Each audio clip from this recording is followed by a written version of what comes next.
The sitting is resumed. Honorable Member for Christchurch West Central.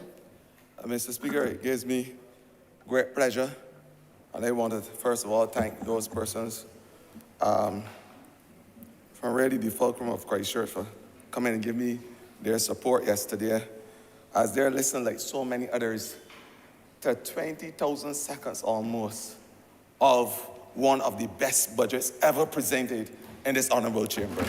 And Mr. Speaker, if I want to sum it up, it really is a budget that allows us to learn from yesterday, live today, and it provides hope for tomorrow. It provides hope for tomorrow, for the day after tomorrow, for the year after tomorrow. It is a budget that will withstand, Mr. Speaker, the test of time. And although persons may want to instill a measure of fear-mongering before the budget, I hear all type of atmosphere and noises of fear before the budget. I want to see it. Unless I was in some place in the mesosphere, what I heard delivered from the Member of Parliament of St. Michael Northeast was a budget that seeks to balance the economic affairs of this country along with improving the social landscape. It was a well-balanced budget, one that inspired confidence and growth in this country. And, Mr. Speaker, I'm a man that understands musical talent. I understand, just like the Prime Minister, the Member of Parliament for St. Michael Northeast, the words of none other than Leroy Kellis, Black Stallion himself, when he said that we must never surrender. We must always remember that we can make it if we try. Try a little harder. One more try, and we can live a little sweeter. That budget delivered to Barbadians some goodies, man. It allows us to understand that if we try, if we persevere, if you leave the word I can't out of your vocabulary, you can live a little sweeter. I mean, you're talking about sweeter because it has something for those persons who are diabetic too, man. We heard about the machines that will be the new machine, the continuous glucose monitoring machines, that $2 million will be put to so that Barbadians can have a seamless way of monitoring their blood sugar over a period of time. That is the sweetness that we were able to provide for those persons as well. And Mr. Speaker, and when you sit down and understand the words of Black Stallion himself, we have to try. But we can only try if we are inspired by a government who understands that sometimes when you lead and you walk in front of persons, they may not follow. If you walk behind them, they may not have the ability to lead. But if you walk by their side, Mr. Speaker, sir, we can achieve the Barbadian dream. We can achieve the Bajan dream. And that is what this budget delivered to us yesterday. The ability of Barbadians and for Barbadians to live the Bajan dream. And what did it deliver for us, Mr. Speaker? I don't have to repeat. I said it was sedulous, almost 20,000 seconds.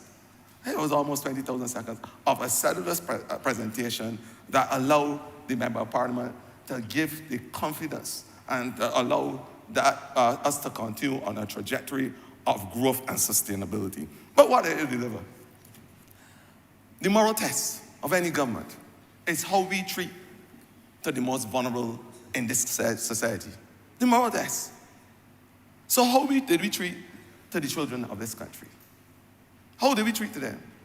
You heard the Prime Minister talk, the Member of Parliament for St. Michael Northeast, about the child justice bill that is about to come to this August chamber, and the child protection legislation, so we can protect those who are most vulnerable.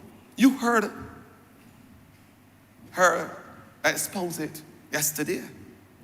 But along with that, I want to thank the Member of Parliament for St. Michael's South for championing that cause. and the member of parliament, my brother, minister from Christchurch East, in terms of the child justice legislation, which seek to rehabilitate that which was archaic and allow young people to forget about the whole issue of wandering, which is, as far as I understand, past the test of time.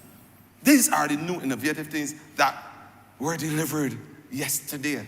And it spoke because something that is dear to my heartstring is the Streams program that will allow young persons to use their creative imagination across this country, building up the creative sector, the orange economy, young primary school children. We are seeing about $600,000 or so put to that program where young people can use their creative skills to become somebody in this country and to be able to represent Barbados. Because there was a phrase called yesterday. I probably can't remember the first two words, but you could probably remember them, Mr. Speaker. But it spoke to excellence of Barbados. It was outward and onward, that's what it said. It's excellence of, it spoke of Barbados and the excellence.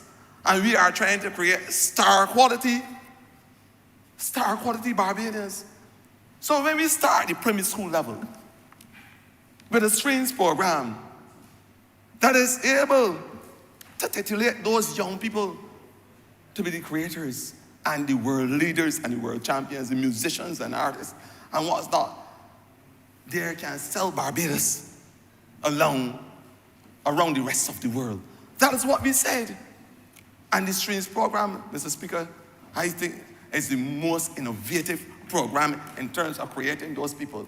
I want to remind this August Chamber and all Barbados in earshot that a mind string or stretched by a new experience, once it is good, will never go back to its old dimension. And as I said before, I don't mean about the fear-mongering. This was supposed to be a budget yesterday presented with gloom and doom. It was supposed to tax the hell out of Barbadians. That was what I heard.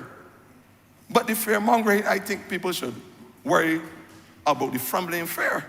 That's what they should worry about. And that camp. And not to provide fear to the hearts of Barbadians who have given this government the confidence to ensure that they can survive the test of time and that their lives could be improved. That is what they told us as a government. Give me the vote and watch me as I seek to transform the lives of Barbadians. That is what this budget spoke about. Not for some person to jump out of a political cocoon to say that it is fumbling going on. Fumbling going on the other side. That's really fumbling going on. And it's associated with the word. You probably fumbled for 10 years too. It was a lost decade of fumbling. That's what went on. I didn't want to say it today because you have to speak truth to power, man. Barbadians can recognize that there has been transformation across the length and breadth of this country. And I only talk about the Streams program because those are for those in the dawn. Almost every single young person in this country, you heard it from the member of parliament from St. Michael North East yesterday, when she spoke about giving young people the opportunities to improve their skills, man. Training must be an essential part of the Bajan conversation. So those young persons who are interested in construction, the Ministry of Education under my girlfriend from St. Philip West has now a construction gateway for all those young persons to train them to be carpenters, masons, joiners, whatever that they want to do, man. Steel benders, you name it. Mr. Speaker, sir, they could come and repair this entire parliament when done. So instead when there is building-related illness or building syndrome, man. That is what we are training young people to do and to be entrepreneurs. Because my good friend from St. John will tell you that 60% of school leavers, 60% have a burning, unequivocal, untethered desire to be entrepreneurs in this country. 60%. And that is what this budget spoke to, giving them the opportunity to own their own business and become part of Barbados and have a tangible stake. That is what this budget spoke to. the young people in this country. And we make no apologies by saying that we are going to give them the opportunities that they deserve in Barbados so they can live the Barbadian dream. We will make it. If we try just a little harder, the words of Black Stallion will resonate in my brain as I sat down and listened, like everybody else in Barbados, with hope and inspiration. And when the budget was delivered, a budget that seeks to bring balance and inspire confidence in this country. But it went a little further.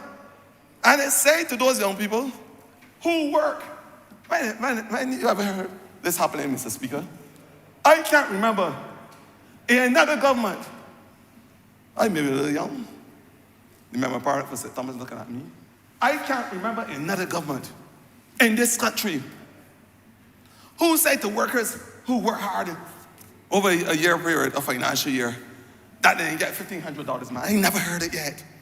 $1,500 in the most difficult of times, so that they could be able to get a little activities going on at the end of the year, at month. $1,500. Mr. Speaker, if you want to put it in US, that's $750, man. If you want to go international, $1,500. And what we have said as a government for those persons, for those workers, and we're talking all type of categories: ash workers, workers from the NHC that were part of that program, those in the COVID that were responsible for the COVID unit and the monitoring of the COVID in this country. Then we have workers, for instance, at the CV program, workers in NCC. All of those workers we capture and say to them, we are giving you $1,500 at the end of this thing to help buttress your efforts. That's what we said, understanding that they are going through a difficult period of time as a responsible government. Although, and albeit, that things are hard and difficult. That's what we said. Never happened before. In 5 years, in 5 years, this government has given 2 pay increases to public servants, man. In 5 years. What happened last time is that you had to pay. Over the last decade, you had to pay. But you get a pay increase under this government. 2 pay increases. Never happened before in 5 years. Check your records. Huh? And it was supposed to be a budget of gloom and doom. Mr. Speaker, I just want to tell Barbadians that under this administration, you have the astute leadership. You have the pigeon-eye leadership. You have the visual acuity that can take this country beyond the new millennium. And I want to congratulate the Prime Minister for delivering yesterday a speech to inspire hope and confidence. It is my personal acronym, HOPE, for helping our people every day. This budget will help our people every day, Mr. Speaker. But it goes further, because they don't have to repeat that which was so succinctly laid for the almost 20,000 seconds yesterday. I don't have to repeat it, but it spoke to the fact that persons in the vulnerable sector, the disabled community, must be exposed to training like everybody else, and must be able to have a tangible stake. That is why I want to congratulate today the Member of Parliament for St. James North for the tremendous work he's doing with those persons with disabilities. I think that he deserves a round of applause. And I'm sure Barbadians will agree with me, because there must become an integral part of this society. They must be given the opportunity, the wherewithal to build up Barbados like everybody else. So I want to congratulate him for that, and the Member of Parliament for St. Michael South, because this is a whole of government approach where everybody works in an interfused way to deliver the best for Barbadians. That is what this budget is. It is to create the excellence and to ensure that the best is there for Barbadians. And that is my acronym for better every single time. Because every single time you wake up on morning, you must be able to deliver better for the country and the citizens of this country. That is why we are here. We are here to deliver better for the citizens of this country and for Barbados. So those are the two categories so far that the budget support. The last one I want to touch on before I go into my speech in detail is, Mr. Speaker, the elderly. Well, it would be remiss of me not to speak of the elderly. I think I would get cursed all every single nook and cranny in Barbados. The elderly dear to my heart. And when they hear about granny dumping, I would tell them, dump all at me, man. I make no apology for that. I can take care of the elderly, man. It pulls, when you talk about strings now, man, it pulls at my heartstring. When we can have Barbadians, this is not who we are. Simple as that. There is no way that we should have it to come in here. The Member of Parliament, St. Michael South, is here, say to me, to bring legislation to stop people from putting their parents and their aunts and nieces and all the grandmother, you call it, in a hospital accident emergency and dropping it off because they got a new phenomenon known as granny dumping. Never. I'm embarrassed to say so. Should never happen. This is not who we are as a country. Not who we are. And I'm appealing to Barbadians to stop it and stop it now. It destroys the social fabric of this country. It destroys who we are. It destroys our international standing as it relates to human rights. And the right to the elderly must be respected in this country. And that is why we have now a geriatric hospital. A geriatric hospital that is going to be built over the next 18 months. That is why this government said that they're going to put $100 million, man, let me talk the figures, $100 million to ensure that the elderly is taking care of this country in a pristine environment where they can balance the humors in the beautiful aesthetic place called Waterfield Boulevard. You know it, Mr. Speaker, because you are associated with that area of the constituency.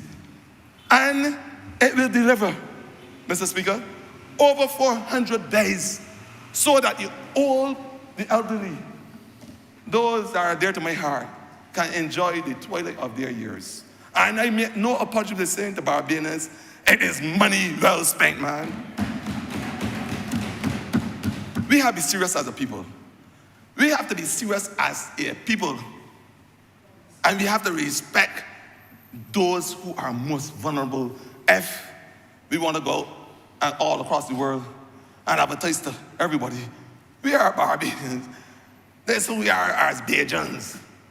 That's how we do it, but here. Huh? You can't be using those terms, those colloquial terms, and not understand that the basic principles of who we are built by our forefathers, are built by members of this community, Trojans, like the Member of Parliament who sits opposite me, my good friend from St. Thomas, the long-term representative of St. Thomas, who understands how to get to those golden years and who understands the importance of respecting those in their golden years or the twilight of their lives. And it goes further because you have to be serious when you try to analyze with the budgetary statements. You have to be serious and speak truth to power because there were a lot of goodies there. I tell you, I had the goodies, and we have the new constant diabetic monitoring machines too, because when we make you sweet, we can test you. That's what we're saying. But it was a budget that spoke to the transformation in all the sectors across Barbados. You heard yesterday what is happening with the road works, man, all across this country.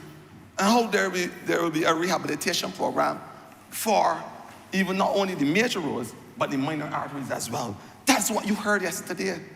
You heard about the construction that is going to be happening across this country so we can build out our capital works program. You heard that yesterday from the Member of Parliament of St. Michael Northeast. I want to see it. Persons are talking, and manzy-pansy, man, if that's a parliamentary word. Manzy-pansy. It's not a parliamentary word. I don't know if it's a word at all in the vocab. I am being a neologist today. Don't forget, I'm in a different sphere. This is a parliamentary sphere, man. Mr. Speaker, sir, I am saying that it is mesospheric noises, man, being created across this country, making persons from outside believe that Barbadians are living in the worst of conditions. When you hear them speak, what they need to do is to come to the table, man. I mean, the member of Parliament for St. Michael South brought certain former ministers to the table and said, let us discuss.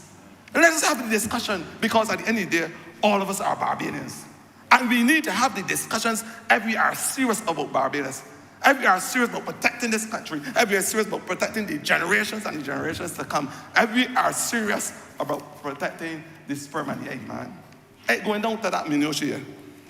Because you have to get serious about what you are doing. So instead of opening up your mouth to catch glottal fry and talking all sort of foolishness, come to the table and say, this is the type of engagement we want, because we are part of Barbados. We don't live in the exosphere. We don't live in a different country. We live right here. So the discussion must happen here. That is called maturity. And that is called being serious about the country that you live or you reside in. And Mr. Speaker, that is just my preamble. I really have a serious other thing, because, as I said, one thing, as I listened to almost 20,000 seconds yesterday, one thing that remained etched in my mind is the words of Black Stalin himself. We can make it if we try. Just a little harder. Just a little, we can make it if we try just harder. One more try and it will be sweeter. And I'm saying to Barbados, there is no rallying cry for us, if we love this country, to be able to put our hands collectively to the plow and say, we will try a little harder. The avenue and the wicket is there. Remember Parliament for St. Michael North, he said, if you get along hot and it's juicy, you can pull it and hit it for 6. So that is why I'll be able to say to the farmers, and maybe remember Parliament for St. Philip South is here smiling, that they get a $2 million or so and loan so that they could do the business of farming in this country, understanding the importance of food nutrition and food security, man. Understanding big fancy words like me, I have to be able to feed yourself and live healthy, along with being able to export that which we could export. That's what I mean. So we incentivizing those farmers. You hear about the feed program, the enfranchisement and drive. Huh? You hear now there's a care program. Everything is happening in every single ministry so that Barbadians can have a better life. We can make it if we try, man. Things will be easier. It will be sweeter. We can make it if we try. You're talking about star Barbadians and excellence. That's what you're talking about. Because those are the words that must have that marriage with Barbadians. Star quality.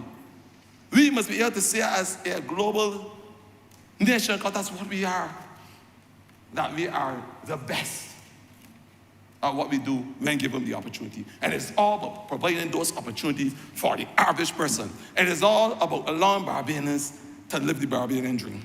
Mr. Speaker, sir, as I said, my mandate, I have two. The people of Christ Church West Central sent me here to be able to augment their cause. That's my first mandate. Thankfully, the Member of Parliament, the Prime Minister, give me the opportunity to be able to drive the Ministry of the Environment, the green and the blue economy. Sometimes when I put them all together perfectly, I will call it the turquoise economy for the ease of repetition. The turquoise economy. But what are we doing in the green economy? Because that's what we're here to tell Barbadians about, man. If you look around Barbados, what you're saying, I want to hear, man. Barbados probably repeating on the radio and the TV as I speak, clean and green. Clean and green. And last year, look at Barbados. I don't need the executive chair of UNET to come to tell me, and thankfully she did, that Barbados, and she said we have a biased minister, second only to Nairobi, is the cleanest and most beautiful place that she ever visited. I don't have to be reminded by persons from overseas. I hear every single time I traverse Barbados. Let's keep Barbados what? Clean and green and beautiful.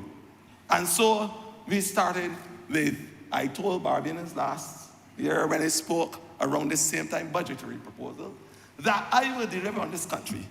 60 clean and green sites. I want to report today that I'm at number 56, man. 56 clean and green sites across the life of Barbados, making the place clean and beautiful. And I want to say, I got 4 more to make 60. You know I look age too. I ain't get there too. I will become a sexagenarian, like my good friend from St. Thomas. I will get there because I made a promise. I made a promise to the people of Barbados that I will be creating 60 sites in this country where we will be cleaning the areas that are often disused, man. Or areas that some person may say that is left to follow. Areas that are not aesthetically pleasing. Areas that can cause all types of problems, security and otherwise. I went in St. Philip, South, and the old lady, truly been known, told me, Minister, every bush could be a man. Every man can be a bush. I'm glad you cleaned that bush there. Because every bush could be a man. Every man can be a bush. When she see bush, there's a possibility that somebody could be hiding in there. So she glad I clean up the area. But it's also to create green spaces. Because it's the plan, man. Along with exercising and exercising tracks, we are going to create green commercial enterprise so that persons can utilize this green space to augment the cottage industry. Because we believe that once Barbadians are given the opportunity, they can create their own future and allow them to have a sustainable development that is never seen in this country before. That is what we are saying. So there must be green commercial enterprise, and I'm employing all Barbadians. Come and make the applications at the ministry so we can start to have activities being augmented across the life and breadth of those 56 sites that we did, so that Barbadians can sell their products. Call it green commercial enterprise. Because this, Speaker, sir, we only recognize the importance of the cottage industry when COVID hit us. The fact that we have to innovate and we have to recreate. We only realize that the cottage industry is what caused us to be here today, Mr. Speaker. And I'm saying that the clean and green sites will allow persons to be able to support themselves with green commercial enterprise across this country. But it goes further, Mr. Speaker. I spoke about the Waterford Boulevard. I spoke about the most natural oasis. I spoke about the most beautiful piece of landscape. 254 acres called the Botanical Garden, Mr. Speaker, sir, the whole of Barbados, I know, can applaud with me to say it is the most beautiful piece of landscape in Barbados now, man. Well done. 10 years of bush. I say, every man could be a bush. 10 years of bush. Every bush could be a man. And then somebody said every bush could be a man too. 10 years of bush. And look what you're having now. A place where persons of all ages, man. I see that I have dogs on there too, because I'm an animal lover. Of all ages, all they're appealing to is those persons that you see signs there. Take up the little poop when there is bathroom emergencies. Take it up, because that is who we are as Barbadians. The conversation must be had. It must be. Because these are things that are very perfunctory. And I think that sometimes we make a mountain of a molehill. If you're walking a dog, it is expected. It happens all over the world. Just take out the deposit and move. Because everybody must be able to enjoy the space.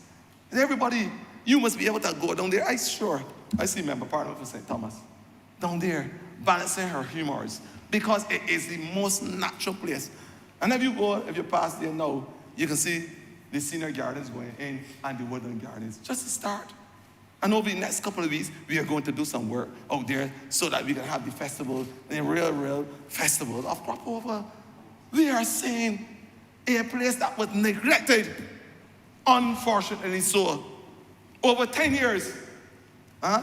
Nobody can see the beauty of it. I want to thank the Member of Parliament for St. Michael Northeast for delivering to this country the most beautiful oasis in the Western Hemisphere, man. And when it's finished, it will be the envy of all. I have had the chance to visit botanical gardens in 8 Caribbean countries already. I am saying due to the plans, and I want to thank those persons in the ministry and the consortium too for working and putting together this botanical garden and the master plan for it. Mr. Speaker, sir, I, in December of this year, if I'm correct, brought to this August chamber, hello chamber, a biodiversity action plan. And I said that these are 12 points, strategic action plan for biodiversity in this country, where we will have the communication with all those persons who are the traditional practitioners, have a whole inventory assessment. We will try to augment biodiversity and protect it. 12-step action plan. 12 steps. I said so in Parliament. It was approved in this chamber. It got the blessings of the other chamber. And, Mr. Speaker, sir, I am proud to report that when I went to COP15, last year, it was in December last year in Canada, there was the coming Montreal Agreement, which spoke to 4 critical areas of investment as it relates to strategic action plan for biodiversity internationally, along with about 23 different declarations. And Barbados was recognized as one of the few countries who had a strategic action plan for the build-out of biodiversity. I said, and I will repeat, by the year 2030, our vision is to have 30% of our biodiversity being realized, 16% on the landscape, and 40% on the hydrosphere, which is the sea. That is what we said as a country. Recognized internationally because we were one of the few countries that did it, because we understand the importance of species loss, and the importance of biodiversity. I said already, life on this earth started with biodiversity. It will end abruptly without it. We must be able to harness that which is natural. The flora, the fauna, all those things, species. Since the industrial age, we have lost over 100,000 lost species of insects. Lost. Over 1 million or so are threatened as I speak. We cannot continue on this trajectory. It is called ecocide. Mr. Speaker, sir, and I want to go on quickly because All I remember, the time is fast approaching. You're perfectly correct, sir. You have 2 more minutes. you have 2 minutes. I remember. There is the Bridgetown, because I was Minister of the Environment in the year trying to remember the exact year, 2021, when all the ministers of Latin America and Caribbean came together in a forum called the 22nd Forum of Ministers of Latin America and Caribbean. And we spoke decisively, and we adopted what is called the Bridgetown Declaration in 2021. And it spoke to a post-COVID economic and environmental recovery. All those things, not only for acute loss and damages, but how do we deal with the chronic loss or damages of desertification, soil erosion, biodiversity loss, the loss of mangroves, the loss of ponds and wetlands, all those things it spoke to, so that Barbados will be well positioned to have that recovery and to stop the ecocide that we are faced with internationally. Those are the plans that we have started and to put in place. Now you hear about the Bridgetown Initiative that will allow countries, small countries, the persons in the tropics, about 3 billion or so, to be able to have those special funds drawing rights, so that in case that there is a catastrophe, that you have, you'll be able to mitigate and adapt to the vagaries of climate change.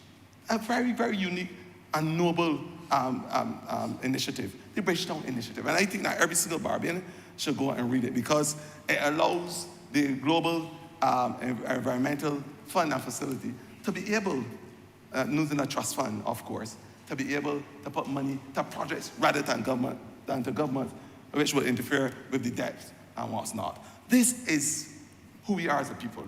And it is championed, of course, by our Prime Minister, who had the vision because she understands about the vulnerabilities of small island states. Mr. Speaker, I can speak the whole day today, tell you about the blue economy, what we are doing with the Marine Spatial Plan, because we understand, of course, that we had led, of course, by my friend and my colleague, the member partner for St. Michael South, a definition swap. Never happened in the world before, championed, of course, by our Prime Minister. These are all the things, Mr. Speaker, we are doing to help Barbados progress, to put us on the world map. I must tell you, Mr. Speaker, sir, and each one of us can speak on it. Every single time we travel, the first thing you hear, you're from Barbados? Oh, where you get that Prime Minister from? Are you from Barbados? I want to go come and visit and see what you all are doing as a small country. You all have inspired us. These are big international world leaders who are saying that they are inspired by the visionary leadership of our Prime Minister. Huh? But I want to say to Barbadians, we have to harness that which we have. And we have to nurture that which we have. And we have to be thankful for that which we have. So, Mr. Speaker, sir, I want to thank the Prime Minister, of course, the member partner for St. Michael Northeast, for bringing an inspired budget. One that will make confidence across this country, for being that political funambulist, balance, and to allow Barbadians to dream for excellence, to be able to aspire to achieve their goals, and to be the best citizen that there can be. Mr. Speaker, the reality is that vision, I want every single person in earshot, probably in earshot, to hear and see me when I'm talking. Vision without action, my friends, vision without action is a mere daydream. Vision without action. And action without vision is a nightmare. It's serious business. Vision without action is a daydream. Action without vision is a nightmare. We are going to ensure that Barbadians, under this administration, ably led by the member parliament of St. Michael Northeast, have the visual acuity to dream, live day and night the Barbadian dream or the Bajan dream. Thank you, Mrs. Speaker.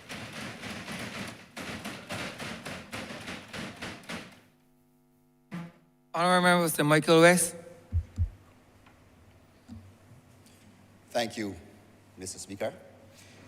It would be remiss of me if I did not recognize my constituents from the great constituency of St. Michael West. If it were not for their unwavering support, I would not be here to contribute to these budget debates. As representatives of this great country, we must reflect on our true purpose here.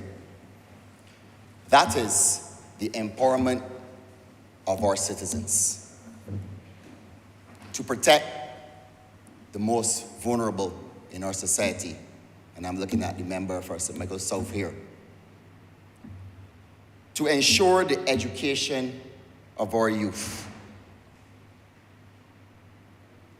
To provide a safe and secure environment for our citizens to live in. And as the Prime Minister said last night, to prepare the foundations of this country for future generations to thrive and to prosper. This is our responsibility, sir, our creed. We won't be here forever, none of us.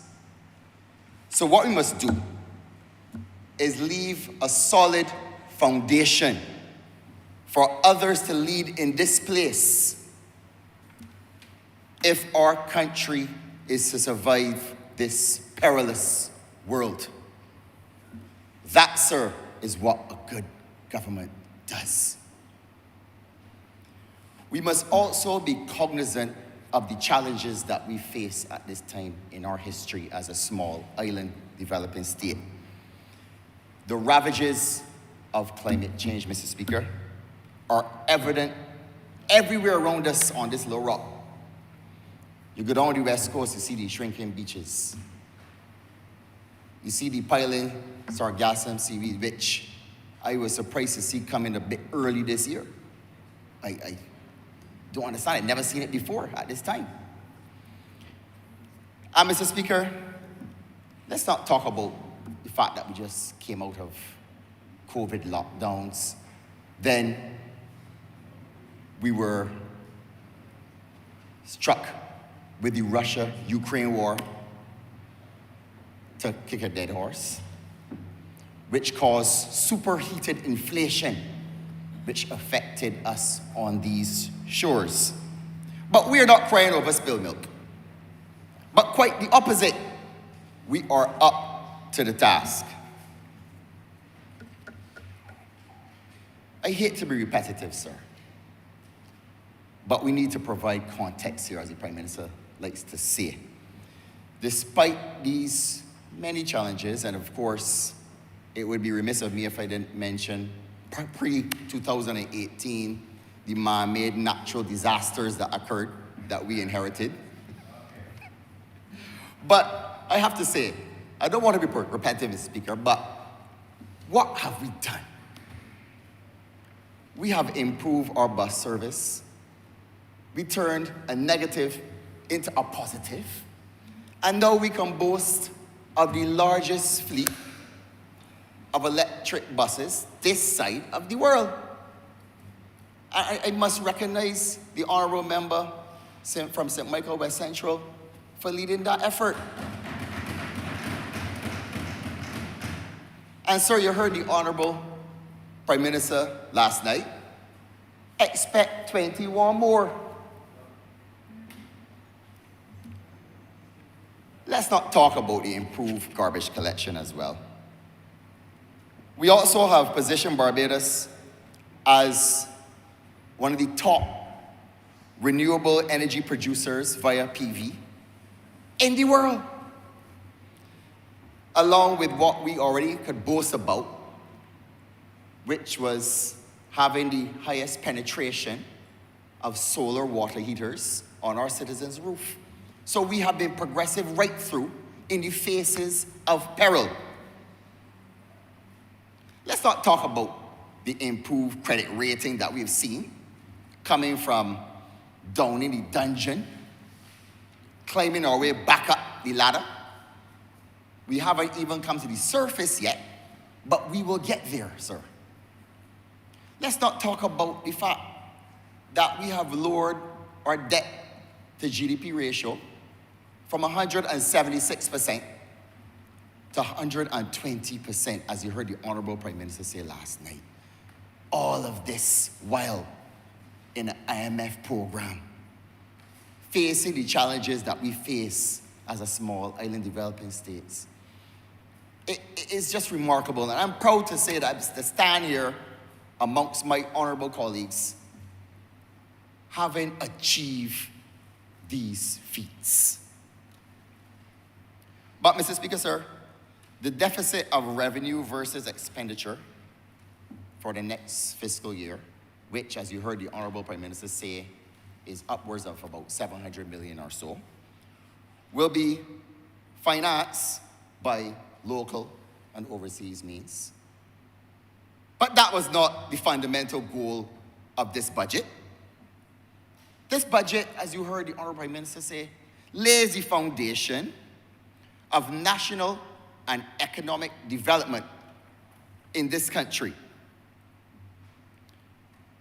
This budget really checks off all the boxes, as my honorable colleague who preceded me so alluded to. And in addition, it gives you a cherry on top. Mr. Speaker, read my lips. No new taxes.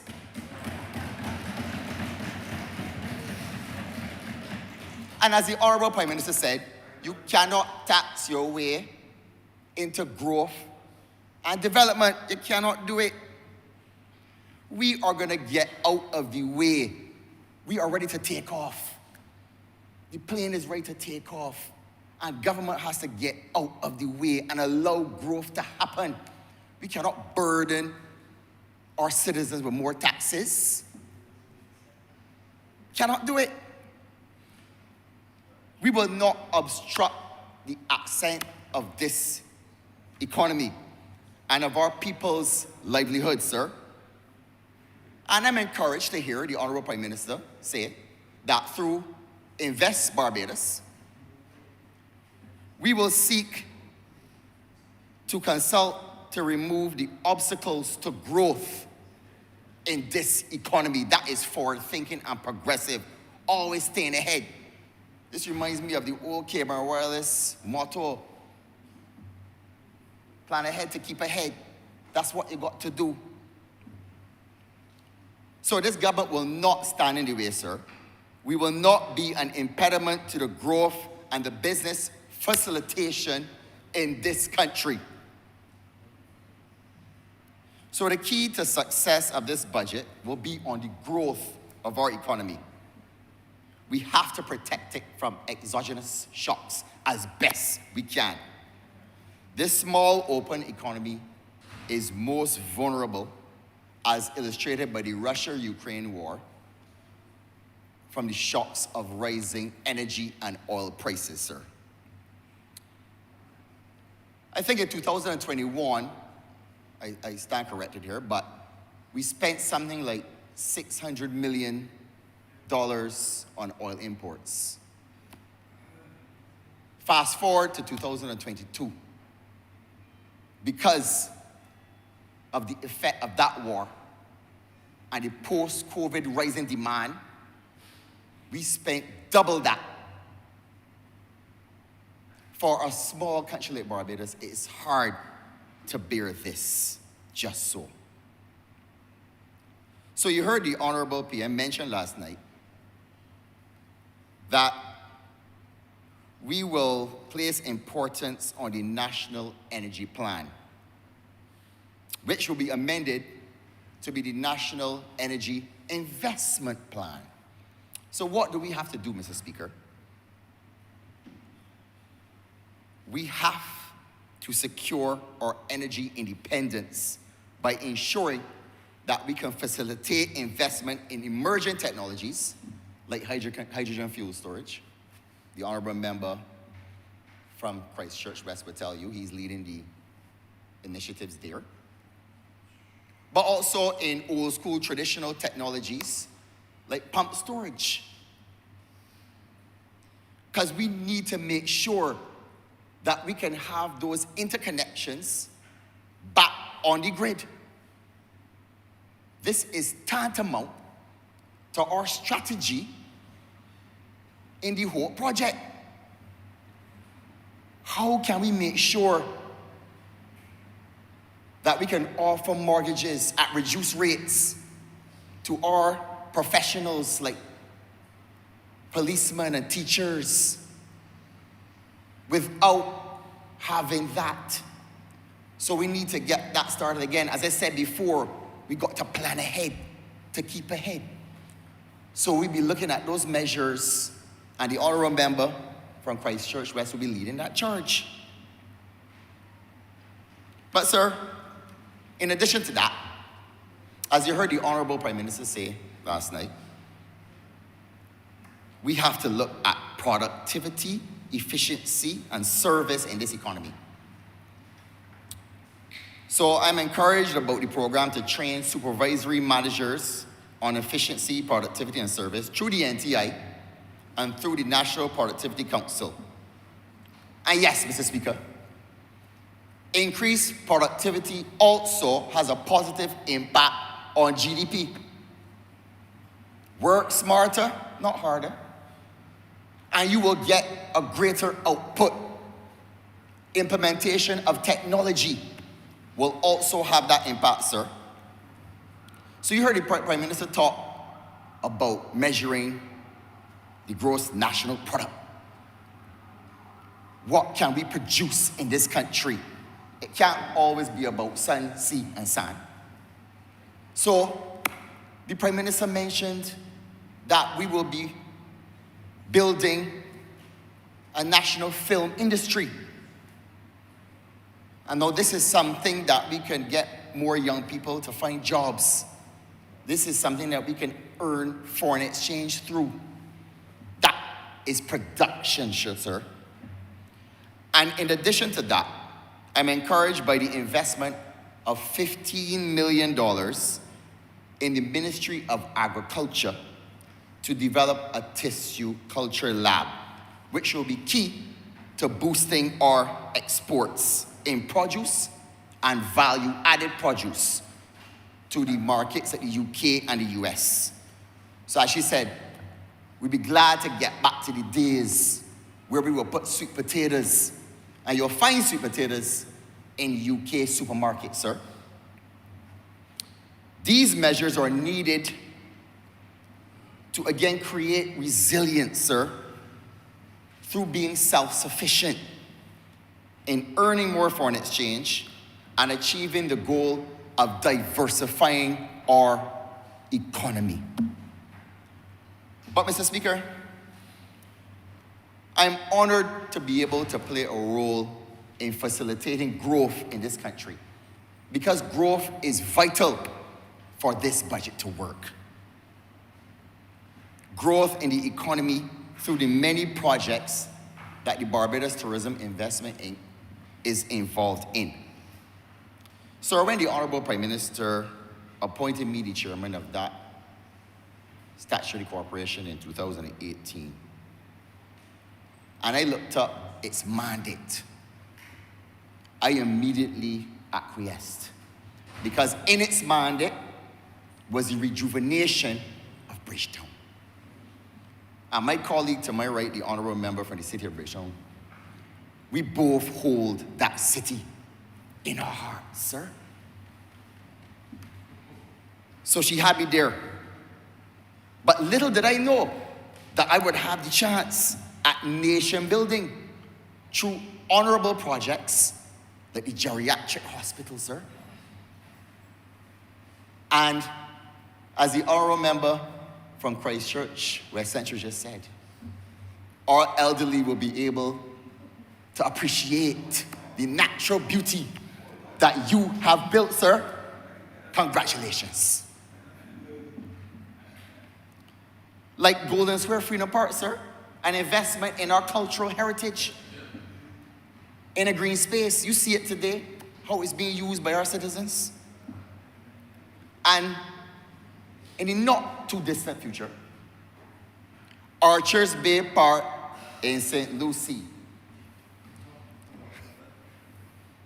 the building of a national green space in St. Lucie. Beautiful, beautiful. For our citizens.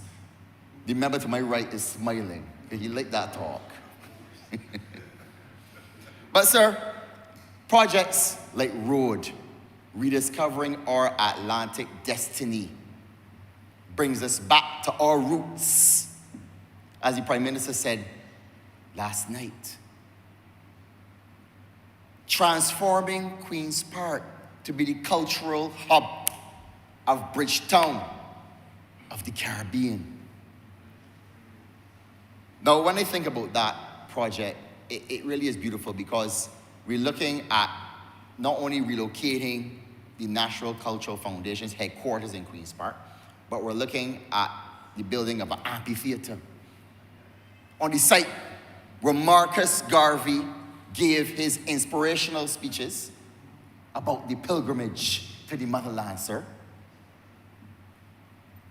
And I reflect on my familial ties with Bridgetown and the fact that my great-grandmother, Alexandrina Gibbs, was a Garveyite. Like my honorable member for St. Michael East and Israel Level.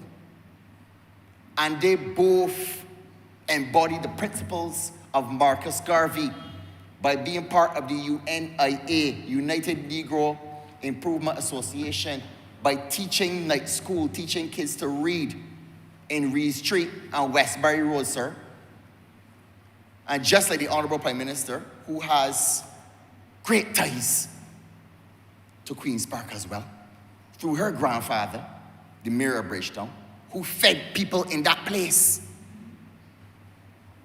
Now, she said last night that the renaming of that place will be up to the citizens of Barbados. But, man, to be named after her grandfather would be quite apt for the efforts he has made in that place, sir. So it gives me great pride to be part of that.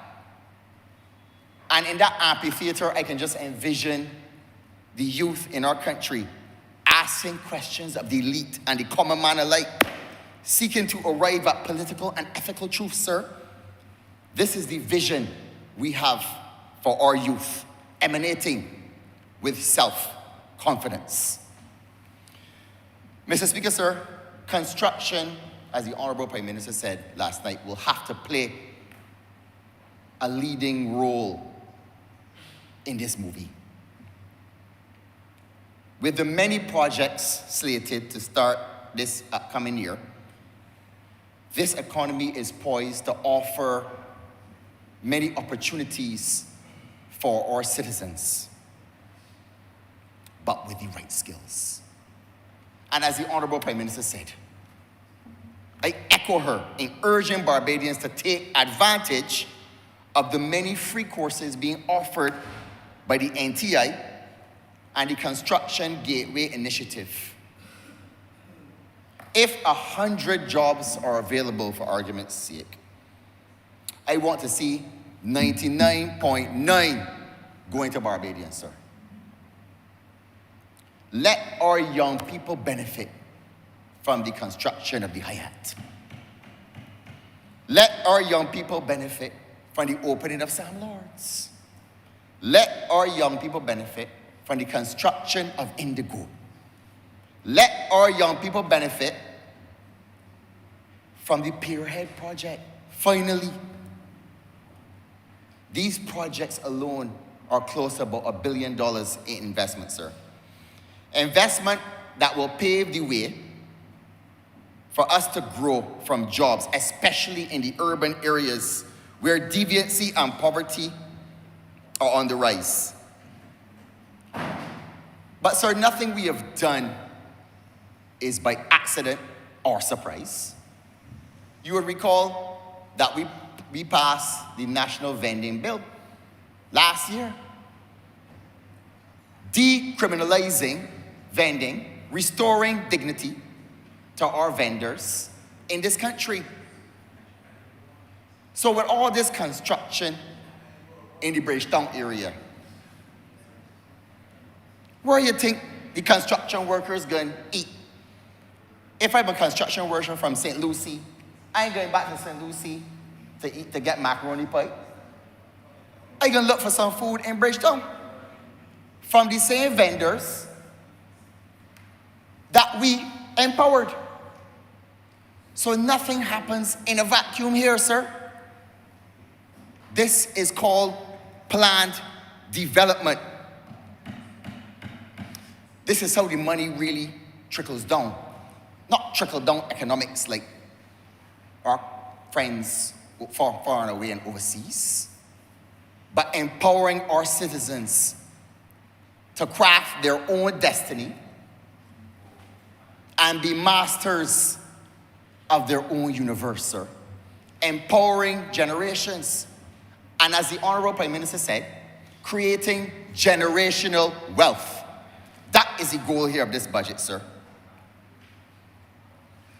I must say, Mr. Speaker, that I am proud of this government, a government that keeps its promises, sir, to its people. When we asked the country to share in the burden, when the debt was restructured, it was not an easy thing to ask. So it warms my heart that we can now repay over 5,000, there's 5,400 bondholders, receiving $17,500, and half of those fully repaid. Promises made, promises kept, sir. It warms my heart also that we can extend the $1,500 to the ASH workers and the COVID workers, sir. This is a truly empathetic government that cares about his people, cares about the success of its people, sir.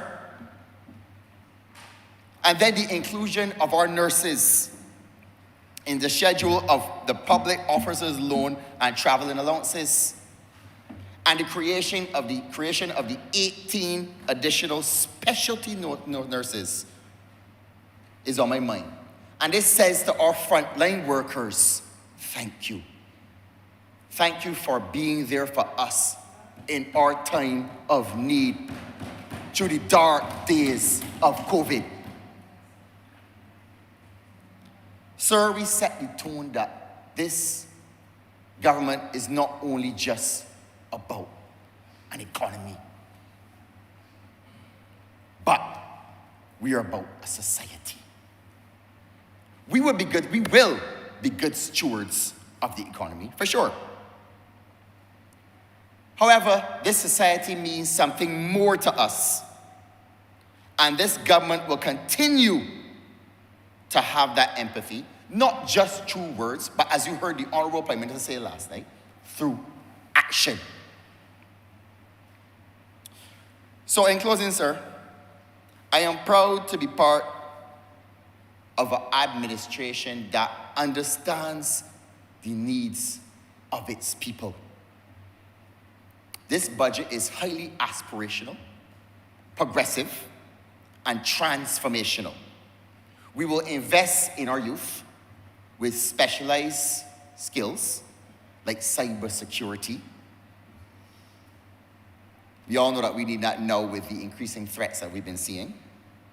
And as the Honorable Prime Minister said, let's not forget the honorable professions of being a plumber, an electrician, a tailor, a mason. These are things that the world needs still.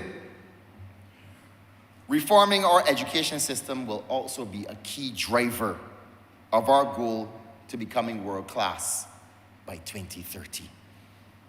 This, along with working with the UWI to make sure that that institution can produce young people who are better suited to the needs of a modern economy. We can no longer tolerate square pegs in round holes, sir. We need people that can hit the ground running and make an immediate impact to our economy. I'm highly enthused and encouraged by our investment of $8.5 million into the Barbados Youth Advanced Course, sir. This, along with the $12.5 million in the new crime prevention program, with that latter entity helping to prevent our young people from falling through the cracks, sir. And a society is also judged by the way it treats its elderly. So the investment of $32 million additionally into the welfare department ensures that we can chart a path of growth and progress and ensure that our vulnerable groups in this country are looked after. Mr. Speaker, sir, this government will chart the path, pass the necessary legislation, and provide all the tools necessary to becoming world class. However, sir, it really is up to our citizens to buy into this. Without them, none of this will be easily achieved. As such, we need Barbadians to be masters of their destiny, to create intergenerational wealth, to educate themselves to the need of the new world. We are a very resilient people, no doubt. We have overcome the challenges of COVID, the freak storm, Hurricane Elsa, ashfall, global shocks that ensued. But sir, this resilience was obviously handed down to us from our foreparents. And as we chart the path to prosperity, as brothers and sisters, hand in hand, we look forward to a better Barbados for our children and for our grandchildren. Our rallying cry will be Barbados upward and onward. Bajan excellence 2030. Mr. Speaker, I thank you. I'm obliged to you.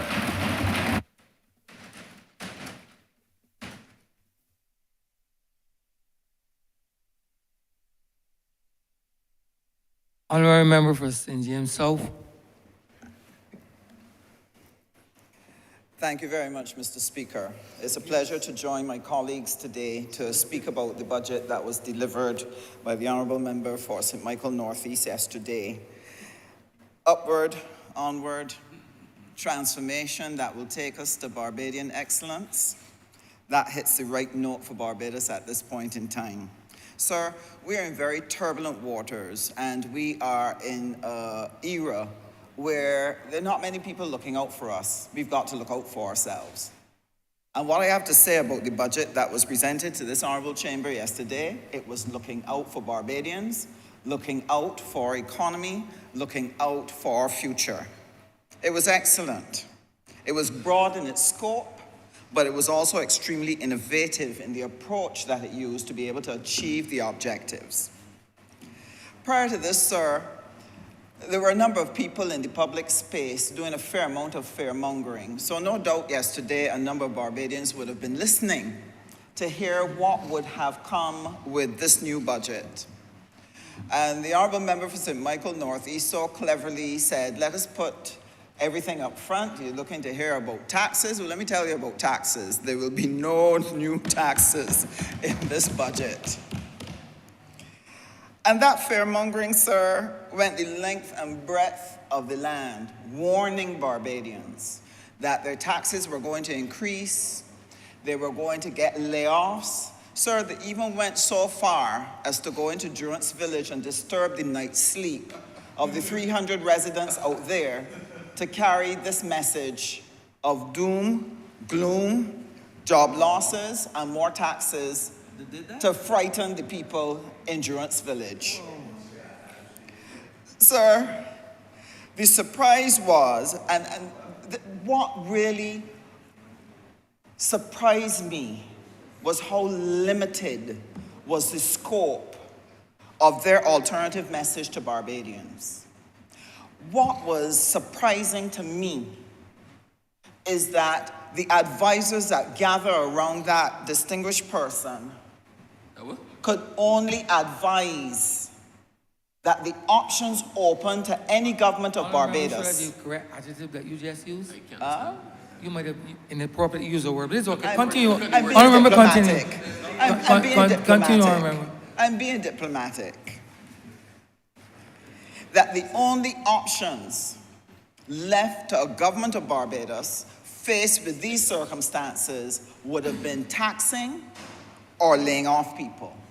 And that tells you what they would do if they were to occupy this chamber at this time.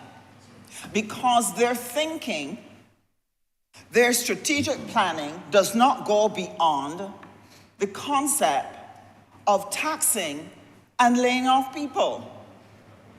That is why I myself was not surprised then when the talk was around excessive borrowing, trying to persuade Barbadians that we are borrowing so much that we are endangering the country, and therefore, look out, we're going to collapse. That this Barbados Labour Party government cannot be trusted with the management of our affairs in difficult circumstances. Now, what does that tell us about what they would have done were they in our position?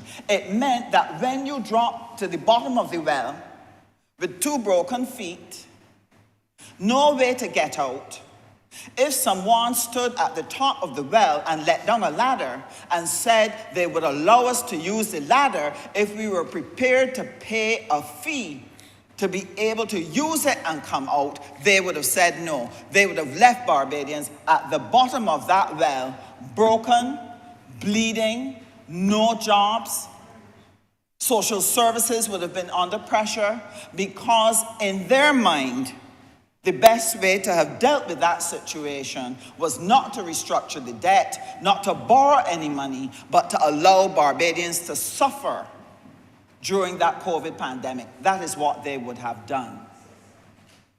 And I'm trusting that Barbadians understand the implications of the types of messages that are being sent by persons on the other side who are seeking to put themselves forward as persons capable of managing this economy and taking Barbadians somewhere. They would not have borrowed. They would have allowed us to suffer, as though suffering at the bottom of the well was going to create money that we would eventually be able to pay cash to get ourselves out of the well. Does not make sense. Do not know what they are doing. They had no plan to earn any money. They had within themselves the self-doubt that they could inspire confidence in anyone in the world to buy the plan that they were going to put on the table to allow us to borrow money. I want to remind the public through you, Mr. Speaker, the reason why they had to be printing money via the central bank was because they had so mismanaged this economy. Nobody was willing to lend us money. Correct. Because they recognized that we were on a course for disaster.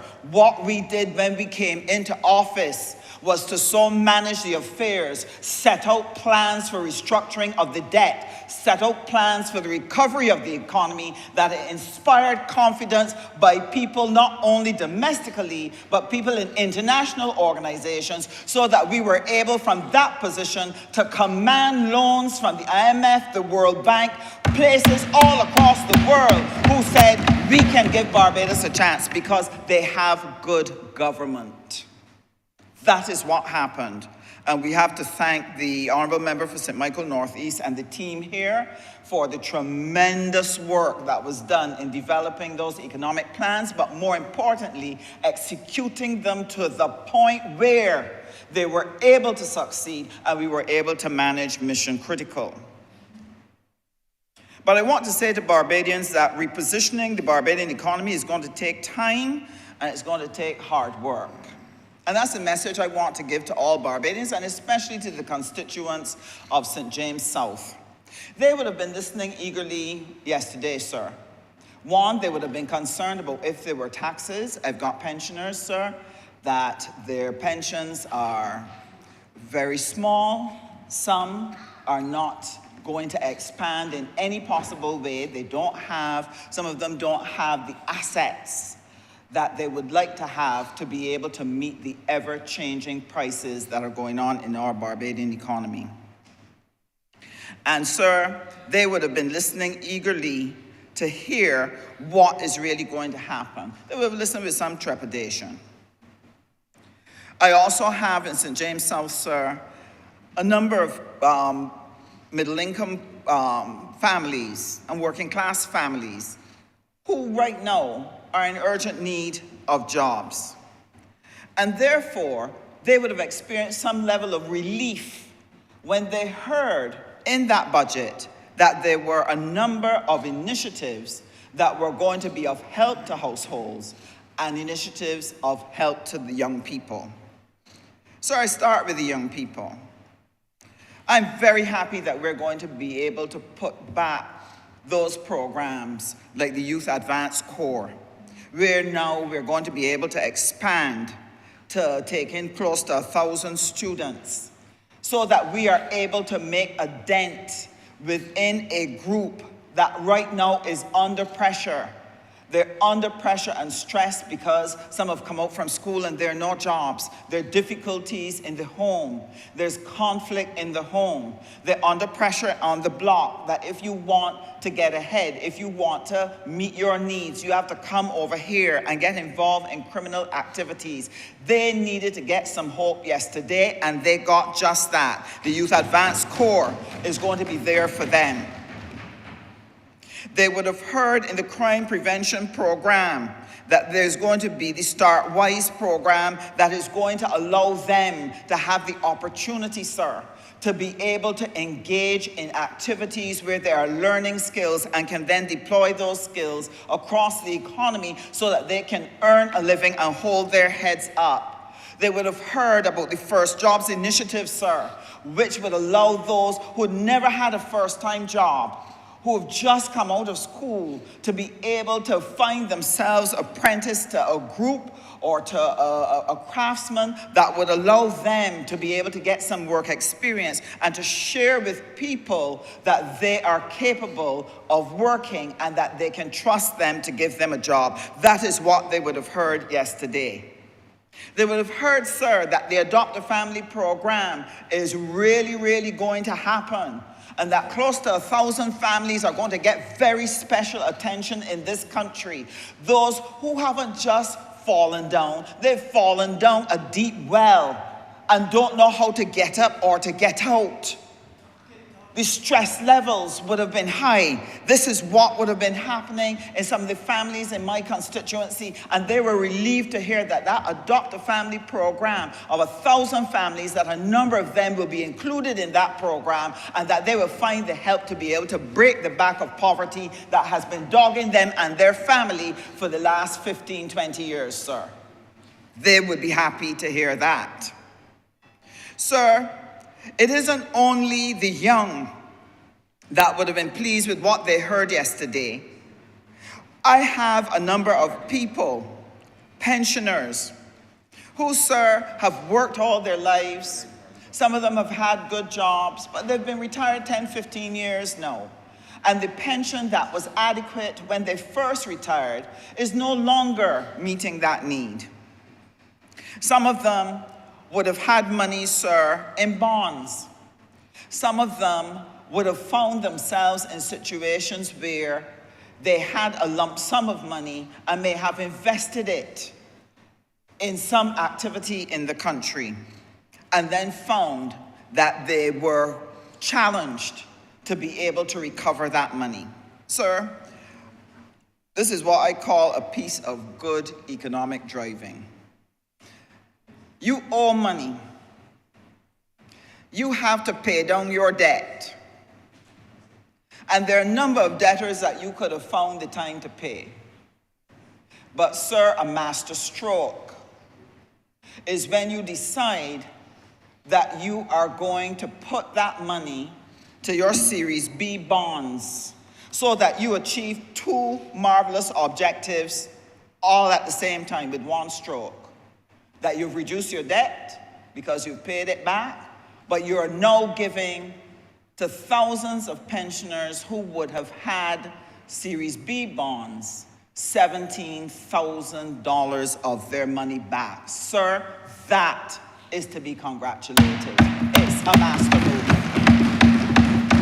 It's a master move. But, sir, the joy of my heart was the reverse mortgages. I have seniors who have homes that they've already completed their payments on them. Some of the homes are in good shape, and some are beginning to feel a little tired and getting a little run down. And that is a challenge to a senior person, sir, because you want to be able to live in your home until you pass. But if it's deteriorating around you, if it is falling down around you, if your children are not here and they're living overseas and are not in a position to be able to take care of you as a senior, it's a frightening place to be, sir. And therefore, the reverse mortgage is a lifeline for them to be able to take the equity that is in their home and to be able to convert it into some cash where they can use that to continue to take care of their medical bills, where they can take care of keeping a vehicle on the road, where they could repair the home, where they could help a granddaughter who may want to go to university. You have no idea as to what a tremendous blessing finding a way to do the reverse mortgages is going to be to the seniors of this country, and especially for me, the seniors in St. James South. Sir, I believe they're clapping hands all like no. But that's not all that the seniors have been able to get from out of this, because this government has recognized that within a few years, the majority of Barbadians are going to be over the age of 60. We have an old population, an aging population. And the issue, sir, of being able to take care of yourself, NCDs, is creating a major problem for us. And this is especially true within the seniors group. And therefore, the initiatives in health to help us, especially with the issue of diabetes, where we've been losing limbs, sir, where we become the amputee capital of the world. Being able to better manage our diabetes is going to be important. And so the initiative put by government to be able to make available equipment for the proper monitoring of diabetes is going to be important.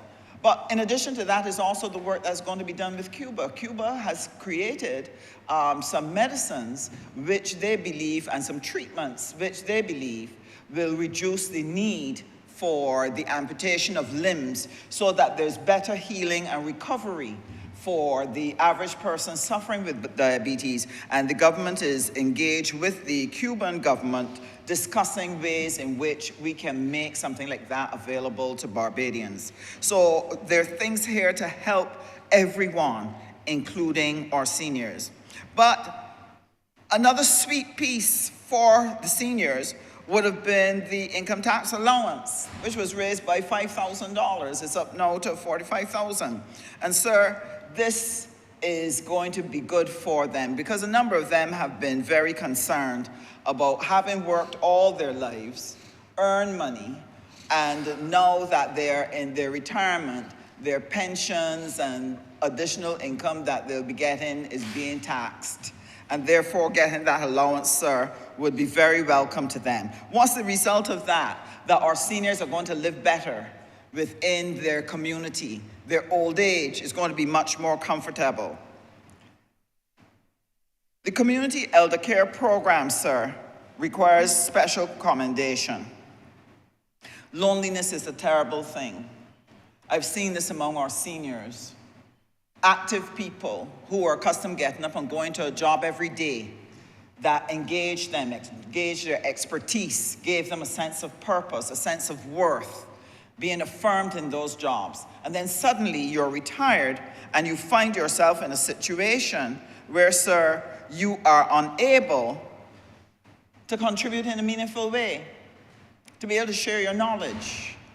And the community elder care program helps because it provides the opportunity for intergenerational connection, where young people are able to go into their homes to give them the necessary help, but they're talking, they're sharing, they're able to get together and discuss views, things that they're watching on television, the news, etc. And this is an excellent way to begin rebuilding intergenerational activity so that we can be one whole community again. Now, sir, I want to move to a couple other things I had wanted to share in that crime prevention program that I think is very important. One of the things that I see it addressing is the whole issue of the social fabric of Barbados. It has been tearing. We've seen the increase in crime. We've seen the lack of consideration, even basic consideration that you would expect between two ordinary human beings that would be shown from neighbor to neighbor. That fabric has been tearing as people have become more self-focused and more interested in themselves than in their neighbor. And therefore, being able to repair that fabric is going to be important. And I see that what we have within this budget, sir, are activities that will help us to do that. One that will be critical is the area of parenting. For a long time, I've spoken about the absolute necessity of our having a parenting program, because what we have is a circle that has been broken. We have some parents who no longer share certain values that we have prided ourselves on having as Barbadians. And those parents are parenting a new generation. And we're seeing it turn up in the schools. This is what is making it very challenging in the schools for teachers to be able to communicate and to train our young. And therefore, putting a parenting program in place and providing coaching is going to be important. So for me, I see St. James South and our families are going to be surrounded by a ring of programs that will help us to repair the social fabric, to give opportunities for jobs and learning, and to give people a sense of hope. And we are indeed grateful for it. Because unless we take these steps, we will lose Barbados. And I want to encourage all of the young people through you, sir, that if they want to get ahead in life, they have to go to school and learn well. I always remember the mighty sparrow. They have to engage. And I pledge to them that I will work with them to help them get on board with the Construction Gateway Project, the Cybersecurity Project, the National Training Initiative Project. I have big plans for St. James South and know that we are in a position, sir, to get the funding to allow some of these things to occur. That I want to work with them to help them to re-engage with the opportunities in Barbados, that they can feel that Barbados is a part of them and that they have a part in Barbados and that they have a hope and a future and a dream here. Community policing. Sir, you may remember that when the various ministries came into the well, the Commissioner of Police spoke about the fact that community policing is going to be restored. Sir, it was an excellent program.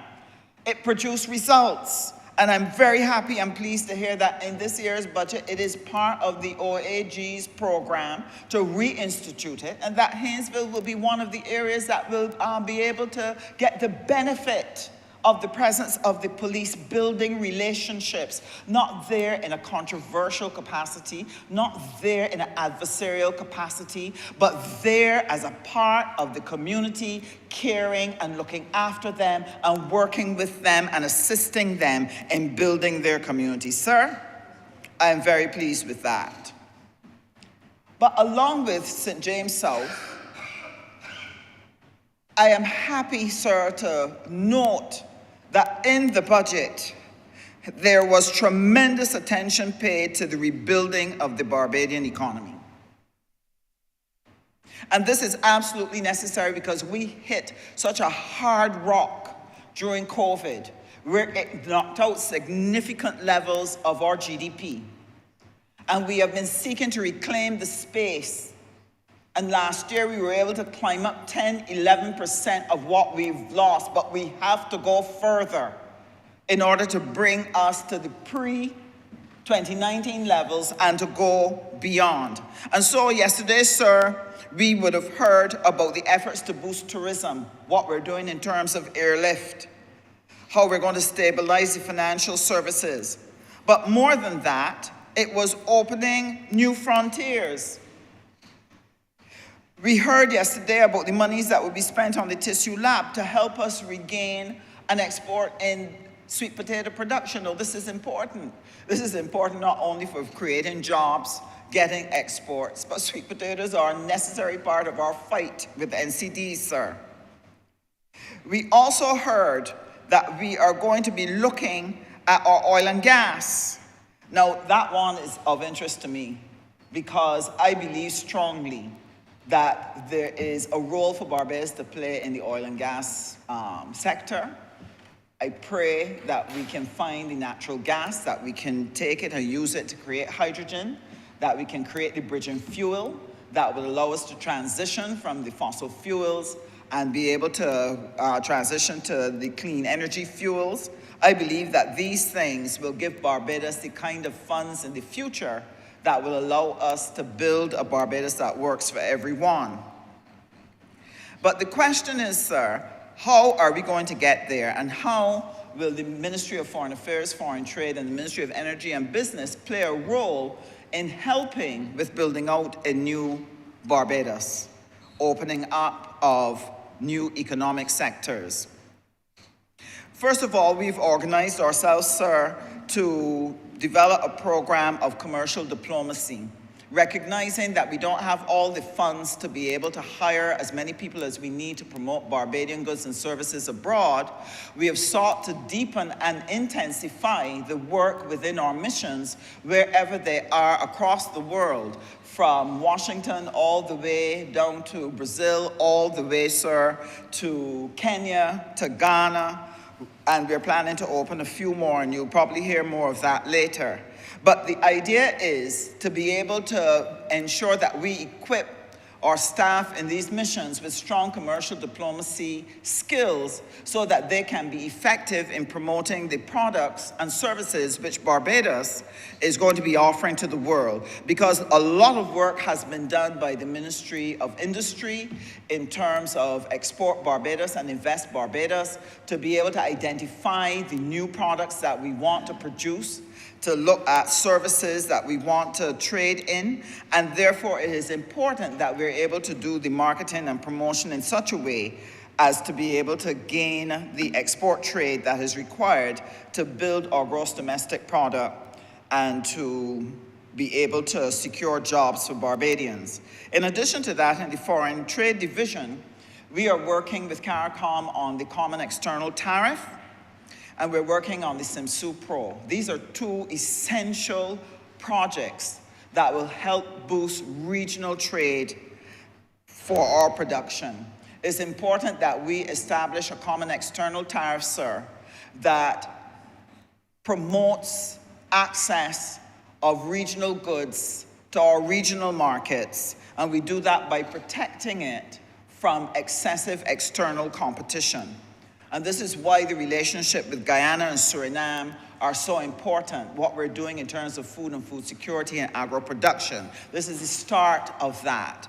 Along with that is the SIMSU Pro. The SIMSU Pro is a regional portal that was launched earlier this year, finally, which allows the producers of goods in the region to be able to put their products on this portal so that it is available for all to see who want to purchase regional goods. And this is going to be followed up, sir, by the CARICOM Secretariat doing promotions in a number of islands in order to encourage manufacturers to put their goods there. This is the only way we're going to boost sales and therefore get the economic growth that is going to give jobs to Barbadians and earn the foreign exchange which we need. The worst thing we can do is to be creating more and more entrepreneurs, and you do not have market space for them to be able to be successful. All we will do is create a feeding frenzy where the enterprises are gobbling up each other and cannibalizing each other, and the economy cannot grow under those conditions. And therefore, the work that we're going to be doing with the CET and the SIMSU Pro and commercial diplomacy will be absolutely essential. But we don't stop there in the Ministry of Foreign Affairs and Foreign Trade. We're going to be working with our diaspora, and I have responsibility to develop the program to help us expand our connections with the diaspora and to work with the other ministries in looking at how we're going to create a diaspora economy, how we're going to create the opportunities for investment, opportunities for philanthropy, how we're going to be able to use their skills. Some of them have some cutting-edge skills that we are going to need in order to boost Barbados's capacity in a lot of the economic activities that it wants to undertake, whether it's the oil and gas, whether it's agriculture, whether it's in climate, whatever it's in, we need to be able to tap into our diaspora to get those skills to help us build out these sectors that we can move Barbados forward. From the Ministry of Energy and Business, one of the main supports that we will be giving to the effort to broaden the economy, sir, is in the National Quality Program that will be run by the Barbados National Standards Institute. In order to trade, you have to meet the standards of that country. There's no renegotiating those or negotiating those away. It means that Barbadian enterprises and Barbadian workers have to step up to understand the standards, maintain the standards, and for companies to actually invest money that will allow them to have the equipment and the training that they need in order to meet the standards that are going to be important if we're going to produce goods. So the excellent work being done by the member of St. Michael North, where Export Barbados will be dealing with the life sciences and the production of new foods that we want to be able to export new products. It's going to be important that that is undergirded by a quality program so that we make sure that those goods meet whatever standard it is internationally that is required. And so in the Ministry of Energy and Business, the BNSI is going to be working with establishing a series of standards for a number of sectors. They've already done that for construction with 10,000 houses being built. It's important that we make sure that the standard used for the construction of those houses will give persons who invest in them the comfort and confidence that it will stand up to a certain category of hurricane winds, that it will withstand a certain level of, if you had an earthquake or whatever is the case. These are the things that are important, and they have worked on the construction industry to make sure that standards are available to guide it. Also, in relation to photovoltaics, we are encouraging Barbadians to put photovoltaics on their roof, but we have to make sure, sir, that the photovoltaic cells and panels that come into this country are able to deliver, are able to maintain their life, so that that investment does not die in 7 years. No, they're supposed to be able to stand up to 20 years. We have to make sure that Barbadians don't get robbed by not knowing what level of quality is necessary for the photovoltaic cells for their roofs. So this is how we are going to be supporting this tremendous effort, sir, in relation to building out that new economy. Now, an exciting part of our program, sir, is the development of Bay Street. It captured my imagination from the first moment I heard it. That what we need to do is to actually renew what is there and make the best use of probably one of the best beaches and beachfronts in Barbados. But what is wonderful about it isn't just that it is a redevelopment area for tourism, but rather it is going to include the average Barbadian being able to be a part of that redevelopment. That along with the hotels and the other big investments, spaces are going to be created for the ordinary Barbadians to have their shops, to be able to sell their goods and services, from the very tiny micro enterprises to your small enterprises are going to have an opportunity in that space. And I'm really looking forward to working together with the other entities that have responsibility for that to ensure that we secure a space within that Bay Street development plan for the ordinary Barbadian, the ordinary entrepreneur. And the planning gains that are designed to come from out of that program to be able to renew the geographical areas immediately surrounding Bay Street, to give them the opportunity to be upgraded. Sir, that is a very, very welcome program, and the government is to be applauded for that type of inclusive planning to allow Barbadians to be a part of what is happening across the country. Now, sir, how are Barbadians going to participate in this budget? How are they going to participate in the opportunities that it will bring? All of us have come from off of the plantation, sir. All of our families came off the plantation.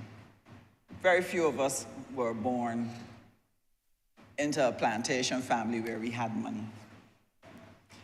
And having assets has been a challenge for the average Barbadian to be able to put up as collateral.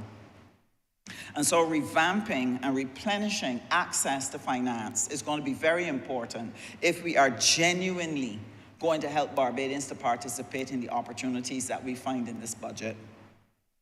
And that is why being able to replenish the trust loans, being able to take fund access and help fund access to continue its work in providing loans to average Barbadians, the restructuring of Enterprise Growth Fund, these are important things that have to accompany this budget in order to allow the ordinary Barbadian to have a real, genuine chance of participating in those opportunities. Your Honor, remember has 2 more minutes. Thank you. What we recently launched, sir, was the Junior Stock Exchange. The Junior Stock Exchange is a program by the Ministry of Energy and Business designed to provide another avenue for businesses to be able to get access to capital. And here we're not talking about loans. Loans have to be repaid. Within a month of getting that loan, you have to start repaying. Some businesses have long gestation periods, sir. And therefore, some of them may take up to a year and a half before they really generate some money that they can safely start to give back anything. And that is why equity financing is important. But we recognize that in order to make that a successful venture, we have to do the training with Barbadians to help them to understand venture capital, equity financing, to help them to understand the effective management of their companies, of their finances. And this is why the financial literacy is another important support program that will help us to prepare people to get involved in the Junior Stock Exchange program. So, sir, there's a lot of work to be done.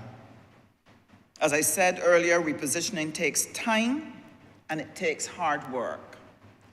But here is what I want to say to Barbados. I believe that this year is going to be a year of bearing fruit. We have worked hard to prepare the ground, to prepare the seed and plant seed in a number of different sectors in Barbados. Agriculture, housing, tourism, oil and gas, entrepreneurship. We've done a lot of work. But we now need, sir, to see our efforts producing fruit. And sir, that comes because Barbadians understand the plan that we've laid out before them, and they are prepared to improve and increase their productivity. You see, there are 4 options that are open to countries when they're trying to deal with a crisis: taxing, laying off, reducing services, or we can produce more and work hard.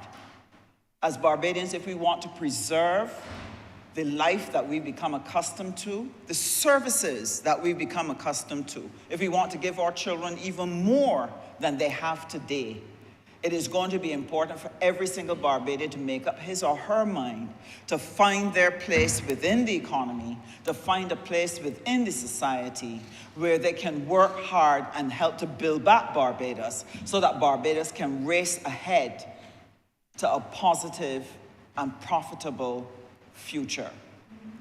And so to Barbadians, I would like to say, let us bear fruit. We are capable of it. We have the talent. We have the ability. We now have before us the vision and the plan.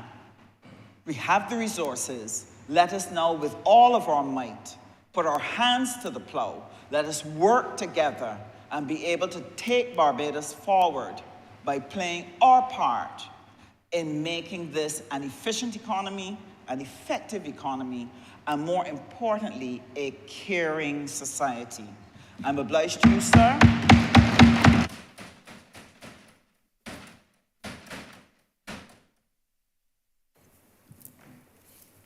Honorary Member St. James North. Thank you, Mr. Speaker. I first wish, of course, as I always do, to pay homage to the people of St. James North for giving me the opportunity to make this my first budget speech in my 2nd decade as a member of this Parliament.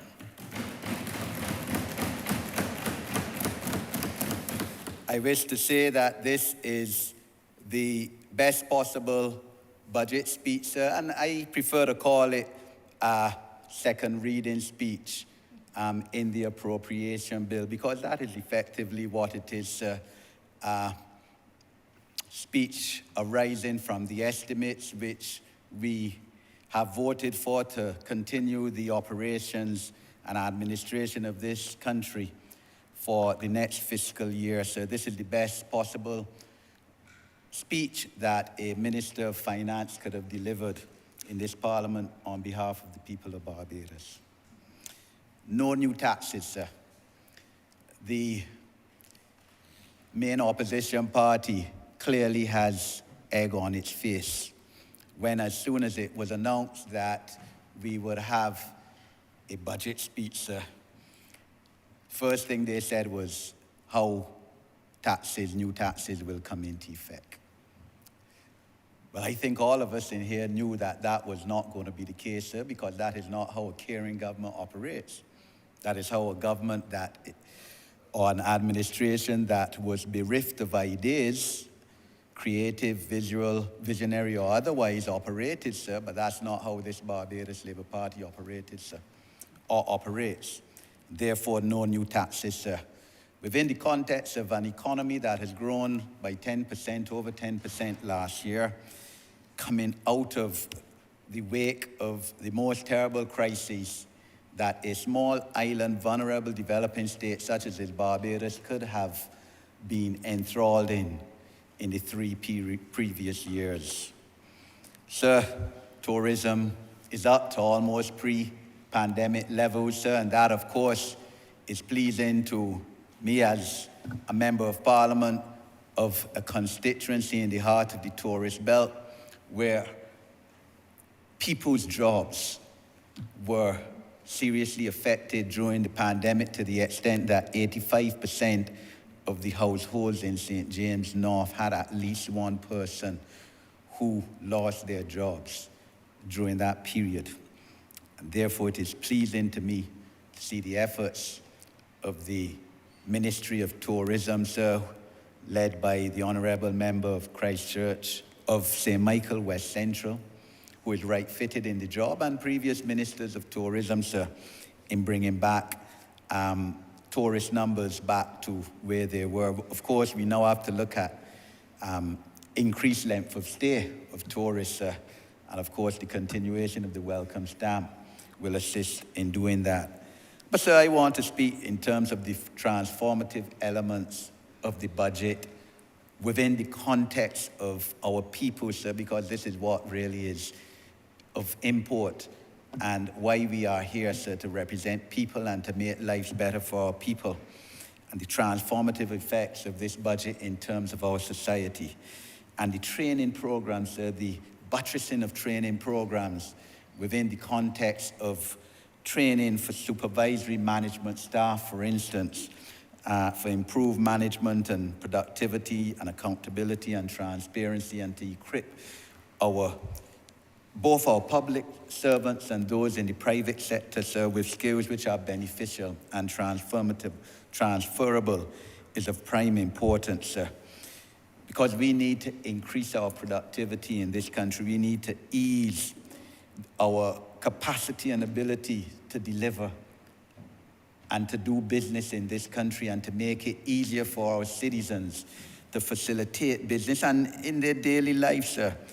Therefore, training of supervisory management staff is key. I think we all recognize, sir, that one of the failings of our country and of our administrations is in supervisory management, sir, because the minister or the senior public servants can't manage everything and supervise everything. Therefore, there's recognition, for example, that supervisors in works ministries have not been as effective as they ought to be in managing their human resources and their financial resources as well. So, and therefore, the training elements and monies being placed in the budget, in the estimates on the whole for this is key. So, management training initiative offering contracts to young professionals between ages 25 and 35 to enhance their professional careers and to gain work experience. They're being paid $6,000 a month to have training to move towards senior public service positions. Is also key, because I think that during the last few years we have not spent enough money and resources in terms of training for senior public service positions. And this is required. I know that under the administration of the late Honorable Owen Officer, monies were spent for senior public servants who are moving towards permanent secretary positions to go overseas and train at Harvard University, Harvard Business School, for instance, sir. So this is providing the opportunity again for this kind of initiative to take place. Sir, and this is key in our country because we have to have not only our middle-level management in the public service and private sector, sir, be fit for purpose, but also our top public officers, sir. Parental training, key, sir. Parental training in this country. We all know, sir, we all have to admit, yes, that it is easy to get a child physically, but a lot of our people get children that they're not emotionally, psychologically, or financially prepared to have and to be able to raise and to give the opportunity to be the best citizen that they can be. And so it's for this reason, too, that I took a personal decision, as I've said, I believe in this Parliament, at the start of this year to join Parados, sir, to give Parados assistance even before I end my elective career in politics, because this is one of the key areas and elements of our country, of our society that we need. And therefore, the parental training support for parents who need knowledge and help in parenting, sir, is a key factor to help this society move along. So training in conflict resolution, and again, this is very important. So we haven't always been the best that we can be in educating and training our people how to resolve conflicts. And I must say, sir, the foundation that I've had now I've been patron of for 10 years, coexistent with my entry into this Parliament, sir, has focused on that from the start, and we've had training programs, sir, 5 of them, conflict resolution, teamwork, and problem solving, critical thinking. These are areas that we have not always trained our people in terms of our schooling and otherwise. And the Honourable Prime Minister spoke about that yesterday in terms of our need to better our conflict resolution processes, and the fact that monies is provided in these estimates to better our ability and our tolerance in terms of conflict resolution and teamwork and problem solving. So all of these are key, sir, to the development of our country, just as much as housing is, and the thrust of this administration to provide 10,000 houses in the 5-year period, sir, is also key because people need shelter. And the affordable housing that is being provided by this administration under the leadership of the Honourable Member for St. George South, sir, is commendable and needs to have been done a long time ago, sir, because affordable housing is key. And we have too many of our constituents who speak about wanting housing, sir, wanting as is their right to own a piece of this rock, but not being given the opportunity to do so, sir. And therefore, the provision in the Honourable Member for St. Michael North East's speech yesterday about green climate funding, sir, and the application to the Green Climate Fund Board for, I think it is $50 million, sir, to assist with housing, providing housing for people in this country who otherwise would never perhaps own a home. It's commendable and has to be supported as we move towards housing by both the public and private sector, sir, within the context as well of 10% of public housing, state housing being reserved for people with disabilities who otherwise would not be able as well to own a house. So road repairs, key issue. As the Honourable Prime Minister said, sir, within the town hall meetings, and we didn't have to go to town hall meetings to know that. This year especially, one of the major issues has been the state of our roads, sir. But that has not been by happen chance, sir, and the Honorable Deputy Prime Minister has a difficult task because she came and found, certainly in 2017, a report that said that 70% of the roads in Barbados were in a state of disrepair and needed repairing. The fact of the matter, sir, is that Barbados has the largest road network system in the world per square mile.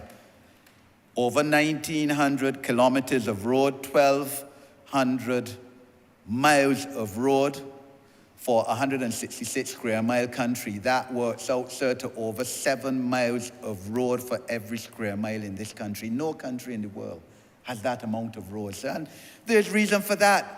Because these roads were tracks, sir, started as tracks in slavery and our plantation economy after slavery. And we all know that Barbados at one time was the leading, quote unquote, sugar colony in the world. Or slave colony, I should say, sir, in the world.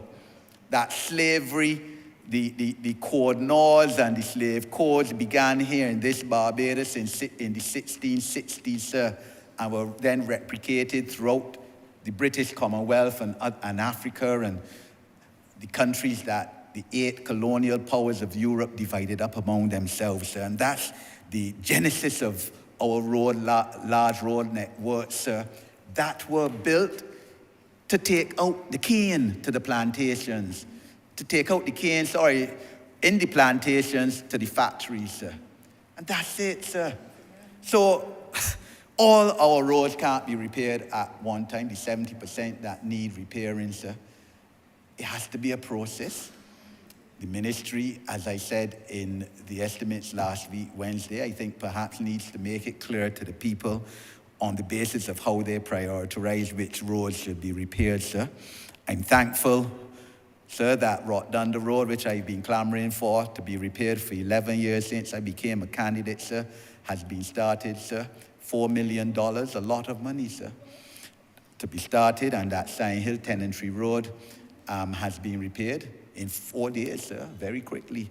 But as the Honorable Deputy Prime Minister said in the debate last week, sir, I've asked for at least 20 others, more than 20 others to be repaired, but I accept that it takes time, sir, and I'm trying to tell my constituents to manage their expectations, and we look forward to, at the end of the term, most of the 20 plus roads in St. James North that are in dire state of repair being repaired, sir.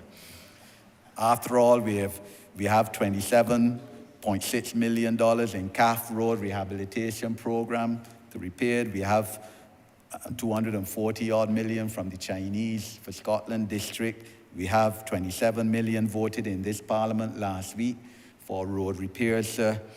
And we look forward to this bugbear being addressed. So the construction projects of which we have heard of and which the Honorable Prime Minister spoke about yesterday, we look forward to the start, sir, because construction projects getting off the ground means employment for our people, sir. And within that context of employment and construction projects, sir, I too urge in this Parliament, as I've done previously, both inside and outside of this Parliament, my constituents and indeed the whole of Barbados to take part in the extensive training initiatives that we have orchestrated, sir. There's no excuse once you are able to do them. National Transformation Initiatives, sir, ably led by Dr. Alison Leacock. We have many programs in the Ministry of Youth and Sports, sir, training initiatives. We have the citizenship program, sir, because gone are the days where you can depend only on having one skill. So this has to be an era whereby our citizens are multi-tasked and multi-skilled to be able to adjust and as the jobs, as the labor market requires, sir. Because Barbadians, sir, and I've said this and I make no shame, Barbadians must be the first call for jobs, sir. So I can't accept a situation where people call each of us and say, MP, we want a job, I want a job.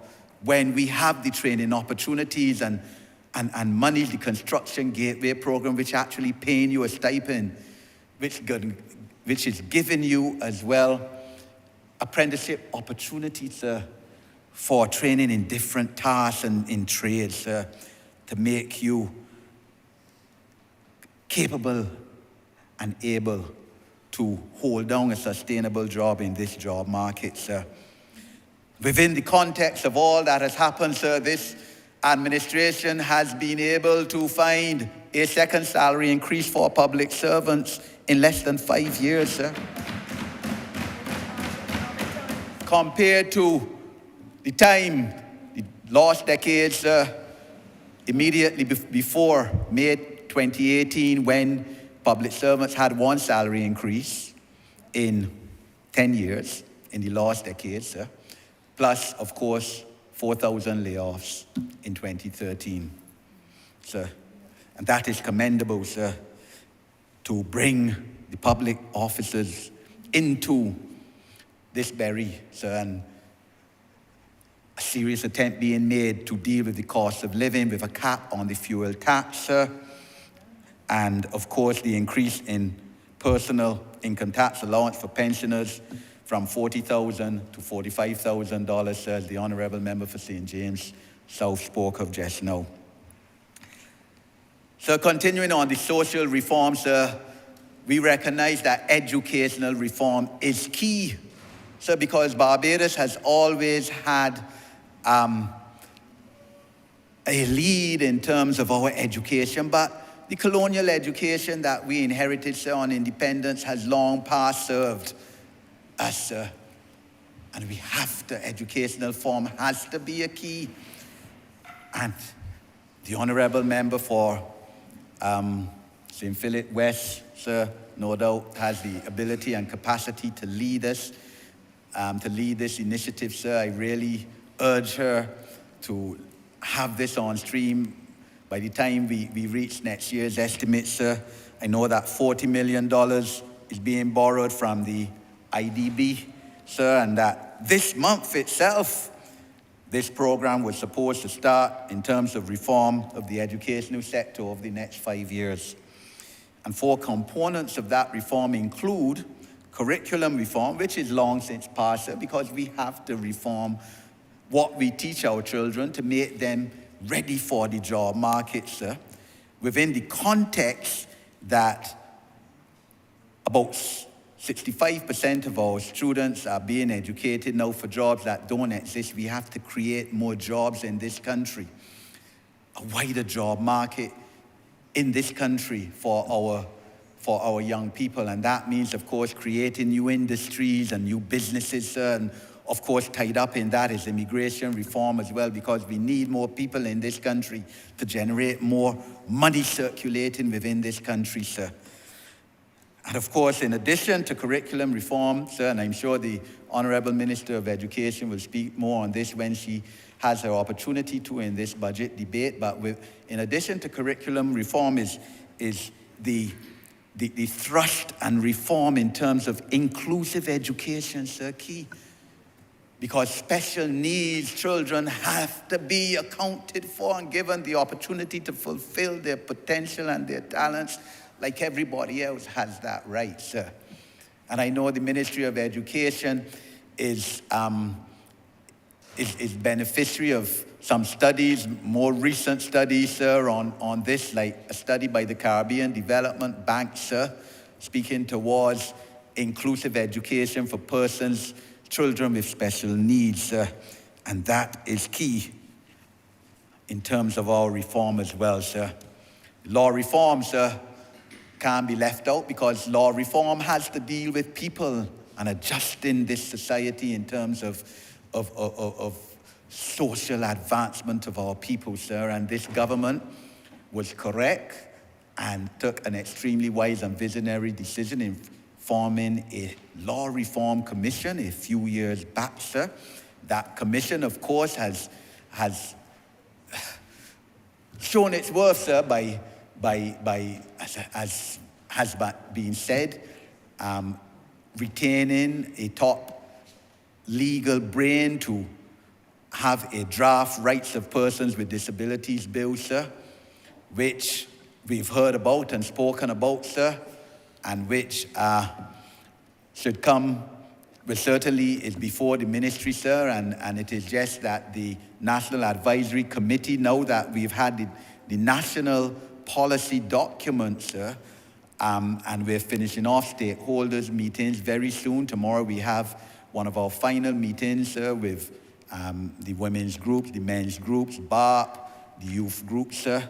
And once we sign off on that national policy document, sir, and make sure that the draft legislation is coherent and in coordination with the policy, sir, to finally have the ministry look at it for onward progress for Cabinet's consideration, sir, and hopefully I will be standing up in this Parliament in the next few months debating the enactment of a Rights of Persons with Disabilities Bill, sir, because this is important. But the Law Reform Commission also must have as its mandate to remove all the archaic colonial laws that we inherited on independence, sir, and because of the Savings Clause, we had to continue for a while. So, but time has long passed where laws that were enacted in this Parliament that did not represent the people of Barbados, the majority people, laws passed 100 years ago, sir, are abolished, sir. We've abolished some. We abolished the Prevention of Corruption Act. That was a 1929 act, and replaced it, sir, an act that the then Prime Minister, sir, who I notice has arisen from his sleep again, as he unfortunately does probably once every 5 years. He has said that that act passed in 1929 in Barbados based on a 1917 UK act was good enough for Barbados. I don't know which world he lived in, but we've abolished that, sir. We have others to abolish, sir. So, quite honestly, sir, the Child Justice Bill and the Child Protection Bill can't come before this House for debate any sooner, sir. And we quite honestly, sir, need to reflect, sir. We need to reflect as parliamentarians on whether we did our best for our most vulnerable children, especially girls who found themselves in government industrial schools, sir. And we all have to take responsibility, sir, because as the Honourable Member for Christchurch East, he said, sir, Cabinet had approved a Child Justice Bill in May 2019, sir. And we all know, sir, what happened in the interim from 3 years ago, sir, in terms of COVID and everything else. But still, we ought to reflect on whether we could have had these bills before Parliament earlier and debated such that the judiciary did not have to rule what I believe that certainly all of us lawyers knew, that parts of that bill, reformatory bill, sir, which was enacted again in the third decade of the 20th century, whether that it was unconstitutional, sir. We all knew that wondering, you can't put a 13-year-old girl in government industrial school for a minimum of 3 years, sir. For wandering, for just being out on the street, when she had social problems at home or was being physically or sexually abused, sir. And the truth is that in some cases, mothers before a court telling the magistrate that I can't deal with my child, send it to GIS, sir. Absolutely unacceptable. So we need to get these bills, sir, which are now approved by Cabinet. I believe the Child Protection Bill is laid, sir. We need to get them on debate in this Parliament as soon as possible, sir. When I was Home Affairs Minister and I used to visit the girls' industrial schools, sir, invariably I used to cry, sir, to see girls in there confined like this, sir. And I released many of them, and boys too, sir, such that by the time I was no longer minister, sir, the numbers there had been reduced drastically, and and I had said, look, and I had a pact with the Ministry of Youth Affairs, that those released would go in the Youth Corps, and many of them went in there, sir. But of course, the Youth Corps was curtailed as a result of the pandemic as well, sir. Of course, it is tremendous to see that the Youth Corps is back on stream. $8.5 million is voted for it in this estimate, sir. And again, all of that is part of giving our youth, our young people, an opportunity, sir, to progress in this country and to realize their full talents, sir. So this administration is giving young people not only a first opportunity, sir, with free education at point of delivery, sir, including those at University of the West Indies, who we made the education free again immediately 6 weeks after coming into office in May 2018, free university education again, sir. We're giving them a second chance as well with all the training programs that we have, sir. And we're giving them a third chance too with the National Youth Corps, sir. So there's no excuse for our youth, sir, and for them to say that nobody ain't helping me, the government ain't helping me, sir. It is a question of taking advantage of all the opportunities which we have been giving them, sir. Within the context of St. James North, sir, my beloved constituency, I'm glad to see that there is funding for climate funding, sir. Within the context, and the Ministry of Public Works has assured me that monies will be used to engage a consultancy to come up with a feasible solution to the drainage problem and the flooding problem in Trench, for instance, and in other parts of the constituency, sir. We must address the coastal drainage and erosion issue in Roadview and in other areas, sir. And there's money which is being tackled from green funding, which would be utilized for that purpose, sir. Zone 1 regulations need to be addressed, sir, and the Honourable Member for St. Michael's South East has recognized that, sir. And I hope that when I stand up, God willing, sir, to speak in this debate next year, that we have rationalized the Zone 1 regulations such that the many areas in my constituency which are affected by it will be relieved from this purpose, sir, because water as well is a fundamental human right.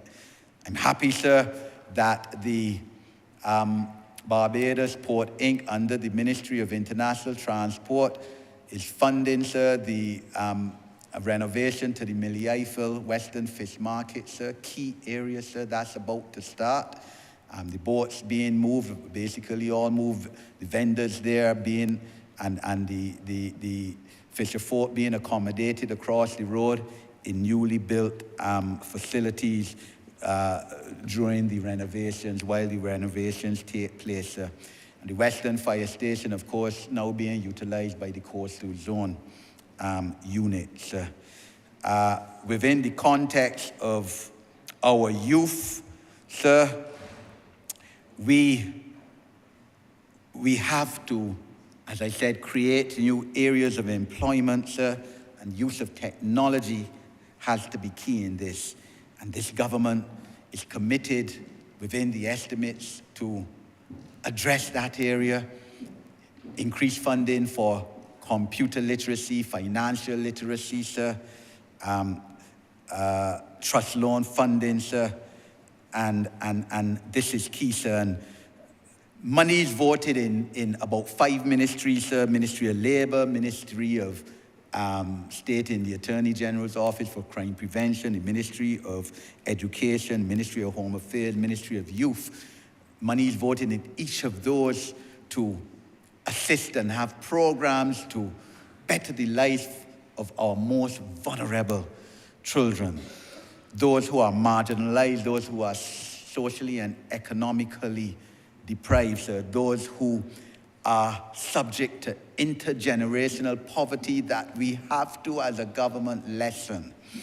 And monies in each of these ministries to deal with these and create a better life, and training programs, education, vocational training, and others for these children who are seriously at risk, sir, and it has to be a case, and I can only urge the ministers of those ministries to see how best to rationalize the monies that has been voted for their respective ministries within these estimates, so that maximum use and gain is obtained and that there's no duplication across the ministries, but rather coordination between them on how best these programs can be used for the benefit of our young people, sir.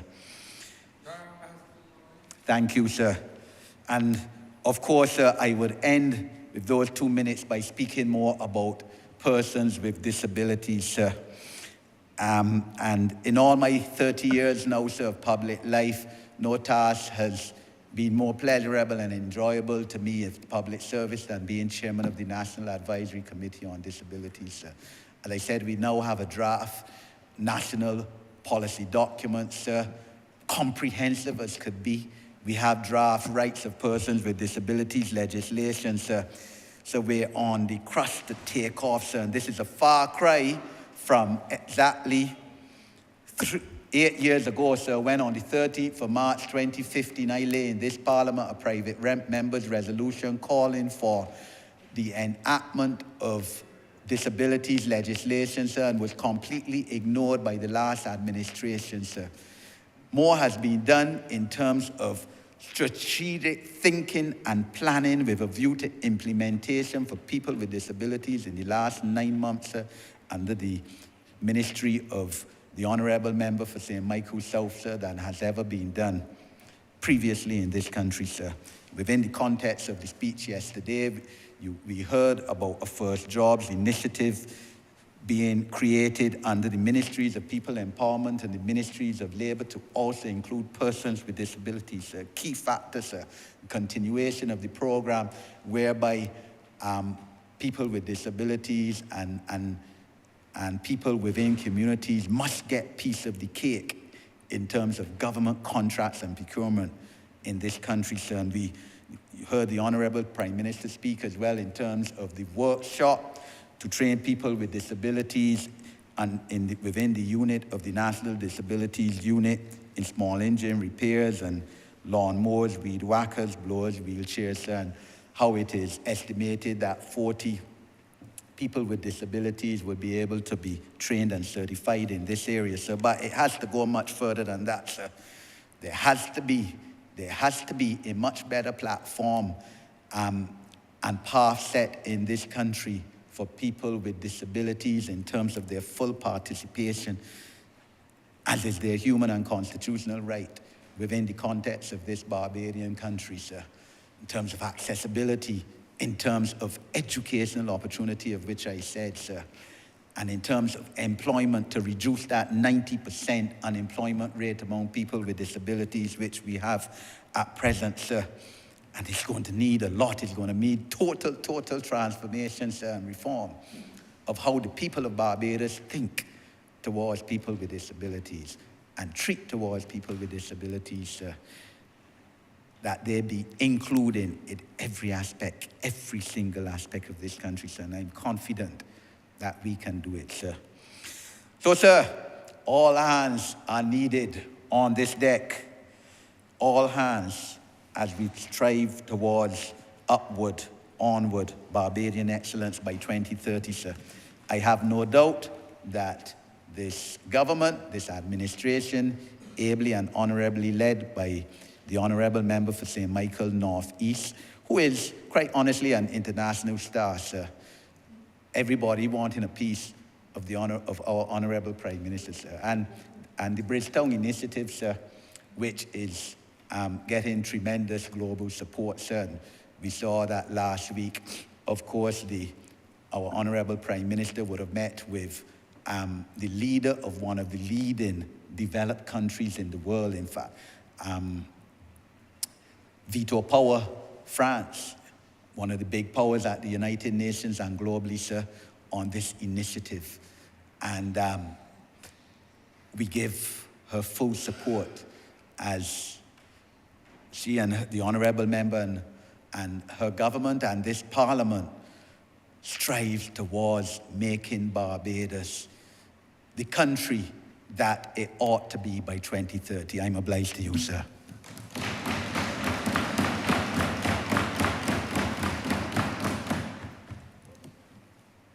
Honorable for Christchurch East. Mr. Speaker, I rise to join with my colleagues who've spoken before and to preempt some who are going to come afterwards to respond to the budget as presented yesterday by the Honorable Prime Minister.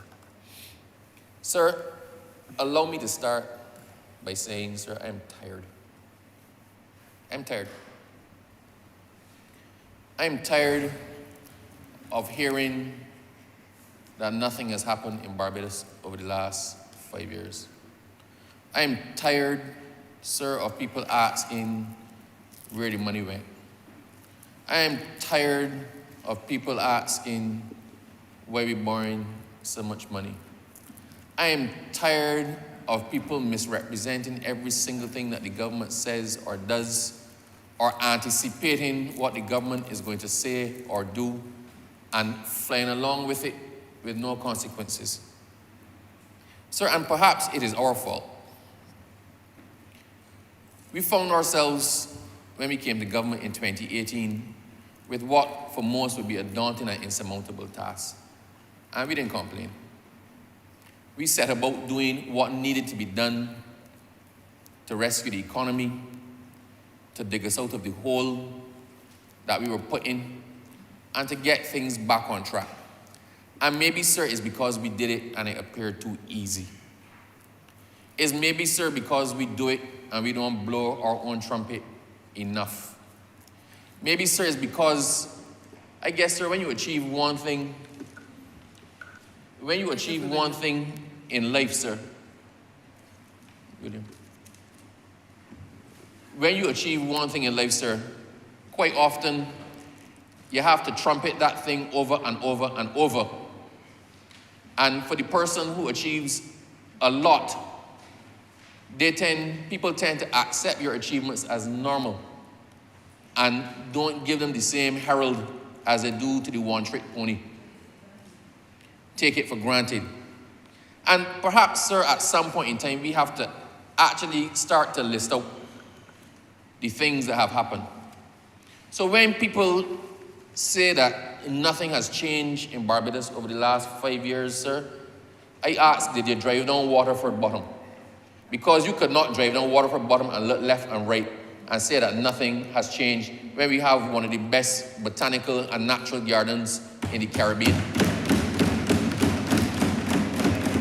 For the people who say nothing has changed, you obviously don't catch the bus, because the buses are now there with 50 new electric buses and more to come. For those who say that nothing has changed, they obviously used to collect their own garbage and carry it to the dump, because otherwise they would know that whereas we had no garbage trucks, we know how garbage trucks to go around, and most communities can count on a regular scheduled service.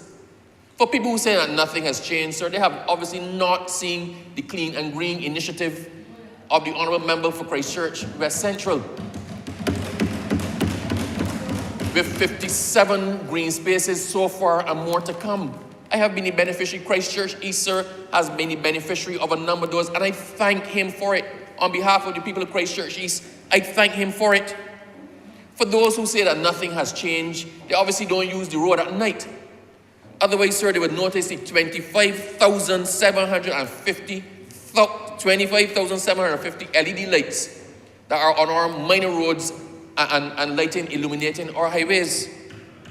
For those who say that nothing has changed, they obviously don't live out Fort George side or in the Pine, and they can't see the brand new reservoir that has gone up where the other one was in danger of collapsing. And when Hurricane Elsa came, sir, we had to quietly drain off all the water out of that there so it didn't blow down or knock down and flood out the surrounding areas. They obviously have not driven around Barbados and seen the multiplicity of reservoirs that have gone up to augment our water collection system.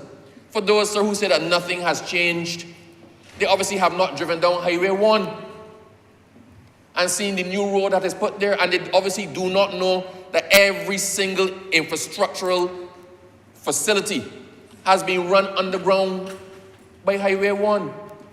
For those, sir, who say that nothing has changed, they obviously have not driven around Barbados in the aftermath of Elsa and seen all the houses that the government is fixing for the people who can't fix them themselves. For those who say that nothing has changed, they obviously have not driven up by the Pine and seen the brand new, the development and the building, the construction of the new Barbados Fire Service and Ambulance Service headquarters. For people, sir, who say that nothing has changed, then, sir, they obviously have not heard that we're building geriatric hospital. They can't see the Freedom Park. They can't see everything that is going on about Barbados. They cannot see the most intensive road repair program ever mounted in Barbados. For people who said we have not done anything, they obviously did not receive a care package in COVID. And they obviously do not understand that there's a brand new facility at Harrison Point that was built to protect Barbadians because we did not know what was coming and we had to be proactive. For those who say that nothing has changed and nothing has been done, they obviously have not gotten sick and had to go to the brand new A&E at the QEH. Sir, and I could go on, and maybe it is our failing, sir, in that we don't trumpet our achievements ourselves. But I started, sir, by saying I'm tired. I'm tired of the noises that keep going out as authorities. I'm tired of the naysayers, the doom and gloom, people who cannot see beyond their own narrow perspectives and their own narrow ambitions to actually sometimes give credit where credit is due.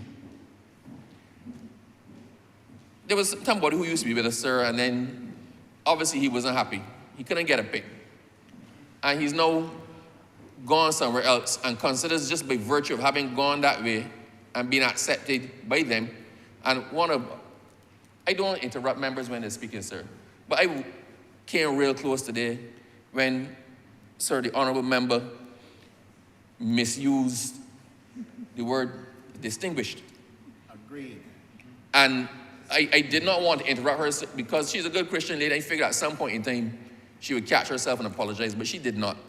Right? I won't hold that against her because the rest of her speech was actually illuminating and fantastic.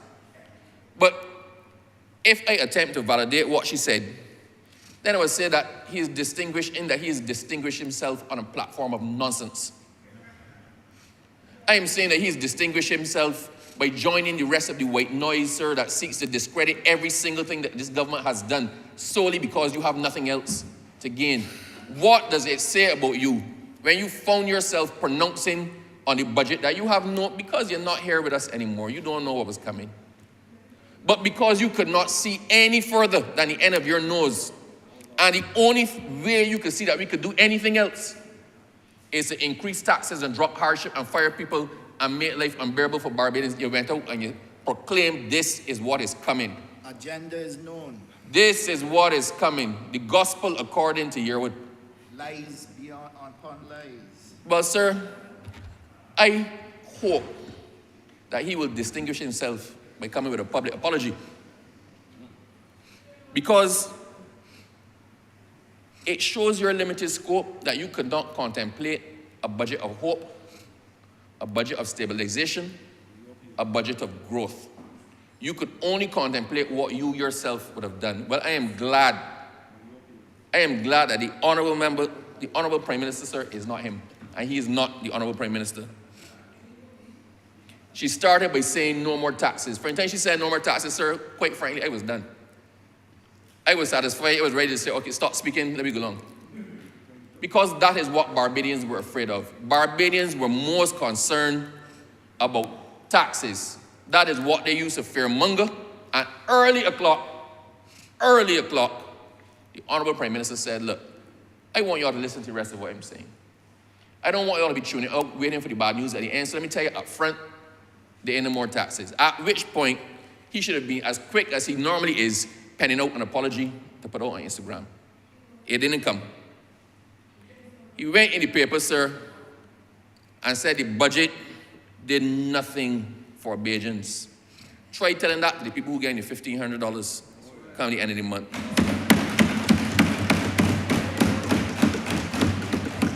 Try telling that to the pensioners whose allowance has gone from $40,000 to $45,000. Try telling that to the good people of the Postal Service who have been agitating forever to increase the capacity for their loans, their no-interest loans, to get new vehicles. And try telling that to the people who have not yet been able to get an electric vehicle and have 2 more years in which to get one. To say, sir, that nothing was done for Bajans was perhaps the most disingenuous statement that he has made, and he has a lot. He has a catalog of them. The boy can't help. And sir, and worse yet, he ended by saying, philosophically, and we have nothing to fear but fear itself. I don't know where that fit into the other ramblings that were going on, but his quote in the newspaper today, sir, it ended with, we have nothing to fear but fear itself. That's not true. We have him to fear. We have him to fear. Back your hand. Back your hand. We have them to fear. Back your hand. Little boy, a big man. And what needs to happen, sir, is people need to call a spade and come out with what is honest and true. We found ourselves in a hole. A deep, dark hole. We did not put ourselves there. Them dig that hole for Barbados. And we are trying to crawl our way out, bringing the rest of Barbados with us.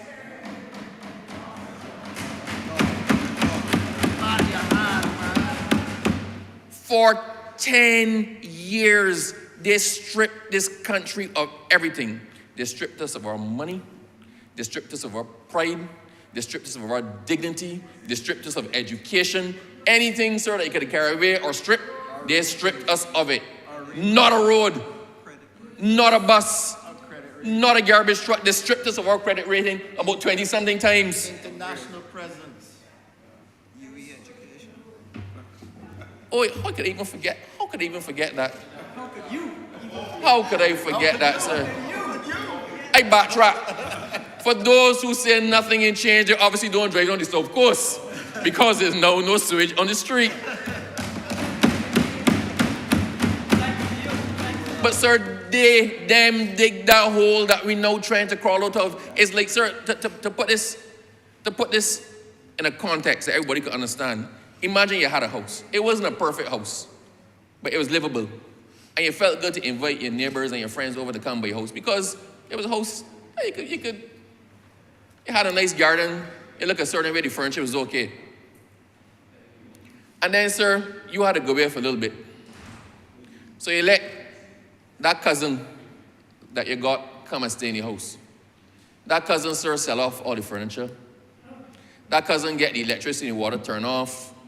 That cousin then start to strip off the boards and things because he ain't had electricity, he ain't had a gas to burn and start to cook things. That cousin then, sir, strip out all the flooring. So by the time you came back, the house ain't had a window. The house ain't had a door. The house had no floorboards. Half the roof was gone and all the utilities off. And the toilet was backing up. And you, sir, said, I'm going to get my house in order. I ain't complaining. I ain't get my house in order because I want to bring back people. They want to be part of my house again. And you start to borrow money to fix back your house. You borrow money and you fix back the house and you put on the lights. You did the essential things first, sir. But you're not there yet.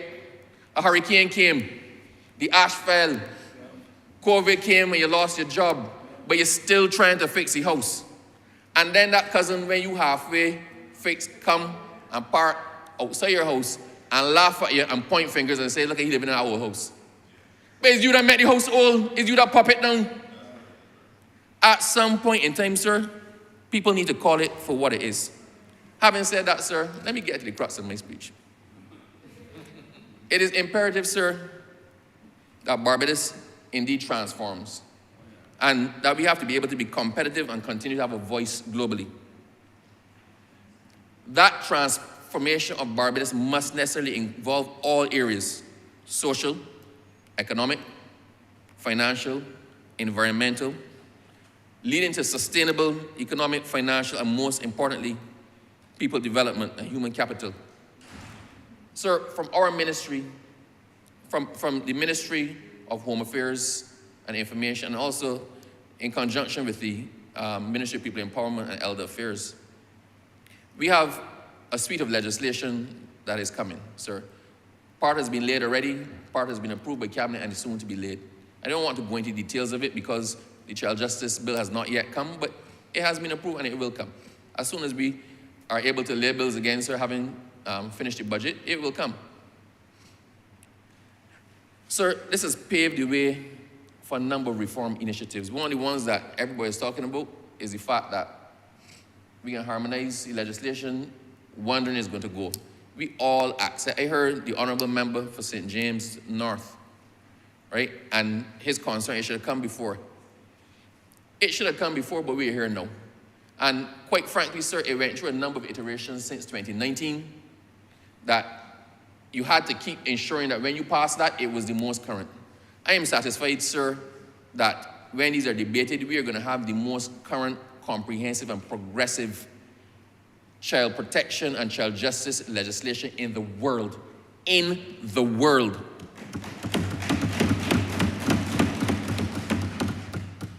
We're looking, sir, at the comprehensive, this is what is in the train for the ministry over the next year. We're looking at comprehensive training of all staff at institutions that work with persons within the system. So with the adults at DODS, we're looking to have the social programs, increased counseling, increased rehabilitative and training initiatives. We're looking to push the educational aspect. We're back out of the restriction of COVID now, sir, that we can start the programs back fully. The farming program has accelerated. We are now almost self-sufficient in the provision of fish and vegetables. Sir, the chicken farming program has gone back up again. Black belly sheep. The aim, sir, within the next 2 years is to make the prison self-sufficient in all the food that it reasonably can, right? And that is one of the... Sir, but it doesn't actually stop there. We only want the people in prison who have to be in prison. Because for every person who is in prison, there's a cost. So a budget and our financial position, our policies, sir, are not just about bringing money in. They're also about saving money where money can be saved. It is our intention, sir, that before the end of this financial year, that we will have in place a parole system. And we will have in place the electronic monitoring system, sir, that persons, instead of being remanded, if you should get bail, but we're not certain that you can stay where you're supposed to stay, then you're one of those people that we clap an ankle bracelet on you, and your family feeds you because you're at home. So these are the initiatives, sir, that we're looking, not as generating income, but as helping the government to save money where money can be saved. With respect to the young persons, sir, at the government industrial school, you would have seen recently, sir, a donation of a fully equipped spa set. So they could do cosmetology, nails, hair, everything. The boys also got a whole barbering salon with the chair, all the equipment and everything like that. So we are pushing the CVQs for the students at the government industrial school. The aim is that everybody who passes through there, you're not there because you want to be. You're there because you have to be. While you have to be with us as a ward of the state, it is our duty to ensure that you learn something and you come out better equipped than when you went in. Persons very likely saw on the weekend the initiative, the MOU signed between the government industrial school and the Samuel Jackman Prescott Institute, where persons can transition from the government industrial school straight into SJPI and learn a skill and get certification. So all of the initiatives are being there. We also start looking at the roster of persons who make up the academic and support staff at the government industrial school. So we have persons who are fit for purpose. One good thing coming out of COVID, sir, is that we have become accustomed to doing online learning, online programs, online courses. And we plan to use the online system to try to equate the educational opportunities for the students at the government industrial school to allow them, where you can't find persons to actually come in and teach them, as much as possible, you'll be able to provide the schooling specific for them and at their stages. So a lot is being done in that respect. And the intention, sir, is that we have to be able to help those who've come into conflict with the law, to put them in a position to not have to come back into the system, to be able to become useful members of society by learning a skill or having something marketable where you can go out and earn without having to depend on anybody else. Or if you have to depend on anybody else, you have a certifiable skill and a certified skill that puts you on a level platform with those who might not have had the years subtracted from their life occasioned by a stay at the instance of government. So with respect to the broader part of the ministry, there has been a strong focus recently on citizen engagement. I must commend the Government Information Service, sir, in particular. I had cause to make certain statements about the fact that it needed to come kicking and screaming into this century.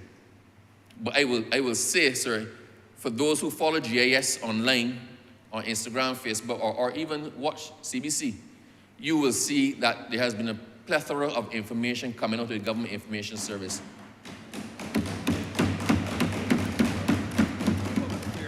Never before has the government of Barbados been as engaged with the citizens of Barbados as this administration has been, especially over the last 2 years.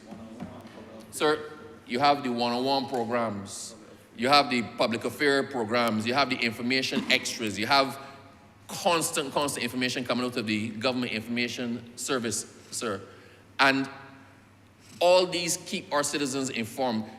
Once upon a time, so you'd be driving on the road and then you can't pass because the road dig up or something going on. No, unless it's an emergency, and even if it's an emergency, the information goes out immediately thereafter. You know where roadworks are happening on any given day. You know where waterworks is doing anything on any given day. If Light and Power has to be doing something that involves a truck blocking the road, you know where that's happening on any given day. You can anticipate. You know if your water is back on in your area before you come home. So we have engaged our citizenry at every single level. And these things have a cost. These things have a cost. And what people don't realize when we talk about how the ambitious plan that this government had when it first came in, how it has been slowed down. It is not just the ashfall and COVID, sir, and Hurricane Elsa having brought the works to a halt. It is that they set some of the works back that we then had to recover that ground again. So when you ask why we couldn't reduce taxes, and sir, if we go back to the hitherto referred to erroneously as distinguished person, right? He went to town on the fact that there were going to be this swath of taxes to cripple Barbadians. When no taxes were announced, the backup position was, well, you ain't removing them. He went from, there can be a lot, there can be a lot, there can be a lot, Barbados should fear, there can be a lot, the government can do this to winner, there can be a lot, to get in none. And the backup, fallback position is, but, okay, they ain't bring none, but they ain't take off none. So all of what we're doing now has to be paid for. The roads cost money. The mains program costs money. To keep Barbados clean costs money. To educate our children from cradle to grave costs money. To fix the hospital costs money. To build the headquarters for the fire service and ambulance service costs money. To be able to give our people the $1,500 costs money. To be able to increase the benefits to the pensioners costs money. The buses cost money. The garbage trucks cost money. It was easy for them to say they didn't spend as much as we did because you didn't spend because you had it. Nobody wanted to lend you a cent. You couldn't spend it because you couldn't borrow it. And because you couldn't borrow it, you couldn't do anything. We have done, sir, a berriffle of things. And we had to borrow money to do it. And I hear some persons in the middle class were hoping, sir, that the RSP, our registered retirement savings, our RSP benefits to come back in, or the charitable donation benefits to come out, or other things. Sir, and I hope that in time they do. And I know that if we had the space to do it, we would. But we are not out of the woods yet. We are growing. We are eking out of that dark hole, sir. We are approaching the top and we can see the light. But we still are climbing. And you cannot cut the strings or break the rungs on the ladder as you're on your way up. You have to get out of that hole first. And then in the clear view of day, look around, evaluate where you are, and then make decisions based on your position. Where we are now does not allow us that flexibility, but the government did what it could in the circumstances in which we are now.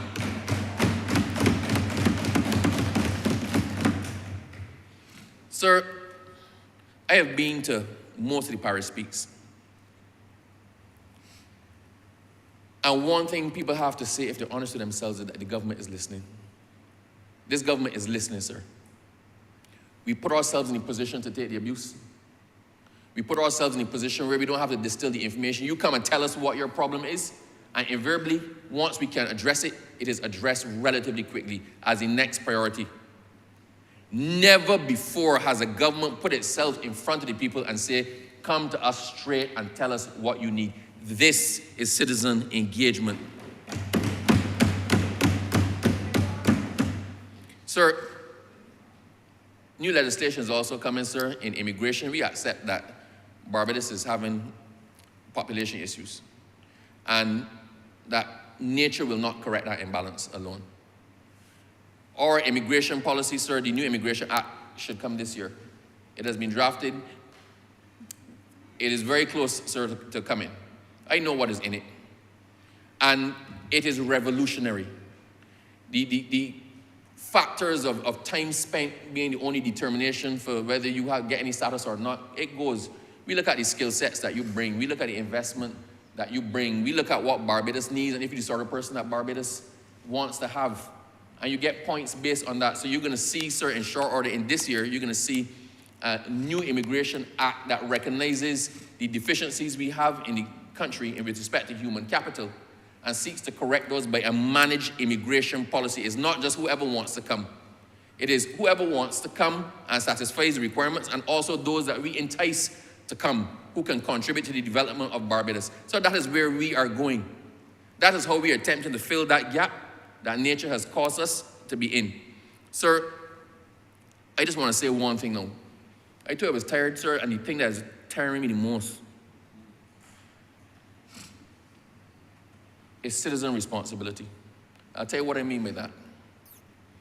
We have some irresponsible people in Barbados, sir, who disrupted me last Sunday. I don't know, sir, if you would have seen the thing coming out about a Computer Misuse Act, and it went out as if it was gospel that these draconian measures are coming and the government is going to do this and the government is going to do that. But sir, I tend to be included in things like that. It deals directly with me, with information. I didn't know anything about that, sir.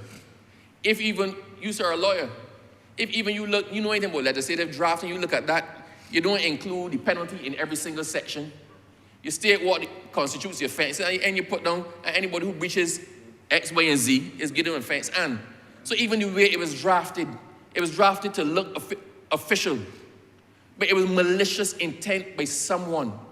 And people were so quick to jump on that. It kind of makes me wonder, why is it that people are so quick to believe the worst about this government who has done its best for the people of Barbados?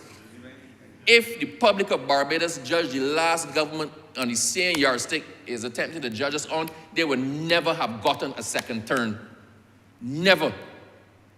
So we keep running behind the ball, trying to play catch up to correct misinformation, spending lots of money and time to clear up foolishness. And that is distracting us from our primary purpose. Sir, there's a fella, I don't know as well. So I listen to the members in here.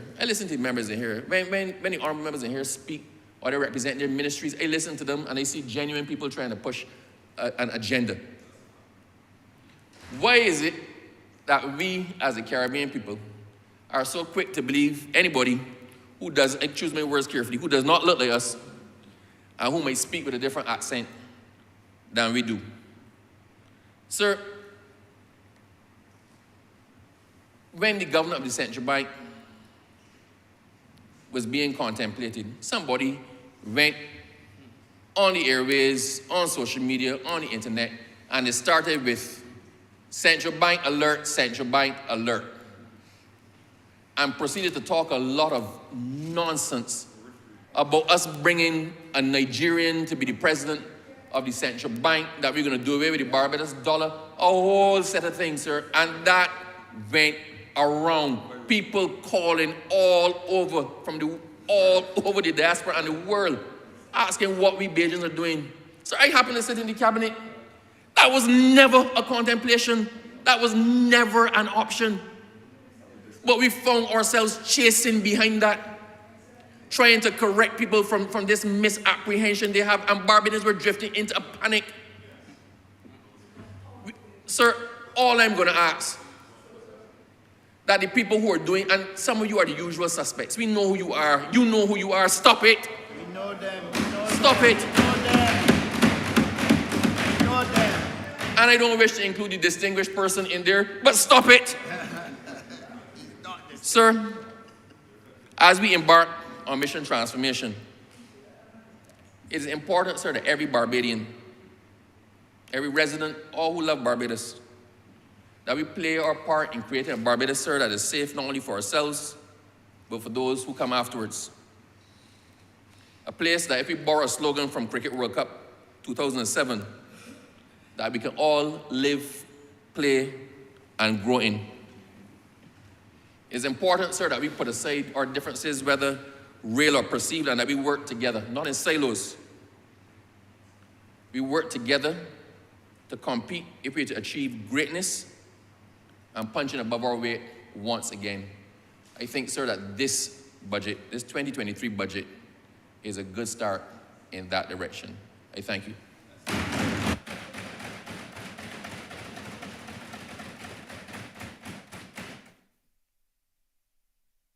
Honourable Member for St. John. Good morning, Mr. Speaker. I too rise to support, good afternoon, sorry.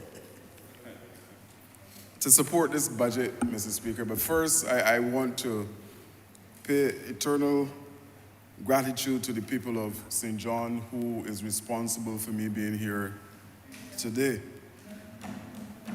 Mr. Speaker, I grew up and still live in St. John, rural constituency, and agriculture was a staple.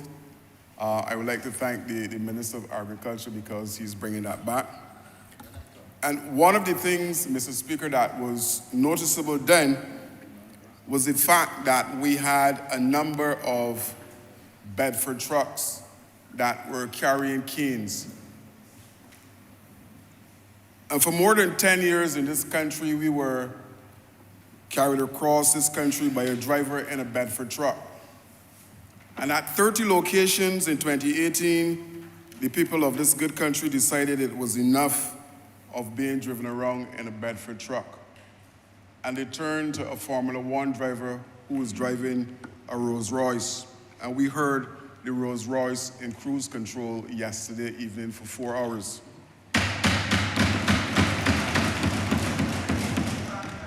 And I am pleased, Mr. Speaker, to be a part of the team moving around in that Rolls Royce.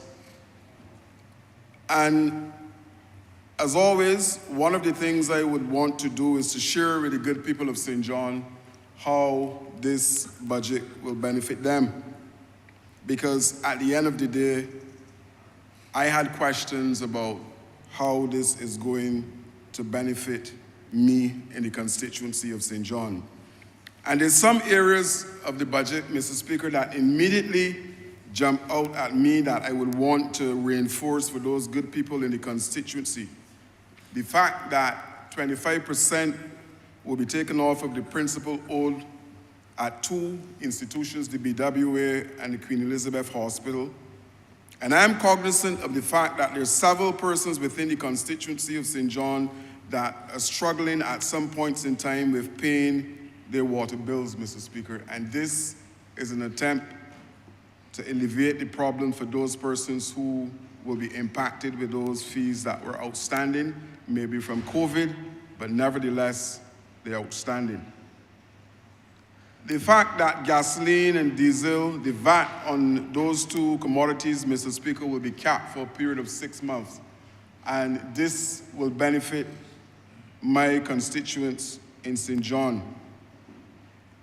Mr. Speaker, 25,000 loan for postal workers, and I have workers in St. John who are involved in the postal system.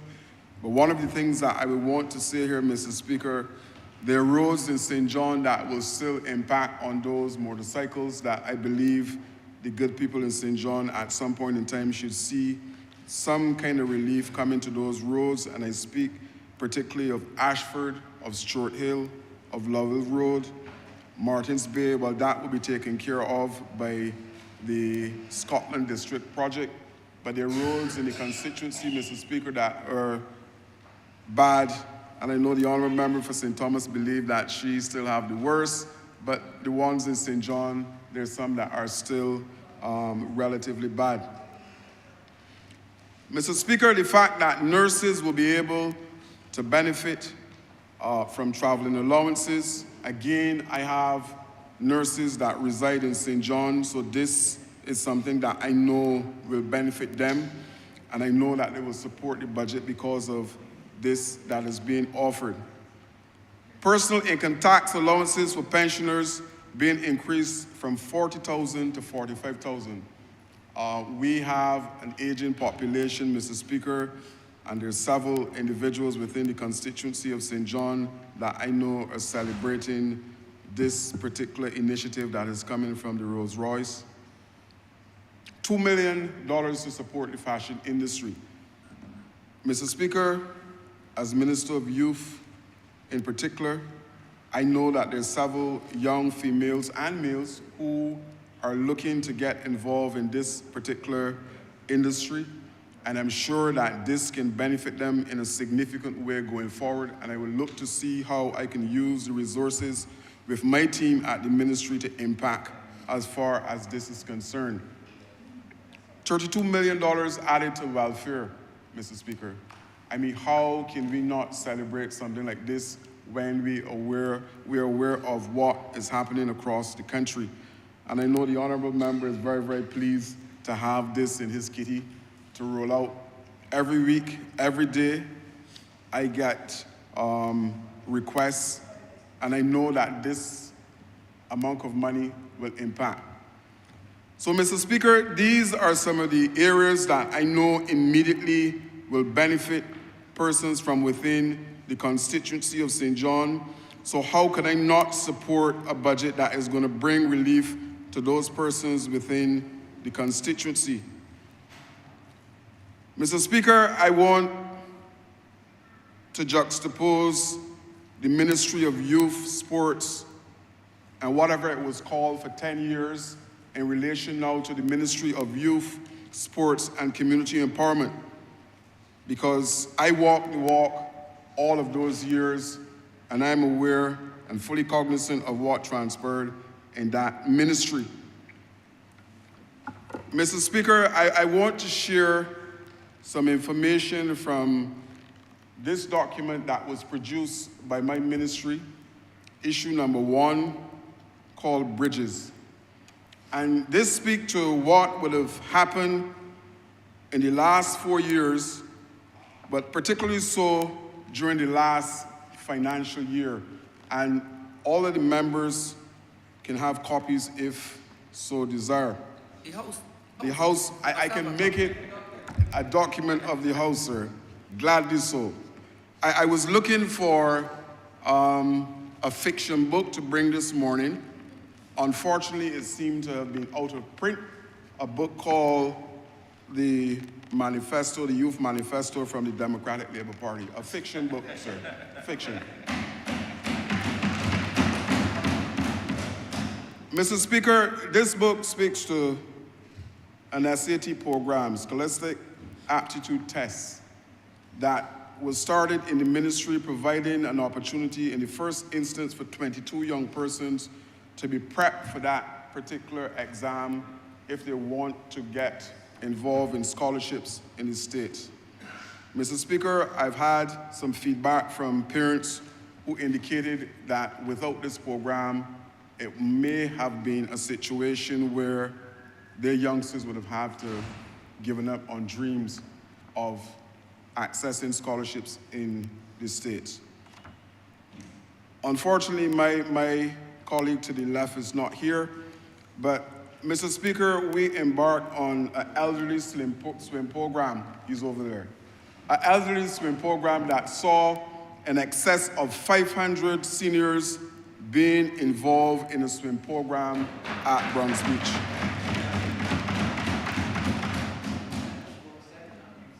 Mr. Speaker, the document referred to the Road Tennis Open, the biggest competition in road tennis that we have seen in this country. Fantastic. Thank you. Indoors. Indoors. And Mr. Speaker, I would want to say that plans are in train to ensure that this year, November, if all goes according to plan, that we have an international road tennis competition. Mr. Speaker, yesterday you heard Prime Minister providing money for 17 mini-stadiums across this country. And prior to that, we took the initiative to do a training program for groundsmen to ensure that at some point in time when these mini-stadiums are up and running, that we will have the necessary human resources to ensure that the upkeep of the playing fields are in place and that we have pristine locations for training. Mr. Speaker, our road tennis impacted at such a level that Z-Money, a new player in the market in terms of payment, sponsored our national competition in November to the tune of 40,000 Bajan dollars. It is contained in the document. And there's a plan, Mr. Speaker, to ensure that they're back this year to sponsor again. Yesterday, Mr. Speaker, we heard the Prime Minister mention the fact that the dormitories for the Barbados Youth Advanced Corps is secured. And that is a program that we will seek to expand. As she would have mentioned, we're moving the program from 190 whatever plus to 1,000 persons per year, Mr. Speaker. And this program is one that I'm very, very pleased about because it is providing directions under the leadership of Director Haynes. Those young people are excelling at a level that you will never, ever imagine, Mr. Speaker. And we're changing lives at that particular entity within the ministry. You know, I was reminded on Saturday that I mentioned that this ministry is connected to aviation. And what we're doing, Mr. Speaker, in the Ministry of Youth, Sports and Community Empowerment is giving our young persons wings, Mr. Speaker, and helping them to fly and to fly at a level that all of us would appreciate. Personal development, Mr. Speaker, is embedded in all of our programs in relation to providing life skills for persons who are involved in all of the programming through the ministry. Mr. Speaker, we have restarted the block committee, and the block committee is going across this country on all of the blocks, ensuring that those youngsters on the blocks have a second chance, Mr. Speaker. And we're providing training through the Next Step program within the ministry, where those guys on the blocks and other persons who are unemployed can source training initiatives through the Samuel Jackman Prescott Institute, through BCC, and the skills training. But not only that, Mr. Speaker, we have ensured in the last year or so that every single vocational training program that has come in from out of the ministry is now certified. Certified, Mr. Speaker. We are no longer issuing certificates of participation or certificates of completion. We're working with our partners to ensure that these particular programs are now carrying some weight that will provide entry-level qualifications for our youngsters. The Youth Entrepreneurship Scheme, Mr. Speaker, continues to evolve, and we're moving now at community level to ensure that our reach is far, far, far. So we're moving away from the central ministry to ensure that at some point in time, these programs could be rolled out at community level. But not only that, Mr. Speaker, we are working in partnership with the School of Continuing Studies from university to ensure that this program as well is certified, with the notion that at some point in time, it will go regional in a short space of time. So in terms of the income earning, that is the plan for the Youth Entrepreneurship Scheme. Mr. Speaker, we have an employability program that is bearing a number of fruit. This particular program is being headed by Senior Youth Commissioner Ms. Bowen, and this program is providing young persons with an opportunity to have access to employment. We take them through a rigorous program in terms of preparation for the world of work, and this program is bearing significant fruits with our youngsters. So, Mr. Speaker, the budget is providing that opportunity, that catalyst for us to move forward. This document speaks to Beige to the World that was started by my predecessor, and it is taking some serious flight.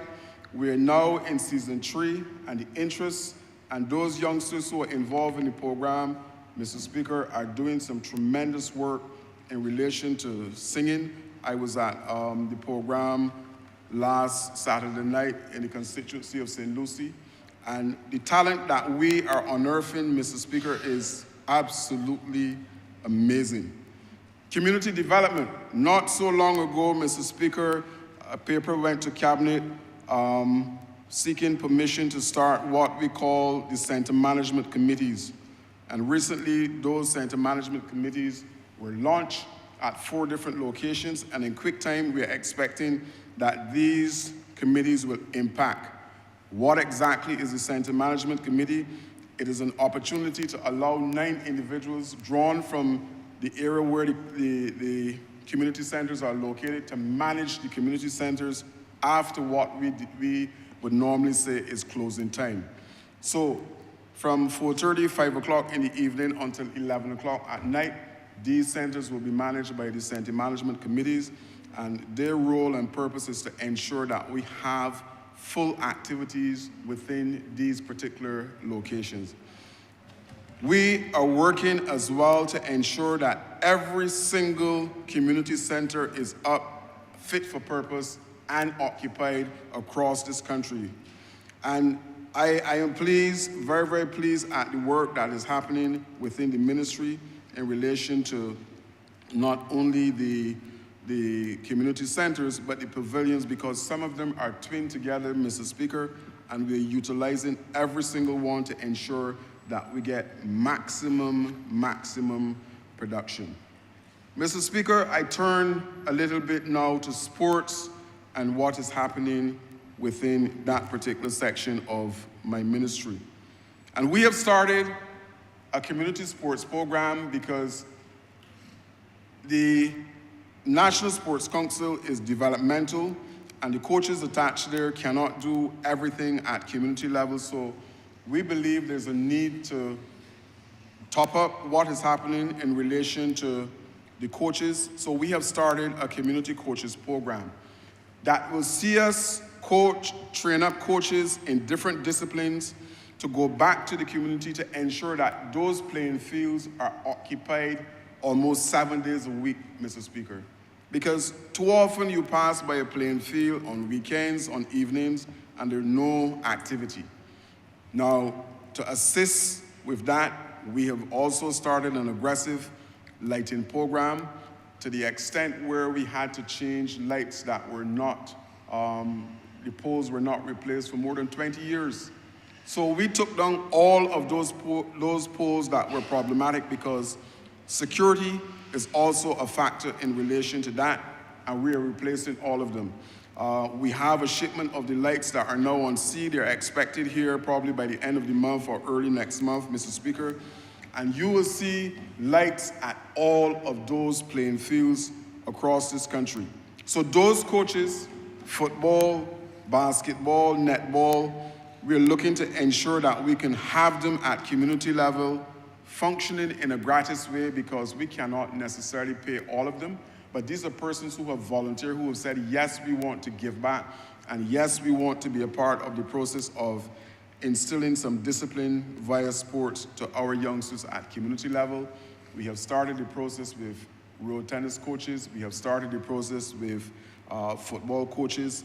And we will now go on, Mr. Speaker, to look at the other disciplines to ensure that we can have sports alive and well across this country. Unfortunately, we have at least 3 areas. Mine is one that is included in St. John, where we're now trying to get netball up and running at a level that I'm satisfied. So we have St. John, St. Joseph, and St. Andrew that require some dedicated work in terms of getting sports up and running at the level that we would want to do that. Mr. Speaker, you heard the Prime Minister mention, like I said, the mini stadium. The money is there for that. What we're looking to do with road tennis is to grow road tennis, Mr. Speaker. And we have had some interest from several countries in relation to how they want to partner with the ministry in terms of an exchange in some cases, where we send a netball, road tennis and cricket coach to some countries, and they in turn, they're going to send some of their skill sets to us. We have a master coach in road tennis here from China. We have coaches from Cuba here that are doing work at the National Sports Council. Mr. Speaker, these are some of the things that were happening within the ministry in terms of youth. We recently started a national mentorship program that is almost oversubscribed. We have to now look for more mentors because of the amount of persons, the amount of mentees that are being referred to the ministry in relation to that. Mr. Speaker, these are things that are happening that never happened for 10 years. Look, we are 10 years behind in youth work, and we're catching up, but we're catching up fast because we're driving the process. In an attempt, Mr. Speaker, to rehabilitate prisoners within my target population, of course, those persons up to 29, I have asked one of the officers to look at interacting with the prison service to ensure that we can provide training. To date, we have 35 inmates that are involved in the program where we provide tutors, and this is a program that is happening through the Barbados Community College, where we're doing cooking, we're doing bartending, and food and beverage service. And this is an attempt to rehabilitate. This is an attempt to reduce recidivism in the system, and it is bearing some significant fruits in relation to those persons who are involved in the project, Mr. Speaker. And we're hoping to expand the program. There are persons who are coming out of the system and they're registering to do some of these same programs that we have going. In my budget, Mr. Speaker, funds are allotted for what we're calling Project Dawn. And I mentioned earlier about the block committee. And funds in my budget will be specifically geared towards Project Dawn. And this is a project that is targeting specifically those guys on the blocks to reintegrate them into society. More often than not, these guys are looking, Mr. Speaker, for that second chance. And this government is giving those guys on the blocks a second chance.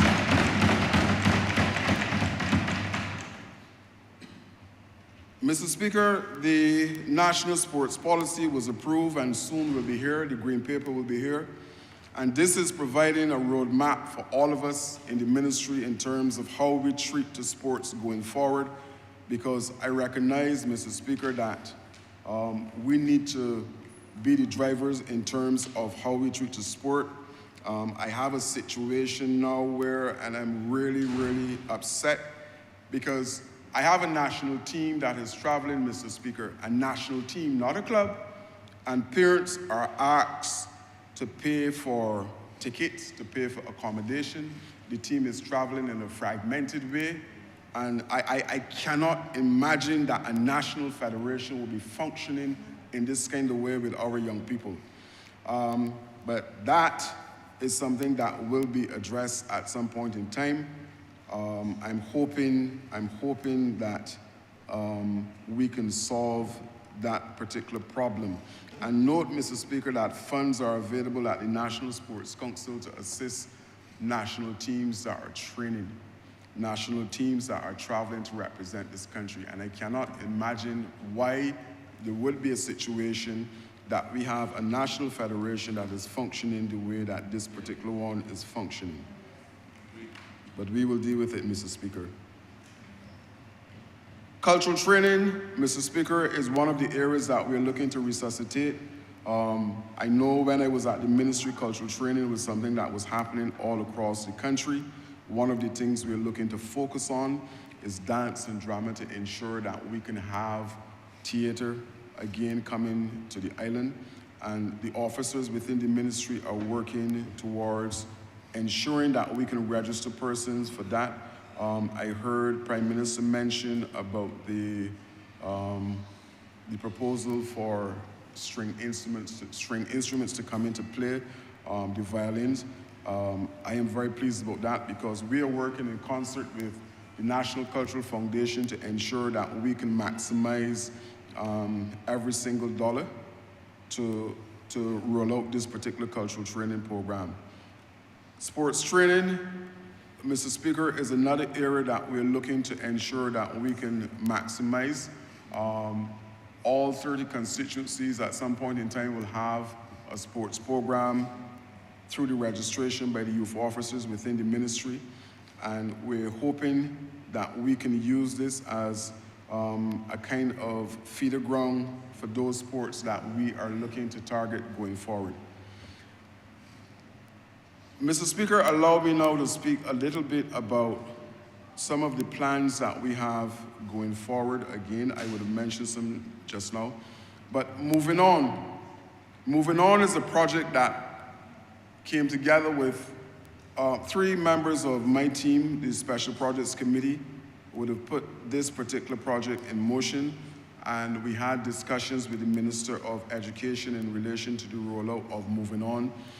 Moving On is a project that we're hoping to start this year, where all of those youngsters who are doing the 11 Plus program will be introduced to several topics with facilitators who can deliver and deliver at a high standard. One of the former speaker would have mentioned conflict resolution, money management, civics, leadership. All of these programs, Mr. Speaker, will be provided to all Class 4 students across the country who are moving into secondary school. And the name in itself, Moving On, tells the story without me going into that. One of the things we're looking to do with this, and I heard it mentioned before that there are plans to have a national parenting program.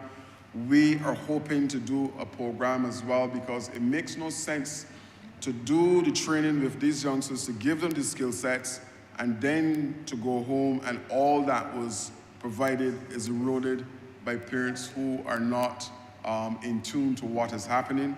So we're looking to match a parenting program to Project Moving On. The Youth Hotline. The Youth Hotline is one that we think is necessary at this time because whether we believe it or not, mental health across this country is real. And we think that we should have a dedicated hotline. I'm told that there's another hotline in place, but no information is funneled to the ministry in relation to what is happening with this hotline. So we believe there's a need for us to have our own hotline that we can be able to either one, refer persons, or if necessary, deal with the matter in an immediate way. We have embarked on training for this. We have a psychologist on board, and we will make sure that the necessary resources are put in place for this particular hotline to ensure, as most things in this government, that success is the finish line. The youth policy is in the final stages of preparation, and that is something that will come to Cabinet shortly as well. This is another roadmap in a similar way to the sports policy. This is another roadmap that we are putting in place to ensure that we have best practices, that we are able to do what is necessary to make sure that our young people are empowered and our young people go to the heights that they're supposed to go to. Another project that is coming in short time is a national youth survey. And this national youth survey is one that we envisage will be able to help not only the Ministry of Youth, but this is an initiative that we figure can assist several ministries in terms of their planning. It will be able to identify the areas that our young people are seen as being problematic for them and offering some of the solutions that they figure can assist as well. CICS, the secretariat that would normally house or normally stage the Parish Independence event in November, Mr. Speaker. Another section of the ministry that is doing good work in terms of building communities, in terms of providing young people with an opportunity to grow, in terms of the overall pride that we should have at a national level. The officers in that particular segment are also doing a fantastic job in terms of the rollout of their projects. Mr. Speaker, I had a meeting recently with the IOC president, Mr. Bok, and one of the things that he indicated he would love to see is the promotion or a situation where female coaches are prevalent on the landscape in many disciplines. And we have taken a decision that female coaches is one of those, having female coaches come to the fore is one of those things that we're looking to ensure we can do. Many moons ago, Mr. Speaker, when I was playing basketball, I was being coached by then the only female coach on island, Miss Paulette Walker, who was a national player. And despite what... That was very long ago, I don't remember. That was extremely long ago. But very long ago, very long ago. you didn't possess any skills still, correct? Yes, Mr. Speaker, very, very many years ago. But she did a fantastic job, and I believe that it is one of the areas that we need to strengthen, and plans are in train to ensure that we can try to see, if not cherry pick, that we can get some female coaches involved in the process, and I'm sure that they will rival some of the established coaches that we have on island, as long as they're prepared to be students of the game and to continue to hone their skills. I feel that is a case where we will see some positive there. Last week or so, Mr. Speaker, we had one of the biggest events in horse racing, probably in the Eastern Caribbean, the Gold Cup. And the ministry, cognizant of the amount of jobs that are available in the horse racing industry, are looking to do a horse racing academy here. We have started the negotiations. I believe they're now at an advanced stage. And one of the things that we're hoping to do is to start in quick time to have this horse racing academy up and running. Horse racing in Trinidad and St. Lucia is almost dead, but we would have seen over the years the impact that our jockeys, and I believe there's a trainer that is doing exceedingly well in North America. I saw something in the papers that he's now a multi-millionaire, and some of our jockeys are making good money. So if we can get this horse racing academy up at a level that we want it to be, then I can see where jobs are created and where we can start to export some skill sets to North America as well.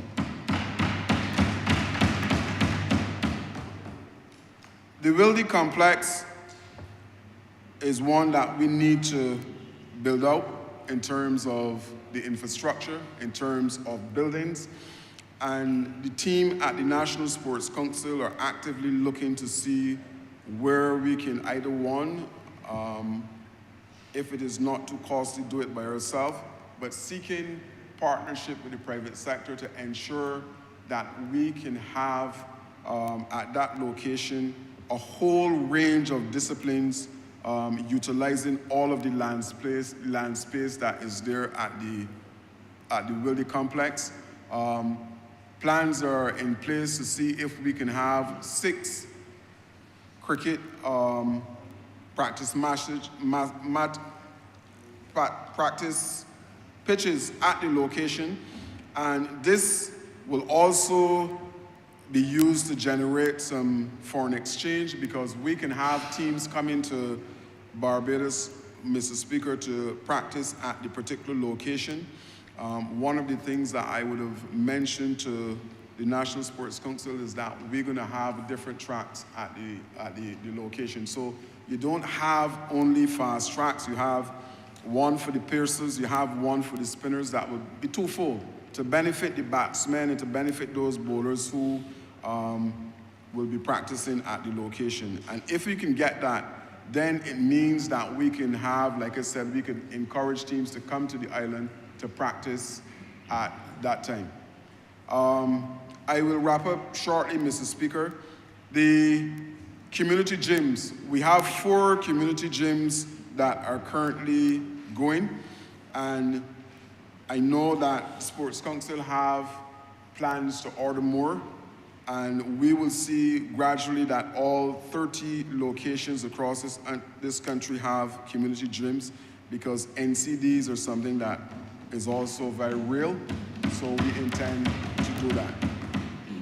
The focus on sports tourism, I have mentioned the international tennis, and I'm thinking that one of the things we are looking to do is to make sure that we can utilize the facilities at the gymnasium a little more, because right now, in my opinion, it is underutilized.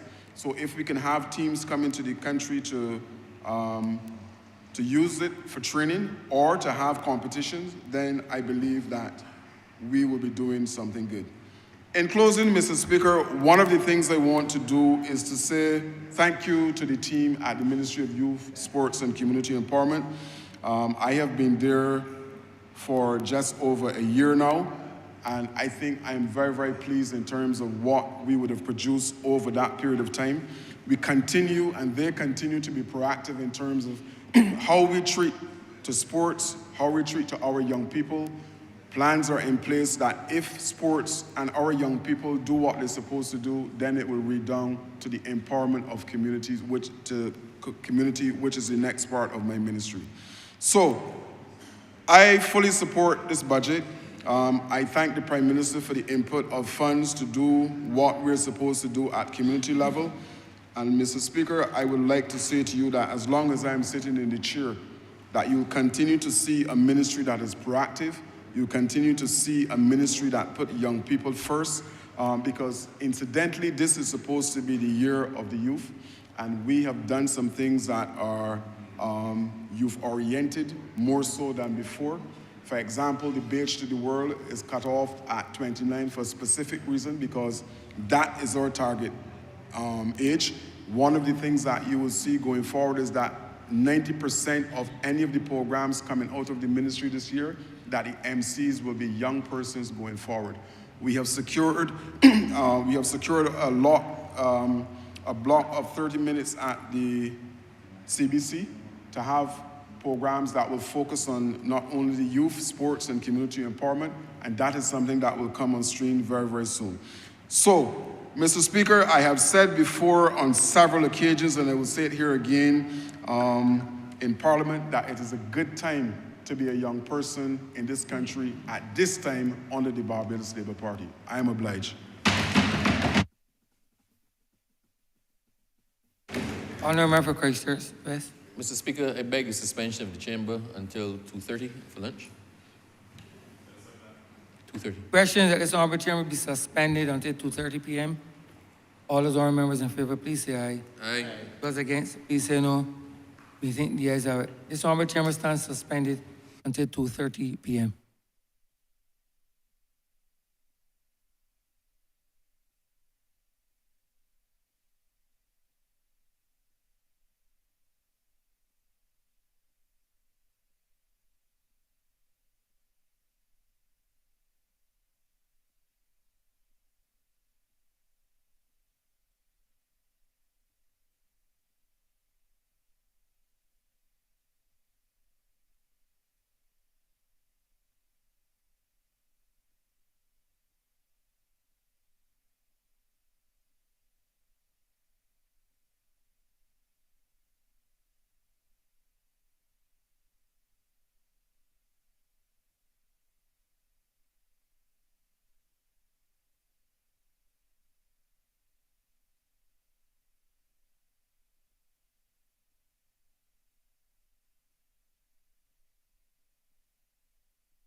Proposals as presented to us as a country yesterday came not 1 year after a government got a renewed mandate, but rather came 1 year before or a few months before a government found itself in a position where it had to go to the polls again.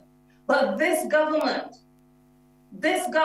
through the Honorable Prime Minister and Minister of Finance laid before the country for its analysis a number of proposals which are encouraging.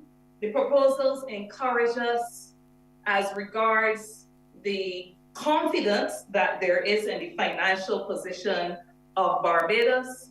And they also reflect what in many terms can be considered a pro-growth, a pro-labor approach that is being outlined for this country.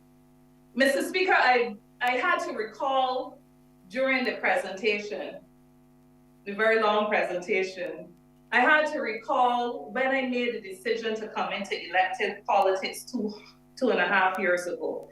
It was not an easy one for a number of personal reasons. And I remember the criticisms and the preoccupation with the criticism that I could face on making such a decision. And I reflect on that now, Mr. Speaker, only because as I decided eventually to choose the harder road, that being aligning myself with the party and government, positioning myself on the inside, not only to influence decisions, but to bear whatever criticism would come to the party. I chose that, Mr. Speaker, and yesterday reaffirmed in my mind and in my conscience that I made the right decision as a member, as a person who is committed to representing people and working class people in particular in this country. I'm proud of that decision, but even as I express my support for the measures which were presented, the measures which seek to position Barbados as being world class, even at a time when the global crisis, supply shocks, and elevated inflation is forcing so many countries around the world to operate in an environment of uncertainty, where labor conditions, social justice are being compromised, and where the average man, the average woman may be contemplating for himself and herself how they're going to improve their lot to benefit their families.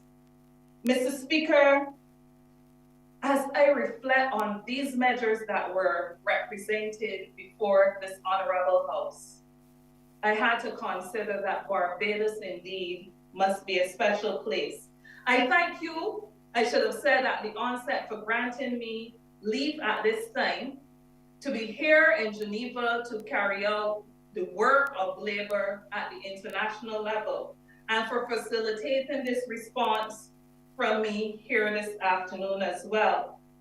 Even during the past few days, as I sit on as a member of the governing body of the International Labour Organization, the discussions that we have been having are a strong reminder that strong leadership representing workers and a government with a determined political will is what is perhaps the best combination for ensuring that working people can achieve benefit and prevent their rights from being eroded. But even as I express confidence, Mr. Speaker, without fear of contradiction, and while I acknowledge that this government is not a perfect one, because indeed we don't live in a perfect world, I commend the government of Barbados for its insistence on listening to people, from Paris Speaks to rubbing shoulders to reinvigorating the social partnership, which especially in the 5 years preceding 2018 was not allowed to function. The government continues to demonstrate that it is reaching out, it is responding, it is listening, even at times when it has to get stopped in its tracks and the public outcries force it to contemplate further or retract decisions. But Mr. Speaker, even with this acknowledgement and against the backdrop of my view that the budget is a good one, a number of things would cause me concern and would cause me pause. First of all, the recognition that sometimes as people, we don't appreciate that what is being delivered is good enough if it seems to be coming too easy. Sometimes as people, we don't appreciate all that is being presented to help us if we forget or if we're allowed to forget where we came from. When things sometimes are made to look too easy as well, Mr. Speaker, much is taken for granted and the will to fight appears not to be high on the agenda. It's like, let somebody else deal with it. Let somebody else figure it out. Mr. Speaker, I open my contribution in this way because I painfully remember what it felt like as a union leader, a labor representative back in 2013, when the labor movement in Barbados was hailed and being recognized for giving a government a second term, being responsible for a government being able to get a second term because of its cooperation in the period leading up to a general election. At a time when unions could not get increases, at a time when allowances and benefits were being frozen, where the role of the social partnership was being diminished to almost no role, where we would be entering a period as labor leaders of open disregard, being regarded as reckless, at times even as rapists was the comparison, and a period where massive job loss was being hailed as winning the victory for a government and not a victory for the people on whose behalf we serve. Mr. Speaker, in reflecting on that, I am glad and I'm proud this afternoon that I wear two hats. And that in wearing those proverbial two hats, I have been able to participate as a leader in the largest recognized union in Barbados that successfully steered the introduction of the minimum wage. Yes, the Barbados Workers Union can be hailed directly as influencing that because it was upon the backs and upon the determination and commitment and collective support and action of workers within the G4S. That not only workers in security, but workers all across this nation could see the minimum floor of their wages being enhanced.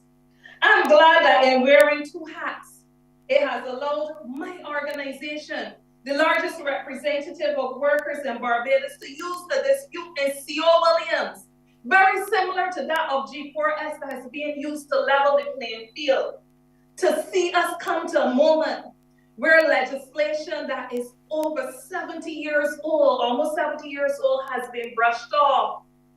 And I speak of the labor contracts legislation, to ensure now that in construction we have established rates so that any company in construction seeking to gain bids for government contracts, where worker taxes are involved, that company, those organizations have to establish a minimum floor, not only in terms of wages, but in terms of conditions. And it does not stop there, because while we started with construction, the plan is to roll that out over all areas, across all areas, whether it is cleaning, whether it's gardening, all areas where public contracts are being sold. So I am proud to be wearing those hats, where these contracts and these organizations that are bidding are now under an infrared light. Yes, Mr. Speaker, I said an infrared light. This is the reason I'm here. I am glad that wearing two hats, the workers of the Transport Board, a state, members of a state-owned enterprise that could not benefit from gratuities, were able to get gratuities and pensions in line with those other employees of state-owned enterprises. I am glad that in wearing those two hats, that we've heard yesterday that postal workers who have not seen an increase to the loan limit for motorcycles have seen that loan limit being expanded by almost 5 times the amount to facilitate their purchase of electric vehicles. Mr. Speaker, I can go on, but I say something for me. Let me turn my attention to the issue of people underappreciating what is done when it appears to come too easily. I have sat around perhaps hundreds of negotiating tables, and my experience has shown me how to read the room and how to read where another party that you're sitting opposite to is coming from, and how to recognize when a situation is bleak, and how to counterbalance against the demands of workers who are asking for more, and how to come away with the best solutions. I am happy that in the recently concluded public sector negotiations, that workers broadly and generally in the public sector yielded to the support and advice from their labor leaders to accept what could be regarded as modest and reasonable conclusions to the salaries and wages negotiations. In doing so, Mr. Speaker, I am submitting to this House that particular outcome was an outcome that influenced directly the Minister of Finance's capacity to outline the measures that were outlined in the presentation yesterday afternoon. What we're seeing here is that we were able to achieve salaries that were guided by the bigger national picture and that took account of responsible negotiations. That is what true leadership requires. And it gave people, workers in the public sector on the IMF program, the opportunity to get an increase, not an imagined one, and also lump sum payments that saw greater benefit for those at the lower scales under the personal emoluments arrangements. As a leader who understands the reality of functioning in a post-pandemic world filled with much uncertainty, this is nothing. I recognize that this is nothing for us to scoff at. The reason why I'm here. Mr. Speaker, I am glad that there were no new reform measures that were announced that could lead to the displacement of workers. However, as it relates to the reforms which were previously announced, many of which are in a very early stage where they have actually begun to present to the workers and their representatives. I welcome the fact that this government was not presumptuous enough to outline in any great detail any approaches or any mechanisms that they may be contemplating for addressing these reforms. Why? Because, as I said, the conversations have not yet begun. And as the leader of the largest union in Barbados, I recognize the importance of not talking things and negotiating out in the public domain, but negotiating at the table. So yes, we recognize that the specificities of SOE reform were not mentioned in any detail. But because I value treating to specificities at the table and not in the public domain, that is why the broad mention was supported. So for instance, while it would be the intention, of course, to give critical support to the areas outlined for enfranchisement, we will not get into any debate on it now. But of course, any approach that we take at the table would be one that recognizes the hard work of individuals who have always given their hard work within the courts, and that we would make sure that whatever outcomes take account of the years of hard work and recognizes in very real and tangible terms the reward that will become commensurate with effort. Mr. Speaker, it's for this reason as well that during the public sector negotiations, the union that I lead was the only one not engaging in discussions within the public domain. But Mr. Speaker, the outcome of the steadfast, insistent, focused negotiations that yielded the result that so many public servants are satisfied with is a direct result and bears reflection of the positions which the BWU put on the table during those discussions. And I say that not in a way to pat ourselves in the back, but we realize that operating steadfastly, quietly, not causing alarm bells, not looking for attention, is often the best approach to achieve the best results, the best outcomes for workers, for people generally. Mr. Speaker, the reason why I am here among you in this chamber. So we welcome the $50 million for public servants. And we are supporting these measures, context within the fact that our responsible behavior led to the kind of pro-growth measures that could have been outlined this afternoon, and that I'm sure other honorable members are developing as they make their own contributions regarding their ministries. And we expect that workers will get more, because where there is growth, there has to be some element to make sure that, as this government is always using now as its mantra, we find a way not only to share the burden, but to share the bounty where it exists. Mr. Speaker, we recognize that mission transformation for the public sector must mean that they too will benefit from their fair share when growth comes. But going back to the matter of not throwing workers on the bus, the government's objective of sharing the burden and sharing the bounty, I now turn our attention to the tourism sector. Mr. Speaker, is not denying that this sector has been largely responsible for the resurgence, particularly of our economy after COVID. It is for that reason, Mr. Speaker, that the Honorable Minister of Finance in her presentation yesterday afternoon recognized the sector as contributing greatly and signaled the expectation that based on projections, this sector will continue to contribute significantly to the growth of our economy throughout 2023.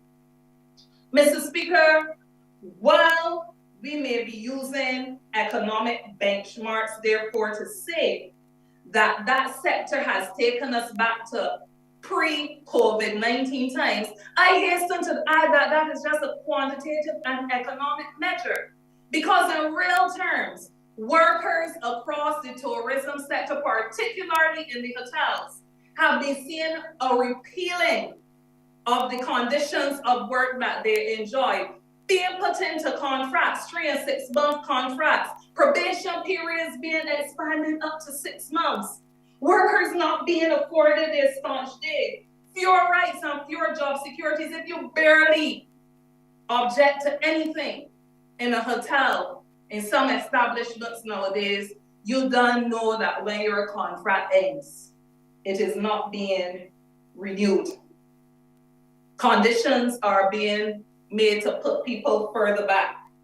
At a time in 2023 when we're talking about growing, we cannot expect that growth will be allowed to take place on the backs of poor working people. And the same way that we are laying out those conditions to prescribe how those bidding for contracts must function, we want to lay out prescription that the sector that is earning off of the blood, sweat, and tears of workers in the tourism industry, in the hotel industry, that it gives back. And where it refuses to give back, that we also examine the granting of concessions. So yes, we are ready for discussions in the colloquium, that's the academic term I heard yesterday, but we are ready to have heart-to-heart discussions. And by signaling the areas that I have identified just as a start, those offenders within the hotel sector that I look forward to meeting soon would know where my heart is coming from as I enter the room on behalf of workers. Workers' rights must not be at the expense of any attempts at growth in this country. It undermines the whole objective of enfranchisement. And those rights include the right to organize and to bargain collectively. So those who dropped out of the hotel agreement and those who refuse to come in, we have to find ways, Mr. Speaker, in this country, supported by a government that is for growth and for people, to make sure that these wrongs are made right. Mr. Speaker, we will participate in those talks, and we look forward to mission transformation, seeing greed being transferred into good. And where I talk about good, the common good, that is the good for all.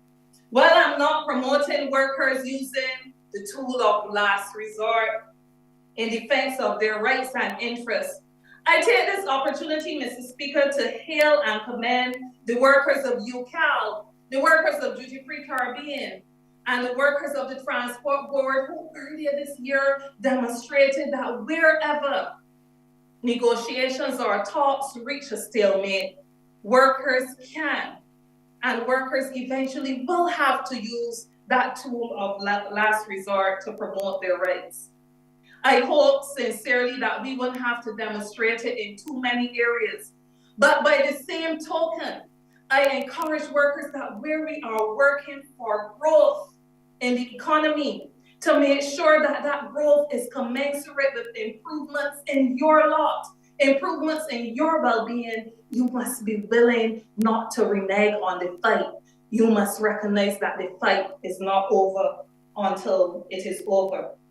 I turn my attention, Mr. Speaker, to the issue of the 24 economy, as I eagerly look forward to participating meaningfully in any discussion aimed at stimulating growth and stimulating activity. I recognize that there are entertainers that the Barbados Workers Union has been talking to as well that can impact and be influenced by and can have their lot improved by the measures that could present itself, the opportunities that can present itself in a 24-hour economy. And since I joined the union movement about 19 years ago, this would probably represent about the 5th such discussion that my organization will be participating in towards a 24-hour economy, and we look forward to it. But as we enter those discussions, we will still hold fast to the demand for nighttime public transport, care facilities to reflect the changed direction in economic activity, the assignment of schedules of work to facilitate work-life balance for people. In other words, people in part must also know when they're going to work in any work week that they have at least one day designated, that they know it is theirs to do what they have to do in other aspects of their life. Mr. Speaker, so we look forward to those discussions, and we look forward to the rollout of a 24-hour economy that not only achieves the objective of growth, but does so in a way that guarantees the health and safety of all workers participating in the economy. To the workers and their families in St. George North, I now turn my attention to you as I also welcome many of the measures, not only those outlined that I mentioned before, but many of the other measures that have been identified to benefit working people and their families in Barbados. From the opportunities for training, which I urge you to take advantage of. When I met with the ASH workers a few weeks ago, I was so heartened by their enthusiasm. And I recognize that those workers in St. George North could become an example to so many others who have seized the opportunity, every one of them, to be retrained and repositioned to take advantage of job opportunities that could arise in a number of areas of capital work that we've heard being mentioned. From training to the commitment to work, for this government to work with banks to ensure that at least one savings area, one savings bank at least, even if it is one, could remove some of the ridiculous fees from savings accounts. To the response to rent-to-own units, the outcry across so many areas of Barbados, not only in St. George North, is that workers still, although there is opportunity being offered under the HOPE program, so many workers still cannot access mortgages because their base wage is so low. Not only do we want to see those wages increase, but we want to provide the opportunity that workers who cannot access mortgages would be able to access housing under a 30-year program for rent to own, to the management training program.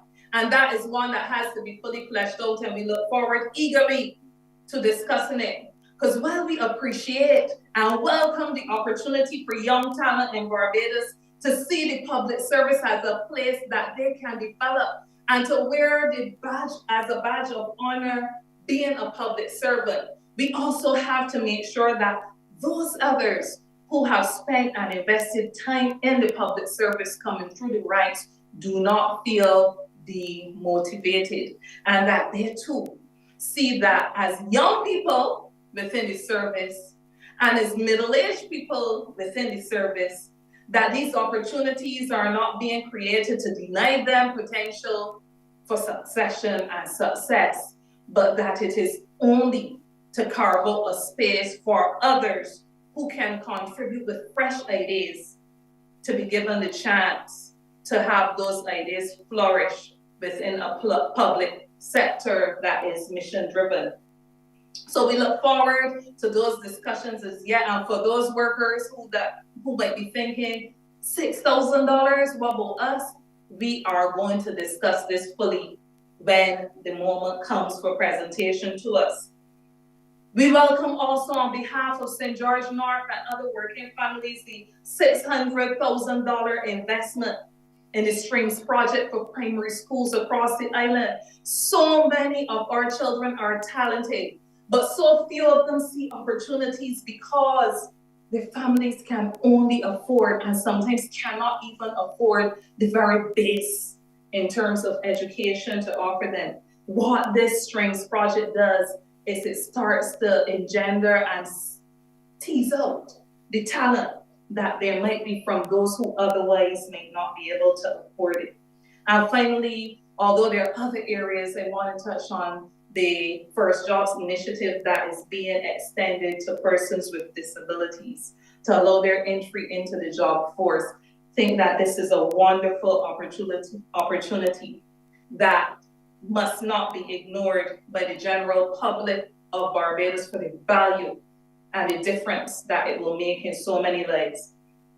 Bailey Ali, I was happy to hear that yours too will soon be the opportunity to have the sewerage situation that you experienced today addressed in a manner that will allow you to enjoy the conveniences that so many others of us in a modern existence can enjoy. You heard it. Provision is being made to fix that. And we hope that by the end of this financial year and by the presentation of another budget, that yours will not be a recall that this matter that was committed, this promise that was made to you was not a promise kept. I continue to thank you, the good people of St. George North, who with your vote allowed me to be able to participate not only as your MP, but nationally and internationally for workers across all levels of Barbados. Mr. Speaker, as I said at the start, this budget has most definitely reminded me of my role, my purpose for taking the hard road of being involved in elected politics, my purpose for seizing the opportunity, no matter how hard, to participate and bear whatever negatives come with it, to participate at the table of decision making. Mr. Speaker, sir, in closing, I wish to thank the Honorable Prime Minister and Minister of Finance, the member for St. Michael Northeast. I want to thank her, Mr. Speaker, for setting out the framework for all Barbadians across all levels of this society. Those areas that I've mentioned, and the many more, because there are at least 3 times as many areas that I've mentioned, for laying those out to show the average citizen how he or she can participate in the growth objective, the mission transformation of this country. It envisages a role, Mr. Speaker, for all of us. And I know that we as Barbadians are up to the task. The common sense approach presented by the member of St. Michael Northeast, which is aimed at stimulating growth to cover expenses, growth to cover expenses, as opposed to the tears that many of us shed as we try to tax ourselves out of a bad state, out of economic decline. Honorable member has one more minute. As we recognize, Mr. Speaker, yes, I'm wrapping up, that high taxes don't gel well with low growth, and that we recognize, Mr. Speaker, that these measures that have been put before us are set to ensure that we don't see ourselves back on a path where this country could have been recognized only in economic terms as having junk status. So, Mr. Speaker, in conclusion, before my minute is up, I commend the measures that have put.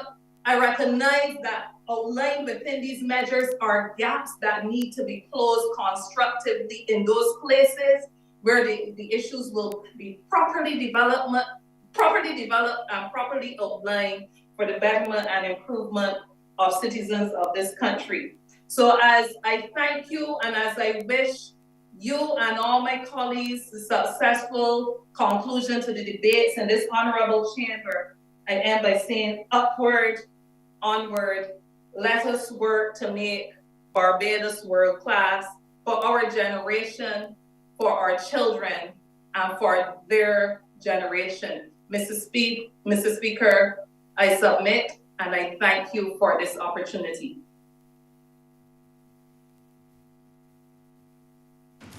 Honorable member for St. Michael Northwest. Thank you, sir. To everything, there is a season, and a time to every purpose under the heaven. A time to be born, and a time to die. A time to plant, and a time to pluck up that which is planted. A time to kill, and a time to heal. A time to break down, and a time to build up. A time to weep, and a time to laugh. A time to mourn, and a time to dance.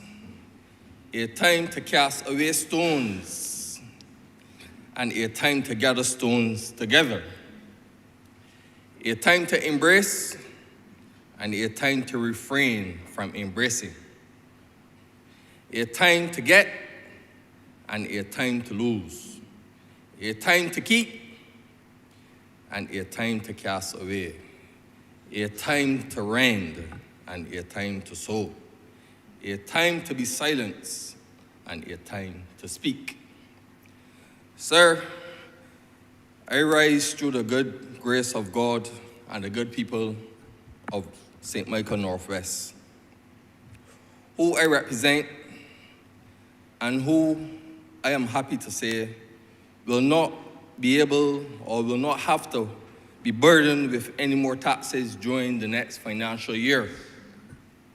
Sir, the existing taxes that remain the same are not taxes that this government implemented just because we can. The existing taxes that remain the same are not taxes that this government implemented because we don't care. Sir, the existing taxes that remain the same are not taxes that this government implemented because we do not have the interests of every Barbadian at heart.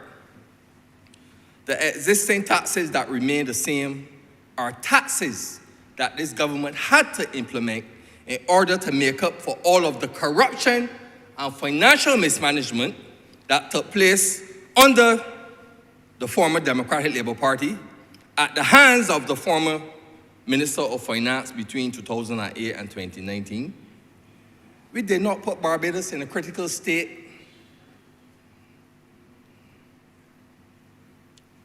that the last Minister of Finance could not pave roads. We did not put Barbados in a critical state that the last Minister of Finance could not buy buses.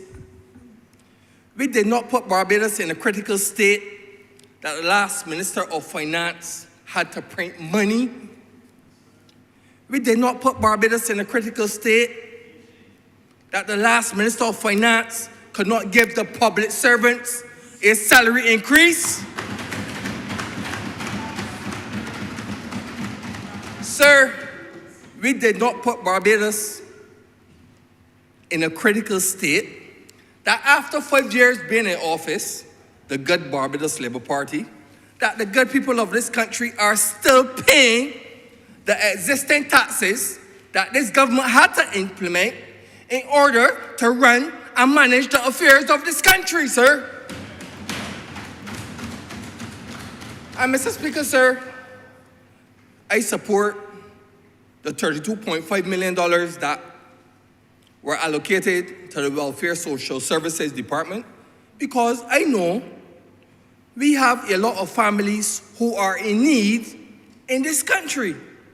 And I am sure that some of these resources will benefit the good constituents that I represent. Sir, I support the $2.6 million allocated to the Child Care Board because I know I have constituents who have children that attend the Farm Day Nursery and the Nightingale Day Nursery who will also benefit from these resources. Sir, I support the $12.5 million allocated for crime prevention because I can admit that much more needs to be done in order to help the youth in this country. And I want to boldly say, sir, that we as politicians cannot only go out there and reach out to the young people when we want a vote. I honestly would like to say that we need to do more and create more opportunities for the young people in this country.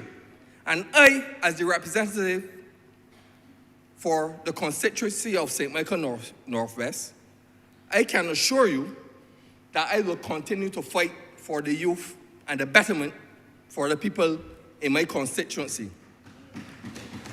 Sir, the community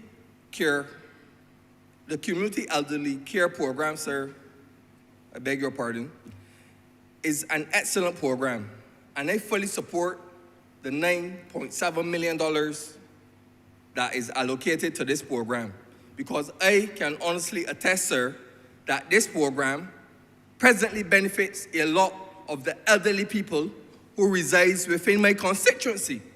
And to add to that, sir, I want to say openly and publicly that very shortly that I will be looking to launch the Neil Rowe Care of the Elderly and Disabled Shuttle Service for my beloved constituents.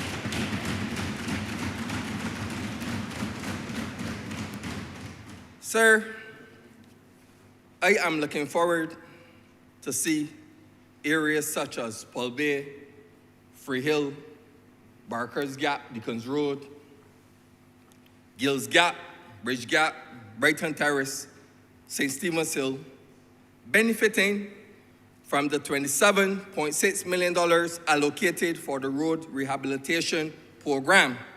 Because I can admit, sir, that I have constituents that need better roads, need road humps, need street lights, just like any other constituency that my honorable colleagues represent. Sir, I trust that in this financial year, the Drainage Department will step up to the plate and make round things right in St. Michael Northwest. I trust that in this financial year, the Drainage Department will rectify the flooding issues that my constituents have been complaining about for more than 10 years. I trust in this financial year that the Drainage Department will use some of the resources allocated to rectify some of these major challenges that are existing in my constituency. Sir, it will be remiss of me not to express my gratitude and to say thank you to the chairman, the director, and the staff of the Urban Development Commission for allowing me for between 2018 to present to build nearly 15 houses for less fortunate families across my constituency. And by extension, sir, I wish to say thank you to the Prime Minister and the Minister of Finance for providing the necessary resources to the Urban Development Commission in order for these families to benefit from better living conditions. And I am aiming, sir, to build 15 more houses within the next 5 years under the Barbados Labour Party. I have built more houses for poor people in St. Michael Northwest than the former Minister of Finance ever did in the 10 years that he was the representative. And that's a fact. I don't want that lies. Sir, I want to take this opportunity to send a firm message to some of the contractors who do work for this government. We have building contractors in this country that continue to suck the taxpayers. We have building contractors in this country that are getting contracts and misusing the taxpayers' money. They know who they are. I know who they are too. And it needs to stop. When a building contractor receives a contract and crashes the job by misusing the funds or creating errors during the building construction, the taxpayers have to pay for their wrongdoings. It needs to stop. And we need to chastise some of these contractors who we as MPs would recommend to give their services to the different organizations under this government. And I want to caution one contractor in particular, RJ Lay Contract. I want to caution that contractor, but he knows who he is. And he also do work for the National Housing Corporation. But I want that this government send a firm message to these contractors and let them know that whenever they misuse the taxpayers' money and crash jobs, that the expense will be at them and not the taxpayers, because I'm a taxpayer too. I'm a taxpayer too. Sir, the public servants of this country suffered from a salary freeze under the Democratic Labour Party. And who could not be more deserving of a second salary increase under the Barbados Labour Party government but the public servants of this country? Thanks to the Prime Minister for making it possible under an IMF program. And sir, let me face the reality. The former Minister of Finance made things hard in this country for people. Hard. And the $1,500 given to the public servants cannot compare to what he took from the taxpayers and the Treasury of Barbados. Cannot. And this government knows the high level of corruption that took place under the hands of the former Minister of Finance. And I hope, sir, that the former Minister of Finance do not carry the same corrupt practices to the World Bank. Sir, I want to send a message also to the President of the Democratic Labour Party. And I know he's doing his job as the President, but I just want him to be mindful that what this government inherit was caused by the same party that he presides over. And I want him to be mindful of that. We didn't ask to be in this position. The former Minister of Finance and the former member for St. Michael South placed us in this position. We didn't ask to be here, sir. And I want him to be mindful of that. So as much as the budget did nothing for Bajans,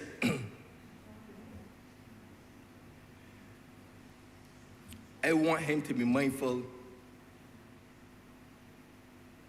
that we will endure and persevere. And better days are ahead under the Barbados Labour Party government and under the leadership of the Honourable Leader for St. Michael Northeast. And I will answer with the words of Jeremiah 29:11. For I know the plans I have for you, says the Lord. Plans for good and not disaster. Plans to give you a hope and a future. And to that, I will continue to do my utmost best when it comes to representing the good people of St. Michael Northwest. Thank you.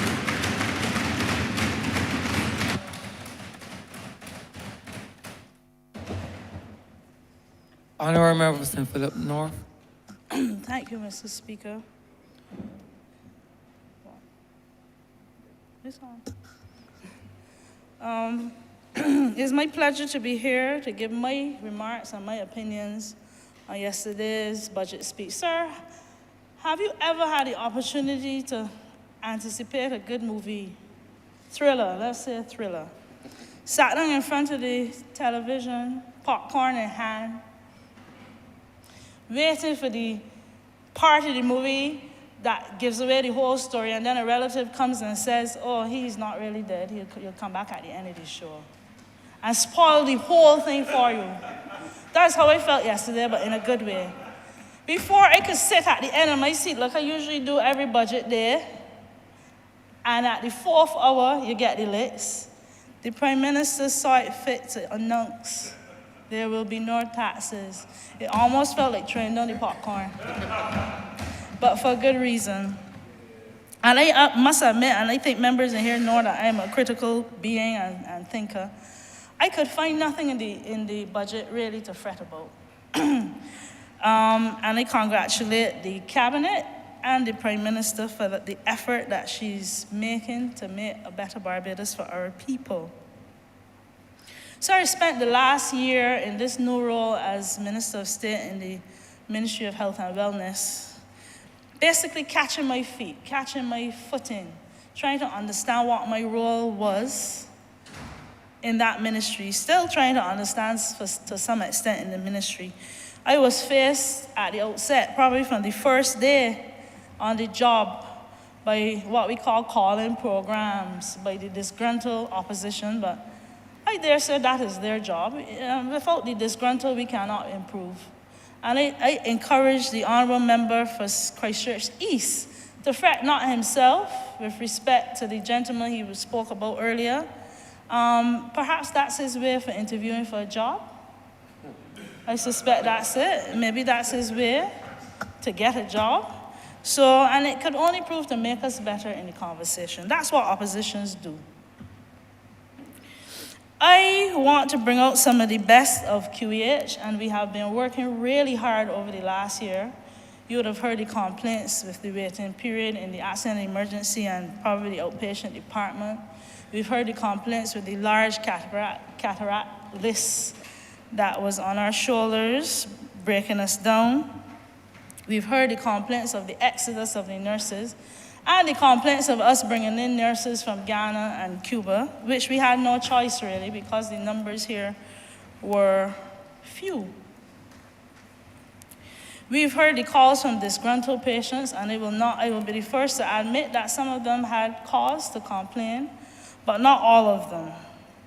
We have heard about the lack of joint replacements, knee and hip within the hospital, and the effect of the NCDs with respect to the hospital and overburdening the hospital, not only causing stress to patients, but it became such a burden on staff, and I think they're almost still on the verge of burning out, but the public does not understand this part. We took some time and brought down the issues within the A&E with the help of the Northwell, the organization from New York that came down basically to tell us what we knew already, but to encourage us. We recognize that the staff of the hospital, the medical and nursing staff, are among the best in the world. Even Northwell acknowledged that. So the problem did not lie in our staffing in terms of their skills.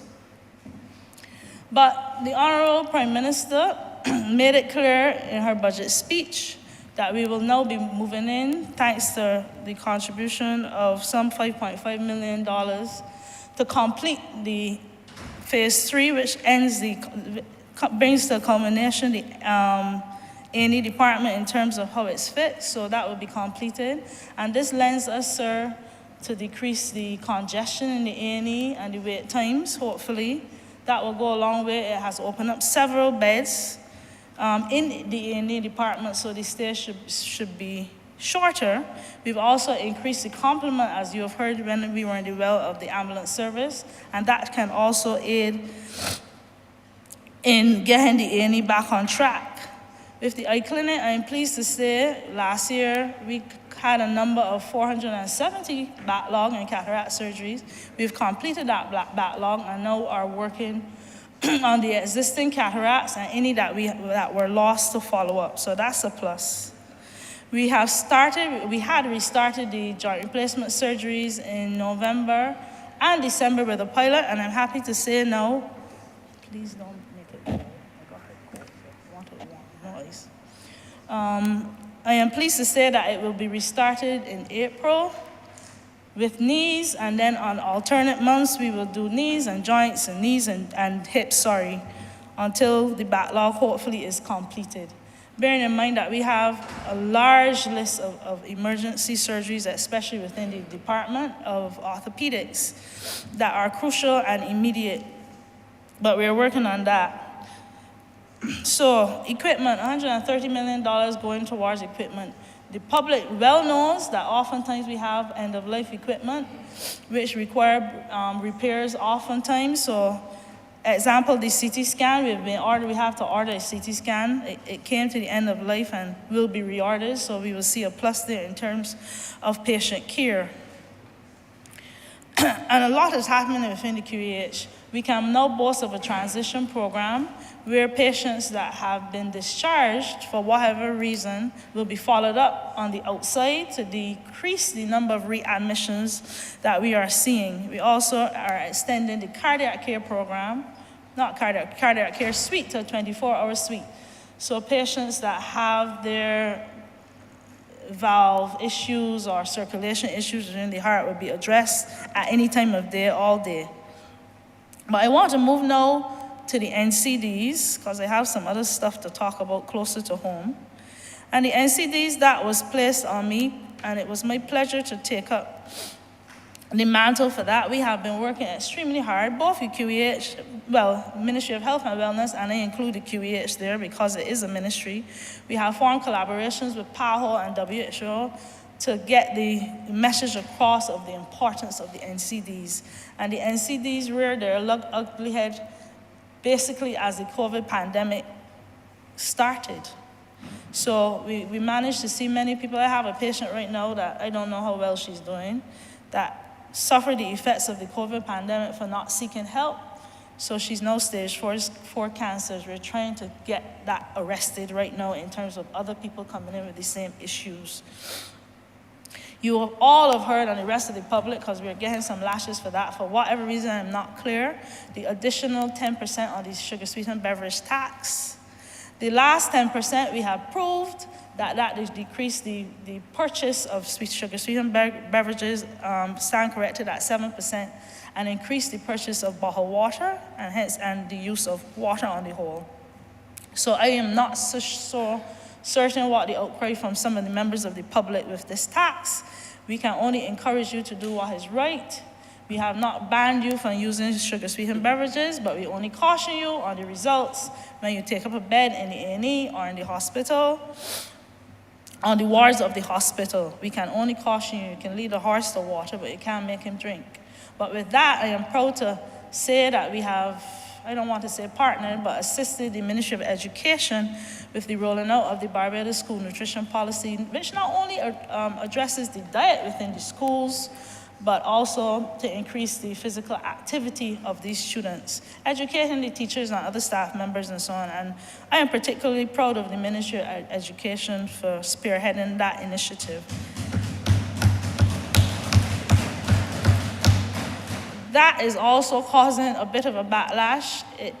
It really, I don't know, it's a little bit above my head. What are my children going to eat? The same money that you spend on unhealthy foods, you can spend on healthy foods. I can't really do the math. The NCD Commission is back on board. The National Task Force on Wellness has been working really, really hard to get the message across that you need to exercise, you need to eat properly. They've been doing hikes almost every weekend. They've increased the funding for non-governmental agencies like the Cancer Support Services, Diabetes Center, and the other. We are working with other NGOs like Healthy Caribbean Commission and Heart and Stroke Foundation, which has been really paramount in addressing childhood obesity, which Barbados also faces. I want to congratulate and give a heartfelt thank you to the Honorable Member for St. John to instituting the mini gyms. Forgive my name. No, I don't want to speak about that. Community gyms. Thank you. That could only add to what we're facing. The mini stadia, I want to thank you on that as well, but I will save my thank yous for a little later when I have some other things to discuss. The polyclinics, that is my area to some extent, with respect to NCDs, but I still know a little bit about it. We have been given monies now from these estimates to basically fix the infrastructure. A lot of the polyclinics are suffering from mold, are suffering from broken equipment, even staffing. So we're looking at that. The dental program, Honorable Member, that sits next to me, Christchurch East Central. He'll be happy to hear that we're paying special attention as well to the disabled or the differently abled child in terms of equipment coming into the polyclinic. The geriatric hospital, I was not a big part of it, but I can say that I'm extremely pleased. All of us in here have had constituents that basically are on a long waiting list to access the geriatric hospital. Yes, the focus is mainly now on getting the elderly fakir and the young fakir to some extent out of the hospital into the geriatric hospital, which puts it, and I keep arguing for it, and I will maintain that, which puts the ones on the outside in the community on an even longer waiting list. So the build-out of the new geriatric hospital hopefully will address some of these issues. But no, sir, yes, I want to bring it back to my home ground, stomping ground, St. Philip North constituency. There are many positives within the budget speech. There's a reason they call us St. Farlet, or that you need a visa to get into St. Philip, and I take great offense, by the way, but that's not the point right now. The point is, because we are so far and many of us work in the city or outside of the parish, the cap on gasoline and diesel prices for the next 6 months is well appreciated, and I say thank you on behalf of my constituents and myself. We are also grateful for the incentives to purchase electric vehicles. I am also grateful for that whenever I get around to it, hopefully within the next 2 years. Now, I get back to the mini stadia. I don't think anybody in here is as happy as I am to hear that mini stadia, and the number you're quoting is 17. So I'm trusting that every parish would have a mini stadium. I have been working with my schools. I have 5 primary schools in my constituency. And having witnessed the knapsack and the inter-school competition lately, I was there for a couple of them. It was glaringly obvious which schools had more opportunity and which schools did not. I witnessed some of the town schools outfitted to the hilt, track shoes that for the first time I got to see up close and personal, gear, all fancy aerodynamic clothes and, sweat-proof clothes. And then there was the other set, the smaller schools, who nobody actually paid for them to do classes in track and field, clubs, nothing like that. The other schools bearing their baggy uniforms, either running barefoot or shoes that are not track. So when we say that all schools are equal, I beg to differ when it comes to opportunities with sports. So I would wish that really, really, really quickly that we get these mini stadia, because we need to encourage our children. We have schools, I have 2 that are maybe 2.5 if you want to say, that are well outfitted with the space for track. But I also have 2 that sit on about maybe a 1/4 acre or less of land. And the Honorable Member for St. Michael's Southeast will tell me again, I'm speaking about the St. Catherine School and the St. Mark's School. A member of the Ministry, an employee of the Ministry of Education told me the other day, all you talk about is St. Mark's, St. Mark's, St. Mark's, St. Mark's. And this is true, and I will be continuing to talk about St. Mark's, St. Mark's, St. Mark's, and St. Catherine's and St. Catherine's so they could see something better happening for them. St. Catherine's, as I said, we had the pleasure of having the Honorable Member for Christchurch West Central come up on Monday, really, to start his Clean and Green initiative. I am eternally grateful for that. It can only add to the school, the aesthetics of the school, and also be a part of the program where children can learn how to take care of fruit trees and vegetables which they want to start growing, and to basically be proud of the school. I'm yet to figure out where in St. Mark's to put this Clean and Green. We can handle the clean, but there's no space for the green. Believe me. The role is over 200 students with we have 1, 2, 3, 4 buildings on less than a 1/4 acre. There's no space for these children to even exercise other than to walk across the road. We have had approval for a sidewalk for a little while. Approval is still not there, but I live in hope. But bearing in mind that schools like Society Primary, which the Honorable Member for St. John is well acquainted with, it had closed down. So these other 2 small schools are the nearest. So the roles have definitely increased. And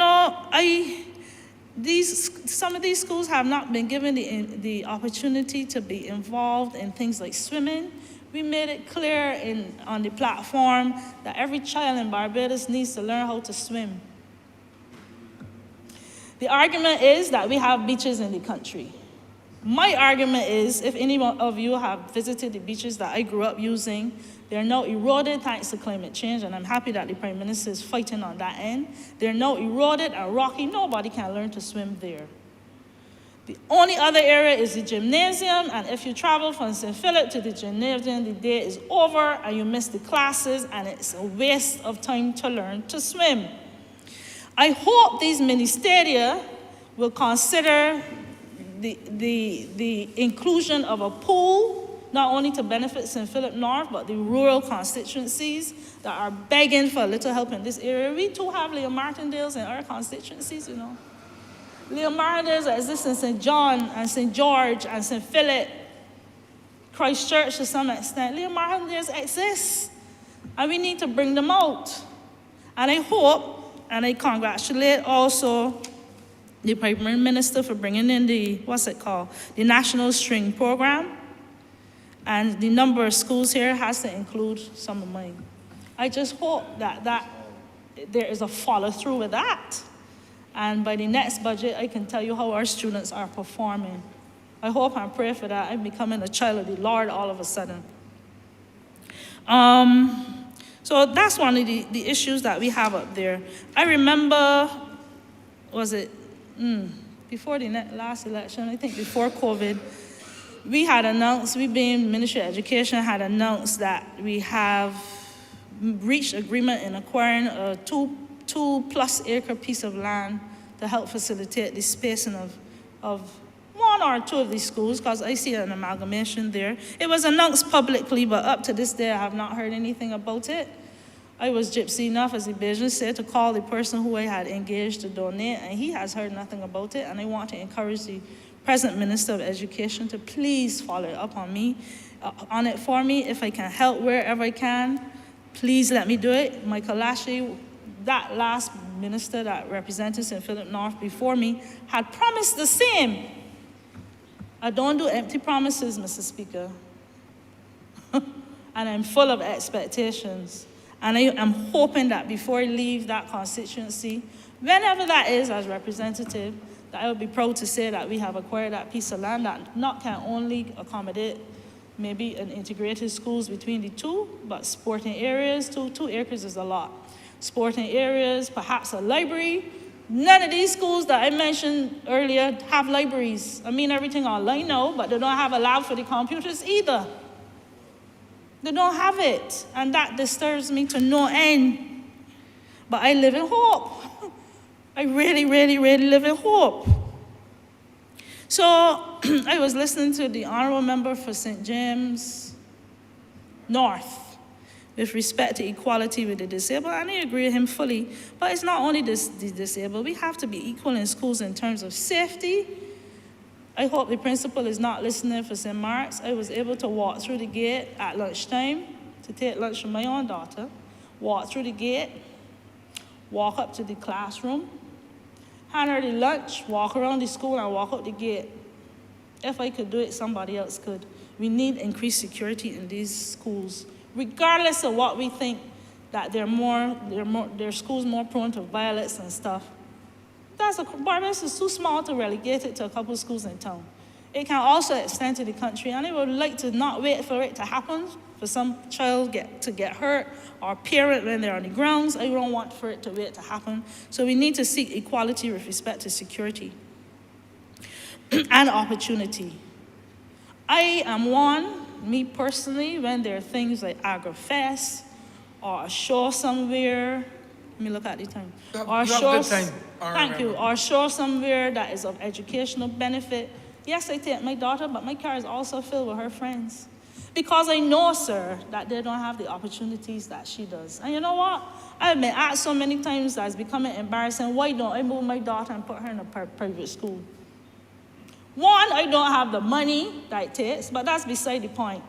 The point is that my child is no better or no worse than anybody else's child. And if she stays in a public school, she and the rest of the children deserves as much as the childless rooms out there. And she will stay there for another year if I have my way, until something better can come. And after that, I will fight for my schools as well. I refuse to move her. It was thought of as an election ploy. Well, I threw that out the window because this is year 5 now. So that is one of the issues I have with the school. Pluses, I want to give kudos to the Minister of Agriculture. He developed Brown Spawn. I remember it well because it sounds like me, Brown Spawn, to help with the irrigation for the farmers in the constituency. I'm really, really proud of that, and also proud of the $2 million, the revolving fund to help the livestock farmers. That can only come in handy for our people. I'm all over the place, but not quite. I want to do my thank yous. I want to thank the Honorable Member for St. Michael's Southeast. After that ministry was in the well, and I had my concerns, by the next day, I had at least 4 calls from Water Authority personnel. I was on the road the next day taking pictures of some of my issues. They came and did what they had to do. They're investigating the low pressures in the areas I mentioned. They're investigating the meters that were in the odd places. And I thank the Honorable Member for St. Michael's Southeast and her team. I really, really thank you, through you, Mr. Speaker. The roads is the next another story, as Beijing said. And we all know the issues with the roads, so I don't have to bring it up again, and I won't. To almost wrap up, I want to give a few of my concerns. One is with the credit unions, banking, but the credit unions in particular. I remember the previous member for St. Michael, from St. Michael North, used to speak most passionately, angrily sometimes, but passionately on the expectations of the bank when it comes to politically affiliated people and their families. It has got worse because even now, outside of political affiliation, people are finding it extremely hard to open bank accounts. You get a new job, you want to open a bank account, but the minimum is, you haven't been paid yet, but they have set minimums. I can't remember if it's 2 or more, but if you don't work nowhere, ask the MP for a suit of clothes to go to work the next day. Where do you find the money to open a bank account if you don't get paid? These are things that we need to look at. And I don't want to hear about central bank rules. I don't want to hear about banking issues. I want it better for that. All of these jobs that we're trying to get people into, they can open a bank account and live for themselves. I want to say here, getting back to credit unions in particular, there are many small credit unions. One is in my area, and I have joined that credit union several years ago to support as well, and they're in my home ground. They'll be celebrating 60 years of existence come June. That's the St. Mark's Credit Union. Yes, that word again, but not associated with the school. Now, they have an entirely voluntary staff. None of them are paid. But the fees expected for these small credit unions with respect to, what's the entity called? Minister of Finance, in the ministry can help me. They have to pay fees to the complaint, to the, what's the name? I will find it. They have to pay fees, that's it, Financial Service Commission. And the truth is, this small credit union with only voluntary staff, they find it very hard. Not only that, they have to find their own compliance officer. And in checking this morning, I realized that they spend if we could do the addition, 3,000 plus 4,000, 4,000 about 3 times in the last year to have to bring in an external compliance. They can't afford one internally. But I want us to have a look at that. Well, not us, the people responsible for finance and banking, to have a look at that. I really don't want to see small credit unions like that expire. The other issue they have, all of a sudden, credit unions were designed for the small man, as far as I can understand from my father, who incidentally started that credit union. For the small man to save. Back in the day, banks were not interested in black people saving anything. So the credit union movement came out, and the honorable member for St. George North, correct me if I'm wrong. But no, there are these forms to be filled out so that you can put down how much you intend to deposit. I have to fill out mine entirely on that. How much you intend to deposit. If you happen to go over a little more, like if you have a meeting turn, it's being flagged. So the credit union has to account for that. It's a fact, I know. The credit union has to account for that. So if I, as a small person, knowing my salary, I could put $100 a month, and all of a sudden I win the lotto and could put another 3,000. It is flagged. Credit union have to take time. This is members that have to work. All of them are working, but they do voluntary service. Things like that need to be looked into, because I can't come up with a figure that I put in the credit union. Some months are good, some months are not so good. Some months the bills are high, some months the bills are not so high. So I am hoping that somebody hears me, and I know he's right beside me, so that should be fairly easy, and have a look at that area. As I said, the budget really had nothing to pick down. It was fantastic, really. I said this before, and this is the last thing I'm going to fret with. Yes. I understand the sewage and garbage tax. I can understand even more the garbage tax. But the sewage system in St. Philip, and I'm going to make a suggestion here.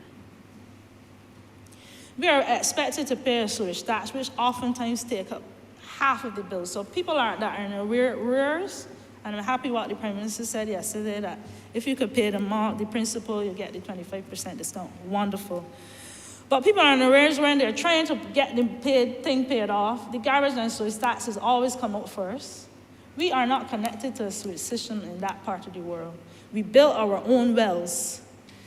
Maybe the powers that be could ruminate on this suggestion that we have subsidies or something to assist us in digging wells. Yes, there is rural that would assist, but generally, if we are asked to pay the sewage tax, it's only fair that we see where the money is going. I know the whole theory about Peter pay for Paul and all of that, but it's important for us because we do not rely on the sewage system, but yet we still pay thousands of dollars to build wells. So this is a thought. The honorable member before me basically said everything. He did a good job. He doesn't speak often, but when he speaks, it was worthy of applause. He covered all the other areas I wanted to speak about, so I won't belabor you with another conversation. But to end here, I want to just say that I'm pleased with the budget. I have met no one so far in the last 24 hours that had a complaint with the budget. I said the usual people or person probably that interviewing for a job. Hopefully you will get the next one. It was well received, and I continue to hopefully I'll be here to witness further development of the country through this government. And with that, Mr. Speaker, I thank you.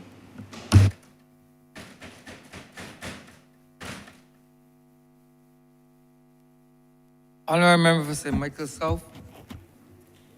Thank you very much, Mr. Speaker, sir. I rise, of course, to celebrate, not to celebrate, but to support, I guess, and also to celebrate what was in the budget, sir, and presented to the people of Barbados.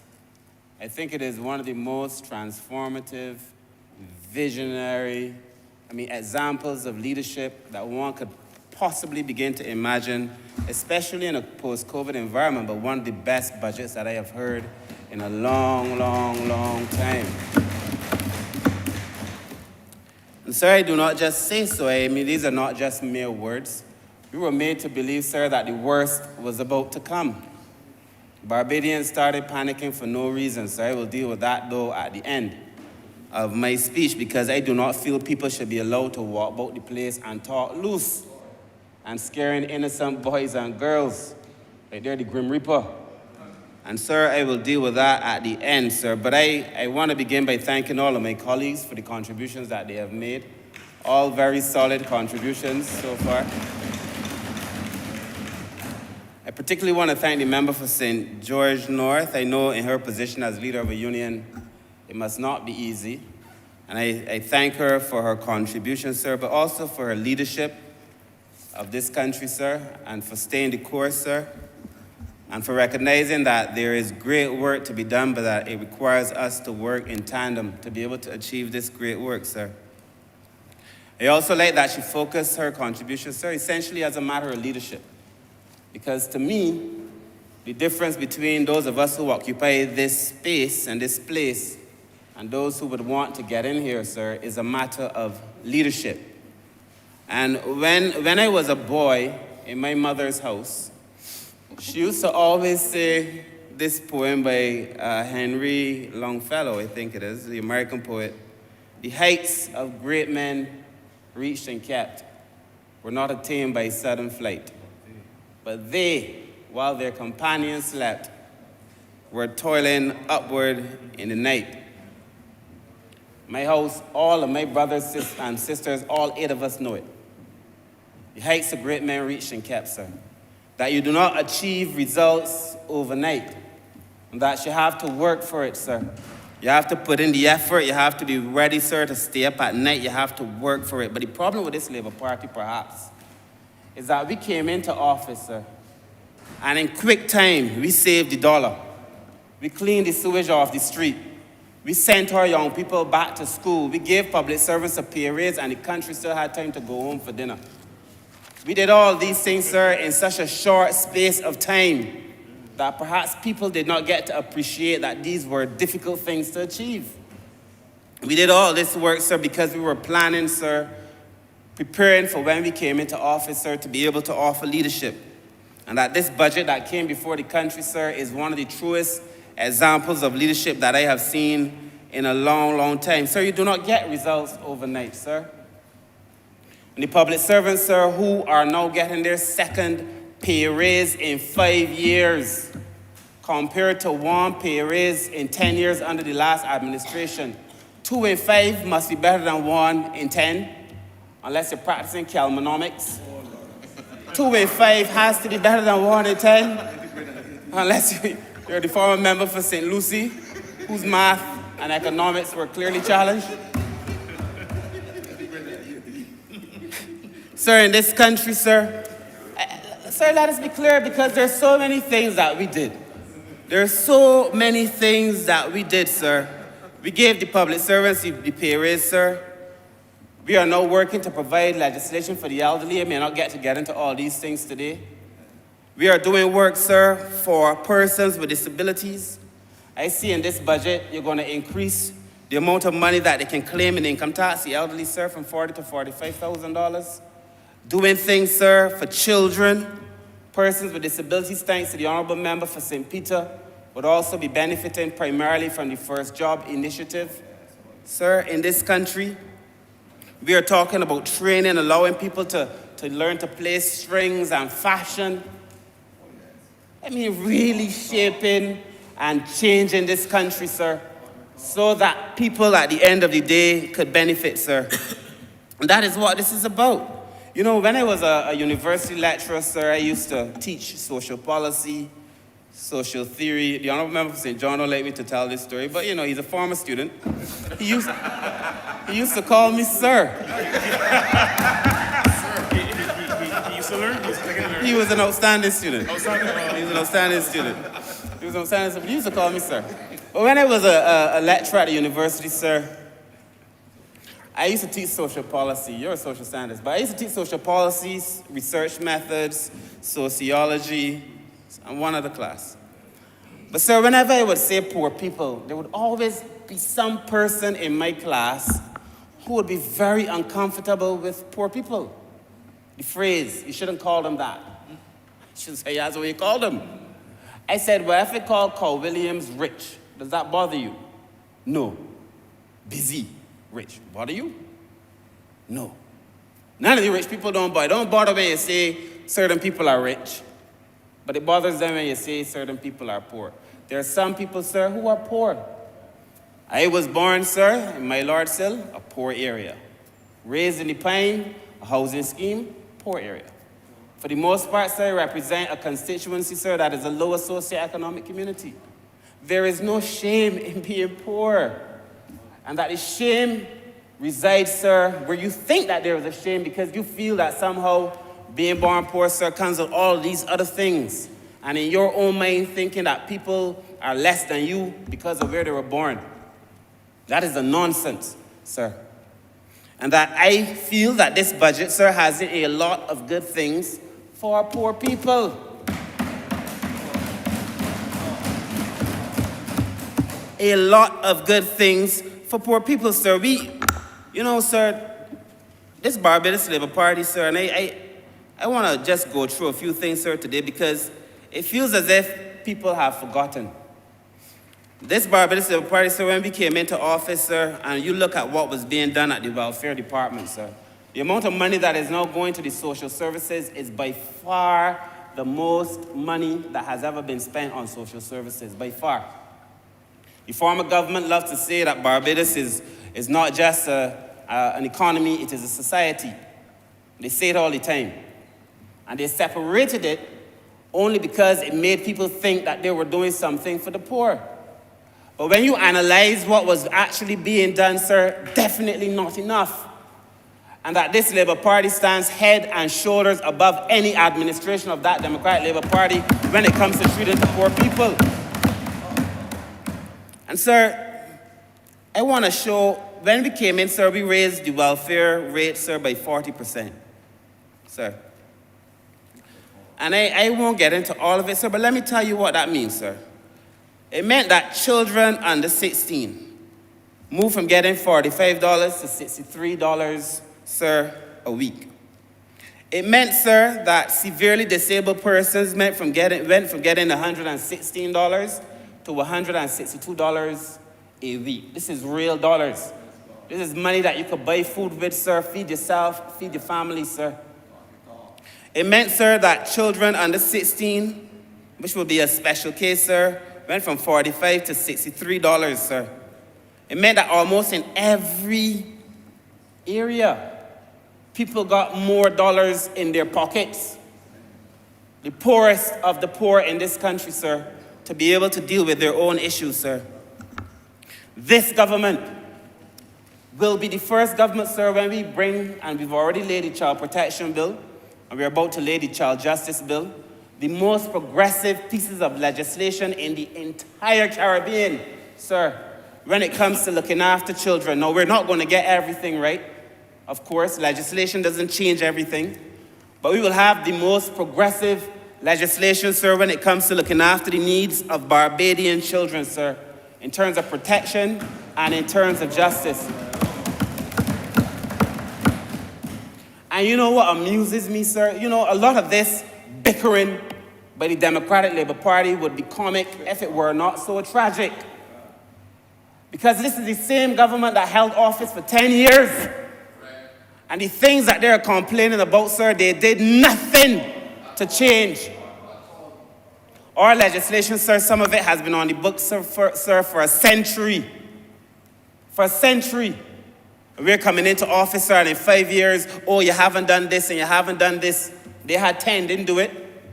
When the honorable member, sir, the representative, sir, the minister responsible for home affairs, sir, brings the piece of legislation for child justice, the most transformative piece of legislation to engage children, sir, in this country that come into contact with the justice system. People complained about wandering and what the Labour Party was doing. What they did, sir?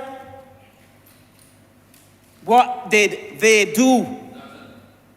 And I know before the end of this year, sir, hopefully in the next few months, sir, we will debate and pass the Child Protection Bill and protect our children. We will debate and we will pass, sir, the Child Justice Bill and give children better access to justice in this country.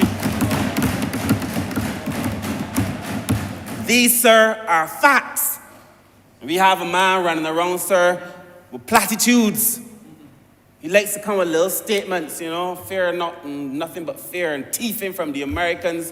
There's nothing to fear but fear itself and all kind of things, sir, when there is serious work in Barbados to be done, sir.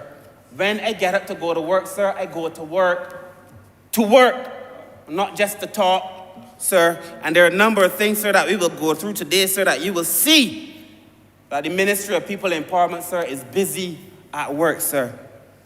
And, sir, we could go on and on about some of these things, sir, that we are being called upon to do. You know, I also know, sir, that we want to do a 24-hour economy, sir. This is going to be so important for Barbados.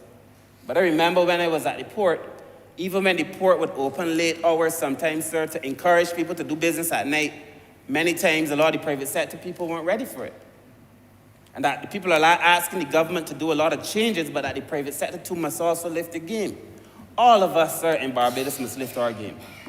The government, sir, the NGOs, the private sector, sir, and the people. Because when we say it has to be a whole-of-country approach, sir, that is what a whole-of-country approach is, sir. I heard the Prime Minister, when she was speaking, sir, say that she looked forward to the day when Barbados is mentioned in the same breath as Singapore and as Japan and other countries. I seldom disagree with the Prime Minister, but I have to on this. Because Barbados, thanks to her, is already being mentioned in the same breath as Singapore and as Japan. And as a matter of fact, sir, Barbados is now seen as a beacon of hope for small island developing states in many, many ways. I just came, sir, from the CSW, sir, the Commission on the Status of Women, sir, in New York. And the amount of requests for meetings, people wanted to meet with me, not that they want to meet with me, or they don't know me.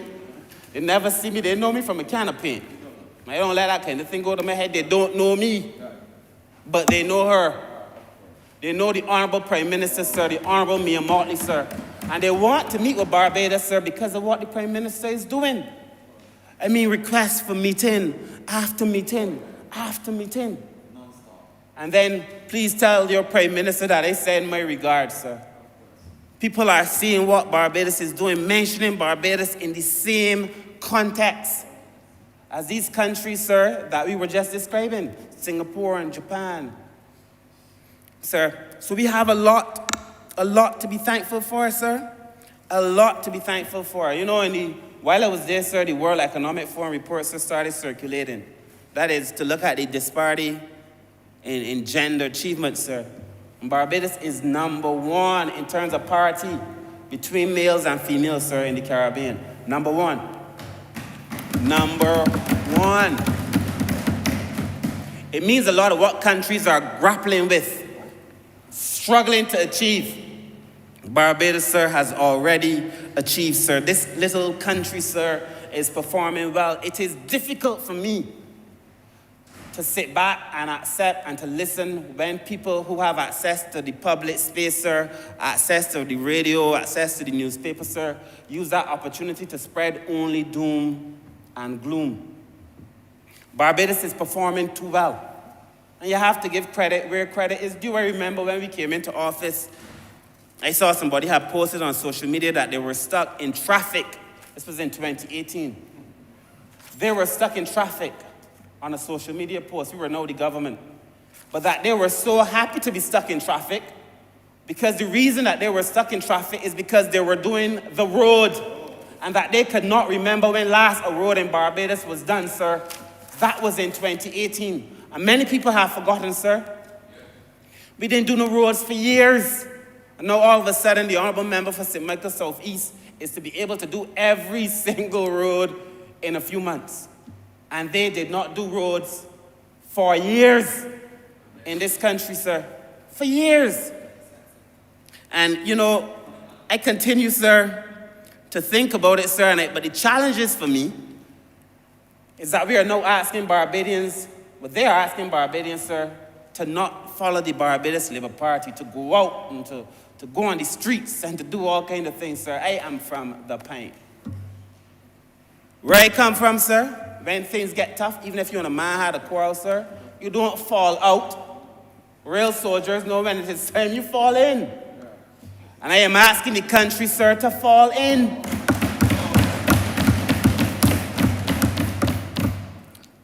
And, you know, if you understood Barbadians, sir, there is a dignity in the way we conduct ourselves, sir. You are not going to find Barbadians setting ablaze tires and throwing it around people's necks, burning their cars and breaking in their buildings. So that is not who we are. It's never been who we are, sir. Barbadians are a patient people, sir. And as they did in 2018, sir, a Barbadian would sit down, sir, if they feel that you're doing nonsense, sir. They sit down and they're going to wait for their turn, sir. That's what Barbadians do. And if Barbadians trust their government, sir, they will quietly, sir, go along with them and let the government do what the government has to do, sir. They take a lot. Barbadians would die for a cause. But if the Democratic Labour Party think Barbadians would die for sport, they got another thing coming. And the man who wants to run, sir, or lead the country, sir, it's a joker. He wants Barbadians to die for his sport, a joker, sir. We are dealing, sir, with very serious and complex issues. You know, I had a hope, sir, because I like to see the good in people. It is who I am. Most of the time, I don't think of myself as a bee. I think of myself just as a person. But I had hoped that there was enough dignity in the man, sir, and the honorable person who leads the opposition. I say honorable generously. Generously. But I had hoped that after hearing the budget, there would be at least some concession that there was some good in the budget. You know, not even that, sir. But I will deal with that at the end. Sir, for most of us, sir, who run ministries, sir, and who are part of the public service, sir, we know it is important, sir, for us to be able to offer the best service. Because we could bring all kind of things in this place, all kind of legislation, all kind of labor laws, Honorable Member for St. Peter. But if the implementation is the problem, member for the city, if the implementation is the problem, we got problems. If it is taking 2 weeks to do what should take 2 days, we got a problem. That is why training is important, sir. I have already said, sir, the welfare department is undergoing training. All of our departments will undergo training to be able to treat people better, sir. I am not interested in how much CXCs a man got when they come in for a job as a social worker. I don't want to hear that you got an associate degree, you got a degree and 10 masters. If you don't know how to treat poor people, do not come for the job. I already told my PS, and we already communicated to the head, sir, that in this new department that is coming, sir, the amalgamated department, don't just think because you've been around that you get a spot in this place. A big part for me is going to be how have you treated to the people that you're supposed to care about. And if you haven't been treating them well, sir, don't call me, messaging me about you going 20 years. I'm saying you can send you home, sir, but you ain't dealing with poor people. And people's children, sir, because there has to be a dignity restored to the treatment of people in this country. Most of us, sir, I have not, sir, I can't claim legitimately now to be the poorest person in Barbados. I mean, they say he's a politician.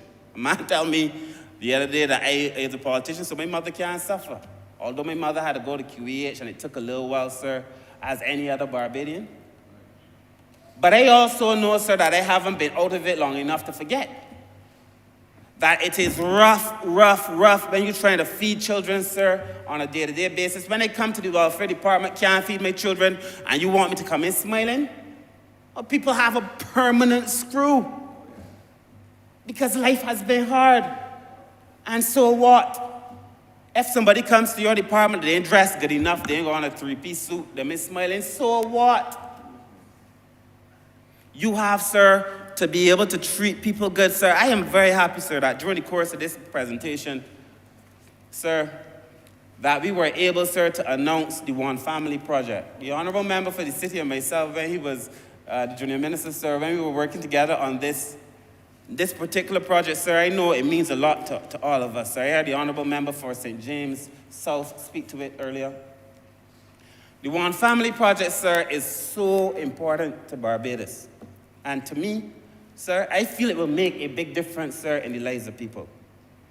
So between the amalgamation, I do not have enough time, sir, to go into all these things, but between amalgamating social services, where we pull together Welfare, National Disabilities Unit, National Assistance Board, and Child Care Board, to be able to better deliver services to people, it means, sir, that if you go to welfare, or what used to be welfare, nobody knows where you're walking into that building. You just go in for social services. Could be going for counseling. You could be going asking about getting your child in a day nursery. Nobody knows. So immediately you give people back their dignity, sir. The other thing is, sir, that we're placing these things all around the country, sir, in what we call satellite offices, so that you, instead of having to go to town, there will be a family services unit in your area. You don't have to go to town. And then the One Family program, sir, which is very important to us. We are talking about the 1,000 most vulnerable families in Barbados. And we are asking Barbadians, sir, to come together and to support those 1,000 most vulnerable families in what we used to call, the honorable member for the city and myself, the each one, reach one. And if the Prime Minister likes to say, if you buy 2 chickens, buy a third one and give somebody else. But are using Barbadians to help other Barbadians, sir. We are going to be using, in the beginning, sir, 50 social workers, additional social workers, deployed, sir, to work with these families, sir, in a lot closer way than we've traditionally allowed people to work as social workers. So that you have a ratio now in the welfare department of sometimes 1 to 400 and things. None of that. The ratio of social workers to the families, sir, we're hoping would not exceed 1 to 10. 1 to 10. That's what we're hoping, sir. So that when you're working with these families, sir, you can spend time, you can look at their health needs, their education needs, all of their needs, sir, in one. And you'll deal with the family as a holistic system. The complex being, you walk in, you go to help the grandmother, but you realize that there's a child in the house who may need food, you help the child too. Mr. Speaker, sir, yesterday, day before, sorry, sir, when we were doing the groundbreaking for the geriatric hospital, the honorable member for St. Michael Southeast and the Deputy Prime Minister may not want to hear this story because she's been asking me about this lady all the time. But there was a lady there, sir, who wanted a boot. She's a diabetic. She needed a boot for her foot. It's been taking a long time. So I saw her yesterday, and I went to her and I asked her, I said, well, I've spoken to the people again, and they need you to bring this letter. She told me, well, I took the letter. It was a letter that was supposed to go to the NDU. I am the minister responsible for welfare, sir, NDU, and all these departments, but I ain't tolerating foolishness. And she was to take this letter, sir, to the NDU, sir, but by mistake, she took it to the welfare department, she said. And when she got to welfare, this woman is an older person, sir, definitely one of our seniors, having contributed to Barbados. When she got to the National Disabilities Unit, to the welfare department with a letter that was meant for the NDU, they said, what you doing here? What they say? You in the wrong place. You ain't read the letter. All kind of things. She said, I had never felt so bad in my life. And she had no reason to lie to me. I said, but do you have a copy of the letter? So we're going to get a copy and we're going to follow up on it. She said, I felt so ashamed the way that they treated me when I went to the welfare department, sir. So I know that we have work to do. But beyond that, sir, the bigger point that I'm making is that when we amalgamate the social services, it will make no difference where she goes with the letter because everybody got to deal with everybody, sir. That is why it is not about qualifications for me, sir. It comes down to how you treat people, sir, at the end of the day. And we have to be able to do better than we have been doing, sir, for people. Sir, I do not wish to spend any more time, sir, addressing these matters because I feel I will have a long time to do so. But I must tell you, sir, that I remain extremely disappointed in what I'm hearing coming from the other side. Sir, this, as I began by saying, sir, is about leadership. I take leadership seriously. I've been a student of it. I won the best schools in the world. And I went back at that same school to teach it. So I'm not just talking. And when I see the Prime Minister, sir, leading, sir, I say to myself, that is leadership. That is leadership in difficult times. If times were normal, you need a manager. When you don't need to be doing new things and figuring out new ways, sir, you need a manager. When times are difficult, sir, and you have to do new things and improvise, sir, you need leadership. If what Amor Mortley is doing for this country is not leadership, then I do not know what is, sir. If the Honourable Member for St. Michael Northeast is not leading, then I do not know what is. But the reverse is true. If the man who wants to run on the other side is doing any other thing but leadership, then I don't know what any other thing but leadership is. Sir, the antithesis of leadership, sir. But sir, here is my concern, sir. I call that kind of leadership, sir, Chicken Little leadership. The sky is falling, so now he is Chicken Little. Every single thing that happens, sir, in Barbados is a tragedy. Every single thing, sir, is need for him now to create mass hysteria and panic. There are going to be a whole slew of taxes, and no taxes came. None. Oh, sir, the public servants got a $1,500 extra. Instead of rejoicing for the people, where that money coming from? They got to pay for it somehow. You mean there can be no good news, sir, from Chicken Little? Sir, that kind of leadership, sir, is dangerous. It is a dangerous, dangerous kind of leadership, sir. And if you aspire to lead, sir, it is something that has to change. I, sir, would like to believe, sir, that all of us are responsible in one way or the other for people's, not their soul salvation, but their salvation, one way or the other. To make life better for people, sir. But you cannot be self-serving and then talking about other people's salvation when everything you do is about you. Platitudes. Not seeking, sir, to help people where they need help the most, sir. I have learned, sir, in my short time in public life to let some balls pass outside the off stump. You can't play every ball. In fact, I think it was Churchill who said that you will never reach your destination if you stop and throw stones at every dog that barks at you. Gotta let some balls pass, sir. But when people engage, sir, in salacious lies, sir, to be able to get what they believe is some salubrious life at the end of the day, to become a leader in this country, sir, by lying to the public. The Honourable former Prime Minister, sir, that used to represent the great constituency of St. Peter, used to say you cannot take the low road to high office. You cannot take the low road to high office, sir. And it seems that the person who leads the Democratic Labour Party is hell-bent on taking the low road, but not to high office, not in this country. Barbadians are not foolish, sir. And I listen, sir, the Honourable Member for the Honourable Minister of Home Affairs, sir, who represents Christchurch East. This morning when he spoke, so I listened in great detail, because it is alarming to me that there can be a page in the paper talking about that there was nothing that was done for Bajans. I found that so amusing, sir. Well, I must be, well, we's all foreigners in here. All the Barbadians that I know, sir, must be foreigners. So some people are so wedded to the idea of things foreign that they do not understand, sir, when things are being done in this country. You know what I mean. I know what you mean. So people, sir, are so wedded to that idea of things foreign that they do not understand. When you say ready, do you mean married to that idea, sir? I'm just wondering if that's what you mean. Married. I see it as parallel, so I was wondering if you mean say ready, if you mean married. To the idea.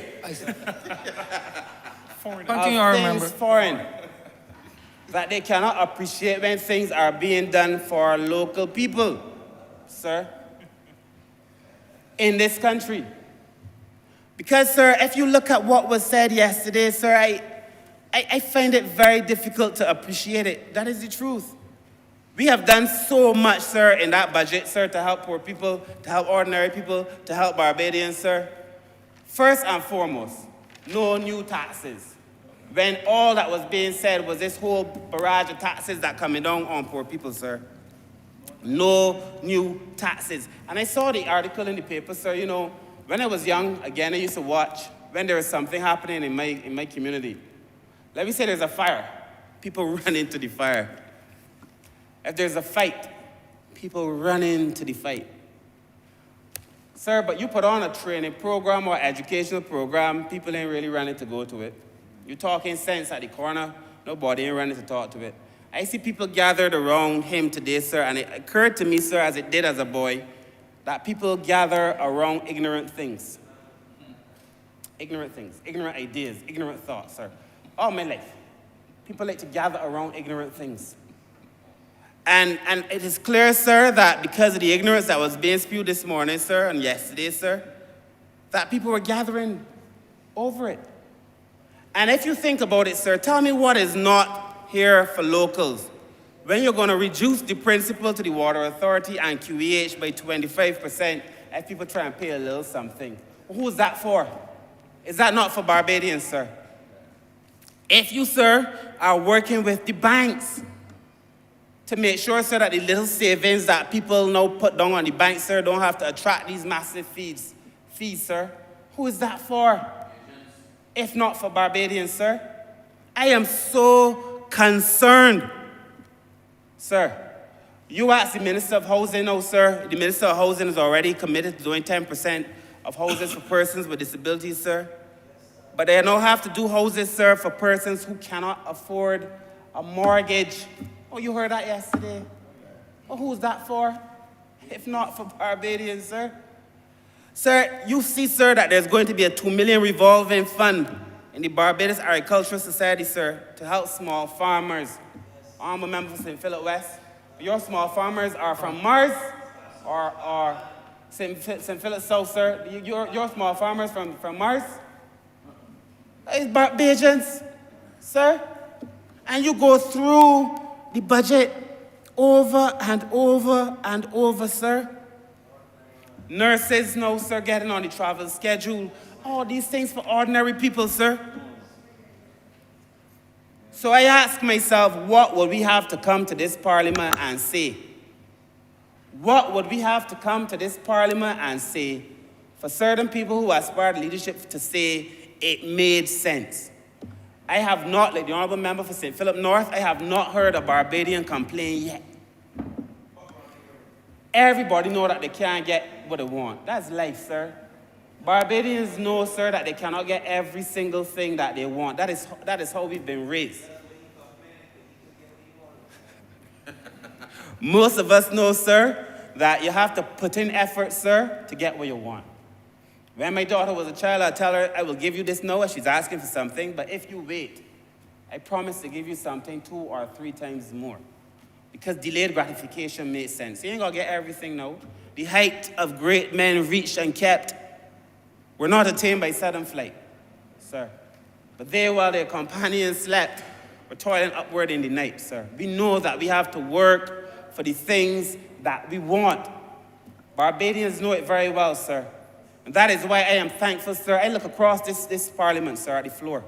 And you can name any honorable member on this floor, sir, working hard in their ministry, working hard in their constituency to be able to deliver goods and services to the people who need them the most, sir. Working hard to ensure, sir, in my case, sir, that we give a better deal to people who have HIV and AIDS, even now. Hard. You saw the improved look on the HIV Commission, sir, over the course of the football, sir. We ran ads, we've been counseling people, doing more testing, sir. You look in the ministry, sir, in the program we have for strengthening for 250 families. That took 250 families, sir, out of poverty, sir, and the ones that haven't completely made it back into the 1,000 families to be able to help them.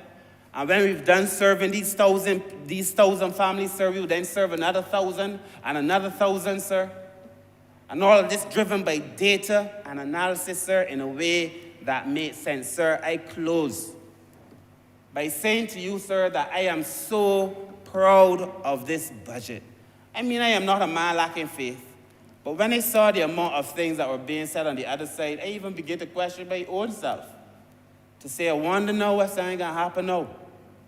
But sir, nothing ain't happened. And you mean you can't back from that idea? You mean you can't tell yourself that in 2018 they had a Democratic Liberal Party person that could tell the other one come back and that you're manifesting that same behavior now in 2023? But somebody tell the man to come back. Because at the end of the day, sir, this Barbados does not belong to me or to you or to anybody in this country. It belongs to all of us, sir. And we will not sit back idly when certain people use the position that they were given, sir. Surprisingly, really. Because I don't know how you could left a party today, join a party tomorrow, and claim to want to lead them. But some people using the position, sir, that they were given, sir, instead of spreading the hope that the country needs at a time when a country needs hope. Using that opportunity, sir, to spread fear. It is a dangerous, dangerous thing, sir. We, sir, must stay focused on our work. We get up on mornings. We focus on our work. We go to our constituency, sir. In my case, in St. Michael South, sir, I focus on my work, sir. I am happy to see that certain things are being done, but like everybody else, sir, I would like to see more roads. I would like to see my drains fixed. I would like to see my schools painted. I would like to see everybody in my department, in my ministry, in my community getting access to welfare. I would like to see everything happen. But that's not the way that it works, sir. We will take our time, sir, steadfastly and patiently, sir. And I know, sir, that that is the man who will win the race, sir. So with those few words, sir, I wish to support the budget. I wish to support my colleagues who've spoken and those who are about to speak. I want to thank the honorable member for Christchurch East West Central for the Clean and Green projects. I know I have a beautiful constituency and the one more that he promised me, hopefully soon, sir. And the people of St. Michael South, sir, are looking forward to it. But I really want to thank my colleagues, sir, because this Labour Party is a team, sir. We are a close bunch of people. I watched, sir, when they come at us one by one, sir, hoping that we will fall apart, sir. I close by reminding the country that there was a minister who told his people that they could not go to a meeting with another minister, you know, in the former government.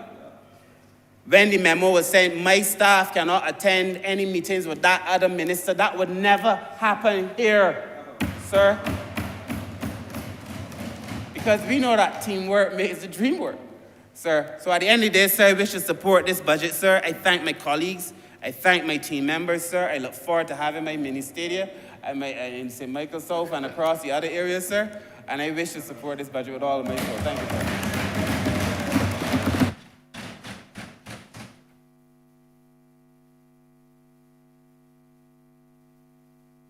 Honorable member for Christchurch South.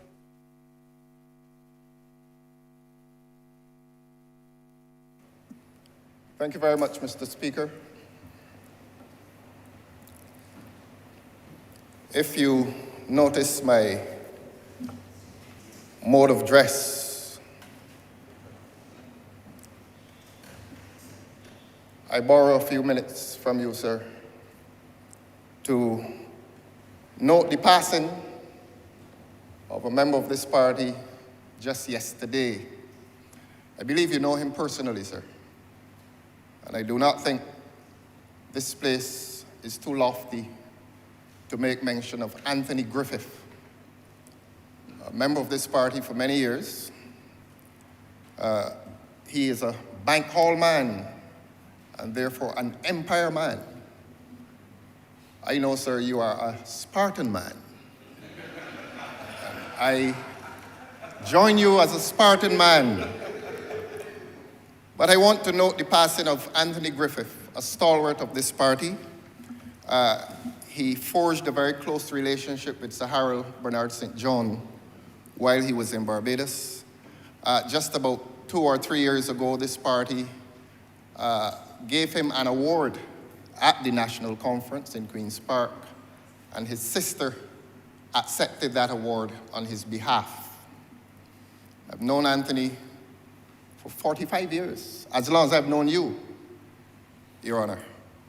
And I'm grateful for the time that you've extended to me to say how sorry I am to his sister and his family, his children, Atiba and Akinola, and to wish him the best in the hereafter, and to hope that his journey shall be assured. I'm obliged to you, sir.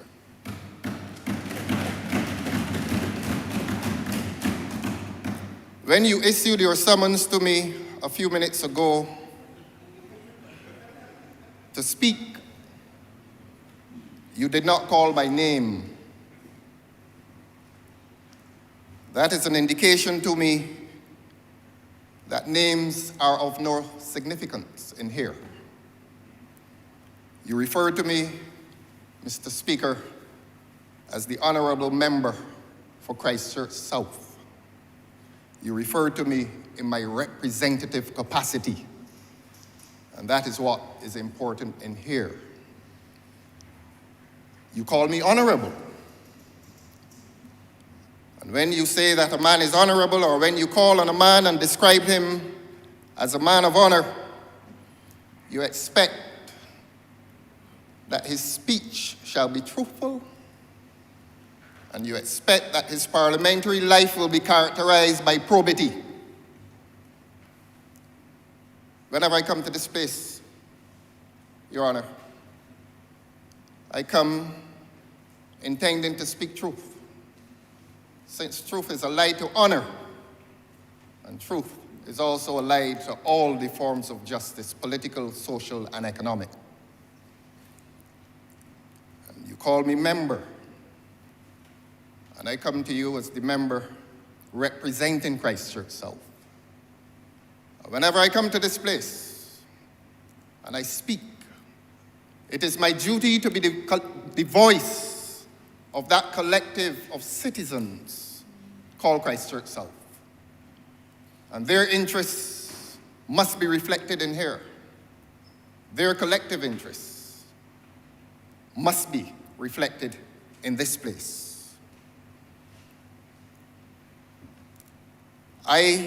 Over the last few years, I have felt so proud of the work that we have done across that constituency. And you will note my language. I said we, and not I. We. I have had an excellent team with me in Christchurch South. It has not been a journey in loneliness. And if you hear me brag about the work that we have done, Your Honor, please forgive my immodesty, but I'm very proud of the team that has been with me in Christchurch South. Not from 2018, when we won an election, but from 2016, when we embarked on a journey to elevate the lives of that collective called Christchurch South. And it now becomes a matter of some regret.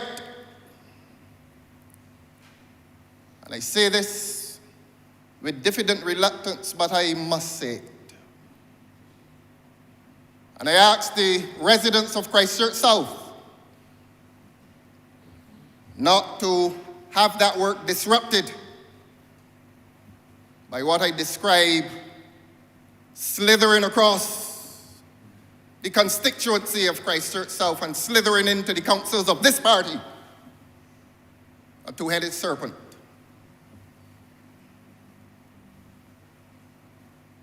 Spewing the venom of political defamation. Political ambition is legitimate. Treachery and deceit are illegitimate. I say no more than that, except to encourage the residents, the citizens of Christchurch South, to let us continue the work on behalf of that constituency.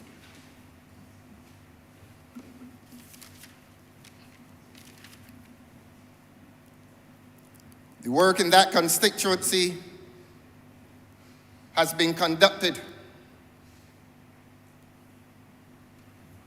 with a simple motto. We seek to create a constituency that is safe, clean, and happy. It is simply expressed, but the work is profound. Safe in that a constituency must always be free from violence. And not only free from violence, but be free from violation. And we have a constituency that contains a part of the hotel belt. And we know that predators normally seek to take advantage within the hotel belt.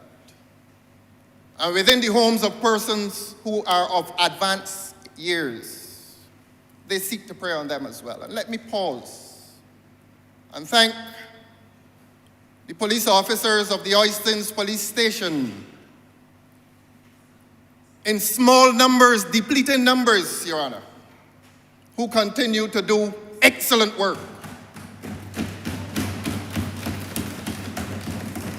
across Christchurch South and stretching to Hastings, Christchurch West, and across the entire Barbados. The numbers are depleted, but the resolve has increased.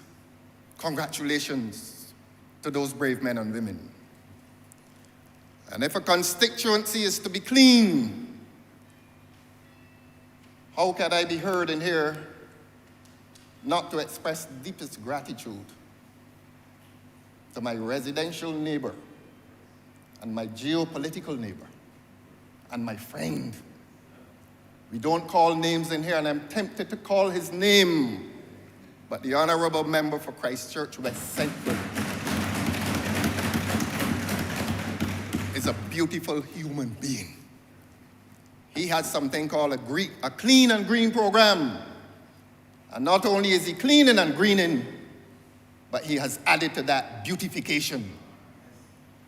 And the beauty that he has brought to Christchurch South and to this Barbados is equal only by the beauty of his spirit.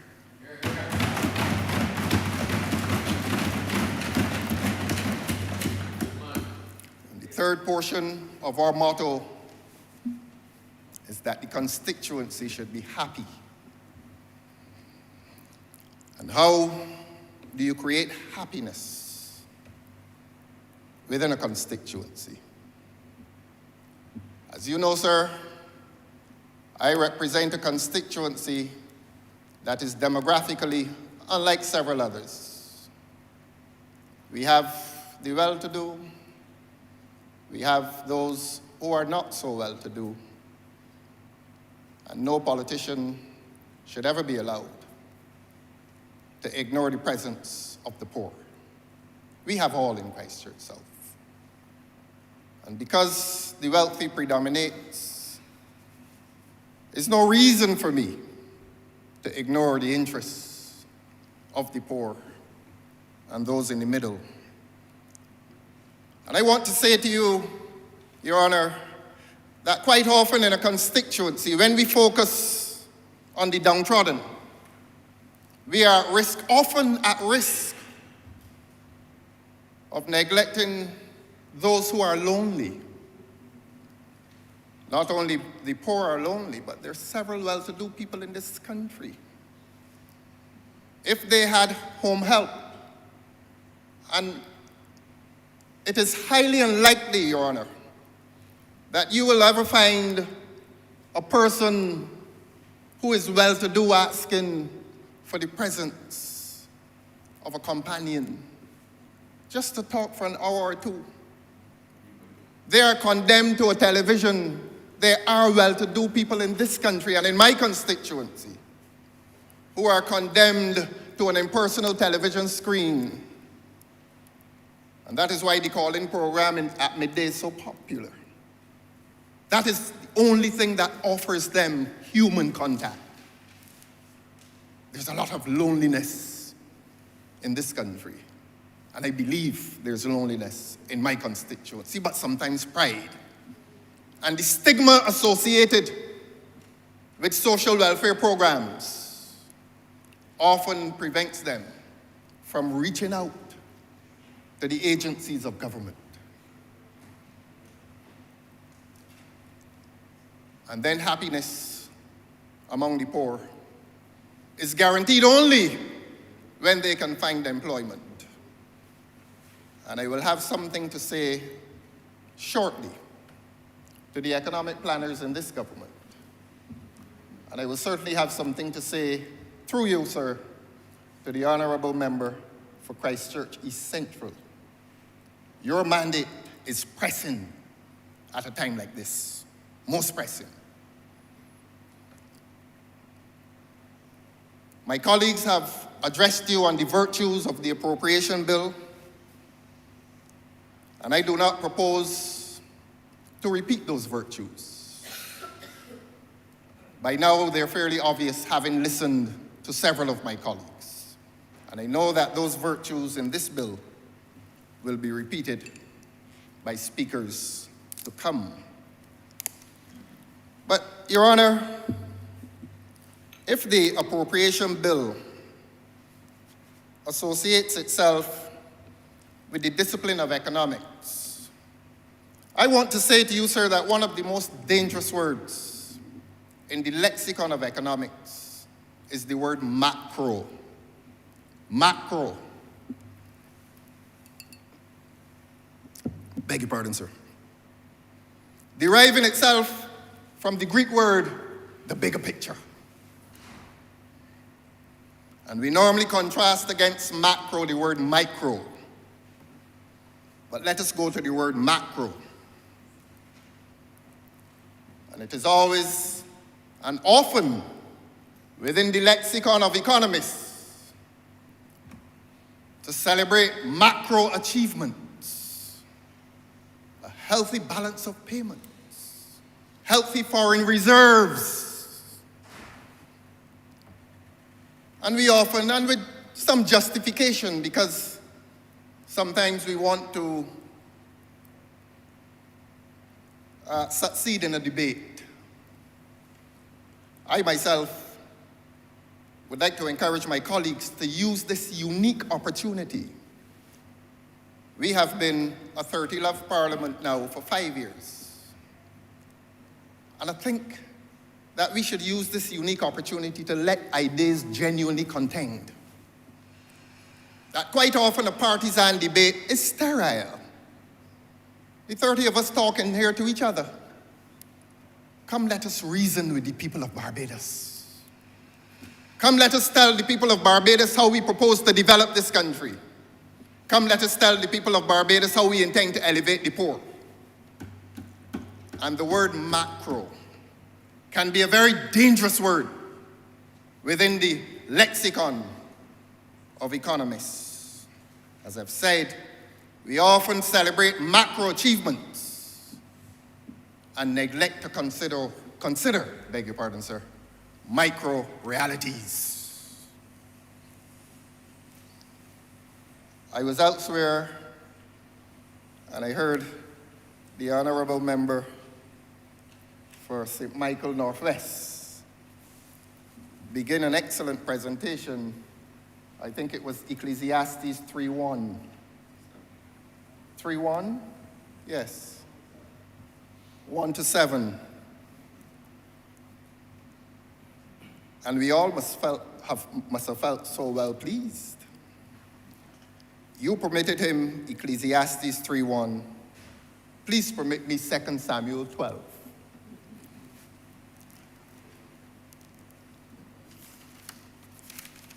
The Lord sent Nathan to David. When he came to him, he said, there were two men in a certain town, one rich and the other poor. The rich man had a very large number of sheep and cattle, but the poor man had nothing except one little ewe lamb that he had bought. He raised it, and it grew up with him and his children. It shared his food, drank from his cup, and even slept in his arms. It was like a daughter to him. Now a traveler came to the rich man, but the rich man refrained from taking one of his own sheep or cattle to prepare a meal for the traveler who had come to him. Instead, he took the ewe lamb that belonged to the poor man and prepared it for the one who had come to him. Unquote. The parable of the ewe lamb. The rich man with all his possessions, and the poor man with just a simple little beloved ewe lamb. And rather than turning to the rich man, they took all that the poor man had. Let thy days contained. On the 31st of March this year, a number of young Barbadians will be imperiled. And let us not feel shame. Let us feel a sense of responsibility to these citizens. We talk in here a lot about the ash fall and the storm. We talk a lot about COVID. And those were periods of national crisis. And it was during that crisis that a significant group of young Barbadians found employment through this kind government. In my last speech, I congratulated the government for giving them employment, albeit unglamorous employment. That was the word I used. I congratulated the government because the government was due congratulation. Today, I am not a happy man. And it is not only because my friend died yesterday, but, Your Honor, empathy and compassion draws me to a consideration of that significant portion of humanity which will face a life of despair. April 1st will not be All Fools' Day for them. It will be a very intelligent day, but it may be and could be a very hungry day for some of them. They go to sleep like us at night and expect that their children will be fed. They wake like us on mornings, who knows what the night holds for them, and expect that their children will be fed. They hope to send them to school, Your Honor, and hope that their children will be fed at lunchtime. They bring them home on afternoons and hope that they can be happy amidst the macro achievements, Your Honor. let us bring ourselves to the micro realities that will face a significant portion of this population come March 31st. As I said, we came to them in crisis. And for many of them, their crisis will begin on April 1st. I turn to our economic planners within this government. I have nothing but the greatest admiration and respect for my colleague from Christchurch East Central. To his name, I will add, permit me to do this, Your Honor. I will add the name of Dr. Kevin Greenidge, and I do so because he is a government official. Dr. Clyde Maskell, Mr. Prasad. These are men whose names have been associated with economic planning within this government. We are all compassionate, but sometimes we need the courage. We need to introduce courage into our economic planning if we are to rescue the lives of the oppressed in this country. I go back to Samuel 2. All that they have and all that they have had is a little ewe lamb. And the rich man kept his entire flock, and a small job will be taken from these people. When we boast of a macro economy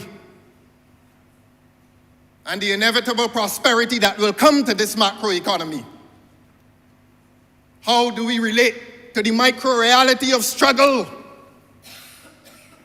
by our neighbors, by our constituents, by people who vote for us and send us here? How do we relate to the micro reality of their struggle? I've heard the virtues in this budget, and now mine is a challenge to this government to find a place for them at the table of prosperity.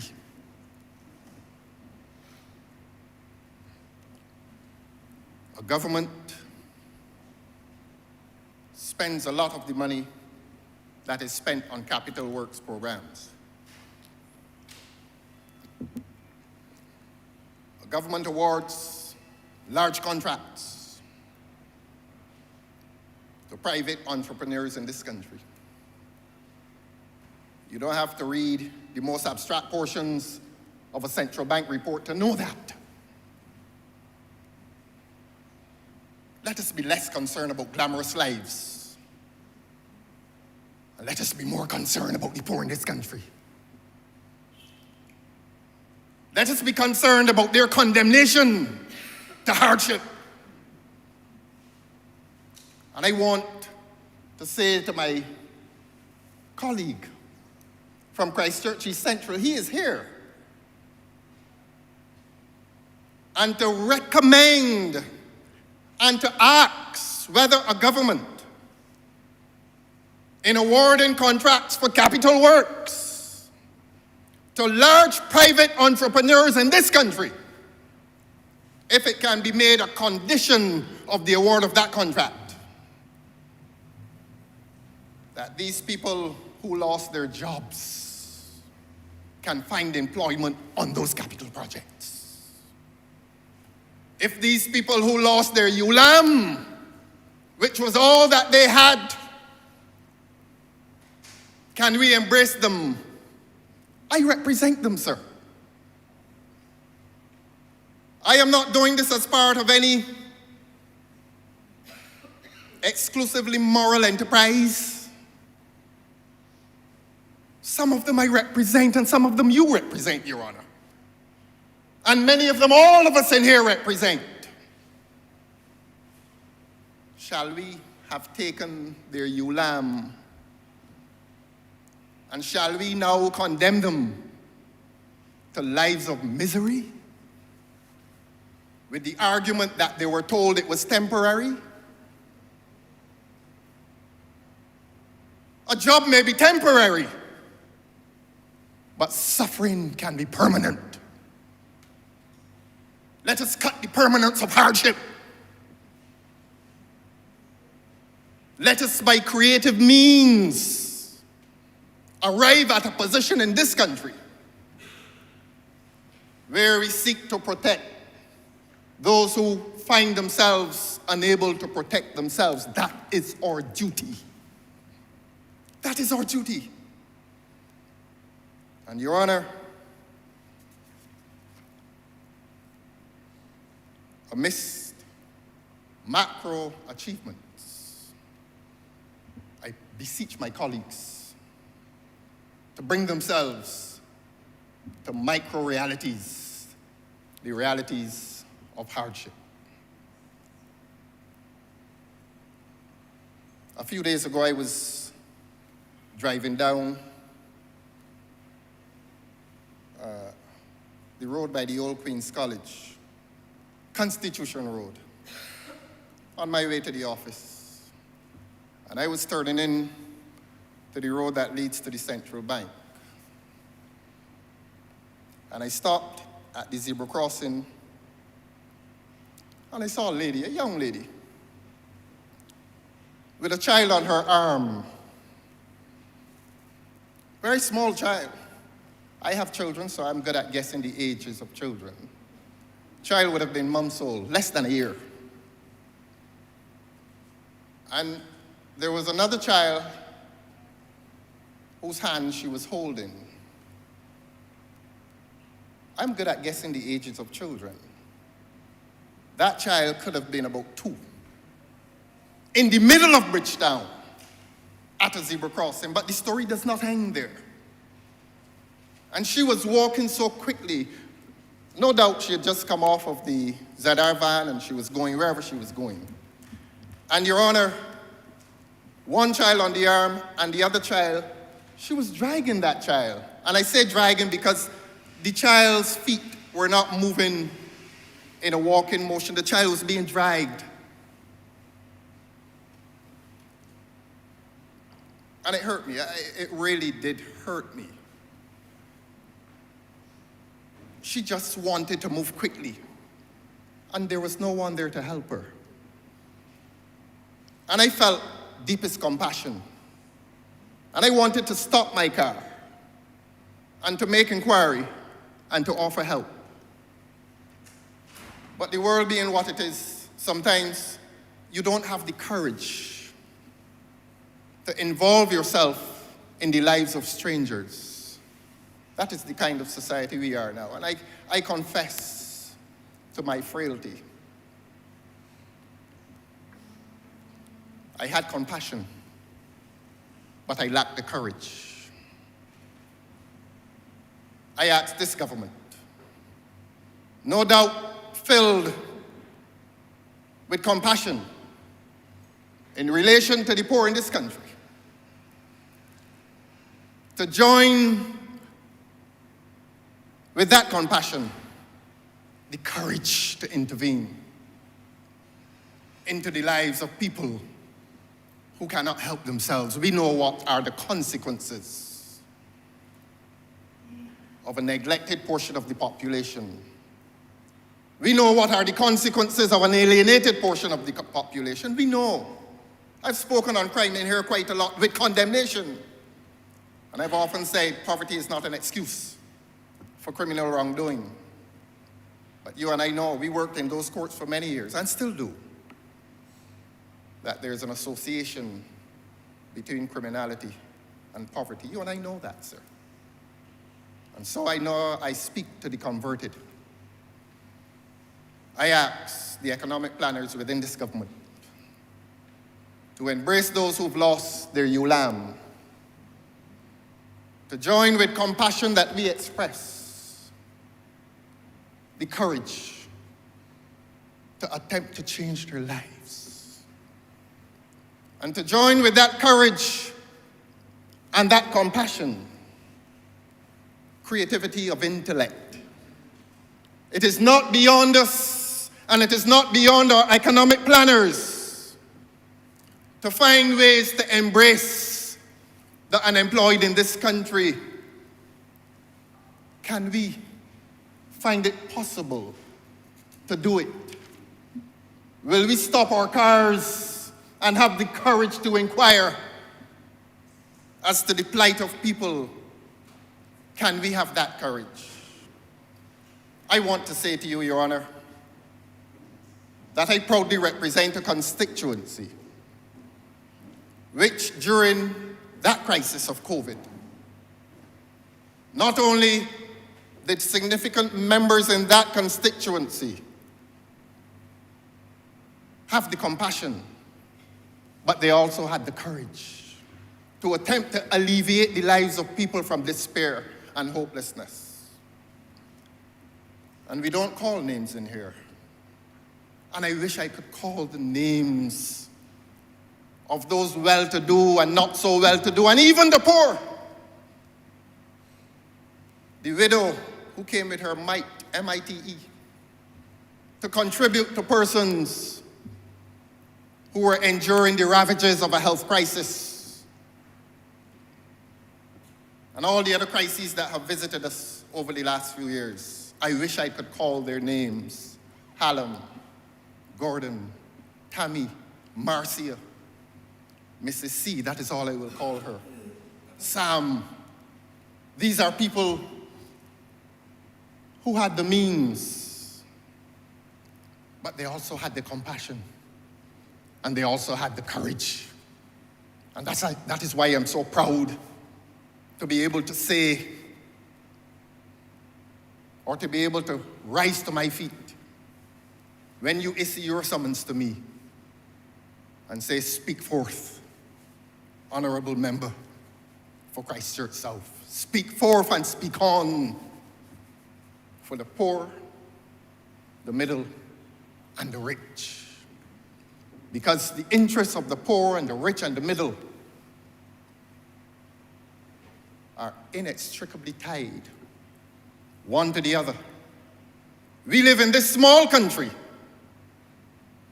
We occupy this small space, and the rites of passage bring us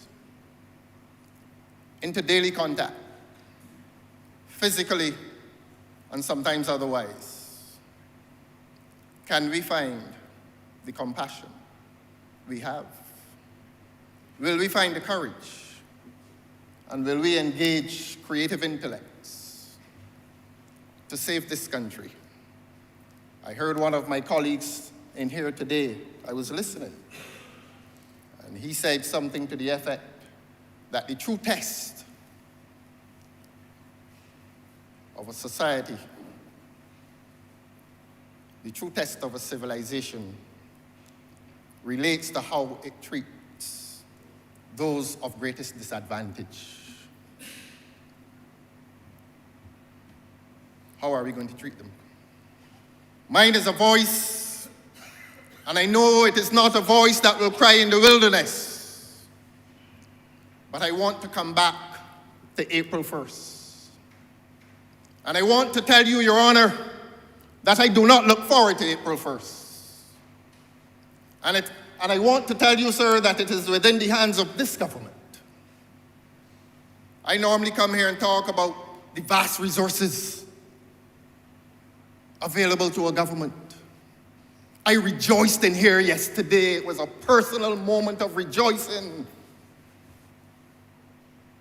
when I heard that there would be no more new taxes. I enjoyed that. And I loved the macro achievement.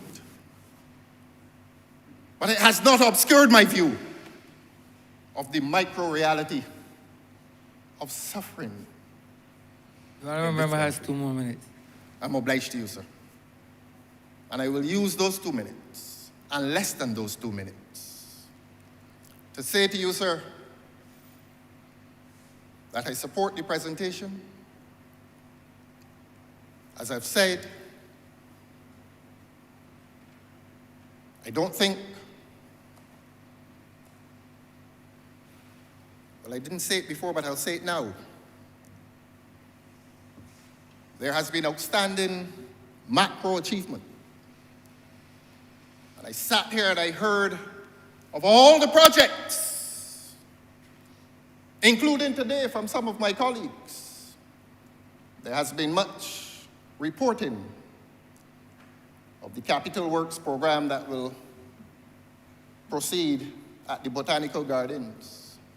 And I've spoken with my friend, the Honorable Member for Christchurch West, who is actively engaged on behalf of this country to transform the hotel sector and to proceed with an ambitious program of building. Let us have the courage.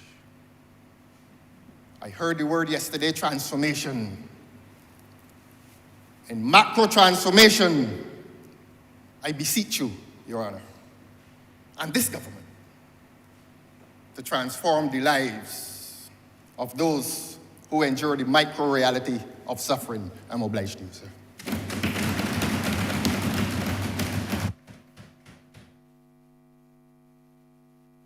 Honorable Member for St. Philip West. Good afternoon, and thank you, Mr. Speaker. I rise in support of this budget 2023, upward and onward, sir, with a voice heavy from the congestion of a cold. But with, sir, a smile on my face and the lightness of a song in my heart that says upward and onward.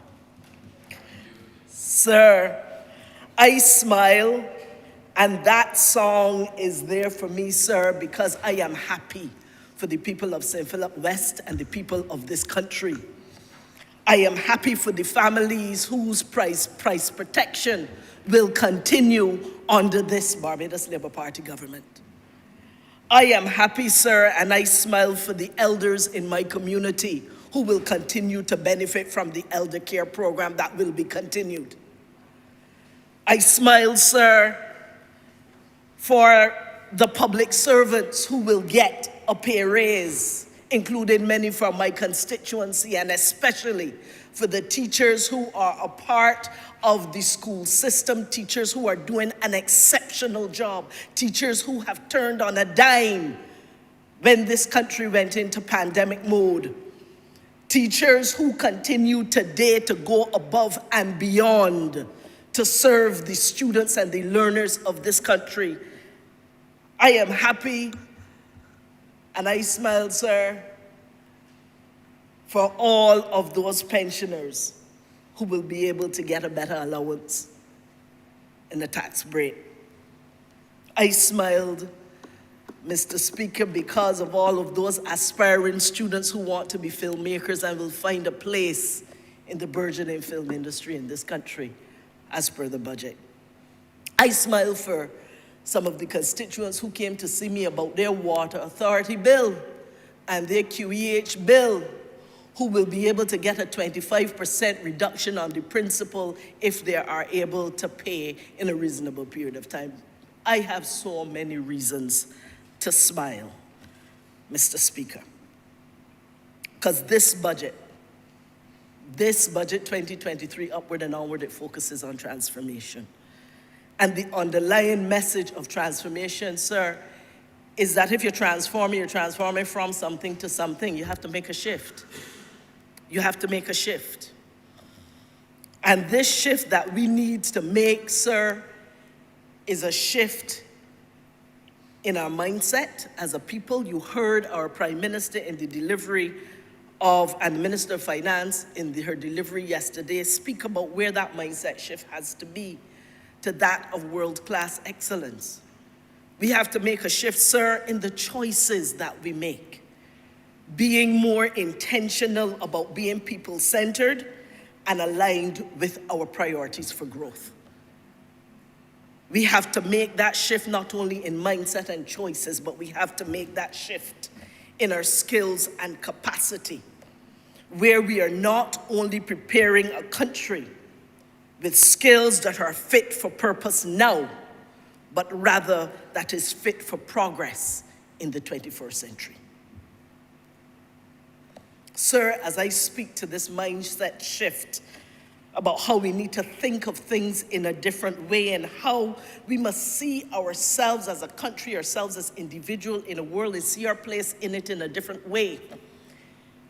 With your permission, I might use education and training, an area for which I have some responsibility as minister, as a part of the example with regards to how we need to make this shift in mindset that we need to.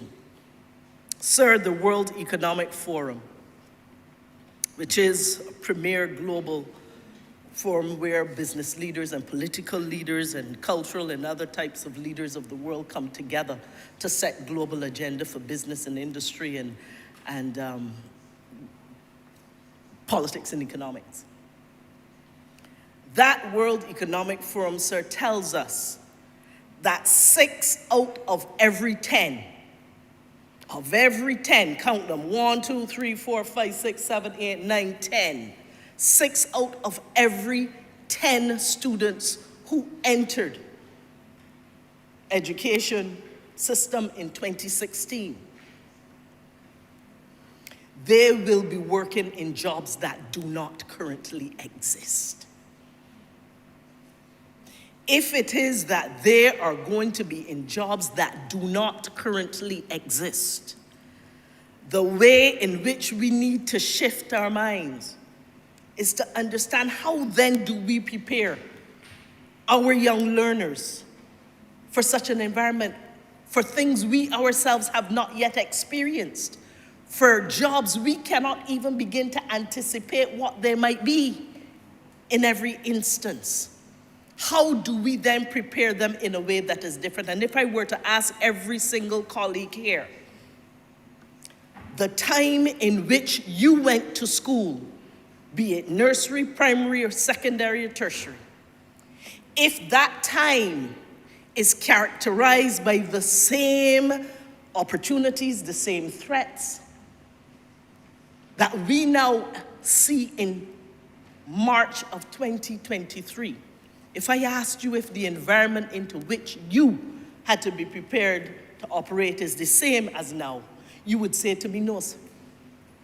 Yet still, we have a system that continues to prepare our learners, our students, for a reality that is not theirs. There is a need, sir, as we seek to make that shift, that mindset shift, that we do so in a way that prepares our children not only for the now, because they must be able to function in the now, but also is able to prepare them for the future. And if we fail to do this, sir, we will put them on a collision course with the future, when really what we ought to be doing is putting them on a resilience course with opportunity. Sir, this 2023 budget is designed to help us to be on a resilience course, not just as a country, but in terms of preparing our many different sectors to be able to move in that direction. And sir, I spoke about the fact that when we shift our minds, it has to be about where our priorities are, where our choices are. As it relates to our priorities, certainly I said I would use the education training sector as my example. That priority must be on better quality outcomes for our students, for our learners. And that shift towards better quality outcomes must include all. Each child must matter.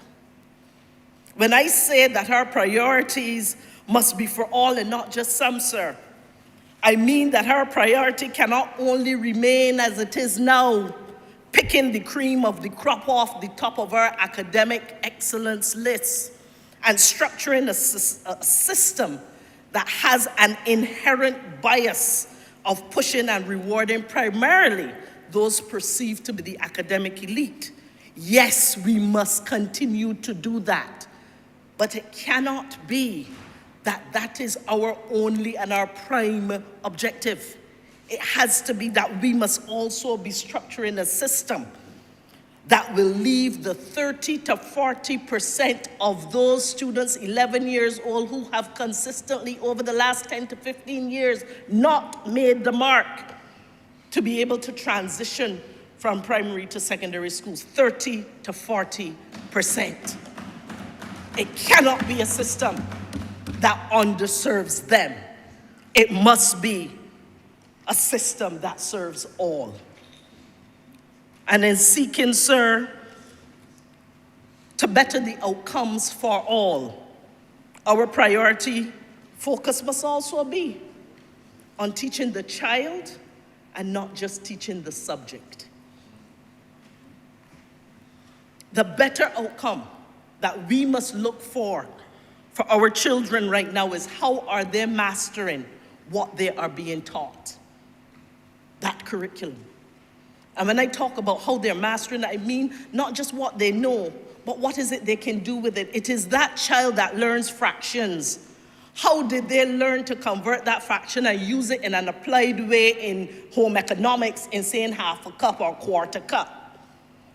How does that ratio, when you learn to do ratios, how do you apply that 1-to-3 ratio when you're doing a chemistry experiment or a biology experiment?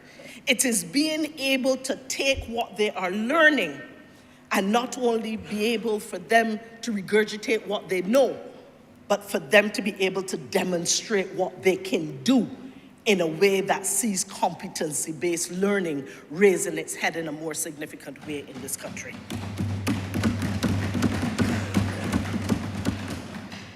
And when I say better outcomes for all of our children, I mean, Mr. Speaker, learners who are gifted academically, as well as learners who are gifted in different talents. We have traditionally focused on the academic excellence. And there are many different ways in which excellence and learning and intelligences can be demonstrated. Sir, with your permission, I give the example. I will not call his name because I did not ask your permission so to do. At the launch of the Construction Gateway program at Samuel Jackman Prescott Institute, back in April, May of 2022, there was a young man. He stood up and he spoke. And he said, you know, I wasn't so good in school. And the teachers didn't really pay me much mind. After a while, I wasn't interested. Bottom line, he was saying he disengaged. Yet still, he was going to Samuel Jackman Prescott Institute. And he was learning a trade. And he was so proud of himself. He said, I was always good with my hands, you know. I could pick down anything. I could put back up anything. I could just see it. And I would be able to pick it down and put it back together. And it was when he found his place in that program that he started to shine. And he spoke about his journey in education. And it was a journey where he was not criticizing what he had experienced. He was just aspiring to different for himself. And so the approach that we have to take now is about where are the aspirations of our people? Where are the intelligences leading them? What is it that they want to do? What is it where that will lead them to opportunity that exists? And his story, Mr. Speaker, is one that will continue to inspire me as we go through this process with Barbados, with our public, as we engage and discuss with real consultation on what education reform must look like in this country. All, Mr. Speaker, means that they are learners with disabilities who must not just have access to education in the physical and traditional ways, but they must have proper accommodation within our systems. All, Mr. Speaker, also means those students with special needs who are at different stages along the spectrum. Much of the research that we are seeing, sir, is telling us that when we take students with special needs and we separate them out from the crop, the cream of the crop, to which I referred earlier, that it is not always in their best interest.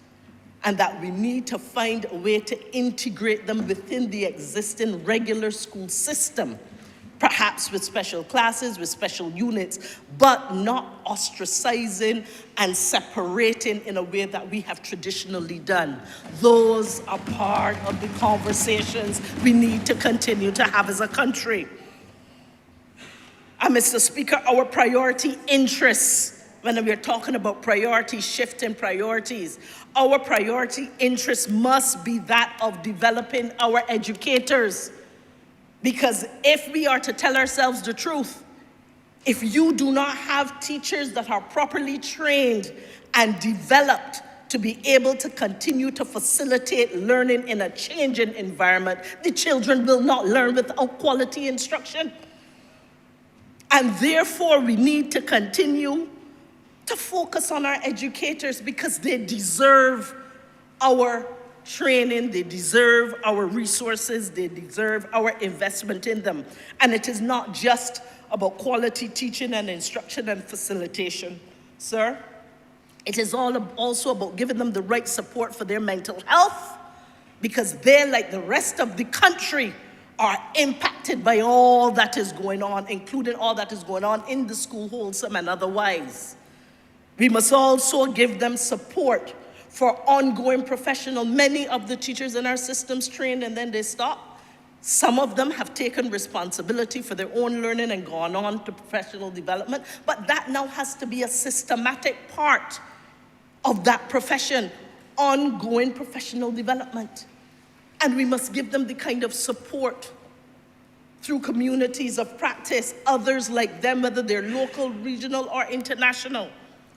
Sir, in the budget yesterday, you heard our Minister of Finance and our Prime Minister speak to the fact that 22 new master teachers will be introduced into the system during this period. I welcome that, sir.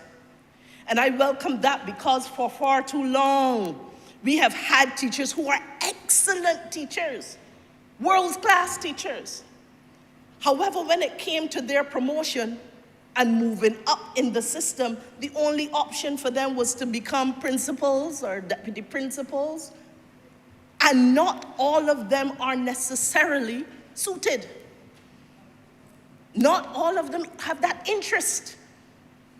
But then we lose the strength and the richness of their teaching because we had to move them into leadership and administration at a senior level.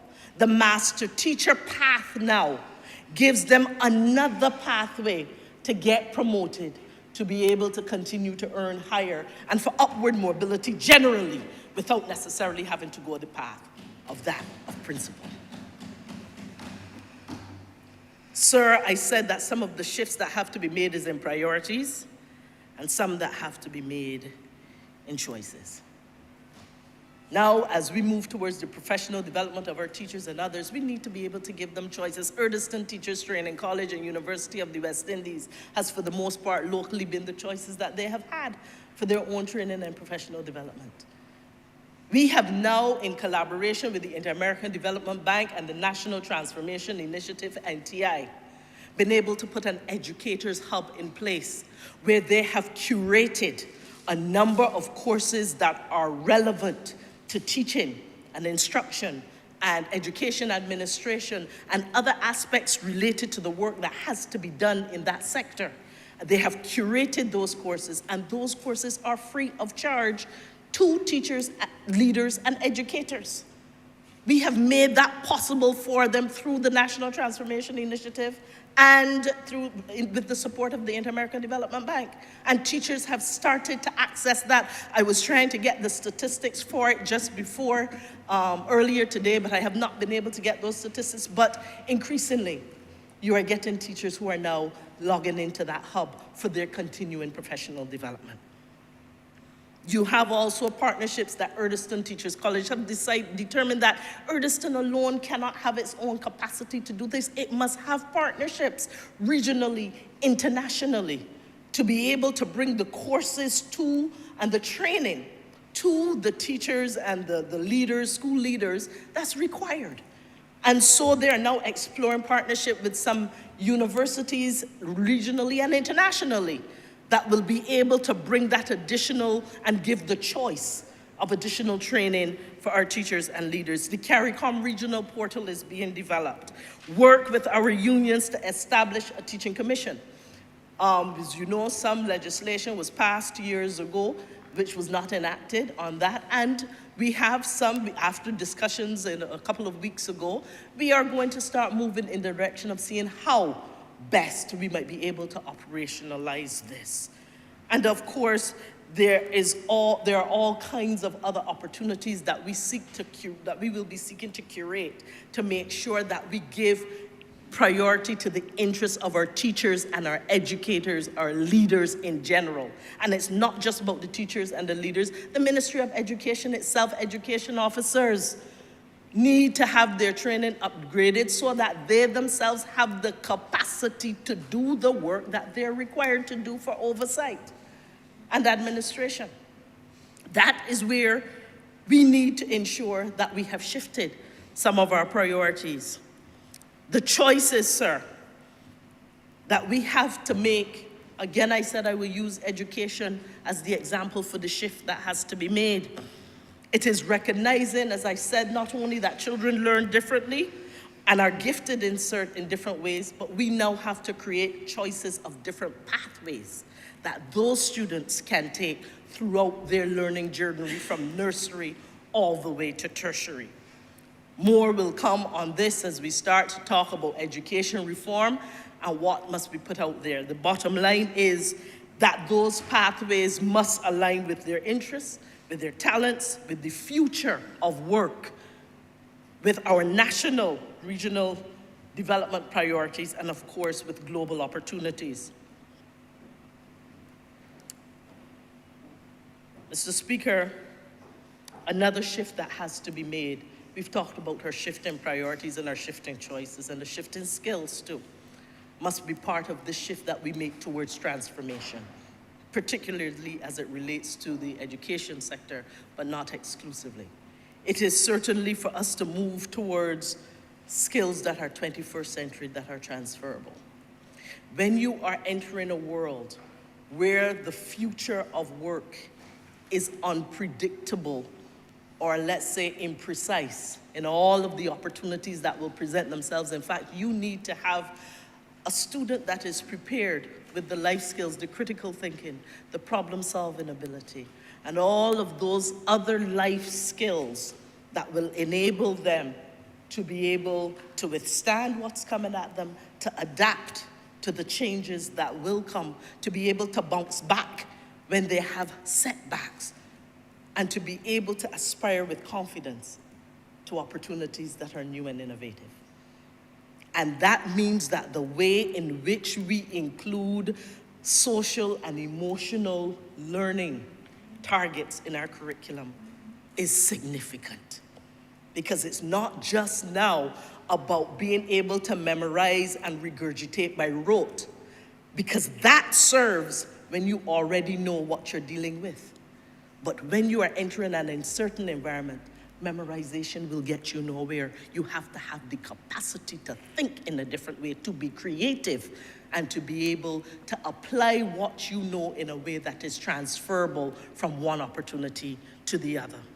So, sir, that we have had conversations about what that needs to look like, and we will continue to have conversations with the public as to what that kind of preparedness with the 21st century skills must look like. In addition, sir, you know, some of the students have come together from different schools and started to have their own conferences so that they themselves can make input into what reform might look like. And I will just pull one example.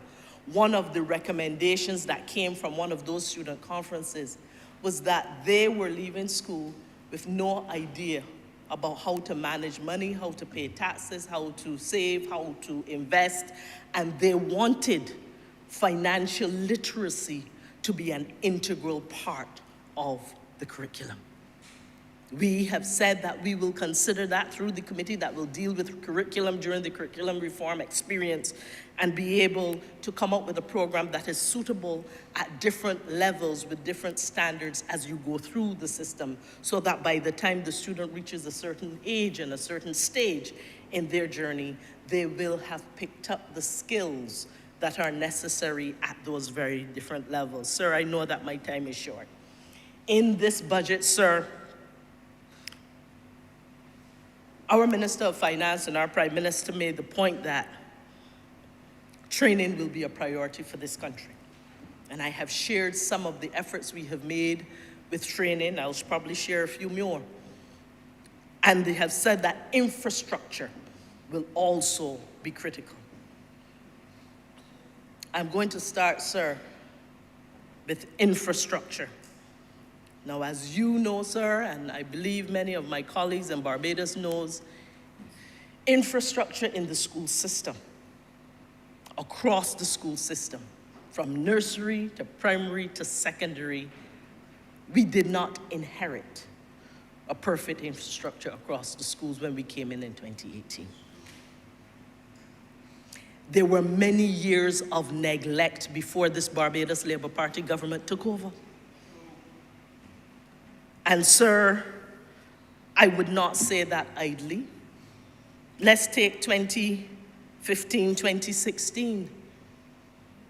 That year, for maintenance of property across 85 of our public secondary schools, that was under a different administration. Just about $2.5 million was spent on maintenance.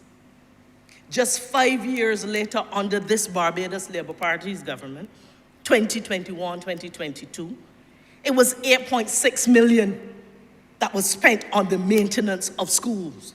That is practically 4 times, almost 4 times, the amount on maintenance of schools.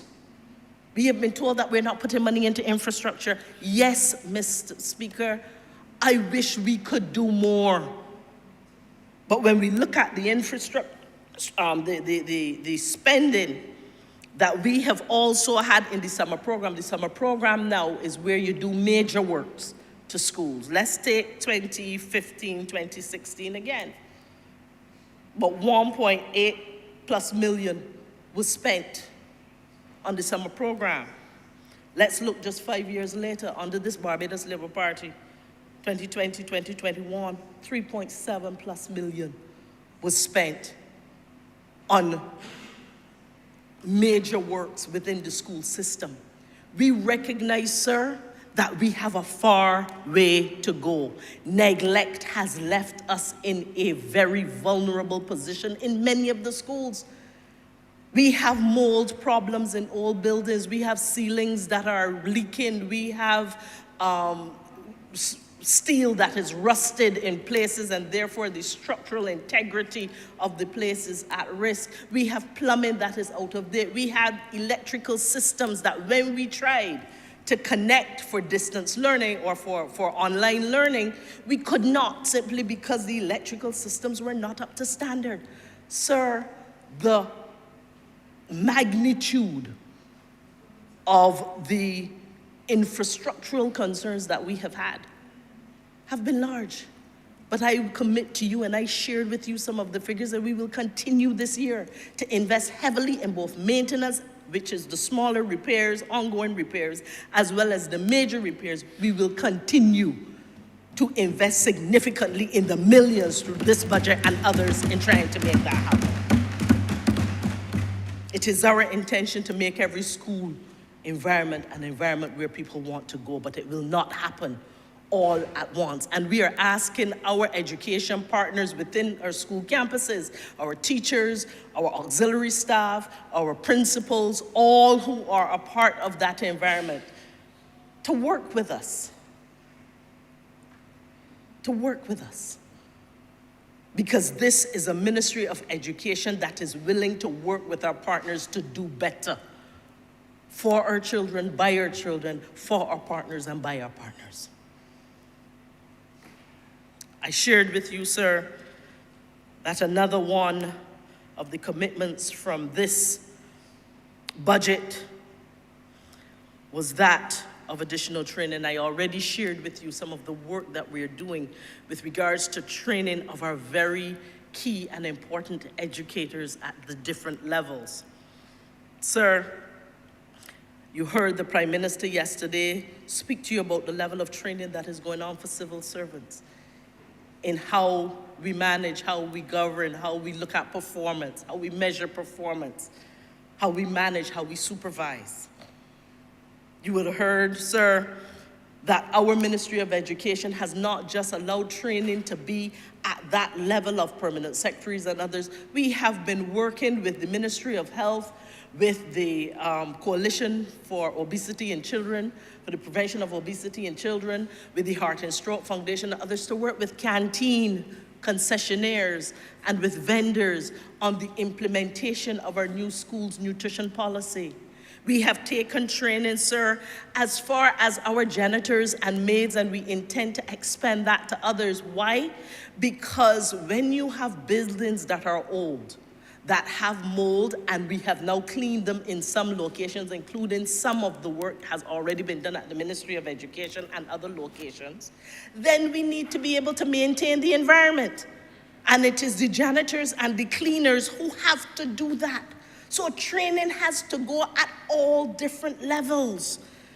We are intending that as we move forward with the monitors, the school monitors, just as training has been provided for those from the Barbados Water Authority and for those from National Housing Corporation, additional training will be provided to those monitors, school monitors, who've been in the schools working with our students. And from the reports from our principals, most have been doing an exceptional job in helping them to manage the educational environment so that teachers can be free to teach, while others are there to offer the support on a day-to-day basis. And so the training, I thought to share this with you, Mr. Speaker, and with the rest of my colleagues in Barbados, to let you know that training is not just for the supervisors and the civil servants at the higher levels.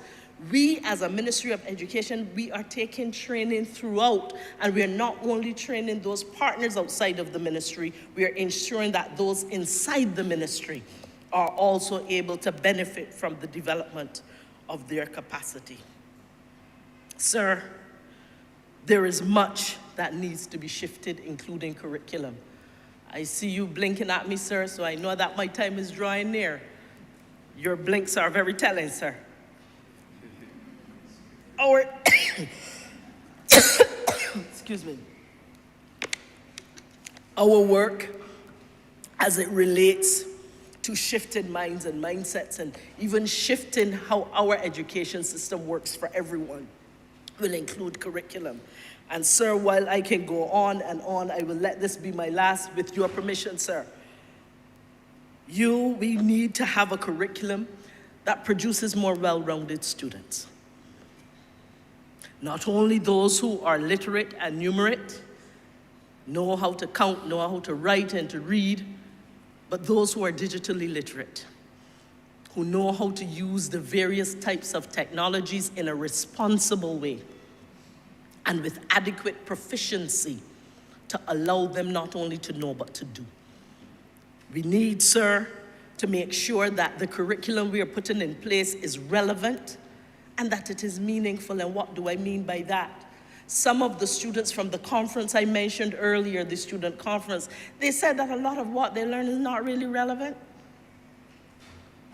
And so they have started to help us to rethink some of the areas where we may be able to make the curriculum more relevant. We talked about authentic learning. Authentic learning is where you actually go and do the thing in a real world environment to be able to demonstrate that you have the capacity to be able to use the knowledge that you have. It is in that applied side.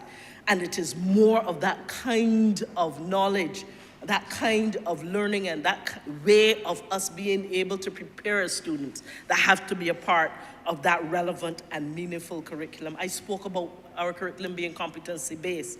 And sir, there is a need for us to have standards that when you enter school, be it at the nursery level, whether you're in infants B class, 1 class, 2 class, 3, these are the standards you must meet in order to move on to the next level. We currently do not have enough of those very clearly articulated standards, and we're definitely not implementing such standards in a way that makes sense, so that it is not just about can you pass the exam, but it is have you reached these standards that will truly put you in that place of global excellence. Sir, you heard about the budget strength for Honorable member, strings. you know it was blinking before. And you're blinking now, sir. So you understand that very well. Sir, as we look at the string, sir, this is the very last area you heard in the budget yesterday. I'm referring specifically to the strings program in primary schools, where our Minister of Finance spoke about $600,000 being placed in the budget for the 68 primary schools to be able to benefit from the strings program. Strings being your guitar and your violin and your cello and those types of instruments that have strings. And I wanted to share, sir, that that also makes me smile, because what research has shown us is that usually these programs are not just about playing an instrument. It tends to teach them the discipline of practice on practice on practice so that they can work to mastery. It teaches them about owning their journey in learning, because they go home and they do home practice on their own. It teaches them, sir, about respect for each other as they have to play in harmony. They must be able to respect the boundaries and the parameters within which that they must operate. Sir, it has also been shown that those students with special needs have shown, and those with behavioral challenges have shown improved motivation and improved engagement through programs like these. So I wanted to share that, sir, because as I said, I started with a smile, even though with a heavy voice from this call. But it is because what we are putting in place from a transformational perspective has a benefit that goes beyond the classroom. And it is about teaching them the skills for life that they need. It is, sir, that I close on this note. And I say to you, sir, upward and onward we shall go. Thank you. God bless you. Honorable Leader, Government Business. Thank you, Mr. Speaker. I beg to move the suspension of the House for 10 minutes until 6 p.m. Question that this honorable chairman be suspended until 6 p.m. All those honorable members in favor, please say aye. Those against, please say no. We think the ayes have it. This honorable chairman stands suspended until 6 p.m.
This sitting is resumed. Honorable member for Christchurch West.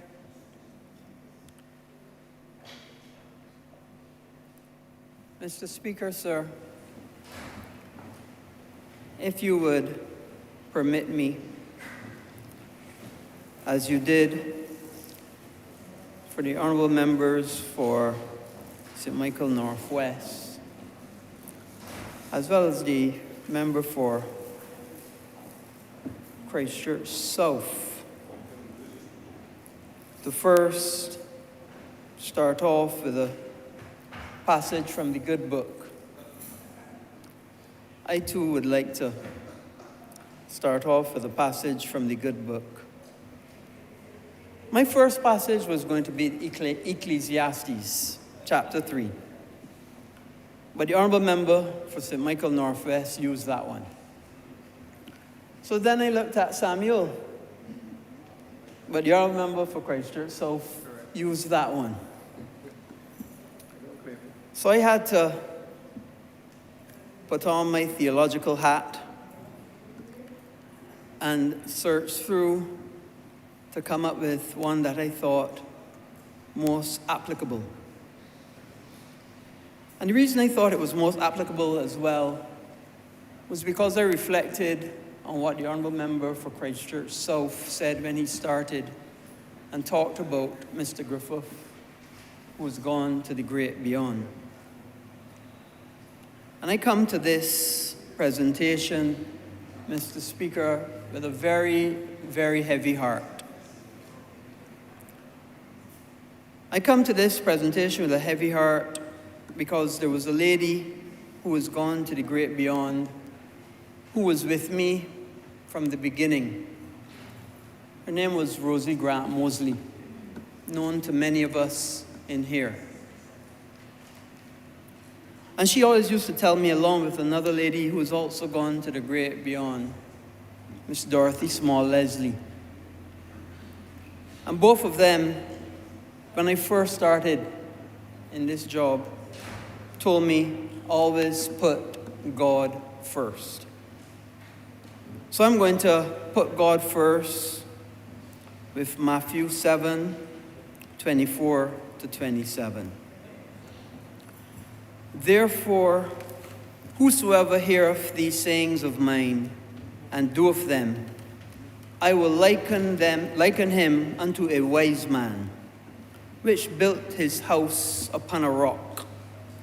And the rain descended, and the floods came, and the winds blew, and beat upon that house, and it fell not, for it was founded upon a rock. And every one that heareth these things of mine, and doeth them not, shall be likened unto a foolish man, which built his house upon the sand. And the rain descended, and the floods came, and the winds blew, and beat upon that house, and it fell. And great was the fall of it. Mr. Speaker, the Barbados Labour Party is like the rock that the people of Barbados have built upon.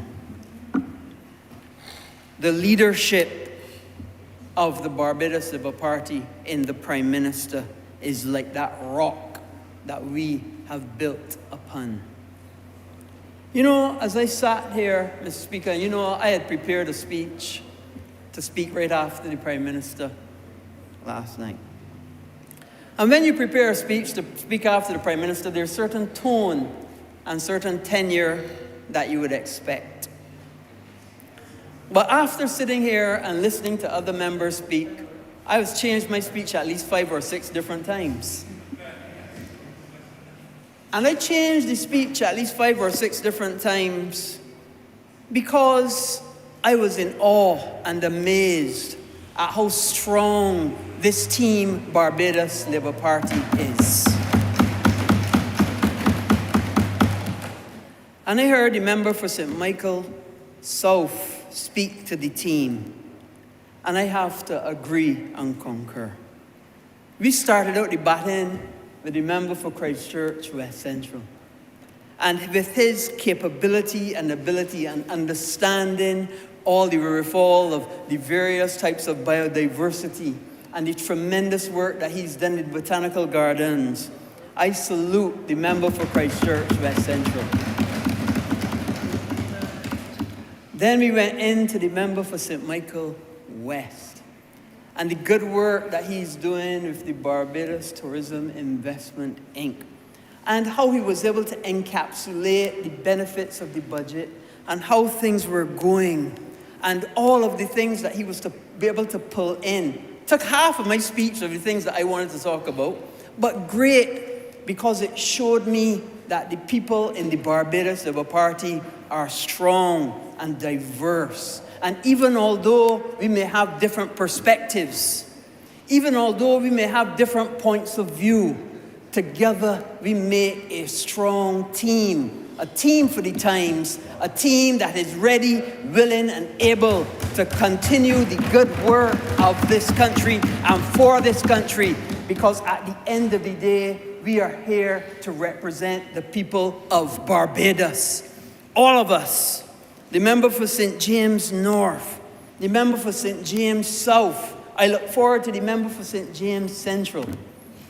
All of us working together, building together, striving together to make this country better each and every day. And I am proud of all that have spoken so far, and I look forward to hearing the speeches of those that come after. And let me say, the Barbados Labour Party can encompass and has encompassed for years differing views. And yes, we look at the macro, but let me say to my colleague from Christchurch South, we look at the micro too. And part of that micro is getting those people that were involved in those programs, in the ASH program, be it at MTW or be it at National Housing Corporation when I was the minister, changing them over to training programs and giving them opportunities to learn how to be carpenters, how to do bobcat operator, how to do tiling. I met with all of mine. And when I met with them, I made sure that each and every one of them, even before the time that they were supposed to, even knew they were going to, I said, this program is going to come to an end. Believe it or not, there's no more ash on the ground. So you need to get into the training programs. And when the training program came in 2022, the Construction Gateway came in 2022, I made sure, and who could not even fill out the form, we got there and we filled out forms for people to help them get into the program. And that has paid dividends. Because now every single one of the people, certainly in Christchurch West, have been in the program. I think there was one lady that was not in the program, but she was at advanced age and she didn't want to go into the program. I understand that. But I was happy that now some of them are coming to the end. And come April 1st, they will be at the end or almost at the end of their program. So I accept and I understand exactly where the member for Christchurch South is coming from. Because we have a duty and have a responsibility to all of our constituents. And you know, when you have a mandate like the people of Barbados have given us on 2 occasions, when you have that mandate, it brings a significant burden as well. And that burden is that everybody, all over the whole country, becomes your constituency. The whole country is you are required to be able to provide the best you can for them each and every day. So I understand and I know that there is always work to be done. I know the Construction Gateway has done the first cohort or coming to the end of the first cohort, and other cohorts will be coming. And I anticipate that they'll be adding other training programs. But it is not everybody that will get an opportunity when the program is finished. And we have to then go back and see who has dropped between the cracks and pick those up and find programs for them too. And that's what we have to do. Because at the end of the day, they are all our people. And nothing is too good for the people of Barbados. Nothing is too good for the people of Barbados. Mr. Speaker, I want to inculcate in our people something that I heard about a hospital recently. It was a hospital, I think it was in Turks and Caicos. I had a meeting with an administrator there, and she said something very, very interesting. She said, and I guess you forgive me if it's a hospital, because the hospitals, I lived most of my life in hospitals, so I was intrigued to be able to meet with her. But she said something very, very interesting, which stuck with me. And what she said is, in the hospital that they run, which is internationally credited, they have started what's called a culture of quality. A culture of quality. And I would like to think that we in Barbados can move away from a culture of mediocrity, which unfortunately has been the norm for some time. Probably started under the previous administration. They were beyond under mediocre. But a culture of quality is what we need to inculcate in our people. Quality health care, quality education, quality infrastructure, quality tourism, quality work for quality pay, improving the quality of life through a culture of quality. And I think if all of us working together can adopt that culture of quality, Barbados will go a long, long way. And what she said to me is, by inculcating that culture of quality in the hospital, where everybody from the manager to the gardener, everybody was part of a team. Everybody was part of the vision. Everybody working towards that culture of quality. They were able to raise their standards. And I implore and I encourage the people of Barbados, be it wherever you are, from the cabinet to the people working in the grounds, the farmer, the housekeeper, the hairdresser. Let us inculcate that culture of quality, doing the best you can for the people that require your services. Mr. Speaker, I was given the mandate of supervision of the Planning and Development Department. And I want to first thank the people who work in that department for the tremendous work that they have done over the last year.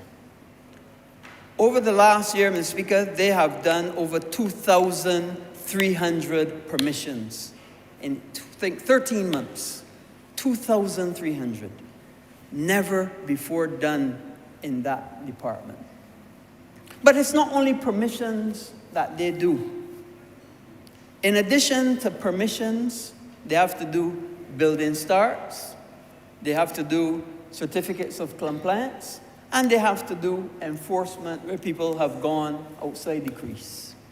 And all of that they have done and managed and done it tremendously well. And I want to commend them for it. And I think that they definitely deserve all and the best that we can give them. And I truly salute the work that they have done. And I want to thank the Prime Minister for having the confidence in me to now give me full responsibility for the department. It is, I believe, the second time in the history of this country where somebody who is not a Prime Minister is given responsibility for the planning department. The only other time was Ambassador Elizabeth Thompson, I believe, for a couple years, that she was given responsibility for planning and development. And I want to say, Mr. Speaker, that the people of Barbados can be assured that I will be fully engaged. I will be fully and completely engaged, because planning and the planning department is the basis on which all of the growth of this country will be based. Planning and development is the basis on which all of the growth and development of this country will be based. You know, I often say a joke to the people of the planning department that you can't even build a doghouse without their permission. And that is technically not correct, but you know you can't even put up a sign without their permission. And what we need to do is to find a way to make the planning department, and we're working on it, lean and fit for purpose. And we've just approved through Cabinet an opportunity for them to do change management so that they can become fit for purpose for all of the various applications that we'll have to go through. It's going to be a busy time. It's going to be a difficult time. But I believe that we are fit for the task and ready to take it over. Mr. Speaker, this government has been able to do tremendous work. Indeed, last year, we had 10% growth in our gross domestic product. I look back over the 10 years of the Democratic Labour Party and look to see what growth they had. I think on one occasion, they had 1% growth. Other than that, it was less than 1%. Less than 1%. Whereas last year, we had double-digit growth for the first time in this country. And we expect another 4 to 5% growth this year, led by the projects that this country and this party is going through. You know, Mr. Speaker, we have tremendous projects going on. The first project, and it's not only projects on paper, these are projects that are coming to fruition. I was so proud to be at the groundbreaking for the geriatric hospital, together with the member for St. Michael South, the member for St. Michael West, as well as the Minister of Health. And the people of Barbados will soon be able to look forward in 18 to 24 months to a brand new geriatric hospital with an opportunity for 406 beds for the people on which we have built this country. Because at the end of the day, our senior citizens have made a tremendous contribution, and it is on their shoulders that we now stand. But that is but one project. My project that has taken me years of work, Mr. Speaker, years of looking at how we can improve it, years of meeting with the contractor,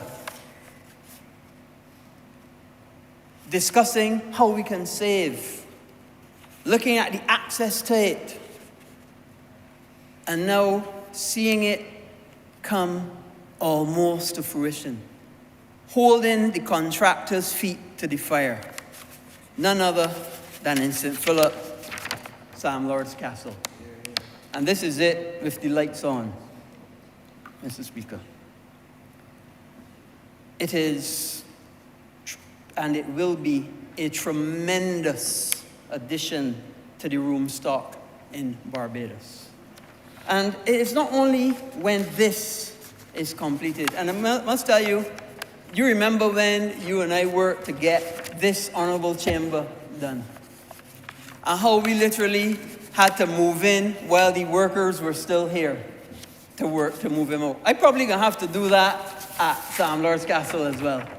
Because he tells us end of April, and I'm holding his feet to the fire to be able to get opportunities for 1,000 workers at Sam Lord's Castle.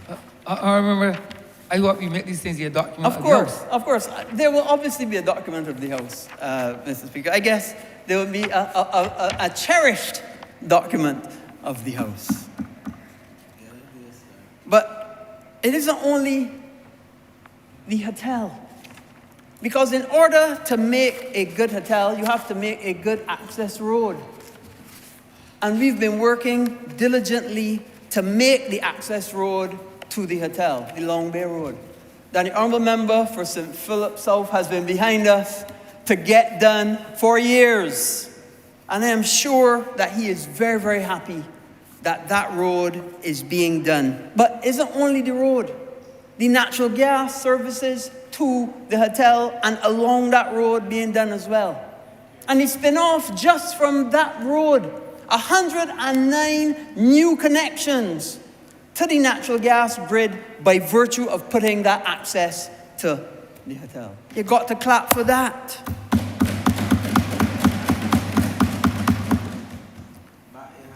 But let me tell you, St. Philip is not the only place that we are doing construction. And I'm going to take you along the southern corridor and up the western coast of Barbados. In Christchurch, Indigo has done its piling already, about to do the foundations. A major infrastructural hotel is going there in Hastings. On the other side of the road, Maple Manor, a mixed-use facility, $120 million investment. I think it's going 10 stories up. That is on the other side of the road. We're looking at the Civic Centre in Oistins. I heard the member for Christchurch South speak about it before, and we would have spoken about it. Obviously, we have a police station, a library, a clinic on one side of the road, and we have government land on the other side of the road. The side next to the shore is obviously of higher opportunity for hotel investment.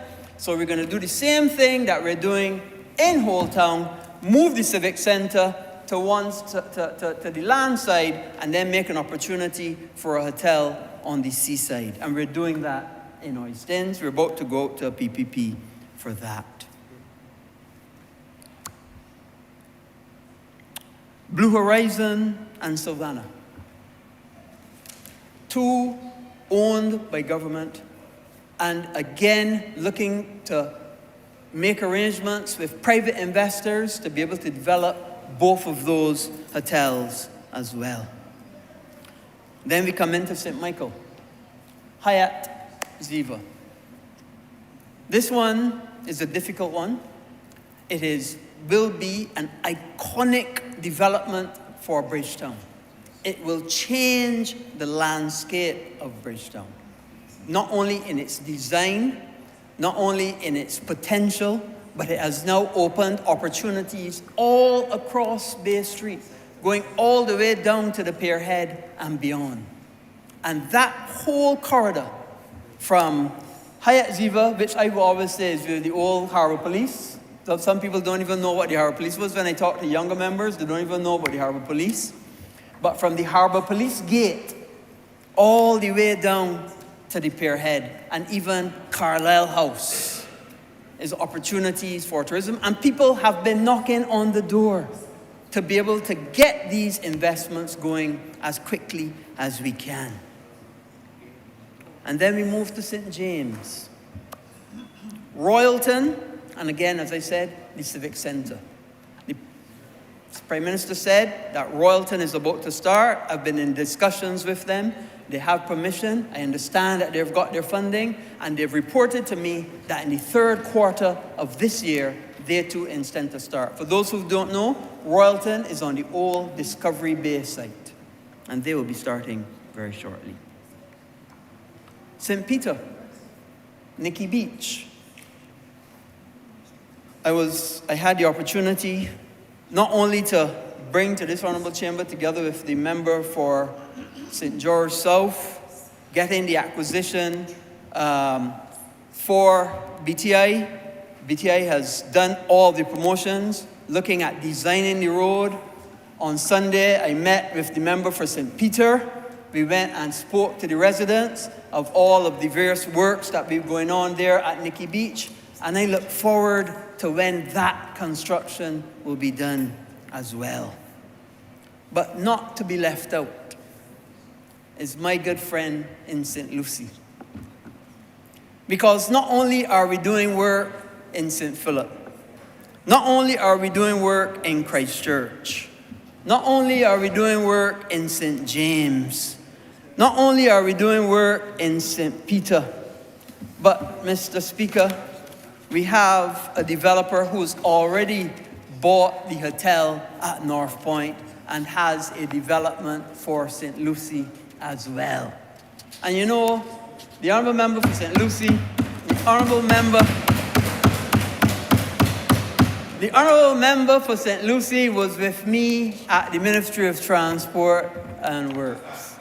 The honorable member for St. Lucie was with me at the Ministry of Housing.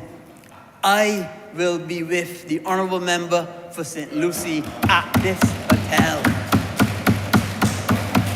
And let me tell you, Mr. Speaker, it is a developer that will be keeping the Barbadian vernacular, using the same kind of design as chattel houses, as you can see here for the rooms. And I have the permission. I don't normally use the developer's plans, but I asked permission because I was so proud and to be able to share with the member for St. Lucie that development is coming to St. Lucie as well. But it doesn't only go to hotels. It does not only go to hotels, Mr. Speaker. In addition to the hotel investment that we are seeing across Barbados, we're also seeing investments in hospitals. And sometimes it feels like every other day I have a different investor come in to tell me what he wants to build in Barbados. It literally feels like, just last night, I had an investor tell me that he wants to do something. Early today, another investor wants to do something else. But you know, it makes me think, where were these investors when the Democratic Labour Party was in office? Because there was no investment going on then. But then all of a sudden, somebody wake up after sleeping and he know everything and has all the answers, but could not get any investment going for 10 years. But I am happy to see these investments. We have investments in hospitals. An investment, the person has bought the land in Upton. I think it is 30 acres adjacent to the gymnasium. They're moving through the planning process, and soon we will have a top-class urgent care and hospital facility at Upton. Good work, Honor. In addition to that, I just met with another developer who has a hospital in Cayman. And they're looking to put in the constituency of St. Thomas, well, I guess it's the constituency of the honorable member for St. himself, on the side that the Welches development is now going up, opposite Redmond Village. I guess that'll be the St. James Central. But in the St. Thomas area, Welches, and they are building a tertiary care facility at that hospital, started the planning process. They've had the pre-application consultation, and we're moving through to get a hospital in Welches as well. Not to be left out, a dental school at Harrison Point in St. Lucie again. 400 students will be on that campus. You know, Mr. Speaker, as I think about all of these developments, I'm hearing that I'm only talking about St. Lucie. I am not going to speak about St. George South and St. Thomas because I know the Honourable Member for St. George South will talk about all the great housing developments he's doing throughout Barbados, and in particular in St. George South. I am not going to talk about St. Thomas and St. Andrew and St. Joseph and St. John, because I know the Honourable Member for St. Michael South East is doing tremendous road work in the Scotland District, and she's going to talk about all the tremendous work that she is doing with the roads and the bridges in those constituencies. I don't want to take their thunder. I sat down here and a lot of people took my thunder, but I didn't want to take theirs. I am going to stay, as the Honourable Member of Tucson, they tell me stay in my lane. So I can stay in my lane and talk about my planning things that are going on. But apart from the hospitals, apart from the hotels, we have tremendous interest in photovoltaic systems and renewable energy. Tremendous interest. To the point, Mr. Speaker, that it's almost as if people have woken up to Barbados is on the move. Barbados is growing, and Barbados is a place to invest. And it is not only our people, it's people from across the globe who want to come and bring their expertise. We have photovoltaic systems that are before us.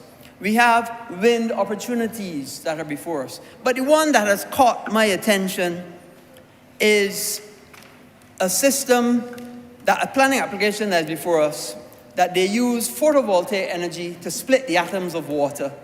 And those of you who know the atoms of water, hydrogen and oxygen, into hydrogen and oxygen by a process called electrolysis. I'm not going to get technical on it. Needless to say, they capture that hydrogen, they sell electricity when the sun is up, they sell electricity to the grid with the photovoltaics.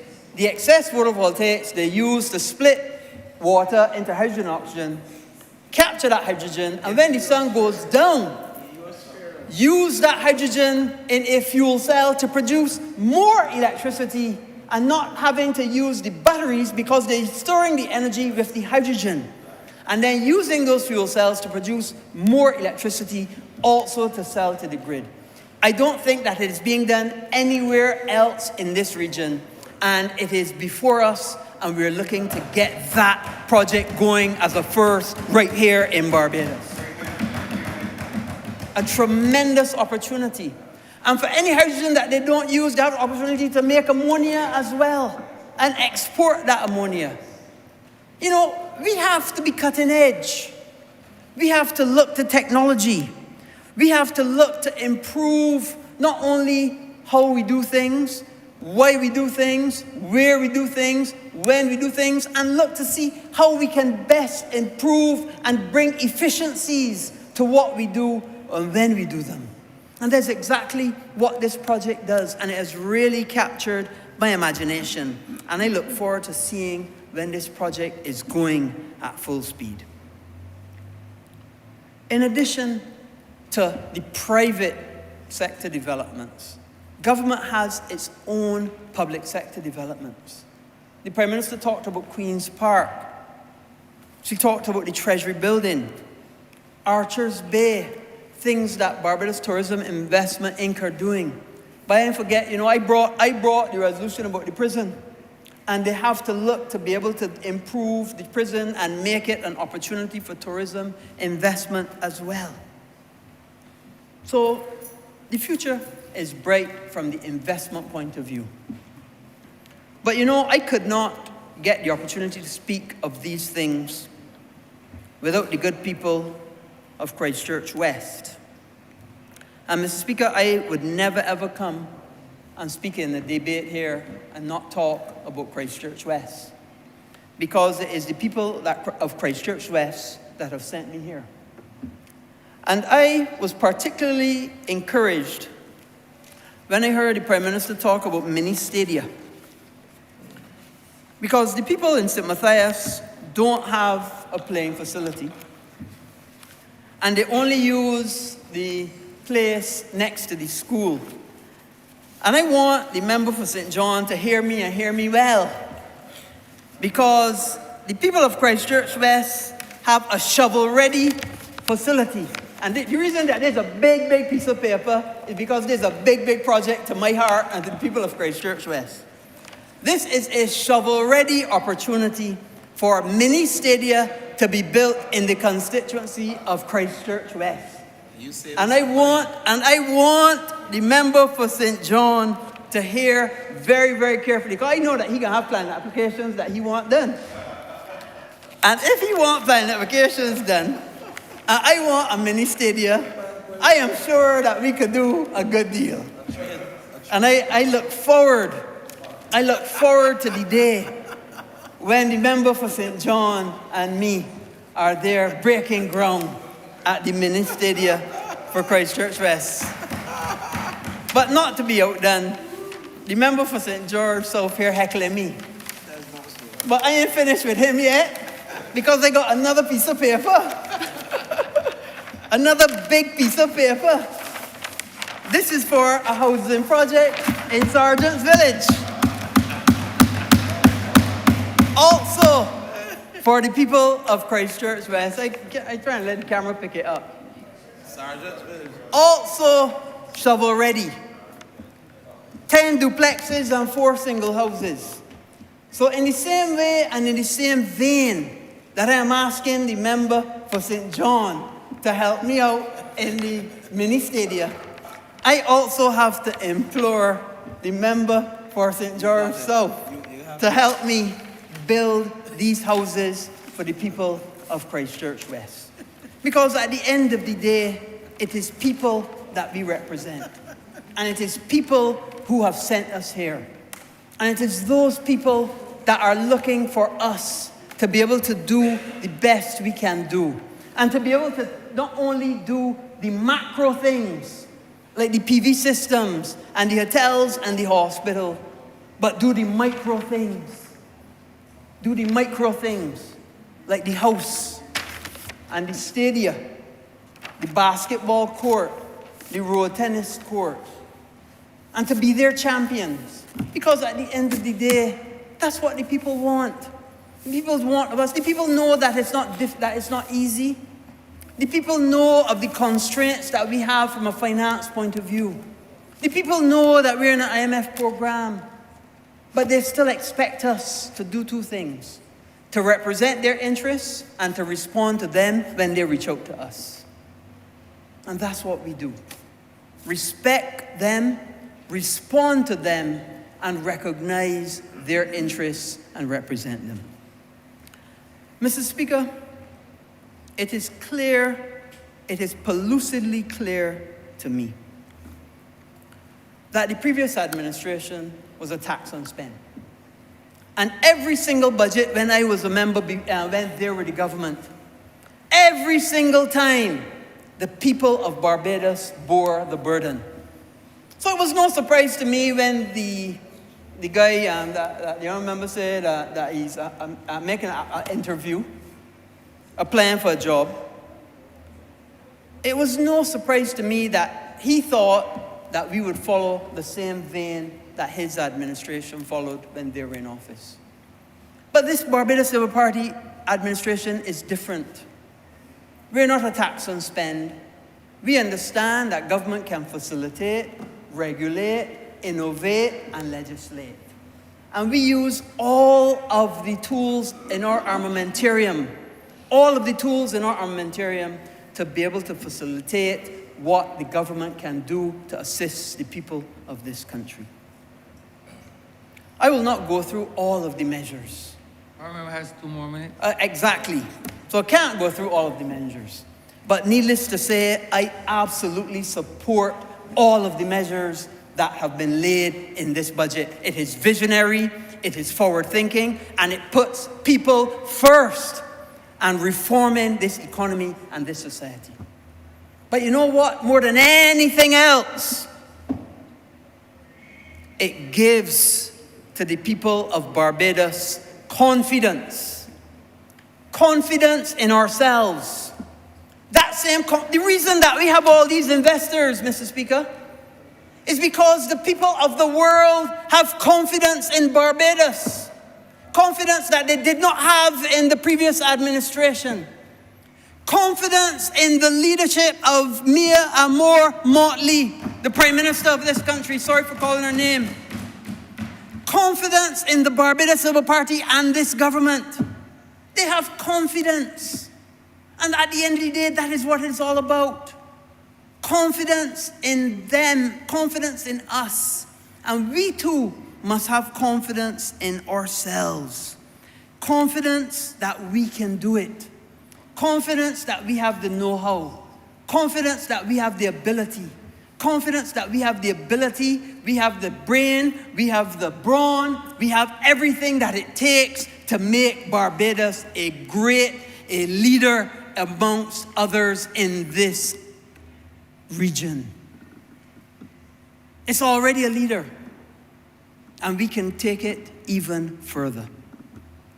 And I am sure, and I often say, Mr. Speaker, that fortune favors the brave. Fortune favors the brave.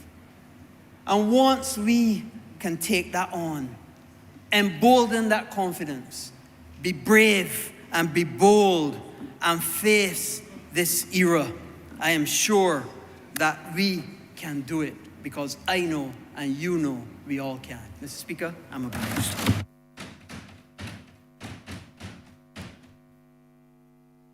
Honorary Member for St. Peter. Thank you very much, Mr. Speaker. I don't have very much voice, but I would not know how not to stand representing those who sent me and adding my voice to this debate unless I was actually laying down on a hospital bed. And so I will attempt, with what little I have, to share my views. And I want to begin, Mr. Speaker, by saying that the proposals in yesterday's presentation by the Honourable Member for St. Michael Northeast, I consider to be creative. I recognize them to be futuristic. At the same time, I understand them to be realistic and also pragmatic. Now, I use these words not because they sound sweet, but at least they sound sweet to me. But it's not just because they have a ring to them. But if an honest individual examines the presentation yesterday, that honest person will come to the conclusion that the measures spoke to the future, that they were creative, but they also spoke to unlocking creativity, that they weren't wild, they were realistic. So modest in many respects, and also pragmatic, because while grounded in a philosophy, a people-centered philosophy, they were also moderated to recognize the times in which we still live.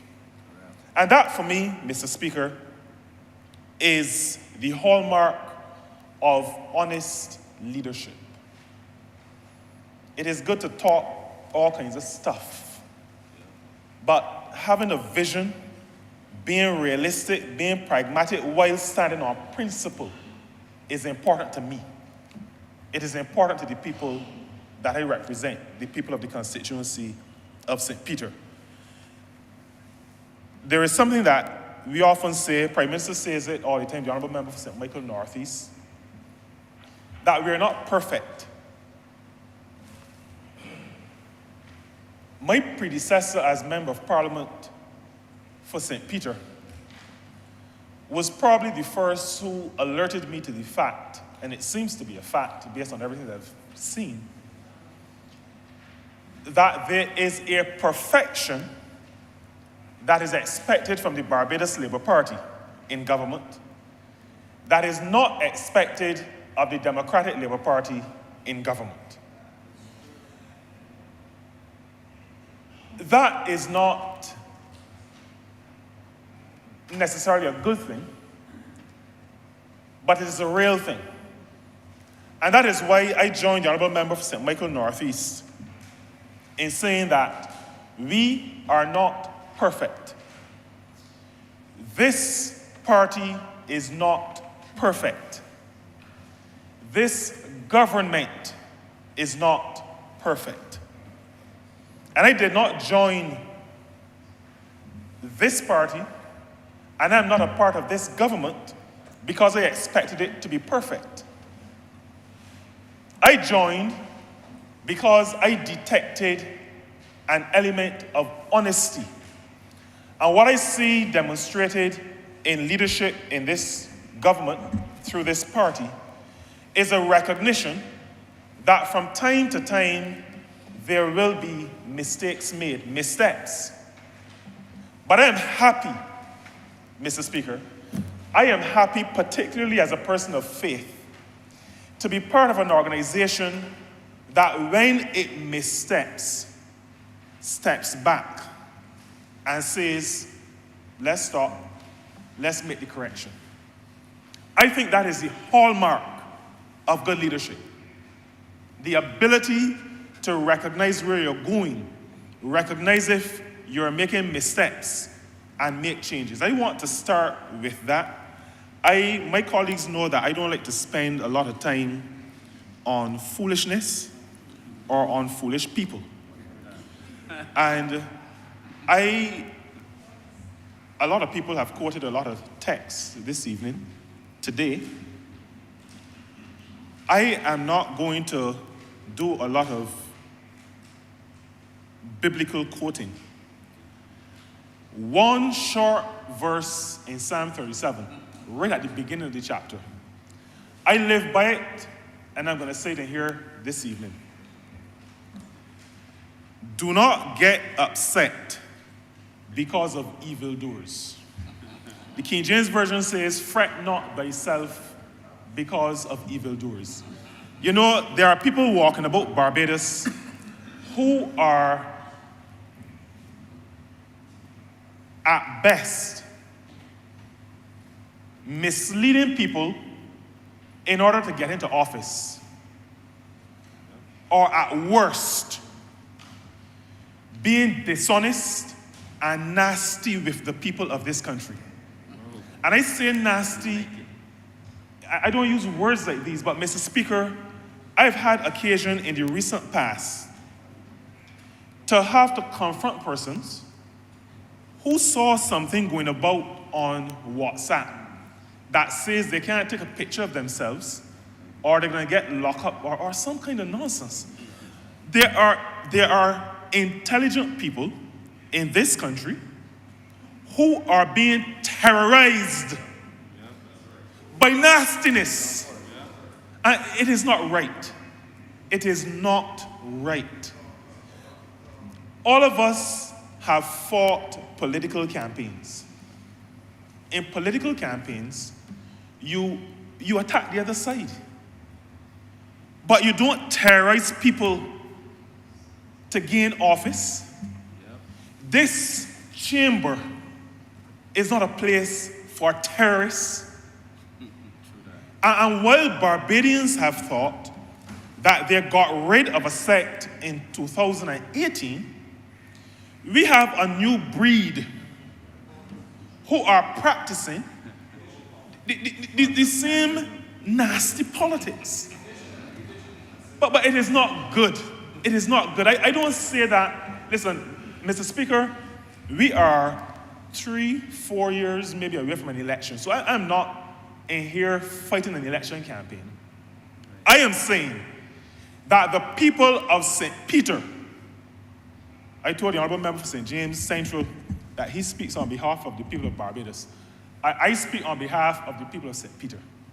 It is unfair for my people to be saying nonsense, things that have no bearing in fact, and be sitting down at night worried when they should be enjoying a TV show, talking with a family, but worried that they can't take a selfie, that they can't post it, that they can't share an honest view with a friend. It just isn't right. And those who, as the Honorable Member for St. Philip North said, those who are interviewing for jobs, normally when you interview for a job, and I speak as Minister of Labor, I speak as a former practitioner of HR management, when you interview for a job, you go on your best behavior. These people are interviewing, or the person who my honorable friend from St. Michael South spoke about, interviewing for a job, but displaying the worst of characteristics. That kind of behavior says to me and says to Barbadians, you are unfit for the role you are playing, and you are unfit to lead this country.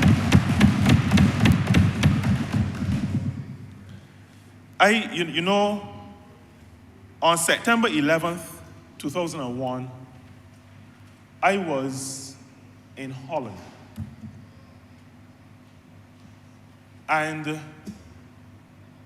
the specter of terrorism and what the Western media was speaking about began to haunt me, and I started to stereotype. So there were people who look a certain way that I started to think might be people who would want to cause me harm. But Mr. Speaker, over the years and in very recent times, I realized that these people with terroristic tendencies could look like anybody, could sound like anybody. They could actually come off as intelligent. As strange as that is, but you know, sometimes the most intelligent people are the ones you gotta watch. The ones who know everything about everything. There is also, and I'm not gonna quote scripture after this, but the Bible is very clear that if a prophet's words do not come to pass, that person is a false prophet. A false prophet. In biblical times, those people were stoned.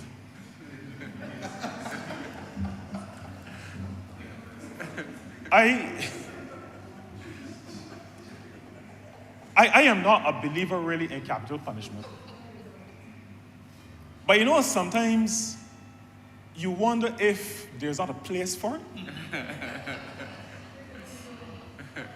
Because when you get into that kind of mode and apparently mold, where you just want to destroy a society in order to reach some lofty position or some position you consider as lofty, and you walk about and say to Barbadians, there are going to be a whole set of taxes, and a whole set of people are going to be going home. Well, I smiled when the Honorable Member for St. Philip North spoke. She said that the Prime Minister disappointed her. She had her bowl of popcorn, listening for these taxes and for the people going home. And the Prime Minister started by saying, no new taxes.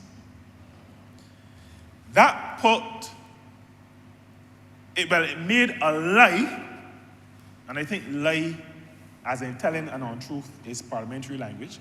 It made a lie of the person and the associates of the person who said there were going to be new taxes and lots of people going home.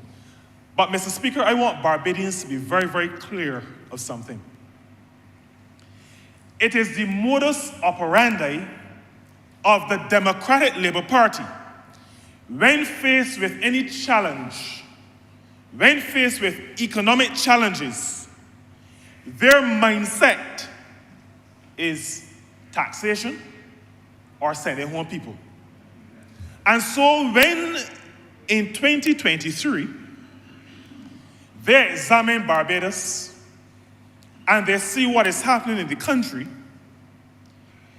they put themselves in the position of government. And they come to the conclusion that the only way to get out of this is to tax the people or send home people. 1991, 1992, 2013, 2014. That is what they know. And I want to say to you, Mr. Speaker, and to the people of this country, that the Democratic Labour Party is demonstrating that it has not changed. And I am not sure if I should have expected them to change. Because I am told by physicians and those who are scientists that you don't just change DNA. If this is your DNA, then you don't get a blood transfusion and change DNA. The Democratic Labour Party of 2023, regardless of who is leading it, whether sensible or not, is the same Democratic Labour Party of 1991-93, is the same Democratic Labour Party of 2013, 2014, 2015. In 1990, Mr. Speaker, this Barbados Labour Party said to the country, the economy is not well. The leader of the Democratic Labour Party said, with total disdain to someone who is now a national hero, indicated to Barbados, the country is batting like sobers. Now, I am not sure who sobers that gentleman was referring to, but it could not have been the Right Excellent. Because, Charlie Sobers, well, I was much younger then, and I thought that the reference was to the greatest cricketer of all time. But that is the kind of misleading of the Barbadian population that the Democratic Labour Party does. In 2013, everything was good. Now, we could see all the downgrades, and we knew that we were in Rosa, we say in Potter. I don't know if Hansard can write P-O-T-T-A. I don't know if that's the way it's spelled. But they said what they had to say, returned to office, and then sent home people. We know the NCC sent home people. There is an inherent dishonesty in the leadership of the Democratic Labour Party. And the people of this country ought to be aware of it and ought not to forget it. Yep. Leaders change. The leader in 1991-93 was not the same leader in 2012, 13, 14. Is not the leader now. Leaders change. But the essence of that organization, at least at the leadership level, remains the same. And I'm specifying at the leadership level because there are a lot of decent people who support the Democratic Labour Party. Yep. A lot of intelligent people. A lot of people who hope that those who submerge to the top can actually recapture the spirit of the Right Excellent Errol Walton Barrow. They find out as the years roll on that the leadership of the Democratic Labour Party has no interest in Barrow. Nobody with an interest in the Right Excellent Errol Walton Barrow would tell a woman in Boscobel that she has to drop out of university if her daughter is to remain. Wow. You walk about and try to claim all the credit for free education. A process started by the Right Excellent Sir Grantley Herbert Adams. You want all the credit, but then you tell poor people, you can't go to university. We're not paying for it.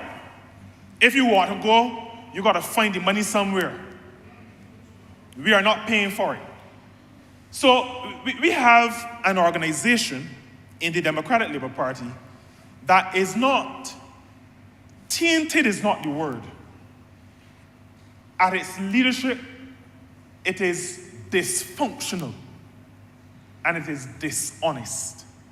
I didn't plan to spend so much time Necessary. on the Democratic Labour Party, Necessary. but you know, I didn't know you were finished, honorable member. You were finished? I thought you were no starting. I tell you something, Mr. Speaker. On my way from home this morning, I traveled across the Ronald Mack Highway, and I saw a sign at the lights at Westmoreland. A billboard which said, proven, not promised. And then I drove a little further, and I was approaching the roundabout by Orange Hill, a village right close to the heart of the Honorable Member for St. Andrew.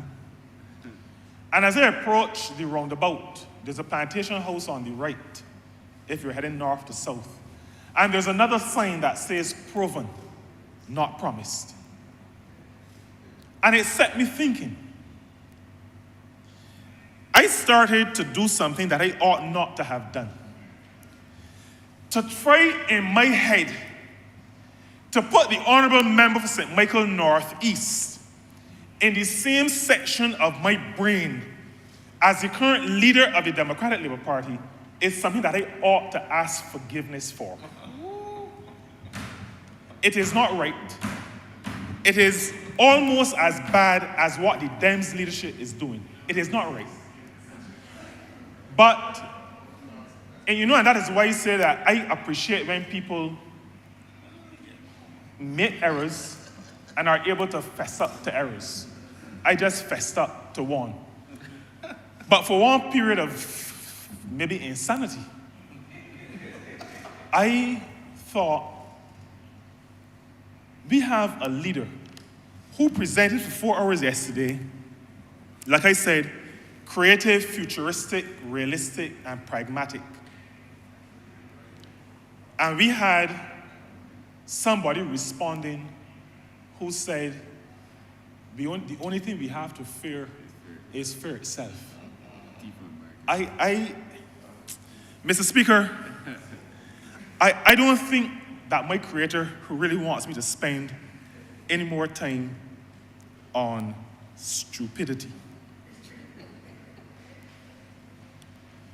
The people of St. Peter, on reflecting on yesterday's presentation, are happy.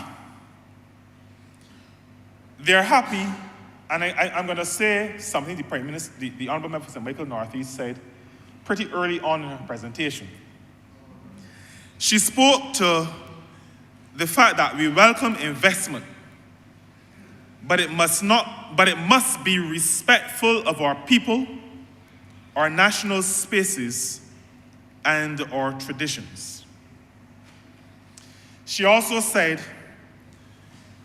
in Barbados, there will be no private beaches, access for all.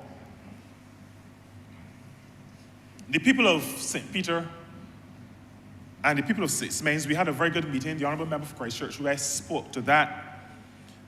A very good meeting on Sunday after I had a town hall, maybe about 2 weeks before. And we explained the process, we explained the development, and they're happy. As a matter of fact, they have given us certain demands. And I'm saying it now in the presence of the Honorable Member for St. Michael Southeast. All of the milled material, and I'm saying it slowly and deliberately on purpose, all of the milled material that come from the road that is going to be realigned, we expect and we demand that it be used in 6 months. There will be a temporary road put in before the new realigned road is put in it will be done with Barbara Green. The people of Six Mains demand, and he who they have elected to speak on their behalf in this place adds his voice to that demand, that when that is removed, all of the milled material must be used in Six Mains.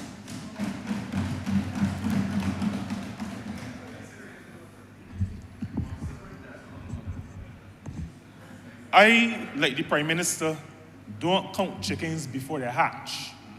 So whilst I hear consider it done, I will only ease off of this soapbox when I see the mill material on the ground in Six Mains. Yes, sir. The people of Six Mains have also said to the contractor and to the engineer and to the senior minister, who is also now the Minister of Planning, that they expect to get some construction jobs, and the arrangement has been made. I'm saying this for all of St. Peter and all of Barbados to hear. The arrangement has been made. No guarantees have been given, and being fair, but the arrangement has been made that those who have skills will make those skills known. We will compile a list, and we will be presenting that list to the contractor. Now, Mr. Speaker, it will not be nice in here if some of those people don't get work. And that's all I have to say on that matter. I, like the Honourable Member for Christchurch South, I can't say like how he says it, but I'm very, very, very sure and clear that I'm in here only because a majority of persons in St. Peter thought that I was fit to represent them in here. And that is what I will do until they tell me different. But the people of St. Peter are also happy about the musical training, the strings training in the primary schools. In St. Peter, my constituency, we have 4 primary schools, 3 public primary schools and 1 private primary school. And so the children of St. Peter and one of my primary schools also attracts persons from the constituency of St. Lucie, the All Saints Primary. And so those who attend those schools are looking forward to this training in music. They are looking forward to the relief in terms of water rates, the 25% discount if the arrangements are made to pay in the allotted time. They're also looking forward to the Tenantry Roads program. That was stated by the Prime Minister. I know the Honourable Member for St. Michael Southeast is very familiar with my terrible roads. And just in case the Honourable Member forgets, terrible road in Boscobel, terrible road in Indian Ground, terrible road in Farm Road, terrible road in Black Bess. Every place that there are significant numbers of residents, there are terrible roads in St. Peter. Terrible road in Mount Breverton. And so I expect that the Tenantry Roads program will start to see some relief. The people of St. Peter are reasonable people. The Honourable Member for Christchurch West recognized that very well on Sunday. Very, very reasonable people.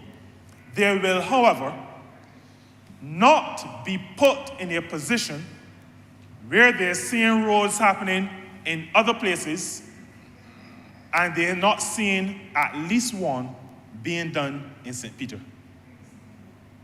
They're not going to accept that. As a matter of fact, the people of Boscobel have already started to reject that. And I want to be very, very clear to you, Mr. Speaker, to this honorable chamber, and to this country. I am discharging my responsibility as the Member of Parliament for the great constituency of St. Peter. The people, particularly in the east, in the Boscobel area, what I call the Greater Boscobel area, I say Greater Boscobel because my predecessor in office used to say that there were people who wanted to replace him, who wanted to take over from him, who don't know where the Baltic is, who don't know where Lonesome Hill is. But the Greater Boscobel area includes the Baltic. It includes some other areas, Collins and Boscobel, St. Andrew. It includes Datetree Hill. It includes Bobby Johnny Corner. It includes a number of other places, Gaze and the Mount. But the matter of the filtration system to be installed at Allendale is of importance to the people of the Greater Boscobel area. Because while the water is running better now than it did in the not too distant past, it is discolored. And so you can appreciate that you can't cook with discolored water. You don't drink discolored water. You can't wash white shirts with discolored water. You can't really wash anything with discolored water. So there's a significant inconvenience. And the people of Greater Boscobel are looking forward to this filtration system. We understand what has been happening at Allendale. The water levels are low. There's this salinity. We understand what's happening with the pipes. We are happy that we've had mains laid from Lamberts to Datetree Hill. We want the work to continue. The people are getting a little bit tired of promises. We want to see the work continue. I am of the view that Boscobel, the road, Boscobel and then the alley, is probably not going to be able to be repaved until the pipe work is done. And so the longer that takes to be done, the worse the road becomes. And that's not something that we can continue with for too long. We also appreciate in St. Peter the continuation of the elderly care program. That is one that has really brought some satisfaction to those who have been nation builders in this country. You know, the older people, and from time to time we try to remind the Honorable Member for Christchurch West Central that it's not just him. You know, he feels that he has some special. But all of us like the elderly. And I don't know why he should think that he's the only person here. But the elderly in St. Peter are happy that this program will be continuing, where there are persons who can engage with the elderly and who can give them an option to the nonsense that they may be seeing on a WhatsApp or the foolishness that somebody may be calling them and telling them. They get to interact with sane, reasonable people in this program. And the people of St. Peter are very, very happy that this program will be continuing. We are also happy, and this is very important, from Spikestown to Six Mains, the matter of beach erosion. The people of Six Mains have asked me to say in this chamber that they are waiting for the promised gabions. The people of Six Mains have asked me to say in this honorable chamber that they are still waiting for the promised gabions. The beach erosion that the Honorable Member for St. Michael Northeast has spoken about in terms of funding, the funding of green projects, we look forward to that. We also look forward to be fully involved in the celebrations that the Honorable Prime Minister shared. She spoke to recognizing Indigenous people. I'll say to this honorable chamber that 2027 will actually mark 3,650 years from the dating of the first settlement, the earliest dating in Barbados. That earliest dating is on the site of formerly Haywood's Plantation, where Port St. Charles now sits. Those items, those artifacts were dated to 1623 BC. And so in 2027, 3,650 years. Prime Minister spoke to Spikes Bay, 1629, 400 years. St. Peter's Parish Church, also of 1629. 400 years. Spikestone as a town, 2030 will be 400 years.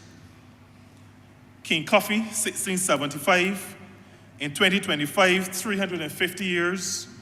The settling of the Carolinas out of Spikestone, 1670. In 2025, 355 years. There's a lot that we expect to be able to celebrate in St. Peter, in Spikestone, and in wider St. Peter, and so we expect to be fully a part of the celebrations. Now, Mr. Speaker, I realize that my time has gone. But I want to wrap up, though, by saying that the measures... I remember you are the only person who have ever said that. And you deserve something for that. Honesty is the best policy. Thank you very much, Mr. Speaker. And I will not take advantage. I would not allow you to, honorary member. Yes, that is correct. I have given you a concession. That's all I have done. That so is enjoy correct. And the Prime Minister did say that those who receive concessions have to abide by certain rules. And ought to be glad. Ought to be glad, and also will be audited to make sure that they are sticking to their commitments. I want to end by indicating that the presentation yesterday was people-centered and worker-centered. I could just mention briefly. The film industry, those concessions spoken to, there is a requirement for 15%, at least 15% of crew and cast to be persons from Barbados, citizens or residents, finding work opportunities for Barbadians.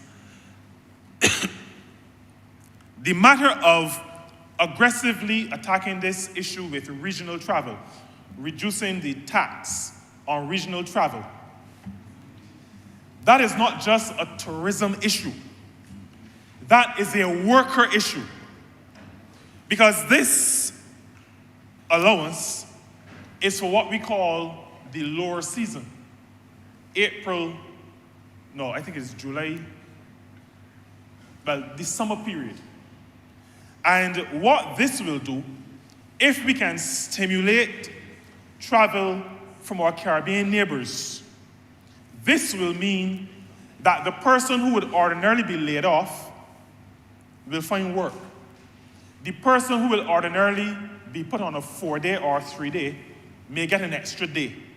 This is worker-centered. The loans to help postal workers, those are workers. Those are people who got to bring our mail when we got dogs sometimes running them down. These are persons on the front line, but increasing from 5,000 to 25,000, including nurses in the Polta, where they're now part of being able to access loans to finance vehicles.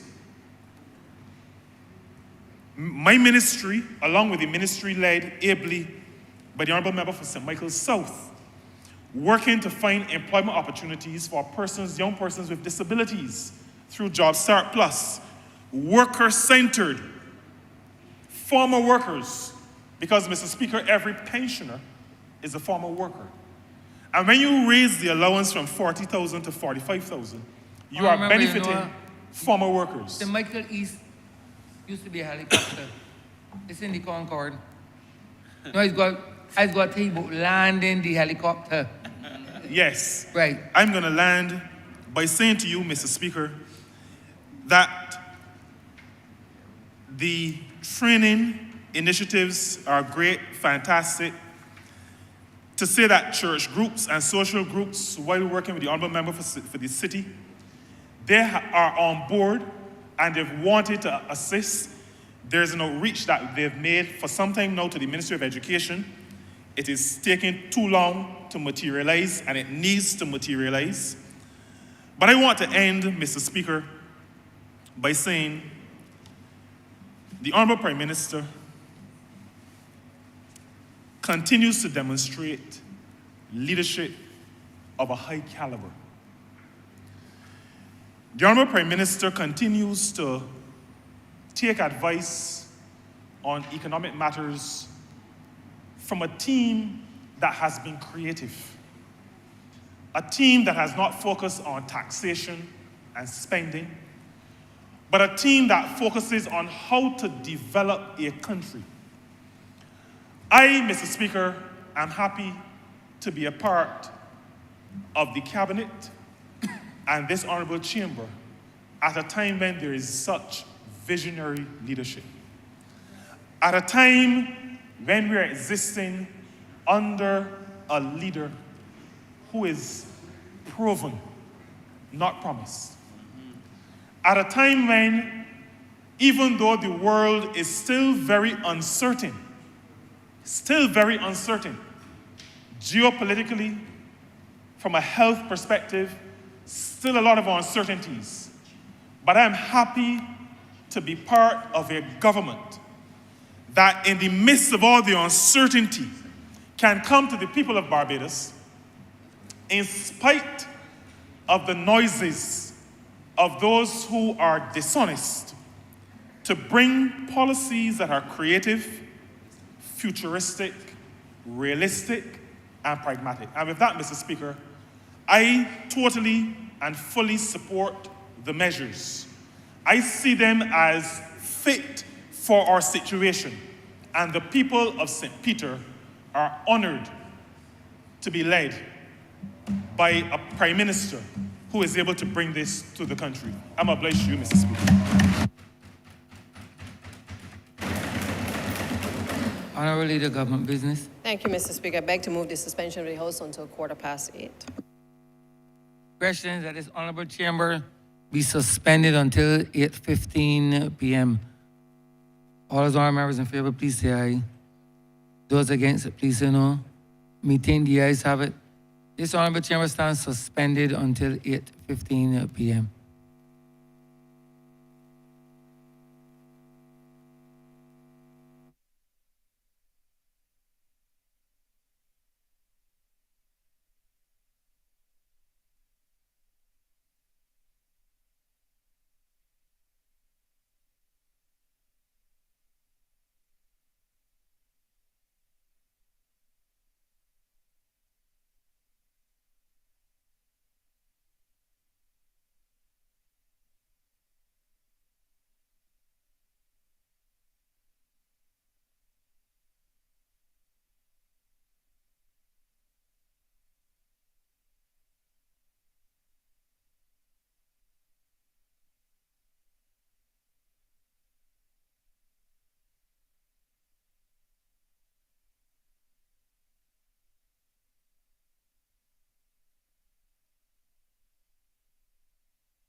Mr. Speaker, sir, I think that the robust nature of the presentations speaks clearly to the level of disappointment and dissatisfaction, not only felt in here, but across the country, with respect to some of the very unfortunate comments which were made by the conservative and elitist gentleman who now leads the Democratic Labour Party.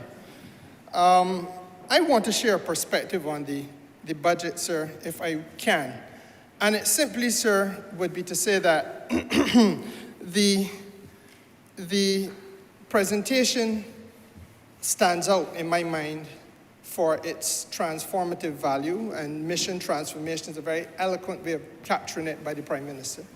And of course, it stands out on the basis of social inclusion. And I really want to spend a little bit of time on the two of them. At the outset, however, sir, I must say that I too feel a little bit of the disappointment that was articulated earlier today. The gentleman who leads the Democratic Labour Party would have, and I won't use the language that is as robust as what you heard earlier, sir, but he would have caused this country to apprehend fear that there was a tidal wave, a tsunami, if you will, of taxes coming our way. Now, when that was disproven at the very outset, the next thing he does, sir, is to further emasculate himself in the public domain by going on the radio today to say that it is likely that the taxes are going to come later this year. And then to double down on the nonsense, Mr. Speaker, sir, by articulating a view that nothing has happened at all with the state-owned enterprises in Barbados. Now, Mr. Speaker, sir, there comes a point at which we have to rein in political lawlessness. There is, and I'm very candid with this House, sir, it is clear to me that there are a number of people who are commenting on public matters without first thinking through that which they want to comment about. You cannot, Mr. Speaker, sir, say of this government that we have not embarked on the journey of reform of our state-owned enterprises. I want to remind this honorable House, Mr. Speaker, sir, and I say this now from a position of absolute certainty, because I was the Minister of Tourism in 2018. We came to office in 2018, sir, to confront a set of circumstances where the Barbados Tourism Marketing Incorporated, which is a state-owned enterprise, is it not, had a marketing budget that at that time was $80 million. That was paid for on the backs of the taxpayers of this country. In fact, Mr. Speaker, sir, over the course of the 5 years preceding 2018, the Barbados Tourism Marketing budget would have had to have varied between $75 or $80 million to $100 million over that last 5-year span. And that has been consistent, Mr. Speaker, sir, for perhaps 10 years before 2018. We take a conscious decision, sir, to say that the taxpayers of Barbados should not have to carry that burden. You will recall my coming to this House, sir, and piloting a piece of legislation which introduced a new level of air passenger charges at Grantley Adams Airport. And through that mechanism, Mr. Speaker, sir, we creatively found a way of not putting additional pressure on the backs of the Barbadian public, but allowing the visiting community to contribute to the cost, not only of doing some maintenance at the airport that was badly needed, but also, sir, of helping us to do the marketing for this country. In 2020 March, this Parliament would have passed the last budget that it passed before the COVID virus shut down Barbados. And Mr. Speaker, sir, it was during the estimates of 2020 that we were able to have, for the first time in Barbados, a budget for the Barbados Tourism Marketing Incorporated that used to be $75 and $80 and $100 million. For the first time went down to $9 million, Mr. Speaker. To $9 million. Creative policy on the part of this government that transformed the reality of carrying that state-owned enterprise from a $75 to $100 million burden on the taxpayers of the country, sir, to, or liability on the taxpayers of the country, down to $9 million. Now, Mr. Speaker, sir, if that is not reform of state-owned enterprise, I do not know what is. So you can't come and have an argument that this is not a process that has begun. And Mr. Speaker, sir, it is a journey that we are on. We were not elected for a year, we were elected for a term. And Mr. Speaker, the fact of the matter is that even as I speak, the BTMI is now undergoing a further restructuring process or reformation process, which we will see, which is bringing on board private enterprise to partner with the public sector so that you have a private-public partnership, Mr. Speaker, to further carry the financial weight and management of the marketing of this destination. But it didn't end there, sir. Because if it is that the gentleman who leads the Democratic Labour Party was paying even the most remote attention to that about which he likes to parade himself publicly, he would know that at Harrison's Cave, sir, a similar transformative process took place. When we came to office, that state-owned enterprise was indebted to the tune of over $30 million. We have not sold the cave, sir. We put a lease arrangement in place. And Mr. Speaker, sir, that lease arrangement has a management structure and also a financial investment structure. So that the people who now lease the cave, sir, were by contract compelled to put some money into the cave. Today, Mr. Speaker, the cave is what was a one-stop destination for maybe 45 minutes. You go through the cave and come along back out. Sir, it now has about 5, 6, 7, I don't even know if it may be more, attendant attractions and more still being built out at the same Harrison's Cave. But no longer a $30 million burden on the taxpayers of Barbados. So, Mr. Speaker, the journey of reforming state-owned enterprises in this country has in fact begun. And it is exceptionally disappointing, sir, that we have to begin a debate of this nature on these terms, because I feel, sir, as though this is amateur hour at the Apollo. That you're dealing with somebody who is pushed or has been pushed into the spotlight, but knows not about that which he speaks. A person, sir, who largely is an empty suit, pretending that there is more to him than there really is. I was too young, sir, to know the group Above and Beyond, the song, Oh Yes, I'm the Great Pretender. I think that there was a group called the Platters. More your time than mine, sir. But adrift in a world of my own. I play the game, but to my real shame, they've left me to be all alone. And that is really what has happened with this young man and his sojourn in the leadership of the Democratic Labour Party. But as I say, sir, and as I've said from this place before, that is really a matter for them. We have two major takeaways in this budget. The first is the transformative mission, and the second, sir, is the question of social inclusion, that essential context within which the transformative mission must take place.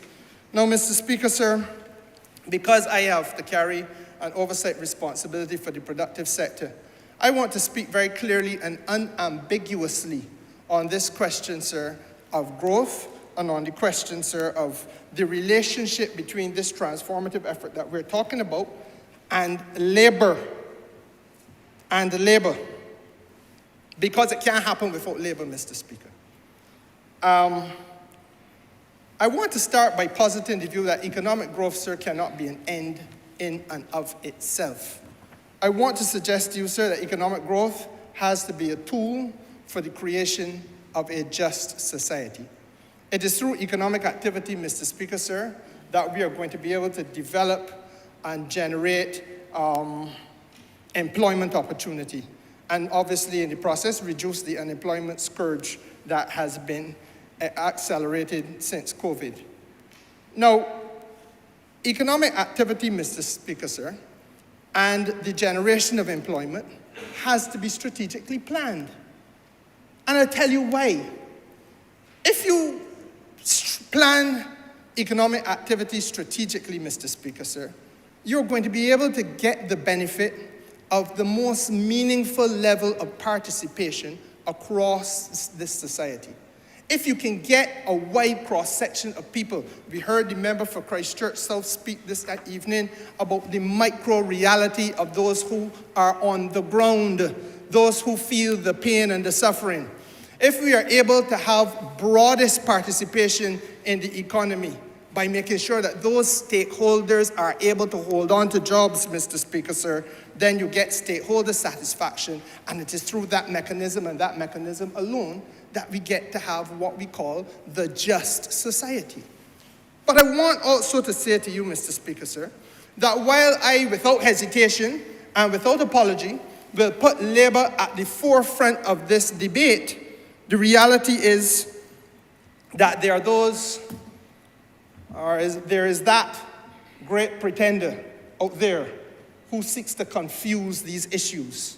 The first thing that was said today, sir, is that the intention for growth is not clear.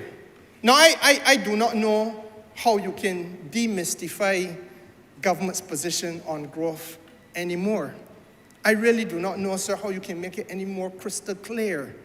The Prime Minister was very, very clear yesterday. We, sir, have a situation where the private enterprise domestically in Barbados invests in this country approximately $975 million. She said that she wants to see that double. That has not been said for the first time yesterday, Mr. Speaker, sir.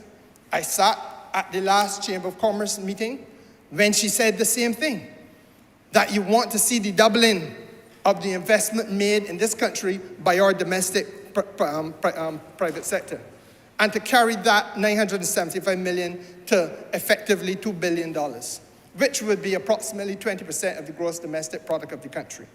Now, Mr. Speaker, sir, that cannot happen. Let us be brutally frank. It cannot and will not happen unless we take with us Labour. And that is why so much emphasis was placed yesterday on the role that Labour must play. And I'm going to talk a little bit about it tonight. But before we get into the training and so on, let us also talk, sir, about the terms and conditions of work.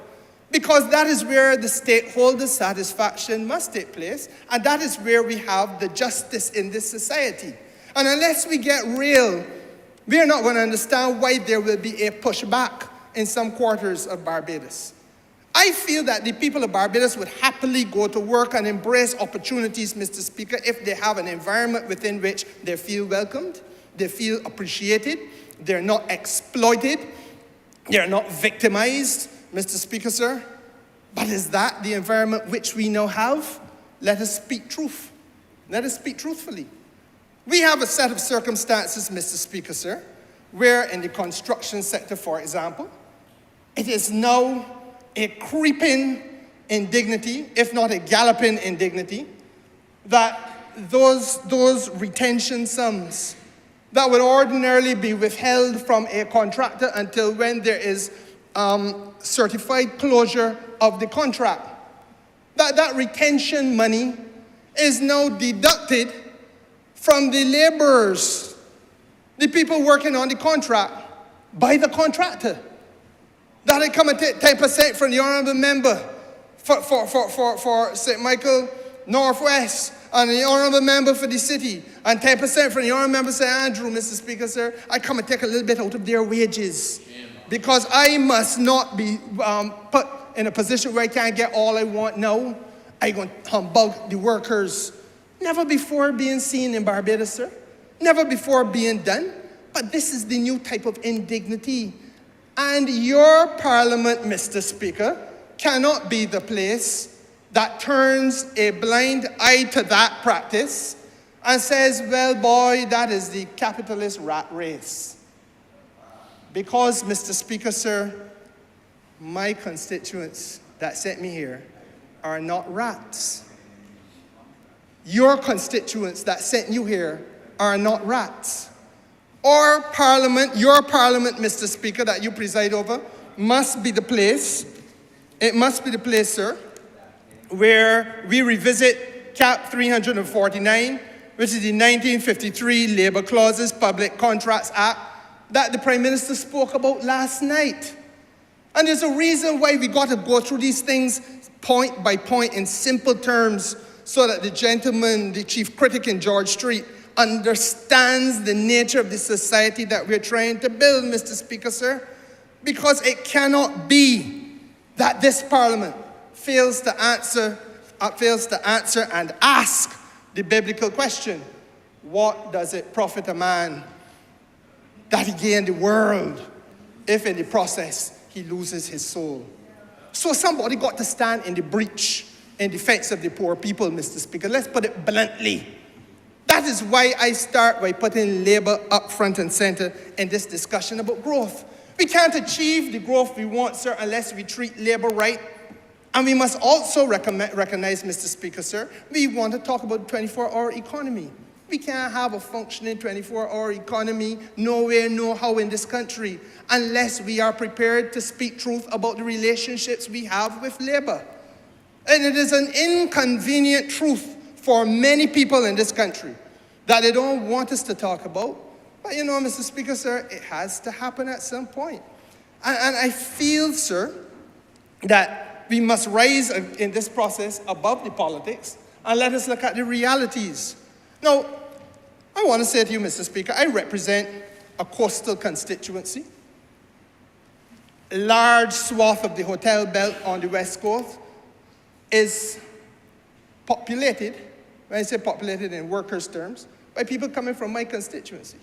And to the extent that they may not come from my constituency, they're coming from the constituency of she who is the honorable member for St. James South, and who so handily and heavily defeated the gentleman that will not give thought to what he says whenever he intervenes in public life. And if not coming from either my constituency or hers, Mr. Speaker, sir, it coming from St. James North. Now, Mr. Speaker, sir, we know this, we live this. You want to talk about 24-hour economy? The hotels open 24 hours, they don't close. The people have to get home. And we know, our constituents know, and we know, and we have to feel their pain. Part of what we have to do is build up the infrastructure. The conversation must be had. Because tonight, there are ladies who will leave a hotel or a restaurant on the West Coast, Mr. Speaker, sir, and have to go through the ordeal of walking up an unpaved, dark track in order to get to their place of residence. Not that they don't want the work, but already, we didn't get the 24-hour economy yet, we have first of all to deal with the question of safety. It's also a gender-based issue, Mr. Speaker, sir, because we all know, especially those of us who have to represent people in these constituencies, that in many cases, many of these ladies have to leave their children scotching at a neighbor because you're doing shift work. Somebody got to look after my little daughter when the night come. And in some cases, sir, that little daughter has had to go through the ordeal of the body who's looking after her when the night come, interfering with her. That too has happened and happens. And Mr. Speaker, sir, it got to be a bus service that is reliable. So we have, therefore, and not just reliable, that working right through the night.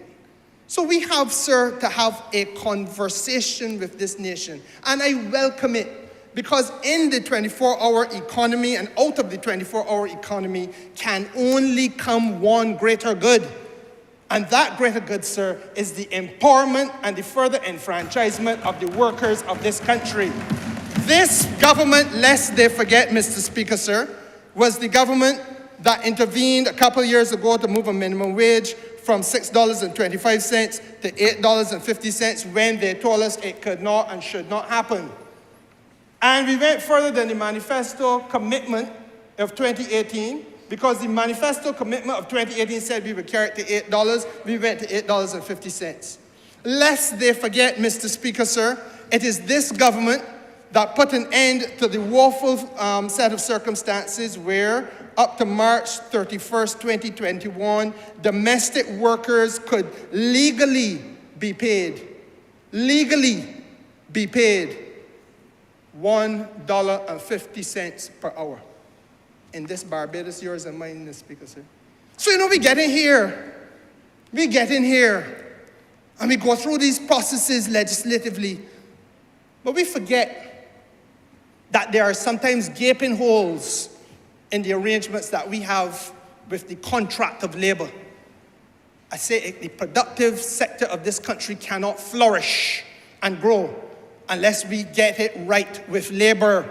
And inasmuch as the Democratic Labour Party is now divorced from the interests of labor, it must be that this fight be carried by us who have carried the mantle so stoutly and so well in the past. It is a fact, Mr. Speaker, that up until the 31st of March 2021, the law in Barbados with respect to domestic workers was that you could legally get away. And I have no way of knowing how many people did so or tried to do so, but it was a wrong and bad thing until when the Honourable Member for St. Peter successfully piloted that minimum wage legislation. Well, Mr. Speaker, sir, there were a number of criticisms that were made, and I want to begin to speak to these criticisms because, first of all, the gentleman, the Conservative leader, talks about a lack of clarity with respect to growth. Don't laugh, he's a Conservative. Upskilling and training is what we are about. And I want to spend some time on it because I heard the Honourable Member for Christchurch South this evening. If we're going to have the growth we want to have, Mr. Speaker, sir, again, I say an indispensable part of the proposition is the workforce of this country. That workforce has to be upskilled and it has to be trained. The Honourable Member for Christchurch South who spoke asked us a very moral question because there will be a point coming soon where there are people employed in what was previously a crash program that will no longer be able to function in that. It would be an unfortunate portrayal of the circumstances, however. And the Honourable Member for Christchurch West has already spoken to this. And I must reinforce it and support him, Mr. Speaker, sir. It is a most unfortunate portrayal of circumstance to let the public believe that there is not an ongoing program to upskill and to train those workers and more. So when you hear the Prime Minister talk about all the projects that are being rolled out, when you hear the Minister newly minted of planning talk about all the projects that are being rolled out, Mr. Speaker, sir, where is the work supposed to come from? The construction gateway is the solution. And we ain't talk about it now. The construction gateway is part of the manifesto that the people elected us on last year, Mr. Speaker. And the construction gateway has been up and running for the last, maybe 6 to 8 months. And cohort after cohort of training. I heard a member this evening talk about the need for gabions. I think it is in St. Peter. Gabion building is part of the training. I hear people talking, sir, about the need to have more steel benders and more master masons. Part of the training. Mr. Speaker, sir, welding, part of the training, plumbing, tiling, you name it. Installation of solar PV. It goes on and on. There is a list, maybe 20 disciplines long, of all of the areas where people are being trained. And as the Prime Minister says, there is no longer an excuse. There is is the word berifled parliamentary? It is very Bajan. But there's a lot of work that is coming, Mr. Speaker. And therefore, there must be people to do this work. And the first option is to have Barbadians do it. So I don't want us now to get into a situation where we hear the next lamentation, or the anybody, they had to bring in work from overseas. We want Barbadians, and we are training Barbadians. And I, like the Honorable Member for Christchurch West, have sat in my constituency office with all of those people who were working in other programs before, and gone through with them meticulously the areas where they can now find training. Now, Mr. Speaker, sir, the other area where there has been some misrepresentation by the Conservative gentleman is the question, sir, of and I took a careful note of what he was saying, sectoral readiness for growth. Are the sectors in Barbados ready for growth? That's a question that he's asking. Now, Mr. Speaker, sir, I want to answer that question very directly. You know, there's a thing called the Barbados National Standards Institute, the BNSI.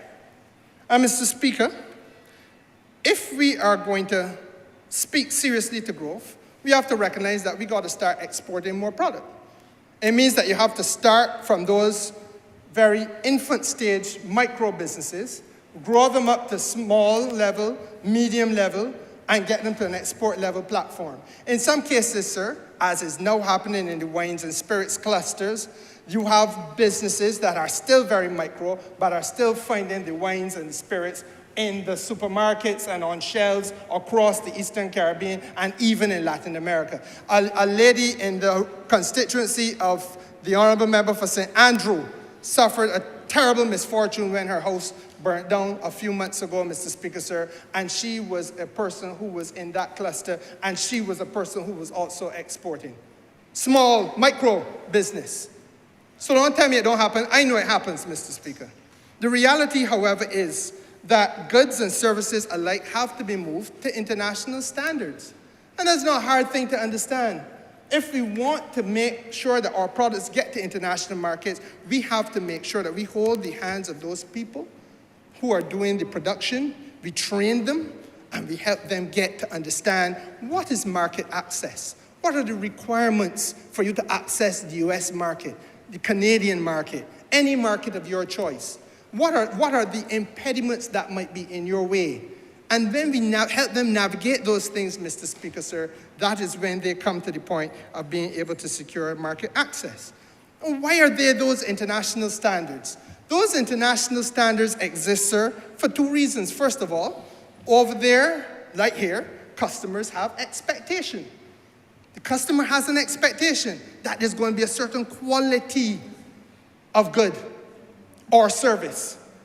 And then the second reason, Mr. Speaker, sir, is because all of these technical regulations relate to health issues, safety issues, environmental protection issues, you name it. And so we have to make sure that our people who are engaged in manufacturing or in providing a service, sir, understand that if you're going to go into somebody else's country, you have to be mindful that there are certain requirements over there that you have to be able to meet. So to get that done, we have to help all of our people lift their game. The Honorable Member for Christchurch West spoke this evening about quality. And the reality is that what the National Standards Institute is about is precisely that. The building out in Barbados of a national quality architecture, a national quality infrastructure. And if you don't understand what quality in that context means, sir, it simply means that in everything we do across this nation now, there has to be at the forefront of it standards. What is the standard to which you practice law and sell your legal service? What is the practice to which the gentleman who's a dentist sells his dental service? What is the standard to which the master mason builds and can sell that service? What is the standard to which the person who is involved in furniture manufacture, Mr. Speaker, how can he meet the necessary standards? And the higher we set our national standards, we got to practice wicked. Serve your people to the best, highest standard here first. Once you get that done, it is painstakingly simple to get into somebody else's marketplace. Now, Mr. Speaker, the fact of the matter is that what we're trying to fix, where's the politics and all of that, you may ask. And I say this because I want some time coming soon, before the people savagely pull him down in George Street. Because I see what's going to happen. I know what's going to happen with him just now. I know how they function. They're already saying, Mr. Speaker, sir, that he's been sent there by the Prime Minister. That's what they say about him. So they don't trust him. But the fact of the matter is, sir, I'm not getting into whether he's trustworthy or not. I'm saying to you, sir, his political survival is in question. But, the sharks are circling. But, Mr. Speaker, sir, the issue here is simply this. When we inherited office in 2018, that National Standards Institute, which is, I believe from all I have said, honorable members would be inclined to agree, the National Standards Institute is virtually indispensable to the growth debate and the growth discussion. It is at the core of training people to build out their standards for being able to penetrate other markets. You can't do it without having the Barbados National Standards Institute. Now, Mr. Speaker, sir, when we became the government, there were 9,000 registered small businesses in Barbados.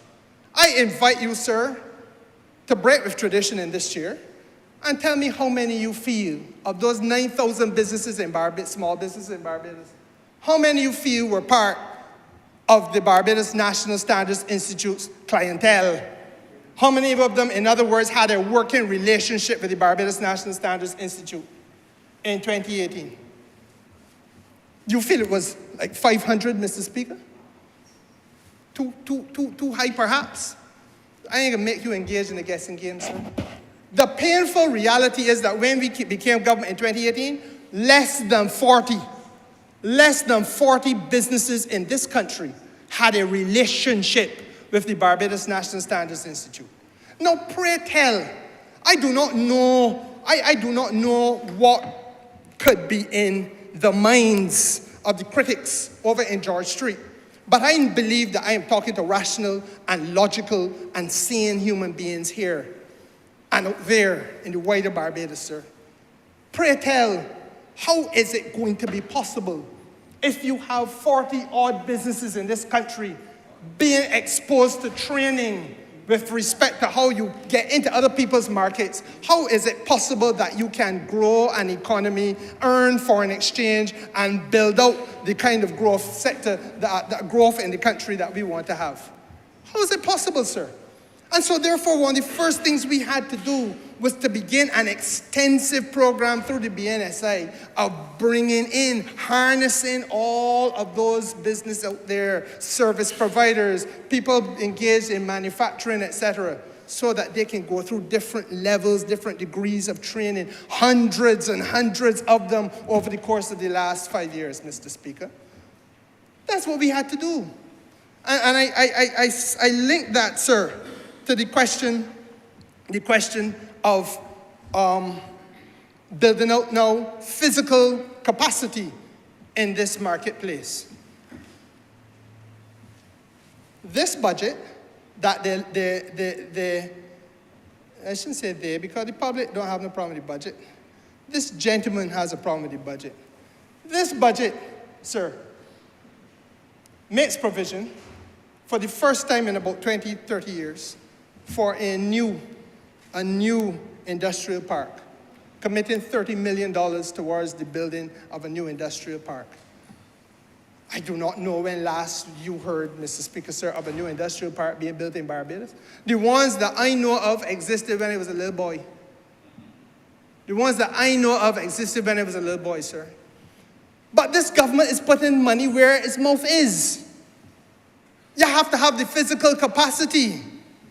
And it can't be just an industrial park now to do the things that industrial parks did in the 1960s. And I'm not going to make sport at anybody who did smoking. I am not going to make sport at anybody, sir, who was engaged in light furniture manufacturing. But, Mr. Speaker, sir, we need to have physical space so that the young people who live and breathe this here, want to pick it down, put it back together, want to write software or do apps, all kind of thing, Mr. Speaker, sir, that kind of capacity must exist. In the same way, we have a food sciences center in Newton. now at an international standard, Mr. Speaker. And they don't seem to understand that that in and of itself means diversification of this economy.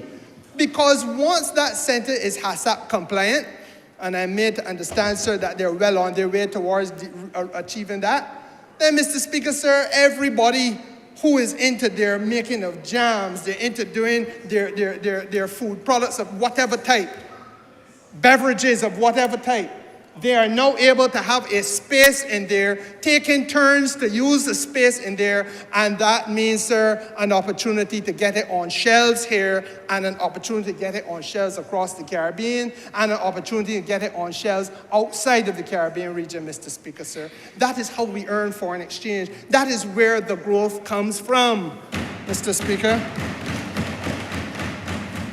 And he gets it wrong.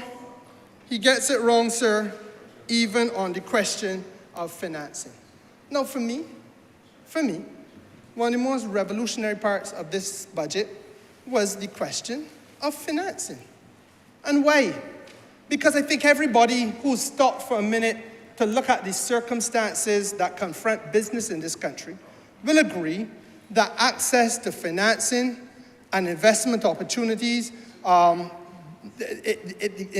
investment opportunity, but to put money into the investment opportunity is a challenge. Now, Mr. Speaker, sir, first of all, this budget speaks to the establishment of a unit trust corporation to mobilize private savings. Now, that may seem to be very highbrow. It may seem to be technically difficult to understand. I would have hoped that for a person who's lecturing at the University of the West Indies, they could get it. But not for the first time. I'm disappointed. And I don't think it would be for the last time. So I've grown accustomed to that. But Mr. Speaker, sir, when we talk about a unit trust corporation, we are talking about harnessing savings across the Barbadian population.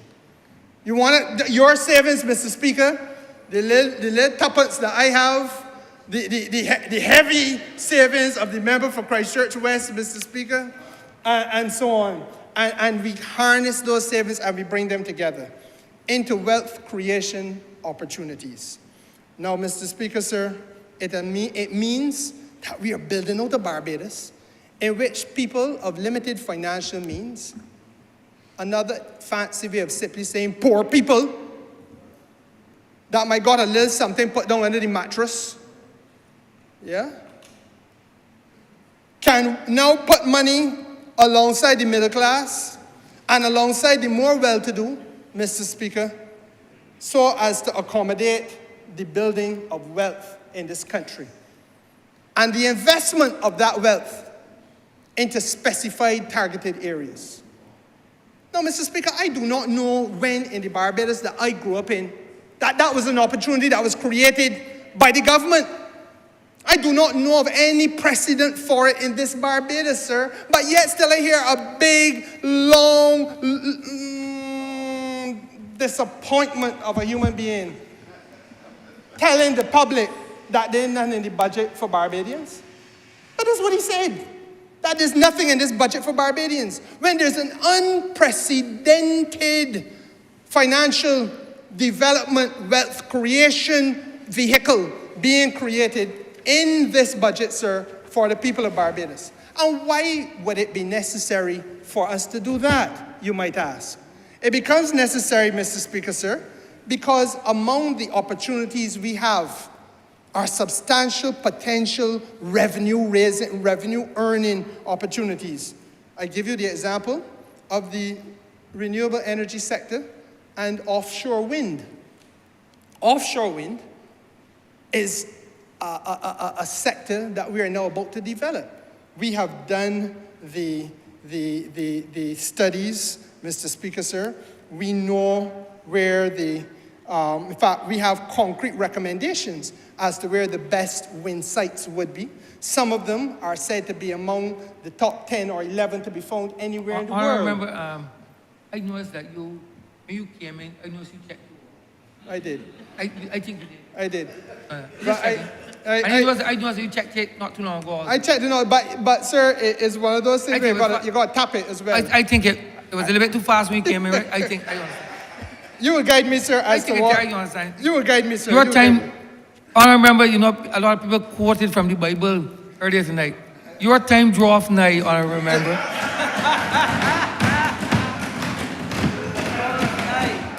I drive nigh. And therefore, sir, I will accelerate. So therefore, we're looking, sir, to invest about 200, to create about 200 megawatts of wind opportunity in Barbados. Now, what's the reality? The reality, Mr. Speaker, sir, is that there is not a large pool of financial resources in this country. And we want it to be an energy sector that is democratized. It would be the easiest thing to say, tell somebody from Scotland or wherever, Denmark, or who's specialists in wind, come down here and put 200 megawatts of windmills off the coast of St. Lucie and call that day at the races. But Mr. Speaker, so we want the ownership, the benefit of that investment to be in the hands of Barbadians, your constituents and mine. And that is why creating a special vehicle, the likes of which we've never had in Barbados before, sir, to make investment in that type of major project, sir. Harnessing resources, Mr. Speaker, sir, for what could be a couple of wind farms, but to the benefit of the people of Barbados, Mr. Speaker. But we didn't end there. It is this government, sir, that in this same budget put a moratorium on payments at trust loans. You will remember that in the budget, Mr. Speaker? That the Prime Minister is saying, no, you don't just come in and get a trust loan, but that for the first 3 years, there's a moratorium on payment. First 3 months, there's a moratorium on the payment. And so therefore, Mr. Speaker, sir, on the repayment, so that therefore you're giving people a window of opportunity. I don't like to be corrected by members if I am not sure they're right. And I suspect it is years, but I can double check that. But the fact of the matter is, Mr. Speaker, sir, that the principle, the philosophy is this, that when you got a startup business, the hardest thing in the world is to earn a little money and then got to put it back into the business and still be paying back at the same time because you're still in a growth trajectory. So what the Prime Minister has done is what no bank in Barbados is doing, what no credit union in Barbados is doing, but what we are doing in the interest of the people of this country, and that is, Mr. Speaker, so creating a set of circumstances where you get a little change to start a business. We're saying, pause, star, hold on a little bit. Don't break your neck to come and start back paying back yet. Catch your hand first, Mr. Speaker, sir. And I recognize equally that as the time coming even closer to the end, I should close by reminding this country that it is this government that is now far down the wicket with regard to delivering for the first time in the Eastern Caribbean outside of Jamaica a collateral registry, so that the small business people and the micro business people of Barbados will be able, against having their vehicle or their office equipment or their furniture or whatever else they may have, accounts receivable, people owe you $100,000, Mr. Speaker, that can be now turned into an opportunity to get financing. That's what we're doing for these people. Mr. Speaker, when I hear a man say that there's nothing in this, in all that I just talked about, for ordinary Barbadians, I have to ask what he is on, sir. And I only ask you, as I sit, to accept that if you rush to reply to a budget in 70 minutes, when a lady spoke before you for 4.5 hours, that imbalance, sir, suggests a lot about your shortcomings. And Mr. Speaker, sir, I do not know what his doctorate is in, but I am very certain, Mr. Speaker, sir, that it is not connected to anything to do with solving problems of prematurity. I thank you.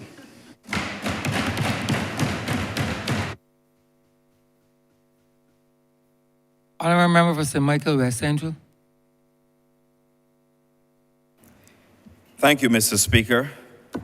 Let me also start by thanking the constituents of St. Michael West Central who sent me to this august place to represent their interests, and did so the second time around. And therefore, I have to express my gratitude to the members of my branch as well as to the entire constituency for affording me the opportunity. They will have now seen me now transition across 3 ministries. And now I am in tourism. and I will commit to them, as I will do to the country, that I shall also give this my very best shot.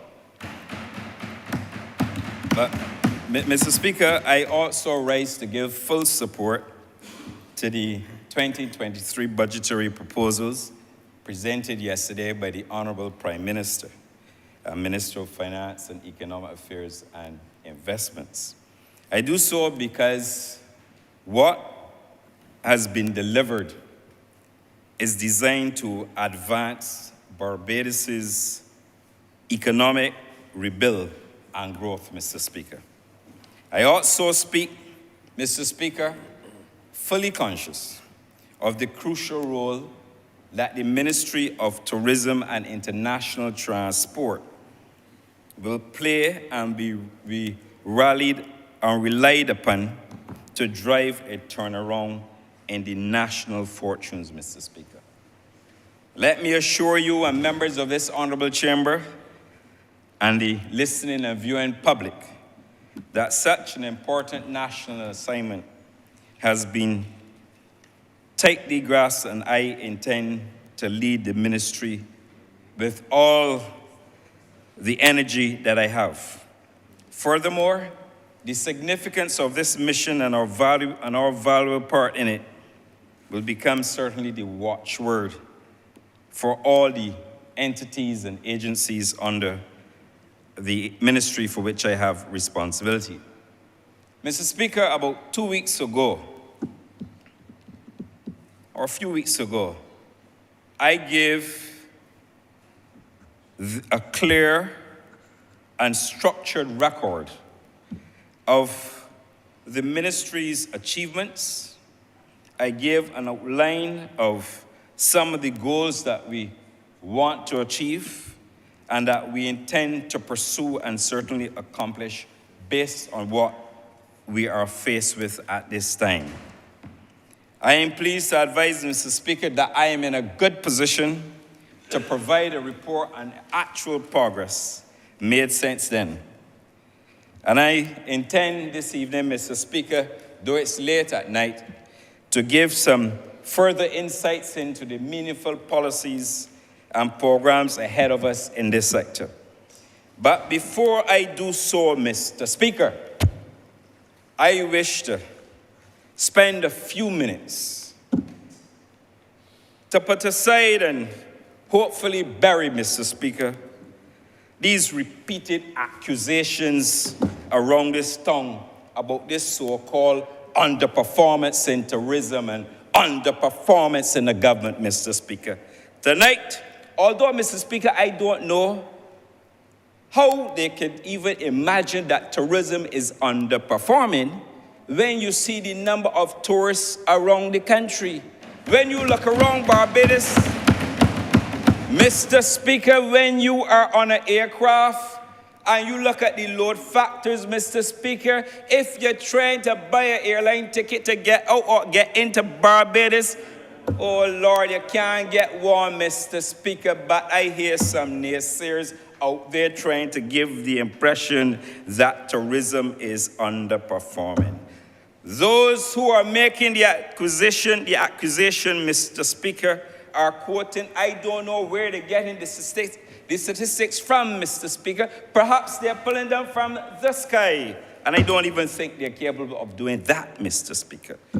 But I give this House, and I have said on several occasions, that my approach to managing and leading the Ministry of Tourism will be based on data. It will be based on empirical evidence, Mr. Speaker. It will be based on statistics, Mr. Speaker, because we have to continue with the analysis in order for us to drive the performance in the sector. And we also have to update the information, Mr. Speaker, and make sure that we make sound and professional decisions within the ministry. Mr. Speaker, it is therefore in that light that I don't know how those who comment on tourism could even get at a press conference, media briefing, or wherever else they say it, and give the impression that tourism is not performing, but wanting, Mr. Speaker, to challenge my assessment of the performance of the tourism industry so far, Mr. Speaker.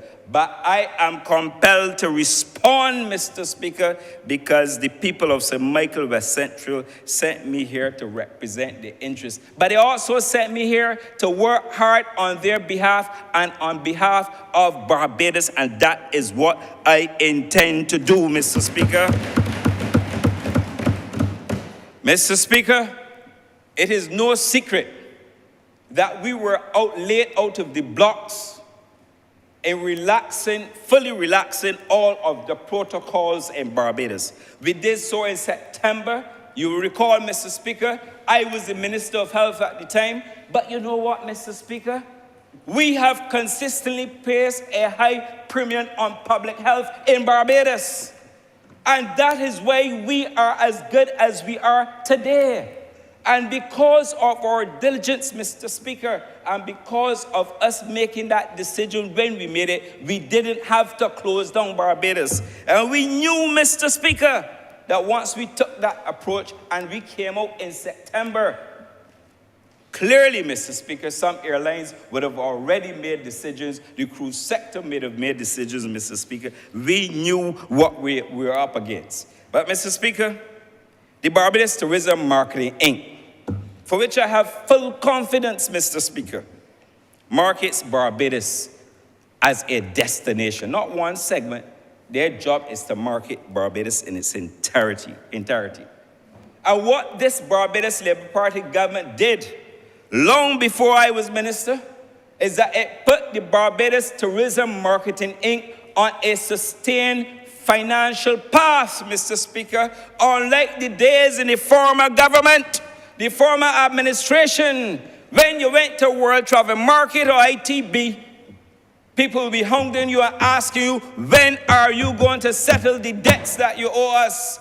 Mr. Speaker, thanks to this government and thanks to the wonderful thinking of the Ministry of Finance, we were able to sustain a funding for the Barbados Tourism Marketing Inc. So much so we are no longer faced with the embarrassing situations when we go out to meet people at marketplaces, Mr. Speaker. Far from that, when we go, they're willing to do business with us to see how best they can improve, Mr. Speaker, the business with the travel trade into Barbados. That is what this government has done. And like I say, prior to 2018, it could have been done, Mr. Speaker. The other issue, Mr. Speaker, is this of airlift capacity into Barbados. And I intend to address this issue about capacity into Barbados. Mr. Speaker, there is a capacity report that we get in the ministry. Mr. Speaker, I can put it up for the whole country to see tonight. The Barbados Airlift Capacity Report, I ain't quoting from it yet to make a document of the House, but I'm just showing, Mr. Speaker, with your leave, that there is a document. I have my notes, sir, right here. And, Mr. Speaker, the source of the information is from the Sabir Intelligence Report. The Honourable Member for St. Philip North would know, St. Philip South, would know about these matters more than I do. And in that, sir, there is an airlift capacity report. And every month, we get the report, which shows us where we are 6 months out. Mr. Speaker, recall I told you that when I am leading anything, I like to have data, empirical evidence, and statistics, because that is the only way I know how to manage. You have to have data to make informed decisions. You don't pull decisions and make decisions when you're looking up the sky and say, I believe, I think, and I feel so. Not in this government, Mr. Speaker. But what does the airlift report, Mr. Speaker, tell us about February 2023? Capacity is up 17%, Mr. Speaker, compared to February 2022. 184,714 seats, Mr. Speaker. And while that, Mr. Speaker, I can also tell you that winter seats are up 9%. The Caribbean recovery, Mr. Speaker, and when you look at the Caribbean competitors in the report, and we benchmark the competitors, Mr. Speaker, Antigua, St. Lucia, and Grenada. That is in the competitive set that I found, Mr. Speaker. And when you look at the report, Mr. Speaker, the report sets out that Barbados is ahead of its Caribbean competition. In January, Mr. Speaker, not only January, February, March, April, May, June, and July, Mr. Speaker. I have the report here. Barbados also leads the way, Mr. Speaker, within its competitive set within the UK and Ireland, Mr. Speaker. And what I can tell you is that within the next 6 months, Barbados would have had recovered 90% of its seats it had in 2019, Mr. Speaker. So those who want to talk, let them talk. And I can talk about airlift for the summer, Mr. Speaker. But before I do that, Mr. Speaker, I can also show you the graph. Look at here, Mr. Speaker. Barbados air passenger recovery. Arriving O&D passengers, look what it says here. Minister Strong, you are a finance man. Our man for graduates, essential. What does it say here? Look at the graph. Passengers, the same percentage in 2019. This is where we are, Mr. Speaker. Not me. Not me at all, Mr. Speaker. Not me, look. Aviation Week, Mr. Speaker. Not prepared by me. Not prepared by the chairman of the BTA. Not prepared by the permanent secretary, Mr. Speaker. I have to put these things to bed tonight. Because, Mr. Speaker, I may have to have another opportunity, a branch meeting or a press conference, even tell the story even more, Mr. Speaker. But I'm conscious of time. Mr. Speaker, for summer, the airlift for summer out of the United Kingdom, Virgin and BA will continue to provide year-round direct daily services to Barbados from their respective hubs. And you know what's happening, Mr. Speaker? They're coming out to London Heathrow. And you know when you come out to London Heathrow, what happens? There's a premium there. You get higher yielding passengers. You get greater connectivity out of Europe to and from Northern Europe as well, Mr. Speaker, and the rest of the world. That is what we're doing. And, Mr. Speaker, if you want to compare to the Caribbean, as they are trying to say, Mr. Speaker, let me tell you this. While other Caribbean islands will experience reduced airlift this summer and tag flights, Mr. Speaker, with multiple stops. And I mean multiple stops. When you leave your original destination, you have to make 1, 2, and 3 stops before you get to the final destination.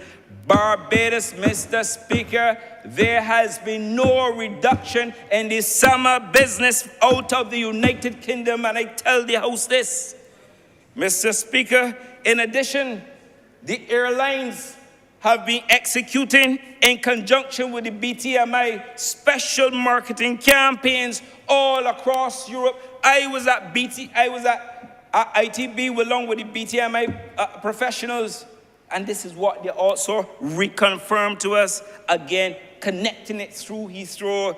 This initiative, Mr. Speaker, has been supported by the Barbados Marketing Tourism Inc. as part of the massive campaign. Mr. Speaker, and you talk about British Airways coming into Barbados. They are up on their capacity. They met with us and they told us so. I didn't manufacture the number, and I have the percentage, but I don't think I can reveal their business on the floor, on the House, Mr. Speaker. And next year, while I'm at it, British Airways will be celebrating their 70th anniversary of airlift into Barbados, Mr. Speaker.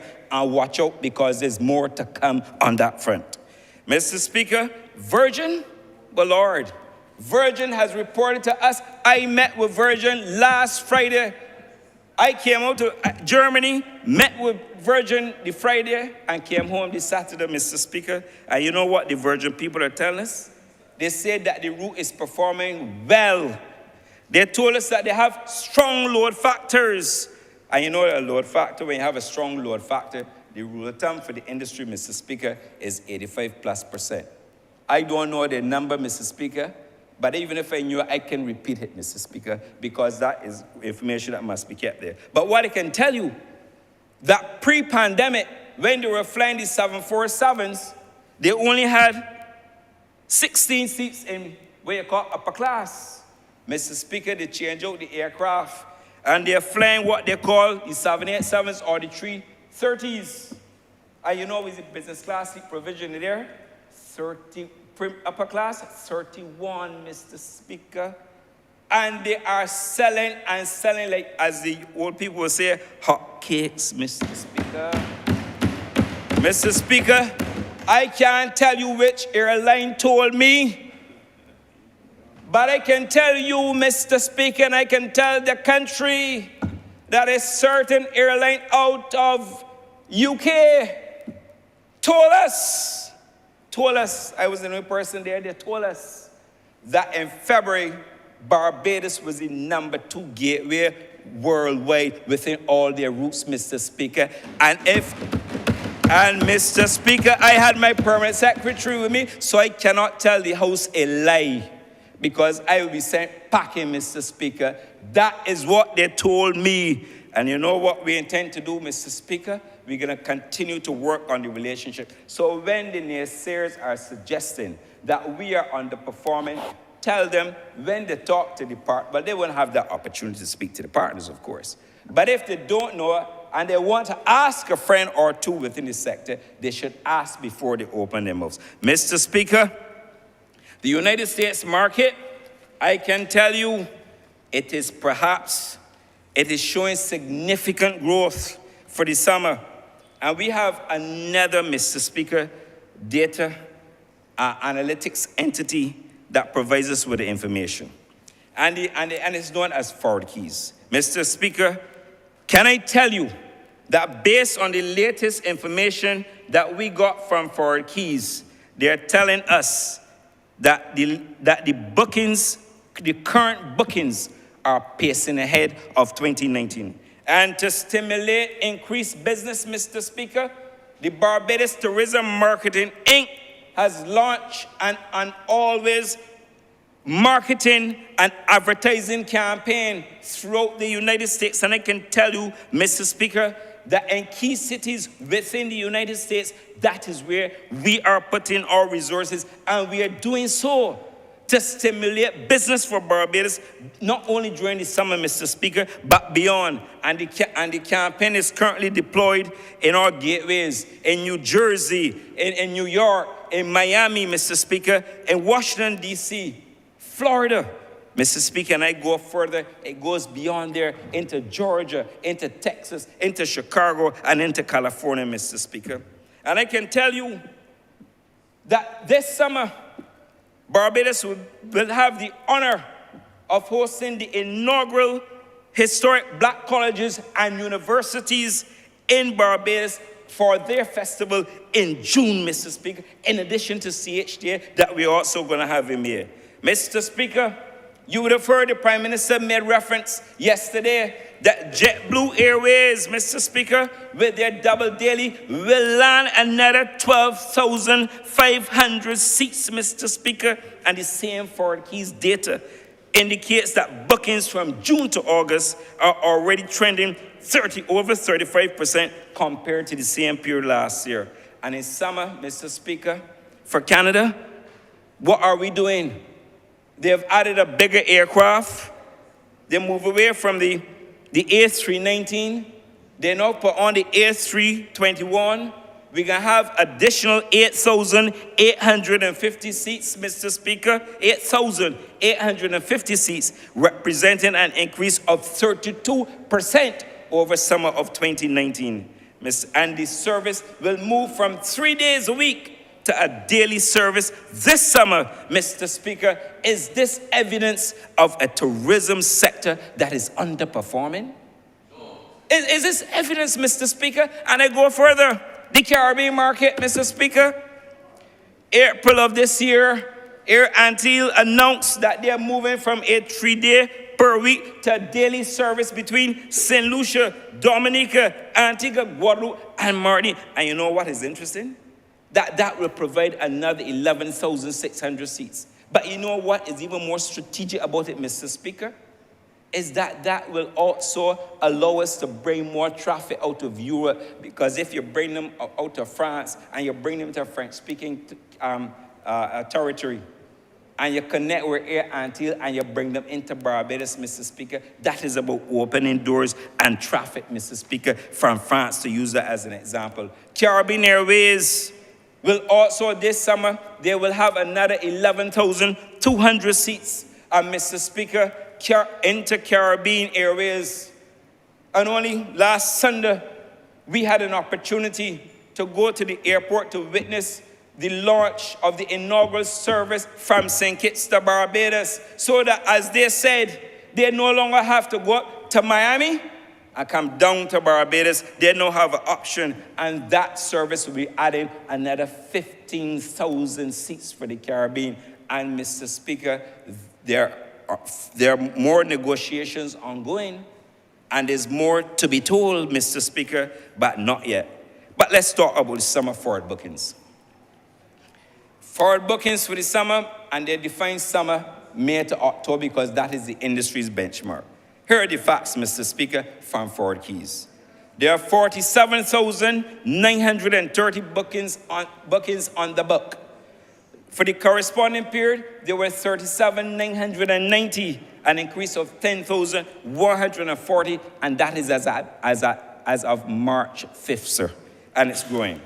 All major source markets are trending above the 2022 level, and every month for the reporting period is trending ahead of the previous year. When compared to 2019, Mr. Speaker, overall bookings for summer 2023 are pacing above 2019 levels by 3%. Only May and June are the only months, Mr. Speaker, where the bookings are not trading above the 2019 levels, Mr. Speaker. And where are we? And while we at it, Mr. Speaker, let me also give the House the assurance that we are also working on the winter traffic at the same time. KLM will continue to operate in Barbados for the next winter season, bringing traffic out of Amsterdam. And the Barbados Labour Party brought that flight back to Barbados after almost more than 80 years, Mr. Speaker, and Aer Lingus will also continue. And Mr. Speaker, I am so pleased to inform this honorable House that Condor is coming back to Barbados for this winter, Mr. Speaker. They are coming back with a new and bigger aircraft, larger aircraft, 30 business class seats, 60 premium economy, 214 economy, for a total of 310 seats, Mr. Speaker. Not the hotels and all other persons in the accommodation sector will benefit, because they're going to have not only traffic coming in, but they're going to have crew accommodation, Mr. Speaker. And I can tell you, one travel agent told us already, and you know, Mr. Speaker, I didn't announce this before, but you know, the seats went on sale from Christmas of 2022, last year. Mr. Speaker, but somehow I knew that there has some boys who will want to come around the block and confuse the place, Mr. Speaker, and to give a lot of misleading information, and I never announced it, Mr. Speaker, because I knew I baited them, sir. That's the truth, Mr. I'll be honest. Because I knew that if I had come up before, they would try to nullify it. Tell them tonight for us that Condor is back. And Mr. Speaker, I will be leading a delegation, subject to the approval of the Cabinet, of course, to the United States to meet with some airlines, not only to see if we can increase additional services to Barbados, but to see if we can get larger aircraft on this route, because I've listened to the people in the accommodation sector, I've listened to my chairman at the BTMI, and they've all said to me the challenges associated with getting in and out of Barbados, and we need larger aircraft, and I'm going to do that, Mr. Speaker. Mr. Speaker, I'm not going to tell you the challenges that we are faced with, because of COVID, the airlines have now said to us that they have to point the aircraft to routes that are very profitable, Mr. Speaker. And therefore, that is a challenge and one of the challenges that we are faced with. But, Mr. Speaker, I am confident that we will continue. Mr. Speaker, and let me talk very plain tonight, because there's some people who talk about this sector underperforming. Well, Mr. Speaker, like you, Mr. Speaker, you know, we canvas. We have to stay on the ground. Well, in this new job that I have to stay on the ground with the tourism players, even though some people might believe that I was a former insider in the industry. But let me make this point. When I go and I talk to the operators on boating and the catamarans, you know what they tell me? Minister, we are doing very well, thank you. Keep bringing the business for us. And I met when they told me so. There's not a lie, Mr. Speaker. The attractions, I went to Chaka on last Monday as to be part of the opening ceremony. I asked them how business was doing. I even asked them how they're performing in the summer. They tell me they're doing very well for winter. And summer, they thought they would have had a concern, but business is looking up. I went there Monday, Mr. Speaker, and they told me so. And Mr. Speaker, don't talk about the hotels at all. Mr. Speaker, don't talk about the hotel occupancies at all, Mr. Speaker. Mr. Speaker, the government has an interest in Hilton. Mr. Speaker, I saw some occupancy numbers, 87%, 93% for 1 month, you know, Mr. Speaker. I ain't see the occupancy drop below 68. Mr. Speaker, they got some properties too on the South Coast that are doing very well. A big one there, I don't really want to get in a call in all the names. But when I checked around, Mr. Speaker, the hoteliers, whoever I talk to, they're telling me that they're doing well. But, Mr. Speaker, I also have the occupancies, Mr. Speaker, because you will call me an insider, Mr. Speaker, and I have to have the occupancies. If they don't give me, I can still get them, Mr. Speaker. But I have them, and no, not one of them can come and challenge the BTMI. They can't challenge this government, Mr. Speaker, on the performance of the sector during winter, Mr. Speaker, because they are all doing well. Mr. Speaker, even the food and beverage suppliers tell me they can't keep up sometimes with the inventory, Mr. Speaker, and they're doing well too. The taxi operators who I interact with also told me, yes, they're making some money. Mr. Speaker, I must confess, Mr. Speaker, overall, and this is a team effort, this is not a one-man show, Mr. Speaker. Barbados is doing exceptionally well for this winter season. And we can see it, Mr. Speaker, in the numbers, and we can see it what is happening. But, Mr. Speaker, we have to look at product quality. Because whenever we go to the marketplace, the travel trade will tell us that you have to look at your product quality. And it needs urgent attention, Mr. Speaker. As a government, we will work with the hoteliers and other accommodation sectors to ensure that we maintain Barbados as a competitive destination and that we not lose focus there. The incentives are available, Mr. Speaker, and if the incentives are available, they should take advantage of it. And I will say more about that at a later date. Mr. Speaker, quickly on the investments. I know, Mr. Speaker, because you have TDA applications that have to come before me to sign off before they go down to the Ministry of Finance. Mr. Speaker, when you look at the list, Mr. Speaker, for the 2023 TDA concessions, I got 2022 too. 2022, Mr. Speaker, $174 million music to the Minister of Finance. Here's Mr. Strawn, the Honourable Member for Christchurch East Central.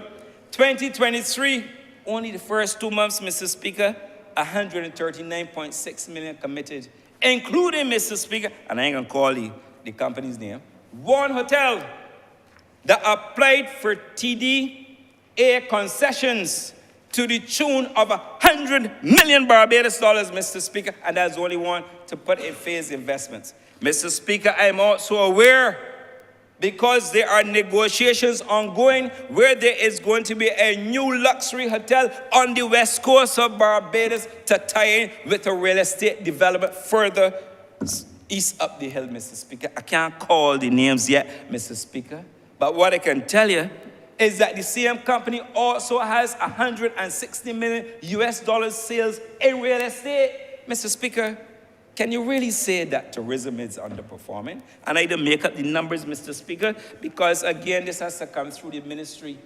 Mr. Speaker, I don't make up numbers. And Mr. Speaker, the Prime Minister spoke about investments to come with Marriott International, and that will also be very substantial, Mr. Speaker. Mr. Speaker, cruise. I mean, people who know Ritz-Carlton will associate with ladies and gentlemen serving ladies and gentlemen.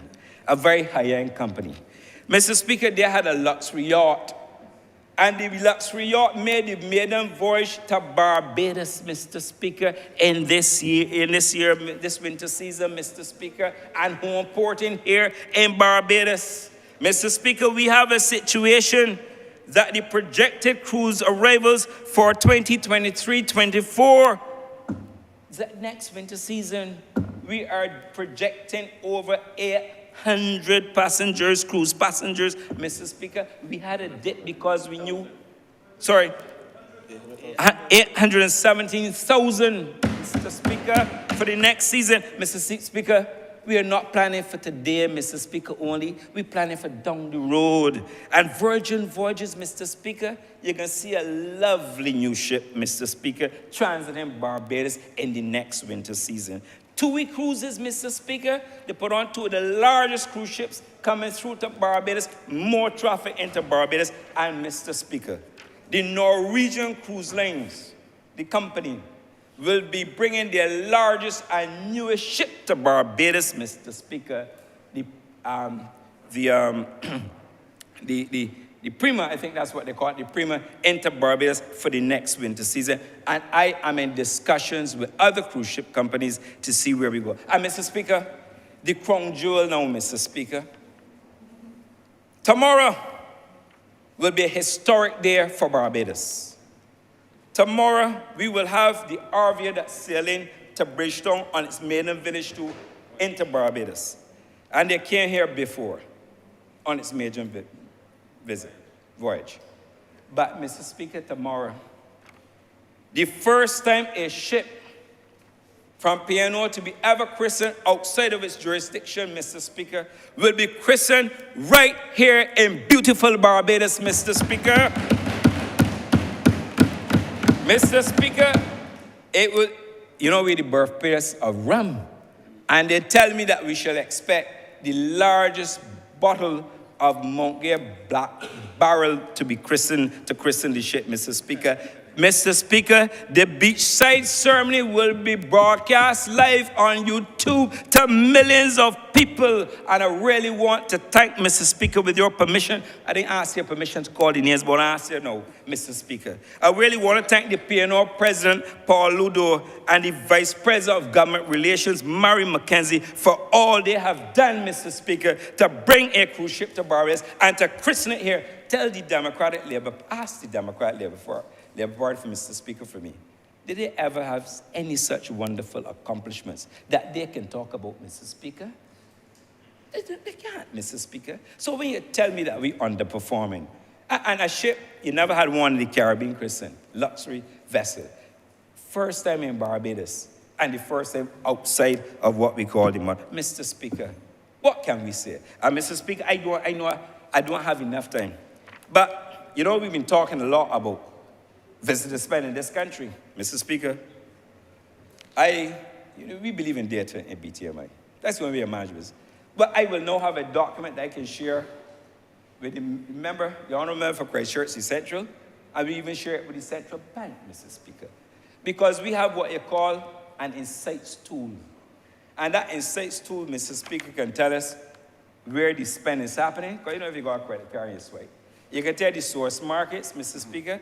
I can tell where you're spending money, and you can see top spenders by market. The minister and the Ministry of Finance will be interested in seeing those things, Mr. Speaker. I think the House also. And of course, Mr. Speaker. Of course, Mr. Speaker. And Mr. Speaker, the Barbados, and I also want to thank the chairman of the Barbados Tourism Marketing Inc. Because, Mr. Speaker, I came in, I found the board, I didn't change the board. Because that's never my style. I always believe you cannot upset the apple cart, let it flow. And Mr. Speaker, I work hard, very hard too. And I work the PS very hard, as I told you, on the floor when we were here. But Mr. Speaker, they work hard. And Mr. Speaker, when they travel with them, they probably regret having to travel with me. Because as soon as we land, we get off the plane, into meetings before we check in the hotel room. They can't even, Mr. Speaker, find 15 minutes to shop, Mr. Speaker, and it's complaining to me all the time. Oh, Lord, you've worked me too hard. Up to Saturday, Mr. Speaker, I had them running to catch a plane. Virgin Atlantic, it's true, Mr. Speaker, we were running through Heathrow to catch a plane, Mr. Speaker. But I have to compliment and thank the chairman and the board, and the management and staff, because we can't do it alone. We can't do it alone, Mr. Speaker. It is a team effort. Those who came before me worked hard. I am passing through, Mr. Speaker, and I am just doing what I believe I have to do for my government. Mr. Speaker, as I wrap up, sir, you heard about the Green Award we won in Berlin. I want to say to the country that we don't mark it to a wall. I got asked the BHT again to submit the occupancy information in order to help us. I want to give this House the honorable assurance that I can set up a cruise council, a tourism council, and an HR council. But, Mr. Speaker, in closing, I want to thank all Barbadians for everything they do. I thank all the workers involved directly and indirectly in the tourism sector. But I give Barbadians the assurance that I will go to work every day as I have been doing since I became a minister. I am going to work hard, Mr. Speaker, and I'm going to work hard because I know the weight that tourism rests on these two small shoulders, Mr. Speaker. And I know that I cannot let down my government, and I cannot let down the thousands of workers, Mr. Speaker. I say to you, Mr. Speaker, and I tell the country, stay focused. We are on track. We are going to recover from this tourism. We are going to recover from tourism. We are going to grow it, Mr. Speaker, and we will make Barbados, Mr. Speaker, a place where once again, as we have done before in the Barbados Labour Party government, we are going to smash the records, Mr. Speaker. Stay tuned. I thank you, and I'm much obliged to you, Mr. Speaker.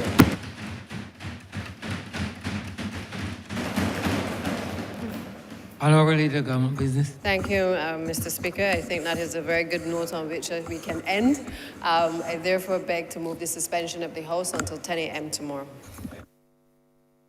The questions that this Honorable Chairman be suspended until tomorrow at 10 a.m. in the forenoon. All those honorable members in favor, please say aye. Those against it, please say no. Meeting the ayes have it. This Honorable Chamber stands suspended until 10 a.m. in the forenoon tomorrow morning.